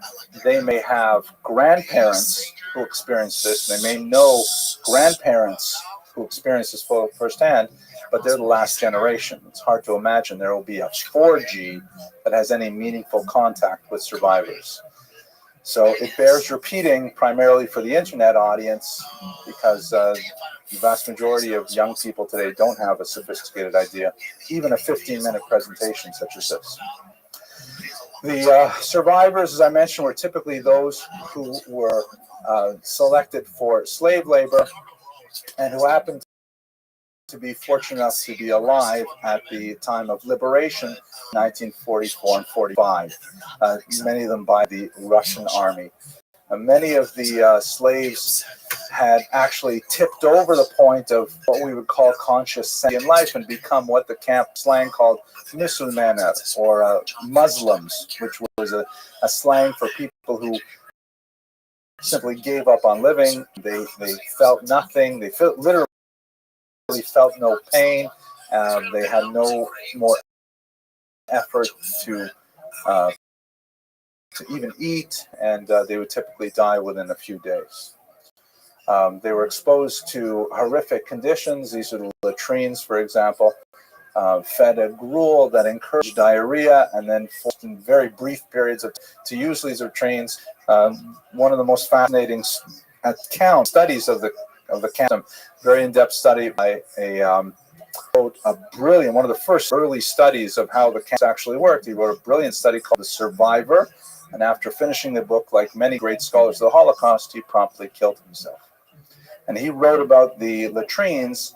He argued that the Nazis actually consciously used what he called an excremental assault, meaning that he wanted the Jews to actually go back and lose all of their humanity, lose all distinguishing features such as their distinct clothing, their hair. It was forbidden to refer to another Jew by their name. You had to refer to them by their serial number, and ultimately even to lose the most basic of civilizing elements of our lives, to lose their ability to be toilet trained. But that's again for another talk. Now, we have to bring it back to Sfarad. So the scope of the genocide, this is a map that shows you the deportation range, which essentially extends from France. Drancy was one of the major transit camps, all to the 6 death camps in southeastern Poland in particular. But the Sephardic lands are hardly represented here. Spain was technically neutral, as was Switzerland, although, as we know, when you're being neutral when there is a tyrant in the room, essentially means you're siding with the tyrant. But what about all the Sephardim who are living here in North Africa? What happens to them? They largely survived the Holocaust, but only briefly. As this map shows, the vast majority of them experienced graphic upheaval at the same level as those of the Jews to the north, but they were decimated by the uprisings of their local populations upon the establishment of the State of Israel. And just looking at some of these numbers, countries like Algeria had 140,000 Jews in 1948 when the state was established, and in the year 2000 they had 100. Libya went from 38,000 to 0. A tremendous Jews forced out of their homes and essentially exiled to Israel. I mean, if you have to be exiled, Israel is a good place to be exiled too. But this is the contrasting experience of the Sephardim, which is, of course, slightly later than our time period. Okay, so if we look at the Sephardic context, we can say 3 basic things about their experience and why it was different. And I am painting in broad strokes, but we're just trying to place it within the overall context. The first and most important thing is the date of occupation by the Nazis. And this is true of Europe as well. The longer the Nazis held a territory, the more likely it was the Jews there were to be murdered. We see that most impressively, perhaps, in the case of Hungary, where the Jews actually managed to hang on right until the very end, until 1944, until the Nazis drove out the local Hungarian government, which was allied to the Nazis, but was hesitant to actually put in place the draconian measures that Hitler demanded. And once the Nazis took over Hungary, then of course one of their first priorities, even at the expense of their own war effort, was to immediately murder as many Jews as possible. So the same rule holds true as well for Sephardic lands. Greece, where we'll have a large population of Jews, was taken over fairly early by the Nazis, and they had some of the most devastating losses. North Africa, however, which was associated with Operation Torch, when Rommel made his way across the coast here, hoping to close the circle around the outside of the Mediterranean basin, these countries had it progressively easier because Nazism was in their countries for less time. It's a simple function. The longer the Nazis are there, the more likely it is that Jews will be murdered. The later the Nazis come in the war, the more likely it is that Jews would survive. Persecuted, but still survive. Second very important factor, this is number 3. Let's go 2 here, is colonialism. That especially in North Africa, the indigenous populations did not view the Nazis as liberators. Algeria, Tunisia, Libya, Egypt, they viewed the Europeans on the other side of the Mediterranean lake as essentially interlopers who were coming in and were forcing their ways onto the local populations. So what difference does it make if you're dealing with the French in Algeria or you're dealing with the Germans in Algeria? There was a tremendous amount of skepticism in the local populations who were not as enthusiastic cooperating with the Nazis. This is not the same situation that you have in Europe, where, for example, in countries like Lithuania, Latvia, Poland, Ukraine, there is tremendous enthusiasm, honest enthusiasm from the local population who feel threatened by the Soviets. They're welcoming the Nazis with this thinking, okay, with German help, like we had in World War I, we will drive the communists back. This is not something that happens in North Africa because they view the Germans with mistrust. And thirdly, I got these out of order, but I'll go back this way. The thirdly is the fact that Sephardic Jews tended to be, and still tend to be, more acculturated than Ashkenazi Jews. Ashkenazi Jews tended to maintain their own separate language, Yiddish, tended to have their own separate modalities of dress. They tended to be very focused and very narrow commercial enterprises like money lending, petty trade, card artisanry, things like that. In North Africa, in the Arabic-speaking lands, Jews were highly adapted to local populations, virtually indistinguishable from them in dress, in language, in culture. They did not have nearly as narrow a range of occupations, and so they were generally much more well-connected to society as a whole. This is something that we see all the way back from the Golden Age of Spain, where Sephardic Jews had significant linkages with local populations and were able to blend in with a much greater degree of success than they were in Ashkenazic lands. The great exception to that rule, of course, would be Germany and France, where the Jews attempted with phenomenal effort to slavishly imitate local non-Jewish norms, and it did not help them one way. So let's have a quick at the 3 main regions of Sephardic lands and understand their experience during the Holocaust.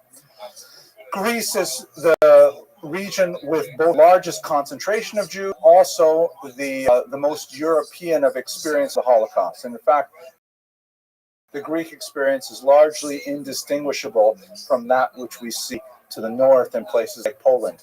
The key distinction is which part of Greece are we talking about?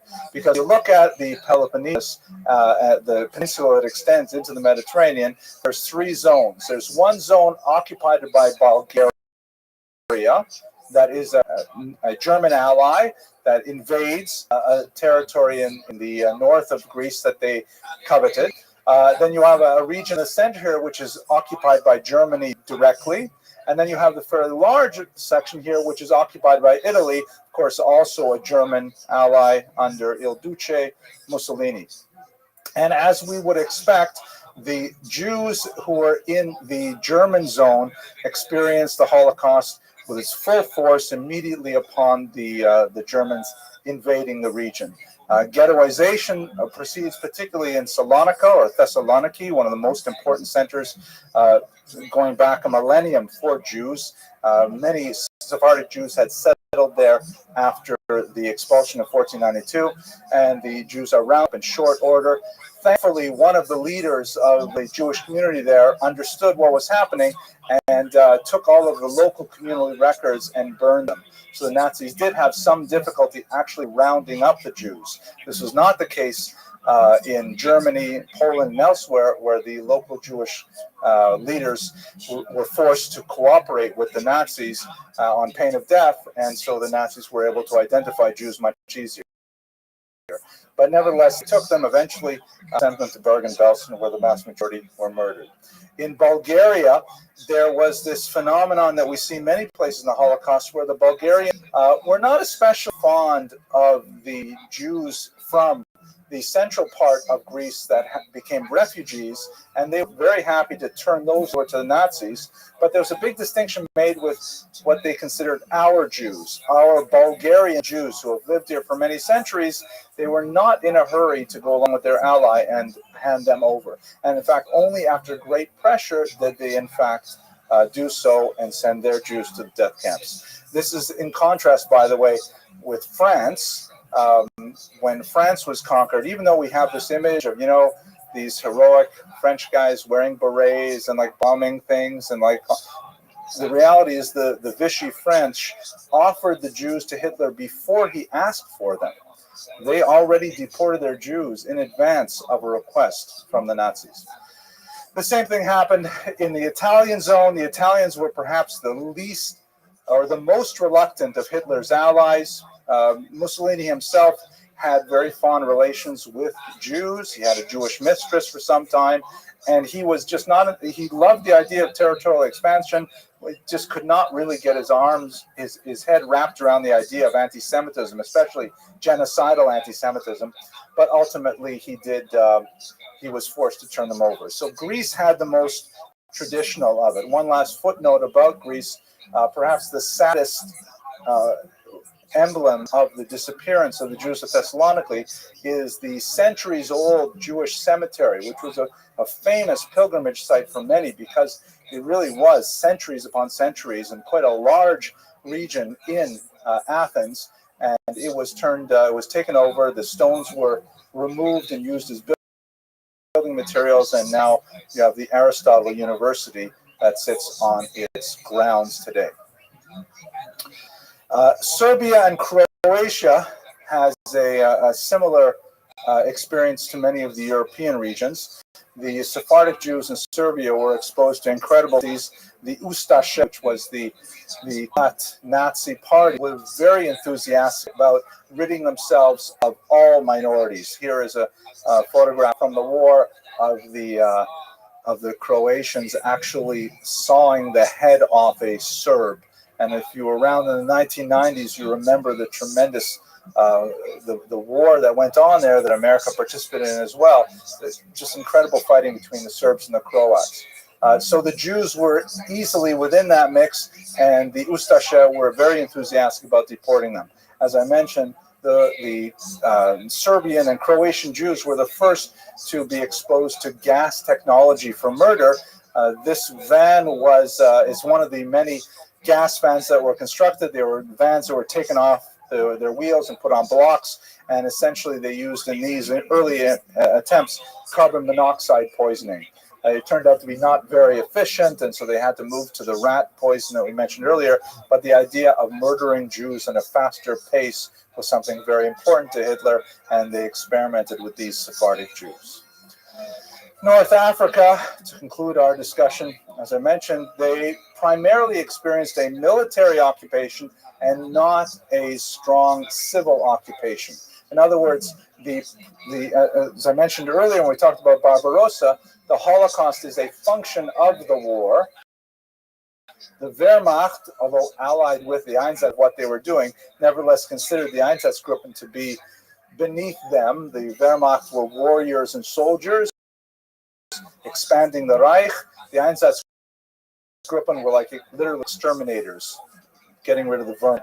So you only had the Wehrmacht in the North African countries. Hitler did not impose in these later territories the same kind of search and destroy missions that you have in Europe. So primarily what the Jews experienced there were the first stages of the Holocaust, the attempt to collectivize them in ghettos. Not very successful because the Jews in Algeria and Libya and so on were much more diffuse, not concentrated in neighborhoods the same way Europe. And the revocation of certain privilege of 1870 that of some preference vis-a-vis local Muslims was imposed in its stead that removed their civil rights. But by and large, just when the Holocaust was getting underway, the Nazis were forced to retreat, and so the Jews of North Africa did not experience the same level of persecution. So to bring our lecture to a close, I'm sorry that we could not spend more time on this topic. I'm thinking that perhaps next year for my students, my undergraduate students, we might do a year-long course on the Holocaust because I'm feeling it as a tremendous academic necessity. But I hope that in the spirit of Yom HaShoah and for the Ushim, many of whom we may know personally, we've at least participated in commemorating their experience through discussing it collectively tonight. Hope you all have an excellent week. God willing, I'll see you next week when we speak about Emma Lazarus, much more cheerful topic, the great poet of the new Colossus, Statue of Liberty. Thank you very much for your attention.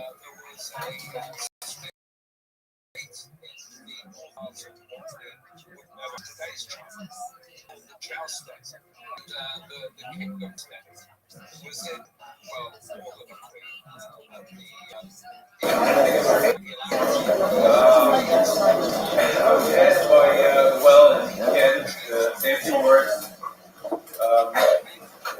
My name is Aisha Habar. I happen to be the landlord of the building. It's my honor to be a part of this beautiful organization. Tonight is, I think, the first night, I think they said that men are in the building, primarily a ladies' organization, and tonight I'm very honored to have Hello. Yeah, honored and happy to have such a great turnout. So they asked me to say a few words and to introduce our esteemed speaker. They also prepared for Rabbi Eli Mansour. Unfortunately, he wasn't feeling well. Prepared a few nice words from Rabbi Eli, but I don't think he needs any introduction. So, so as I was saying, we have with us a very esteemed guest, Dr. Henry Abramson. He's been a wonderful friend and advocate as well. Not only has he provided us with the fantastic course material and the riveting presentations of Sephardic Jewish history the past 2 semesters, he also promoted us and our mission on numerous fronts, including the uber important social media outlets, which holds much sway. We have a tremendous amount of gratitude and appreciation to the doctor for all his help and spiritual guidance.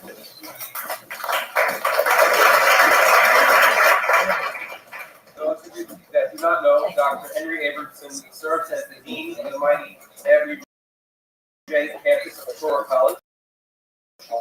A native of Northern Ontario, Canada, he earned his PhD from the University of Toronto for a dissertation on the Jews of Ukraine, and he held postdoctoral and visiting appointments at Harvard, Oxford, Cornell, and the Hebrew University of Jerusalem. He's the author of 7 books on Jewish history and thought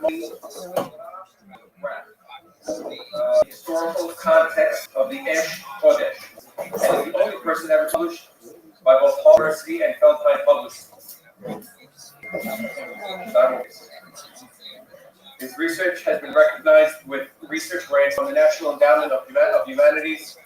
United States Holocaust and Memorial Museum, and he is a recipient of excellence in the Academy Award from the National Education Association. His personal web has over 20,000 followers, global followers, for his online lectures, not to mention the ever popular Monday night lecture at Toro College, open to all public every Monday night. So, without further ado, I'd like to give him a warm welcome, Dr. Henry.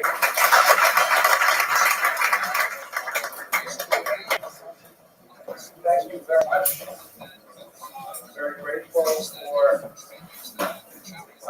grateful for those warm words of welcome. I'm so honored to be here tonight, and I'm really disappointed that Rabbi Mansour is not here, because that's one of the main reasons I came, because I really wanted to hear him talk. So I'm really, but I'm also deeply grateful for you here. If you don't mind, can we just take a selfie? It'll be just take a second. Okay, everybody. Okay, because it's such a big crowd. Wait a second. I gotta turn this around here. Okay. Here we go. Okay, everybody, smile. Okay, I think I got us. Type this in case. There we go. Oh, good. Wow, that's great. Okay. Wow, I'm going to send that to my wife, and so she knows I actually was here. Okay. So tonight's lecture is on an absolutely fascinating topic. I'm really grateful for the opportunity to be able to speak to you about it. I hope all of you at the back can hear me all right. Great. So I'm going to speak for about 60 minutes or so. I'll pause at a few moments for questions. Please don't ask any hard questions, because this is not really my expertise, but I really enjoy studying this material, so we'll do it together. Here we go. Let's just go back to the beginning of the lecture. First of all, great to the well. Ms. Weinberg came to my office a while ago. Herself a distinct. It's athleticism. Thank you all for tuning in. This time I've invited Mr. William Lindsay onto the program. And if there are any foreigners besides William Lindsay who spend more time studying and researching the Great Wall, William has published 8 or 9 books about the Great Wall, and a couple of new ones out on Earnshaw Books called Wild Wall, the Foundation Years, and Wild Wall, the Janko Years. So many of the articles written about William Lindsay, he is described as an author, runner, and conservationist. He is a longtime resident of Beijing since the mid-80s. If you ever attended a lecture or read any of his books, William Lindsay is an acknowledged expert on the subject of the Great Wall and object lands. Fascinated people all over the world from the time they first laid eyes on it, and we're going to discuss all that today. Mr. William Lindsay, welcome to the China Mystery Podcast. Thank you very much, Master. It's a pleasure. A pleasure really all mine.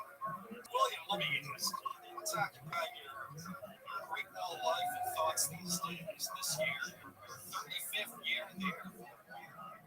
Yeah, it seems I'm celebrating anniversaries quite regularly now. And this year is my 35th anniversary of finishing the journey on that really laid the foundation for my future in China for the purpose of getting to know the Great Wall better.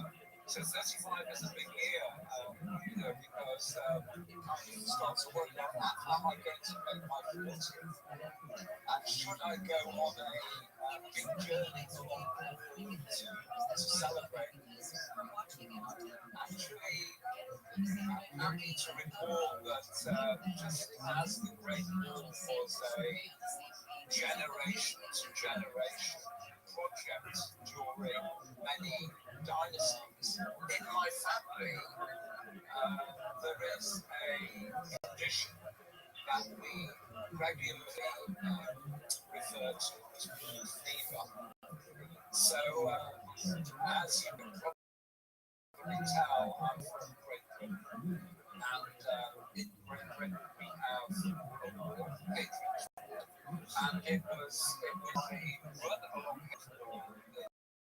1984 that is actually one of my big stepping stones to China. And because of that run, came to China, I made my deal. I said, actually, it's a fever. Because there's a famous writer in Great Britain who didn't write song about it or the street fat. He wrote just about the outdoors. And one of our great national arts is the Lake District. So anyone who knows the Lake District in the UK will know Alfred Wainwright. And one of his most famous guide routes is to the Pennine Way. And the Pennine Way crosses Hayden's. And in the book, it says, when you get to Hayden's Wall, be careful because there is healthy and rewarding disease known as wall fever. So, I've had wall fever since that time, and my wife and I, we have two children, grown-up children, James and Thomas, Jimmy and Tommy for short, and of course, they have inherited this condition of wall fever. They've, been at the wall since birth, virtually, and as I speak, they are, I think, 90% of the way on the journey following the line of the Great Cross Border in China. So they began several months ago in July, and they've clocked up 3,200 kilometers, which is about 2,000 miles. So that's really keeping in contact with them and talking to them about how in my day in '87 it was like this and now it's like this. Some things have improved and some things have deteriorated. The war is 35 years older. All kinds of stuff going on. Yeah, and as you kindly mentioned earlier, by chance marking this 35th year with the publication of my memoir, autobiography, which is called Marvel. So in terms of these events and memories, not a big year in terms again to see in as many places as I would do, because China is the last bastion of trying to avoid any COVID infections, and that has greatly restricted people from what's over here. So I think I've only been to the wall on about 25 occasions this year, which is it's like a zero for me. I'm normally getting up to the wall for more than 100 days a year. Yeah, I've been following Jimmy and Tommy on Twitter and YouTube channel, and it looks like a great experience. Great experience, great adventure. They're very familiar with particular location because my family has had a base at the foot of the Great Wall, about 100 miles north of Beijing, where the classic Great Wall winds its way through the mountains. So they've grown up seeing the Great Wall literally in their backyard, and the Great Wall for them is a couple of weekend walks. But to really know the Great Wall, there are various challenges, and one of the challenges is the immensity of what is simply in English called the Great Wall of China, or the Chinese call it the China. And it really never fails to surprise me how vast the geographical expanse that this monument for various dynasties ranges across. It's actually quite humbling to be reminded of that, because we're living in an age where we think we know everything. People can Google and Yahoo or Great Wall and the names of locations, but between the famous names, there are hundreds of other places. I often kind of summarize the immensity of the Great Wall by saying, well, the Great Wall is not a place, it's tens of thousands of places. Let's talk about the Great Wall. The high school, college, popular Chinese history narrative tells us that the teacher Wang connected all of the individual walls to create the Great Wall. What walls were being built in Qin Dynasty? Were they trying to keep out different foreign states and different kinds of walls? Yeah, it's quite a complicated question. There's a lot of walls before Qin Huang's famous boundary chapter. But I think it will help listeners by going back to the very beginning. It seems the practice of building a wall around a place to live is very, very ancient. And actually, I'm not very strict, but it's worth knowing that the Chinese character for town, city, and wall is all the same. So it's China. And if you look at that character, part of the character of Sun is actually the character used for Earth. Yeah, I often say this is rich old historical and material used for the most common construction in China, the earth. And it shows us that in the minds of the Chinese, whether they were living, by themselves, in a little cluster, or in a settlement that may now be deemed a hamlet or going up in scale, village, town, city, they felt safe if they were living behind walls. I mean, I often explain to people that my perception is that the earliest people in China desired to live in a place that gave them shelter, a roof over their heads. It was a place where food could be stored, where a livelihood could be lived, and it was a safe place behind the wall. And of course, in the early days, the enemy probably wasn't coming from very far away. It could have been just the neighbours in the next valley, from a different valley, a few tens of miles away. It could have been perceived enemies in the dark. It could have been wild animals. But eventually, as the centuries rolled on, an enemy from afar appeared over the horizon, the northern horizon, and turned out to be so lethal. These people were such fierce warriors that it drove the Chinese into, for sake of simplicity, rethinking, redesigning the shape of their walls from being circular enclosing walls to being linear walls of extraordinary length, routed cross country with the purpose of stopping the enemy progressing on their horses. Who were these enemies? Were these Mongols, Turkic, people from the north? Well, because we're dealing with such a sweep of history, I think the best term to use is a term that describes their way of life, and that was an unstable way of life, nomadic, relying on the raising of animals. And that lifestyle was very precarious. It could easily be damaged, could easily be wrecked by a natural event, such as a drought in summer, such as a particularly cold winter, or disease that could wipe out livestock.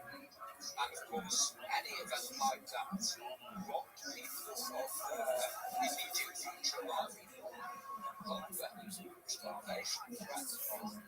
And the only way to break away from that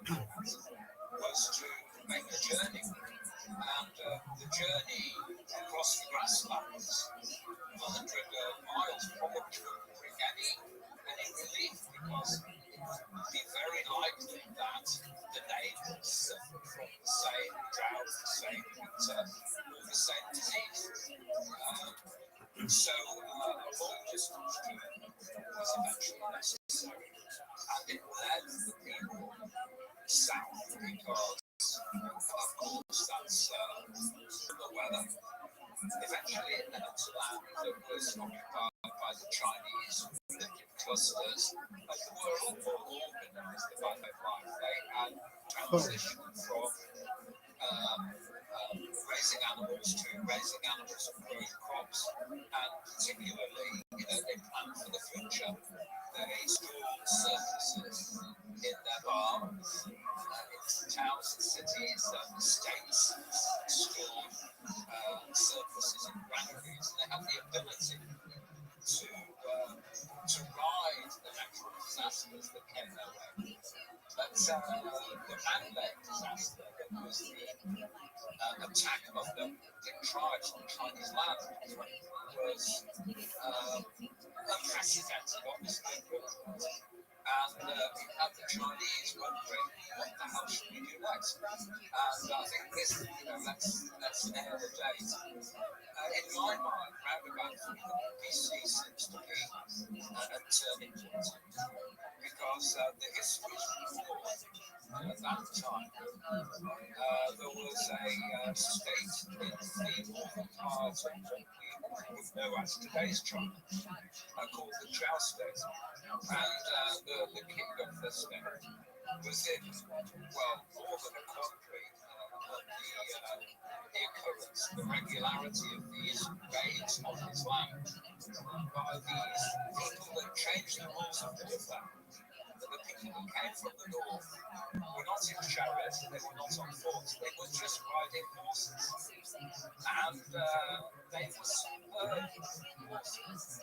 What was more threatening was they used weapons from the back of a galloping horse, very skillful, particularly the bow. And eventually, the king, which I have named, I tend to avoid littering my explanations of the Great War with too many historical names, too many dates, because I'll tell you why. I've earned my livelihood the last 25 years by explaining the Great War to people fresh off the boat, arriving in Beijing Airport, they've read about me, they've come to learn about the Great War. And the easiest way to confuse them is to, introduce the dynasties, emperors' names, and generals' names, and what have you. So, but my name being the king is King Ling. And he reigned, if my memory serves me right, for about 30 years, round about just before 300 BC. And it was he who decided that he needed a new way of warfare. He needed to adopt a new style of warfare to face up to these increasingly regular raids. So the first thing he did, if you're being attacked by cavalry, you make your own cavalry, train your own men to ride horses, you train them in the skills of archery, try and get them to do both things at the same time. And of course, this is in a book over a short period of time. But eventually, the histories tell us that the trained up cavalry even altered the style of the dress, so that the baggy sleeves didn't interfere with, as an archer would reach for an arrow from his quiver, as he drew the bow, all of this, backward sleeve clothing. It didn't interfere with the bow. But still, the cavalry that he trained up just were no match for the professionals coming from the north. So it's at this time he decided to, I think, do what the Chinese would have and avoid what they were bad at. So the Chinese, I think, at this time were not very skilled at open field warfare. They like to face the enemy in generally flank terrain. Almost at this stage of history, battles were almost arranged like a sporting fixture, and then both sides use their infantry and use their chariots. But of course, this will be done in this new theatre of war that is evolving along the northern frontier. So, in an attempt to avoid being caught out in the open, what were the Chinese good at? What were the people of the jousting good at? Well, of course, they were good at doing as they were told. They had traditionally practiced the construction of wall building around their settlements. All they had to do was change the show and put in an extra few years of work, and they could have a linear defense of extraordinary length. Cross-country exploiting the lie of the land. And when it was built, it basically turned the table. It not only leveled the battlefield, I think it tilted the battlefield in the favour of the jousting, because when their soldiers stood up, first of all, they could see the enemy coming from far. Secondly, as the enemy got closer, the range of weapons used from that position was greater than the range of the safe weapons used from a flat position, because they had gravity on their side. So the simple advantages were, if you get your people to invest in the structure that delivers these advantages, then those advantages are going to last for a long time. And the advantages are, you have the height, which at this stage of warfare was a critical advantage, because height gave better range. Whatever was released from height went further and faster and had a greater chance of stopping the enemy. But you know, I've talked to many countries, and often the most interesting thing is to talk to very young children, and for an audience of children to listen to that 10-minute explanation, it's not going to work. So I would tell kids, the first war, the first Great War of China in my eyes, dates from about 2,300 years ago, and it was simply built by the Chinese to make the enemy get off their horses. That's it. Was Charles State the only one that was building walls about Vienna or any of these other most northern states? Yeah, well, good question. And there's a lot of history books out there, and so let me kind of summarize for those that aren't so familiar with the political geography of the land. You have no idea how erudite our China history podcast is. Okay, so round about several centuries BC, in the so-called Warring States period, many small states existed. And of course, they're not very friendly towards one another. So you still have the copycat society, the copycat economy. So when one state goes others tend to follow. And from the archaeological evidence that we have, off the top of my head, although I haven't seen all of these remnants myself, I have seen some of them.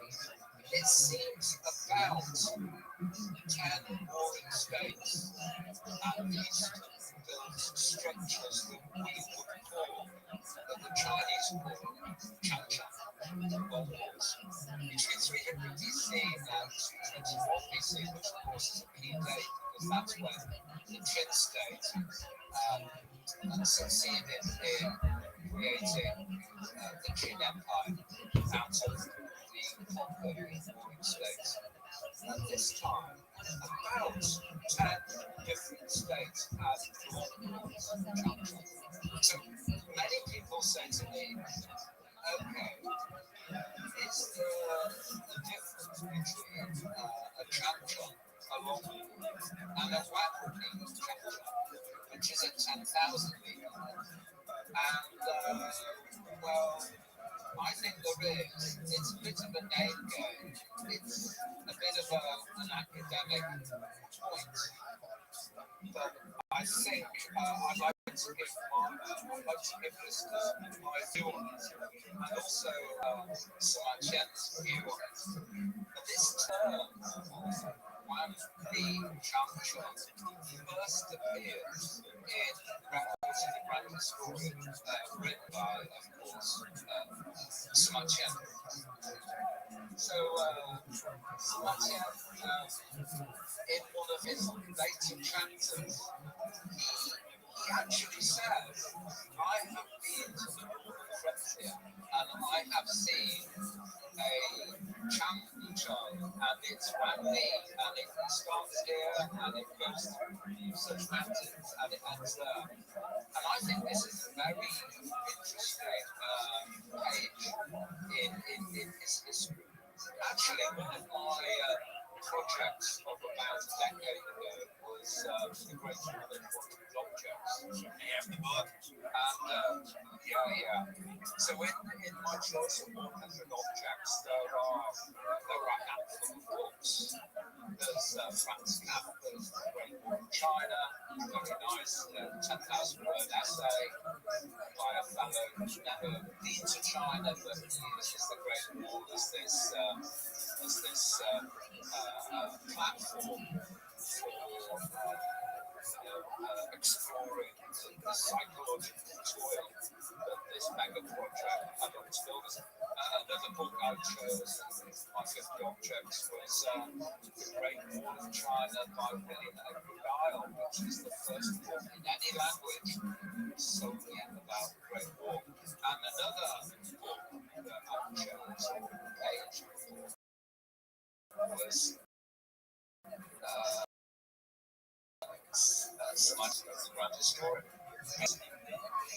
Uses the translate Wang Changchun. He attributes the work of Emperor Qin as being basically the mastermind of the Great War. As in he,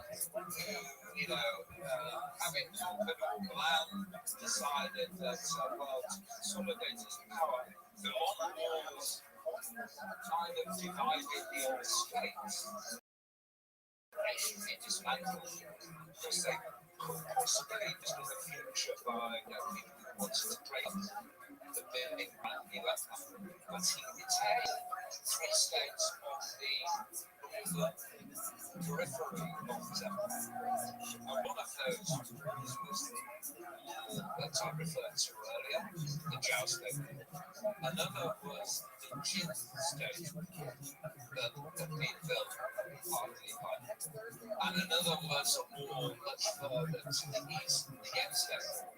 So actually, again, explaining this to children, I said that the formula you've got to remember is Zhao plus Jin plus Yen equals Jin dynasty Great War.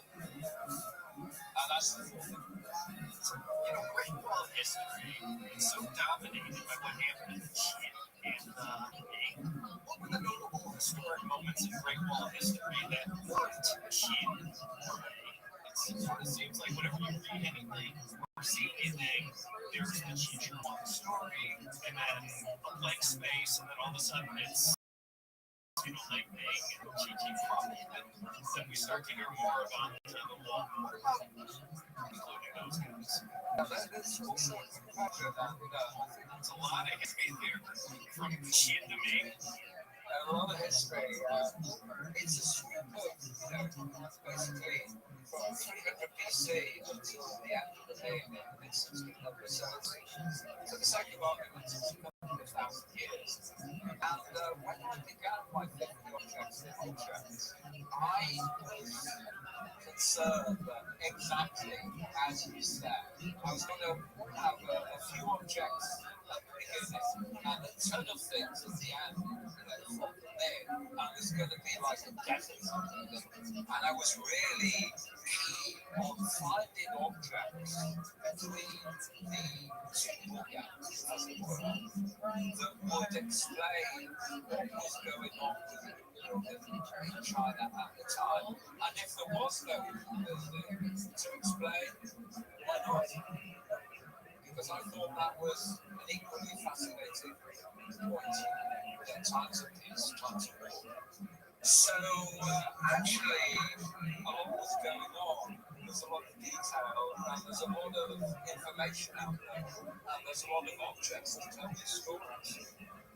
But back to the 50 Objects Project, I managed to find even objects from the Song Dynasty that told a particular episode of great story. So anyway, to give your question a direct answer, how many Chinese dynasties were there? Well, that depends on how long must the dynasty last for, what territory must it dominate. But I think the figure I often go through is, if we go back these thousands of years in Chinese history, there were approximately 65 dynasties. And there's the Ming Ting Tang Bing Gong Ding Yo, the rhyming sounds, and Joe Bag from the other side of the world only knows the name, only knows the sword, and only knows the tune. But there's lots in between that he's ever heard of. But of these 65 dynasties or so, 16 at least built on defensive structures that are regarded as great walls of China. And a lot of confusion results in the refusal of people to call the Great Wall what it really is. It's the Great Walls of China. They are the Great Walls of China. I'm constantly asked, how long is the Great Wall? The question that I fire back is, which Great Wall are you talking about? Yeah, that's like the Silk Road, too. There was not one single Silk Road either. Exactly. And, you talked about the school knowledge view that Chichuan 2,000 odd years ago did this. And actually, there's also the tourist guide description. Chichuan organized the construction of the first Great Wall, and as our history rolled on, many other emperors added to the structure and it grew in length.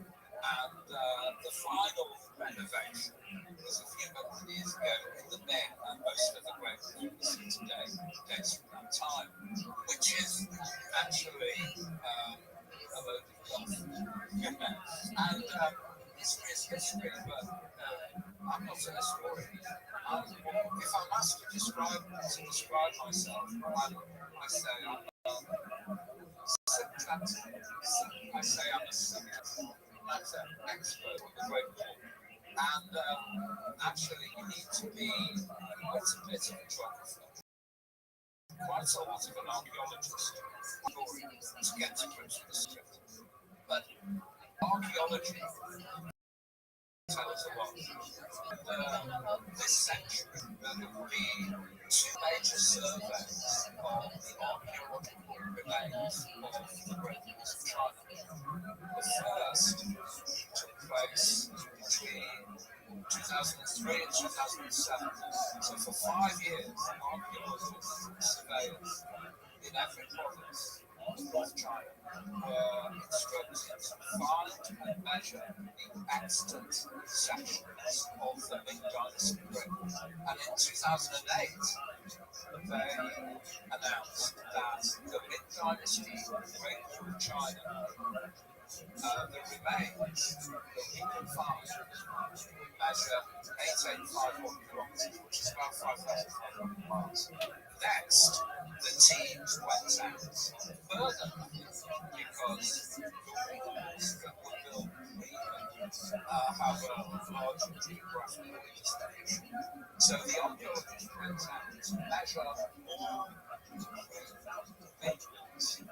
And a couple of years later, they announced, and this figure is real, they announced all of the Great Walls collectively measure 1, 2, 3, 4, 5 kilometers.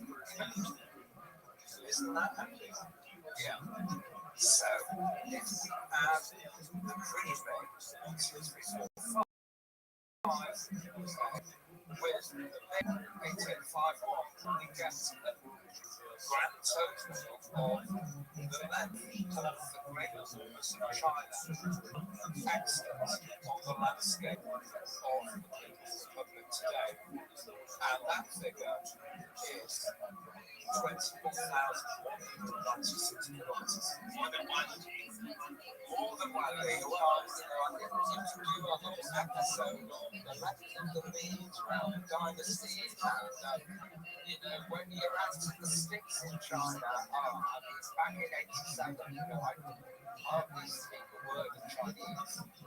But one of the early terms I mastered was 40 kilometers. And then in the countryside, I would be asking people, and farmers would say, oh,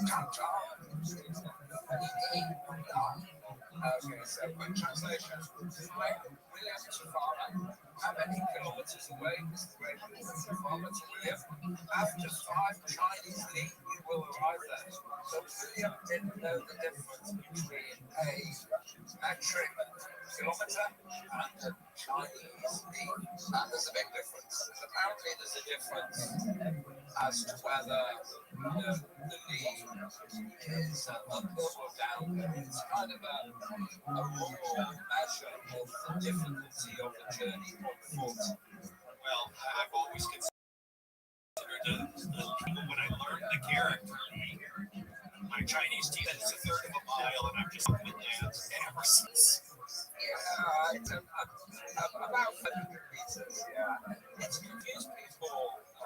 Well, it's confused as foreigners from the very early stages. So when we switch now to 1793, the great visits to the Qing Empire by McCartney. The Earl McCartney, Paul's ancestors. McCartney, yeah, so sent over by King George III. After a long voyage, they arrive in China. They come up to Peking in 1793.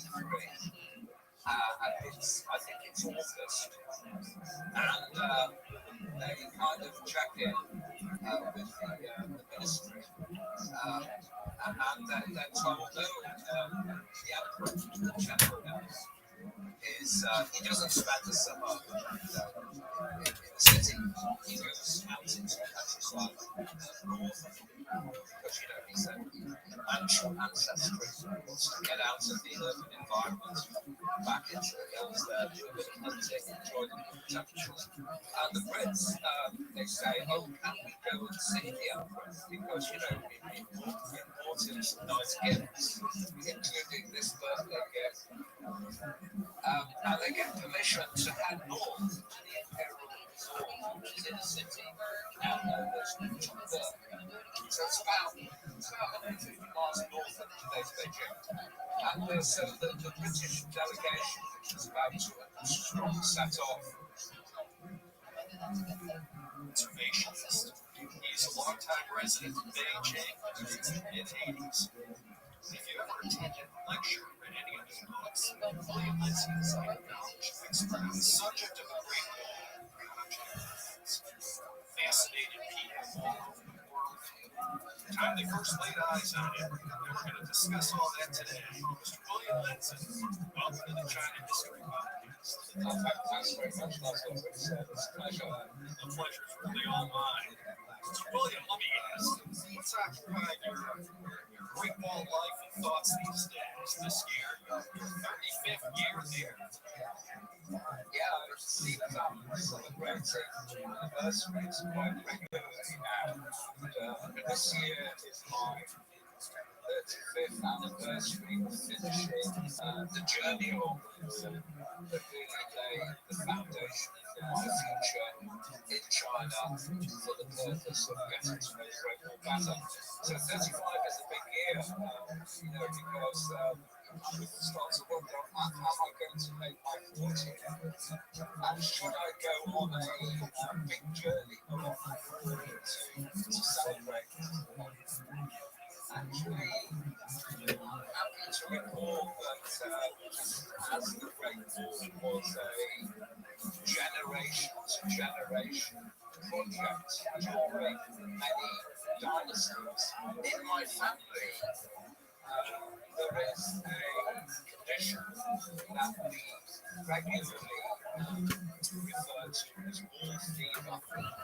So, as you can probably tell, I'm from Great Britain, and in Great Britain we have a wall, Hadrian's Wall, and it was my brother along Hadrian's Wall in 1984 that was actually one of my big stepstones to China, and because of that run, I came to China, I made my journey over. People say, it's an obsession, and I say, actually, it's a fever, because there's a very famous writer, Great Britain, who didn't write solely about Hadrian's Wall or history, in fact, he wrote just about the outdoors. And one of our great national parks is the Lake District.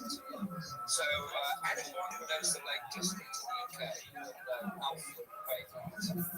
And one of his most famous guidebooks is to the Pennine Way, and the Pennine Way crosses Hadrian's Wall. And in the book, he says, when you get to Hadrian's Wall, be careful, because there is a healthy and rewarding pursuit of wall fever. So, I've had wall fever since that time, and my wife and I, we have 2 children, grown up children, James and Thomas, Jimmy and Tom for short, and of course they have inherited this condition of wall fever. They've, been at the wall since birth, virtually, and as I speak, they are, I think, 90% of the way through the remarkable journey following the line of the Great Wall across China. So they began several months ago in July, and they've got 3,200 kilometers, which is about 2,000 miles. So that's really, keeping in contact with them and, talking to them about my day. Said that it was like this, now it's like this. Something improved, some things have deteriorated. The war is 35 years old, all kinds of stuff going on there. And as you kindly mentioned earlier, by chance marking this 5th year with the publication of my memoir, autobiography, which is called Wild War. So a busy year in terms of all these big events and memories. Not such a big year in terms of getting out and seeing in as many places as I really do.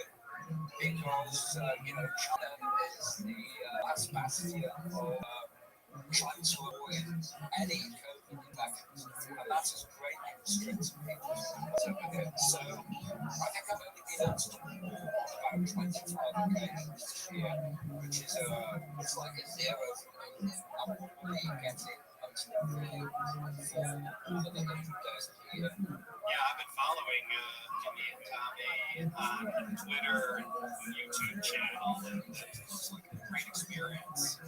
Great experience, great adventure. They're very familiar with one particular location because, my family has had a base at the foot of the Great Wall, about 100 miles north of Beijing, where, the classic Great Wall winds its way through the mountains.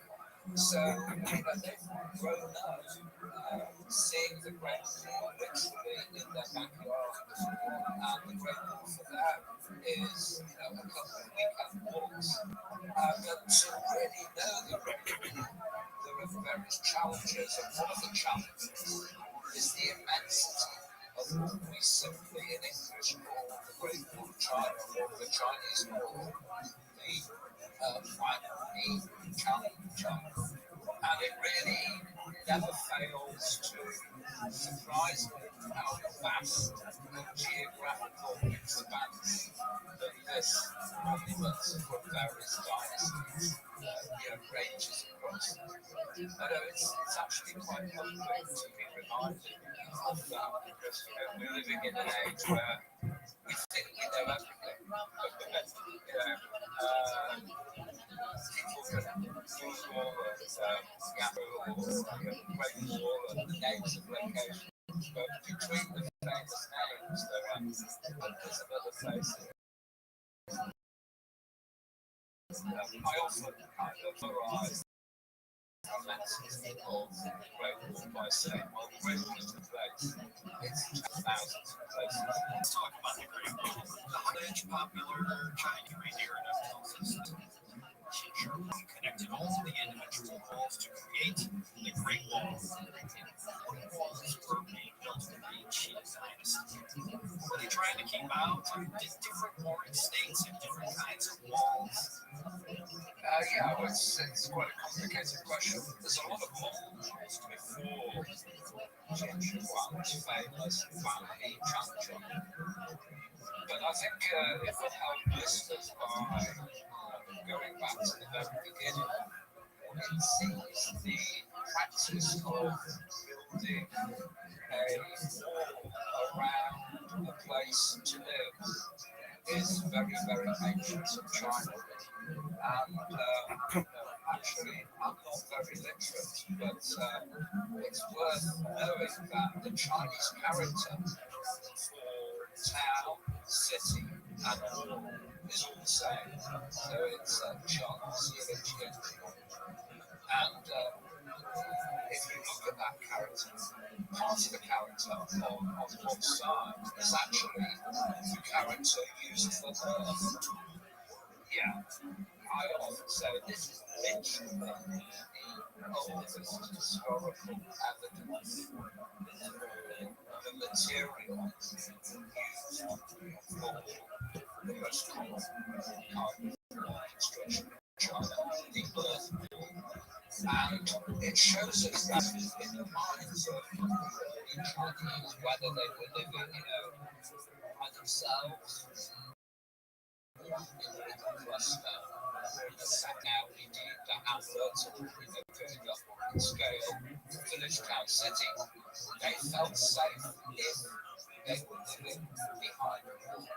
I often explain to people that my perception is that the earliest people in China desired to live in a place that gave them shelter, no one referred to that as.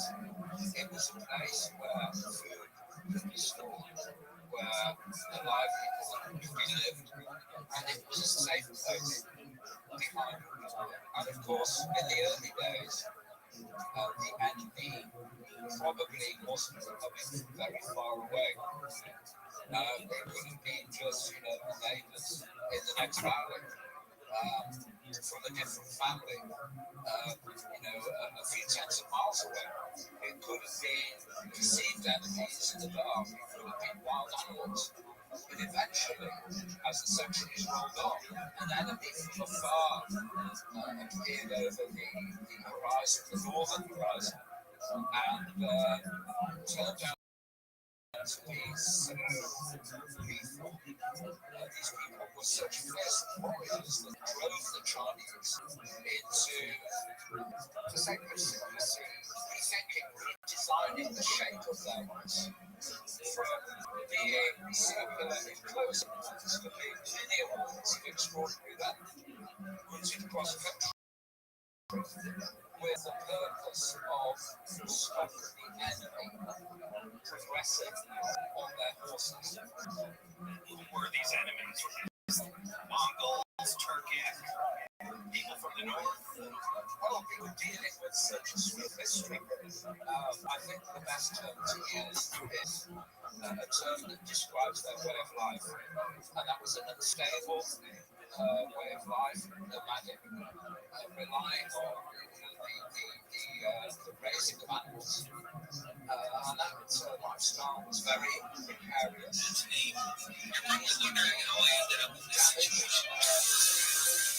Easily wrecked by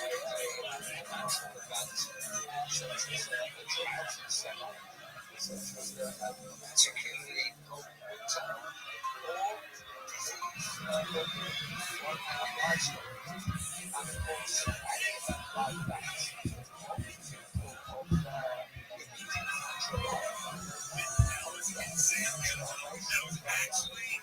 that, the only way to get away from that was to make a journey.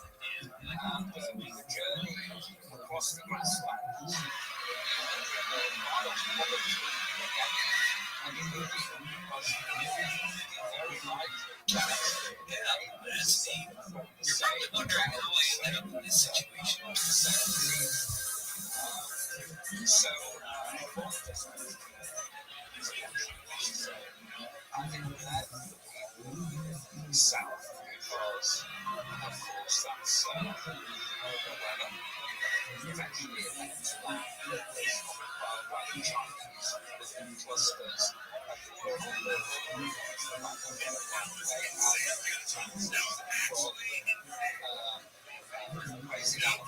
Raising animals, and particularly, they plan for the future. They store surpluses in their barns, in towns and cities, the states store surpluses in granaries, and they have the ability to ride the natural disasters that came their way. But the man-made disaster, that was the attack of the tribes on Chinese land, was unprecedented, obviously, at one point. And the Chinese were wondering, what the hell should we do next? And I think this, let's nail the date. In my mind, around about 300 BC seems to be a turning point, because the histories record at that time there was a state in the northern part of Britain, and the king of the state was in, well, the occurrence, the regularity of these raids on his land by these people that changed the laws of the river. Who came from the north were not in chariots, they were not on foot, they were just riding horses. And they were also was they used weapons from the back of the galloping horse very skillfully, particularly the bow. And eventually the king, which I have there, I had to avoid entering my explanations with two very historical names, two dates. Because, I'll tell you why. I've done my life for the last 25 years by explaining the Great War to people fresh off the boat, arriving at Beijing Airport, they've read about me, they've come to learn about the Great War. And the easiest way to confuse them is to, introduce the dynasties, emperors' names, generals' names, what have you. So, but I'm named the king,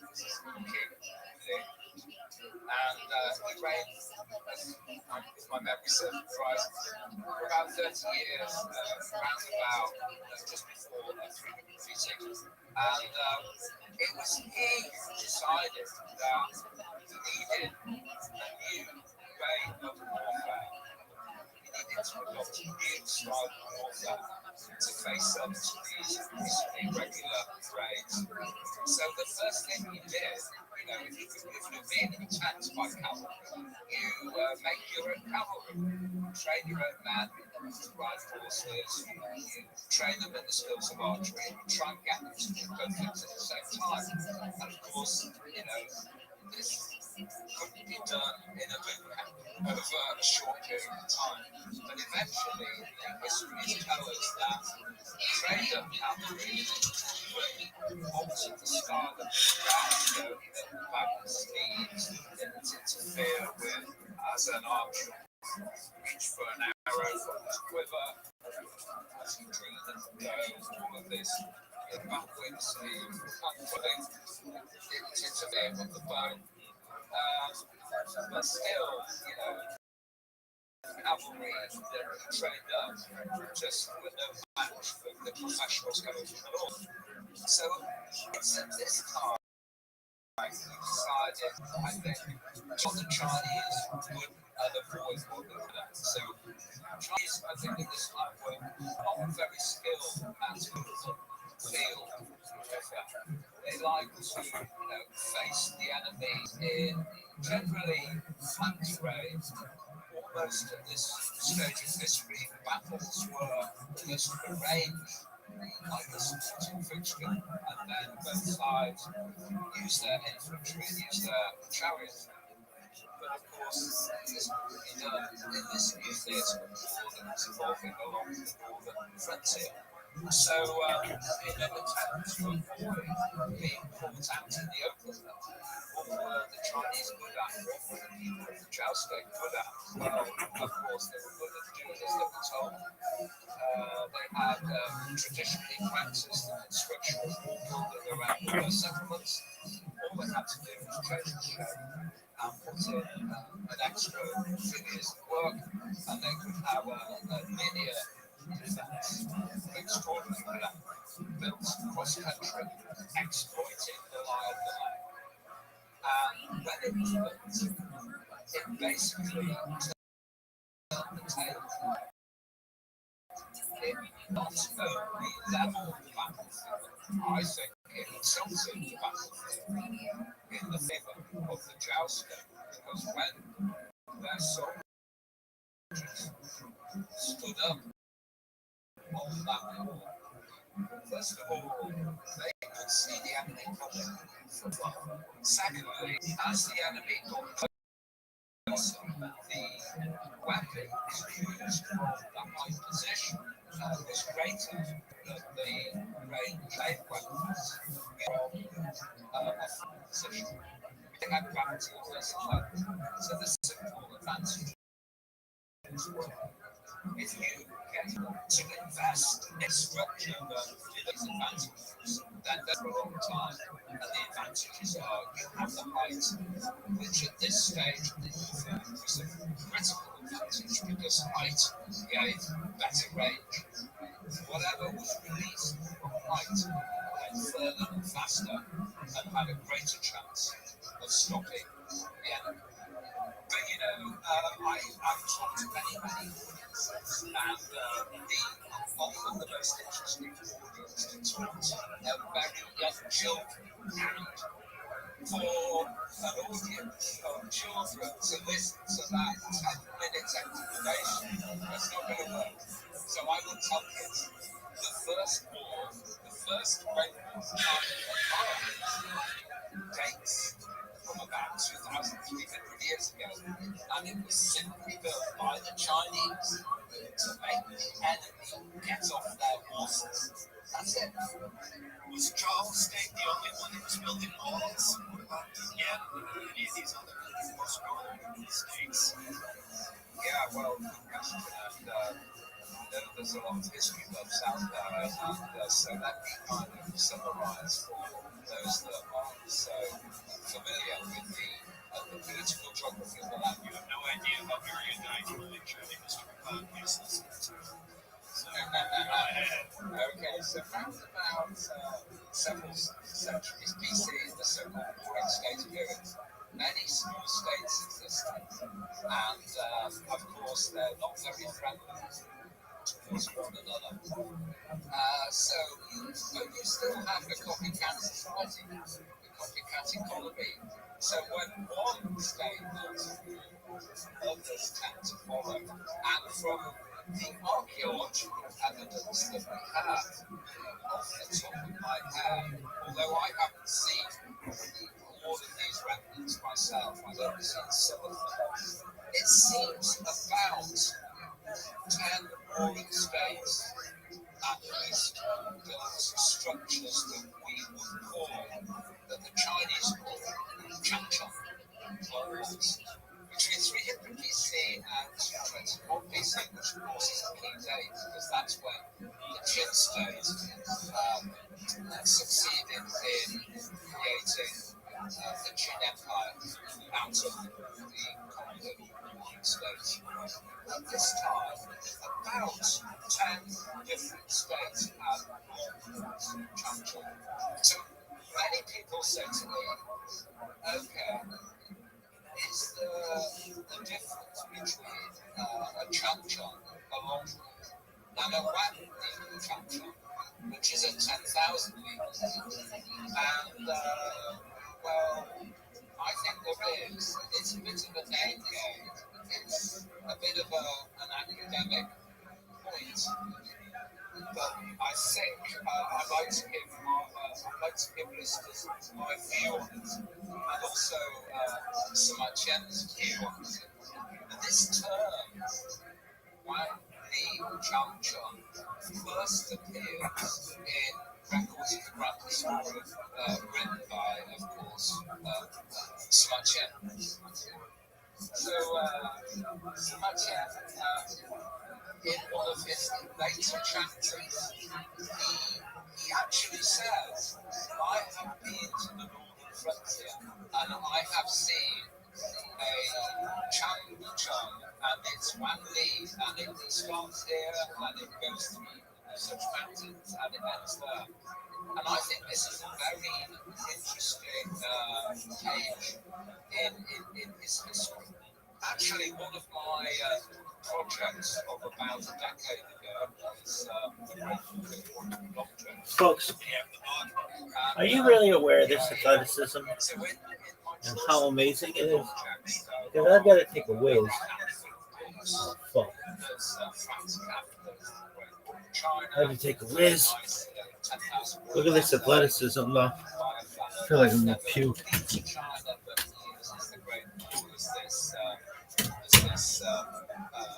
Platform for exploring the psychological toil that this mega project has unfolded. Another book I chose, my fifth project, was The Great Wall of China by William F. Guile, which is the first book in any language solely about the Great Wall. And another book that I chose on the page was Sima Chen's record as the Grand Historian, because he uses the grand leg and he attributes the word of that British one as being basically Look at this athleticism. You see this? having conquered all the land, decided Look at these moves. consolidated power. The Mongols kind of divided the old states, nations dismantled, because they could possibly be used in the future by people who wanted to break up the big grand new empire. But he retained the three states of the periphery of his empire. And one of those was the that I referred to earlier, the Jousting. Another was the Qin stone that had been built partly by them. And another was a wall much further to the east against them. So actually, again, explaining this to children, I say that the formula you've got to remember. Right, folks. Look at this athleticism. Zhao plus Qin plus Yan equals Qin dynasty Great Wall. And that's the formula. Great Wall history, it's so dominated by what happened in the Qin and Ming. What were the notable historic moments in Great Wall history that were in Qin and Ming? It sort of seems like whenever you read anything or see anything, there's the Qin Wall story, and then a blank space, and then all of a sudden it's, like Ming and Qin Wall. Then we start to hear more about the wall. What about not including those guys?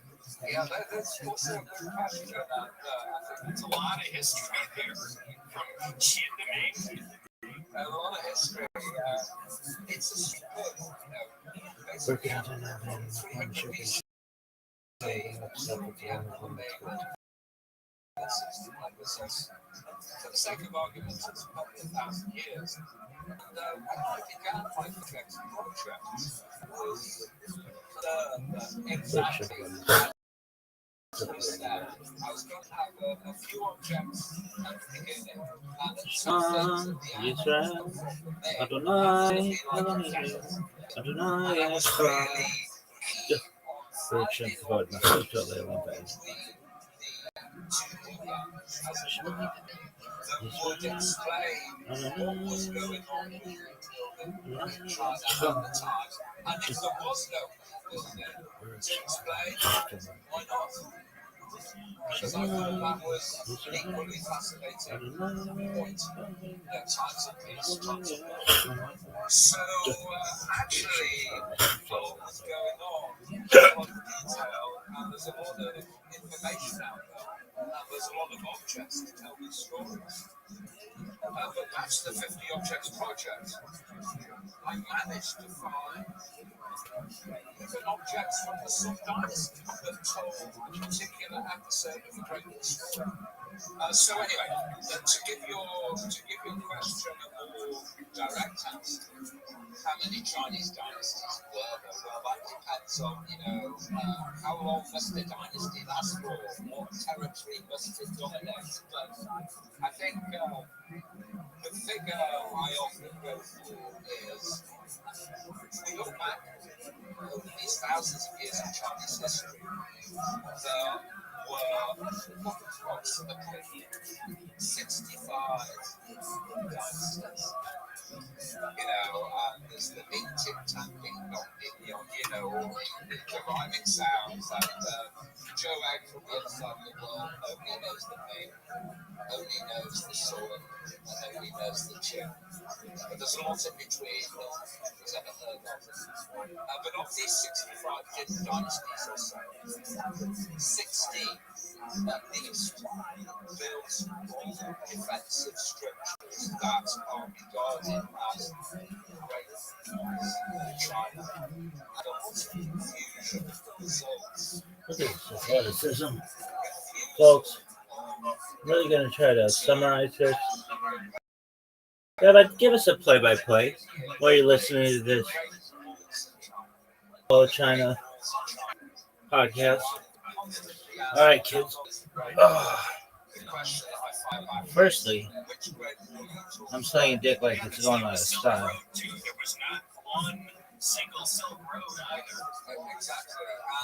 So here's what we do. We go live. I've never given anybody, but step-by-steps of what I do. So everybody's like, oh, you don't do anything all day. Well, guess what? You're basically right. But I come over here, I start this one. Why do you start that one first? I don't know. It's what I do. Then I go over here, go like this. Then I just ninja move. Sometimes. Then I go like this.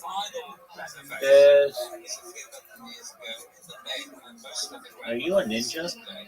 Well, fuck yeah. But look at this athleticism.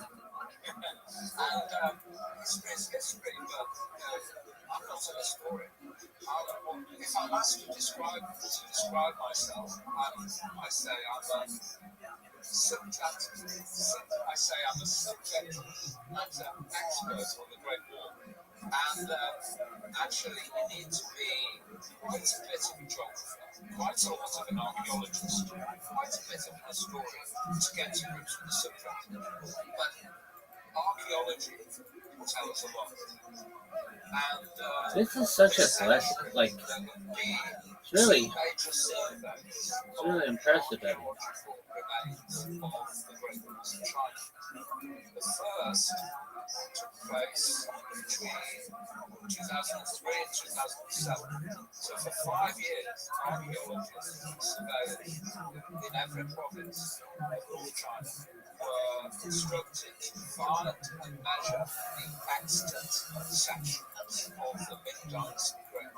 And in 2008, they announced that the mid-dynasty Great Wall of China The remains that we can find measure 8851 kilometers, which is about 5,500 miles.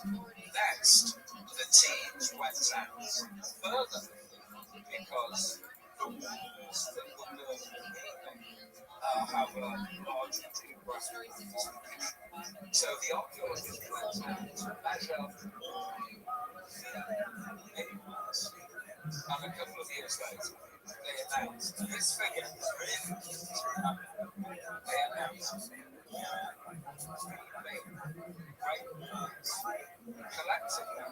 Look at this athleticism.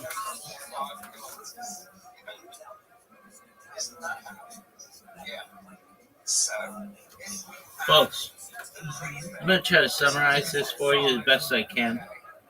I just did ninja move. Look at this move. So I go like this, and I go like this, and then I go like this. How about over here? I always like this one because a lot of times people shit on me over here. No one has. I would rather have them shit on me or call me bad names, though. Really? Maybe. I'm really trying to talk you through the athleticism that we're witnessing currently. What are these moves?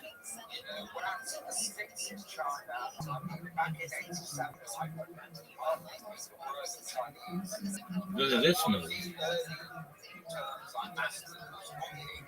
And then in the countryside, I would be asking people to chant a chant or shout. And farmers would say, oh, chant. Look at this move. So quick translation. Right, William to farmer. How many kilometers away is the Great Wall? Farmer to William. After 5 Chinese li, we will arrive there.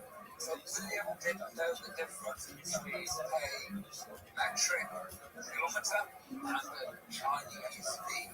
That was a big difference. Apparently there's a difference as to whether the li is uphill or downhill. It's kind of a moral measure of the difficulty of a journey on foot. Well, I've always considered it equal when I learned the character. My Chinese teacher said it's a third of a mile, and I've just stuck with that ever since. Yeah, it's about 500 meters. Yeah. It's confused people. Well, it's confused us from the very early stages. But we switch now to 1793. Great visit to the Qing Empire by Lord McCartney. The Earl McCartney, Paul's ancestors. Lord McCartney, so sent over by Look at this athleticism, folks. I'm really trying to summarize this for y'all in case you didn't know how athletic this was. It's really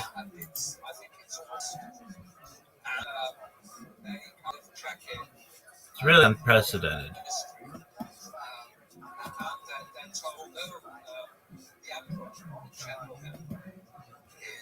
He doesn't spend the summer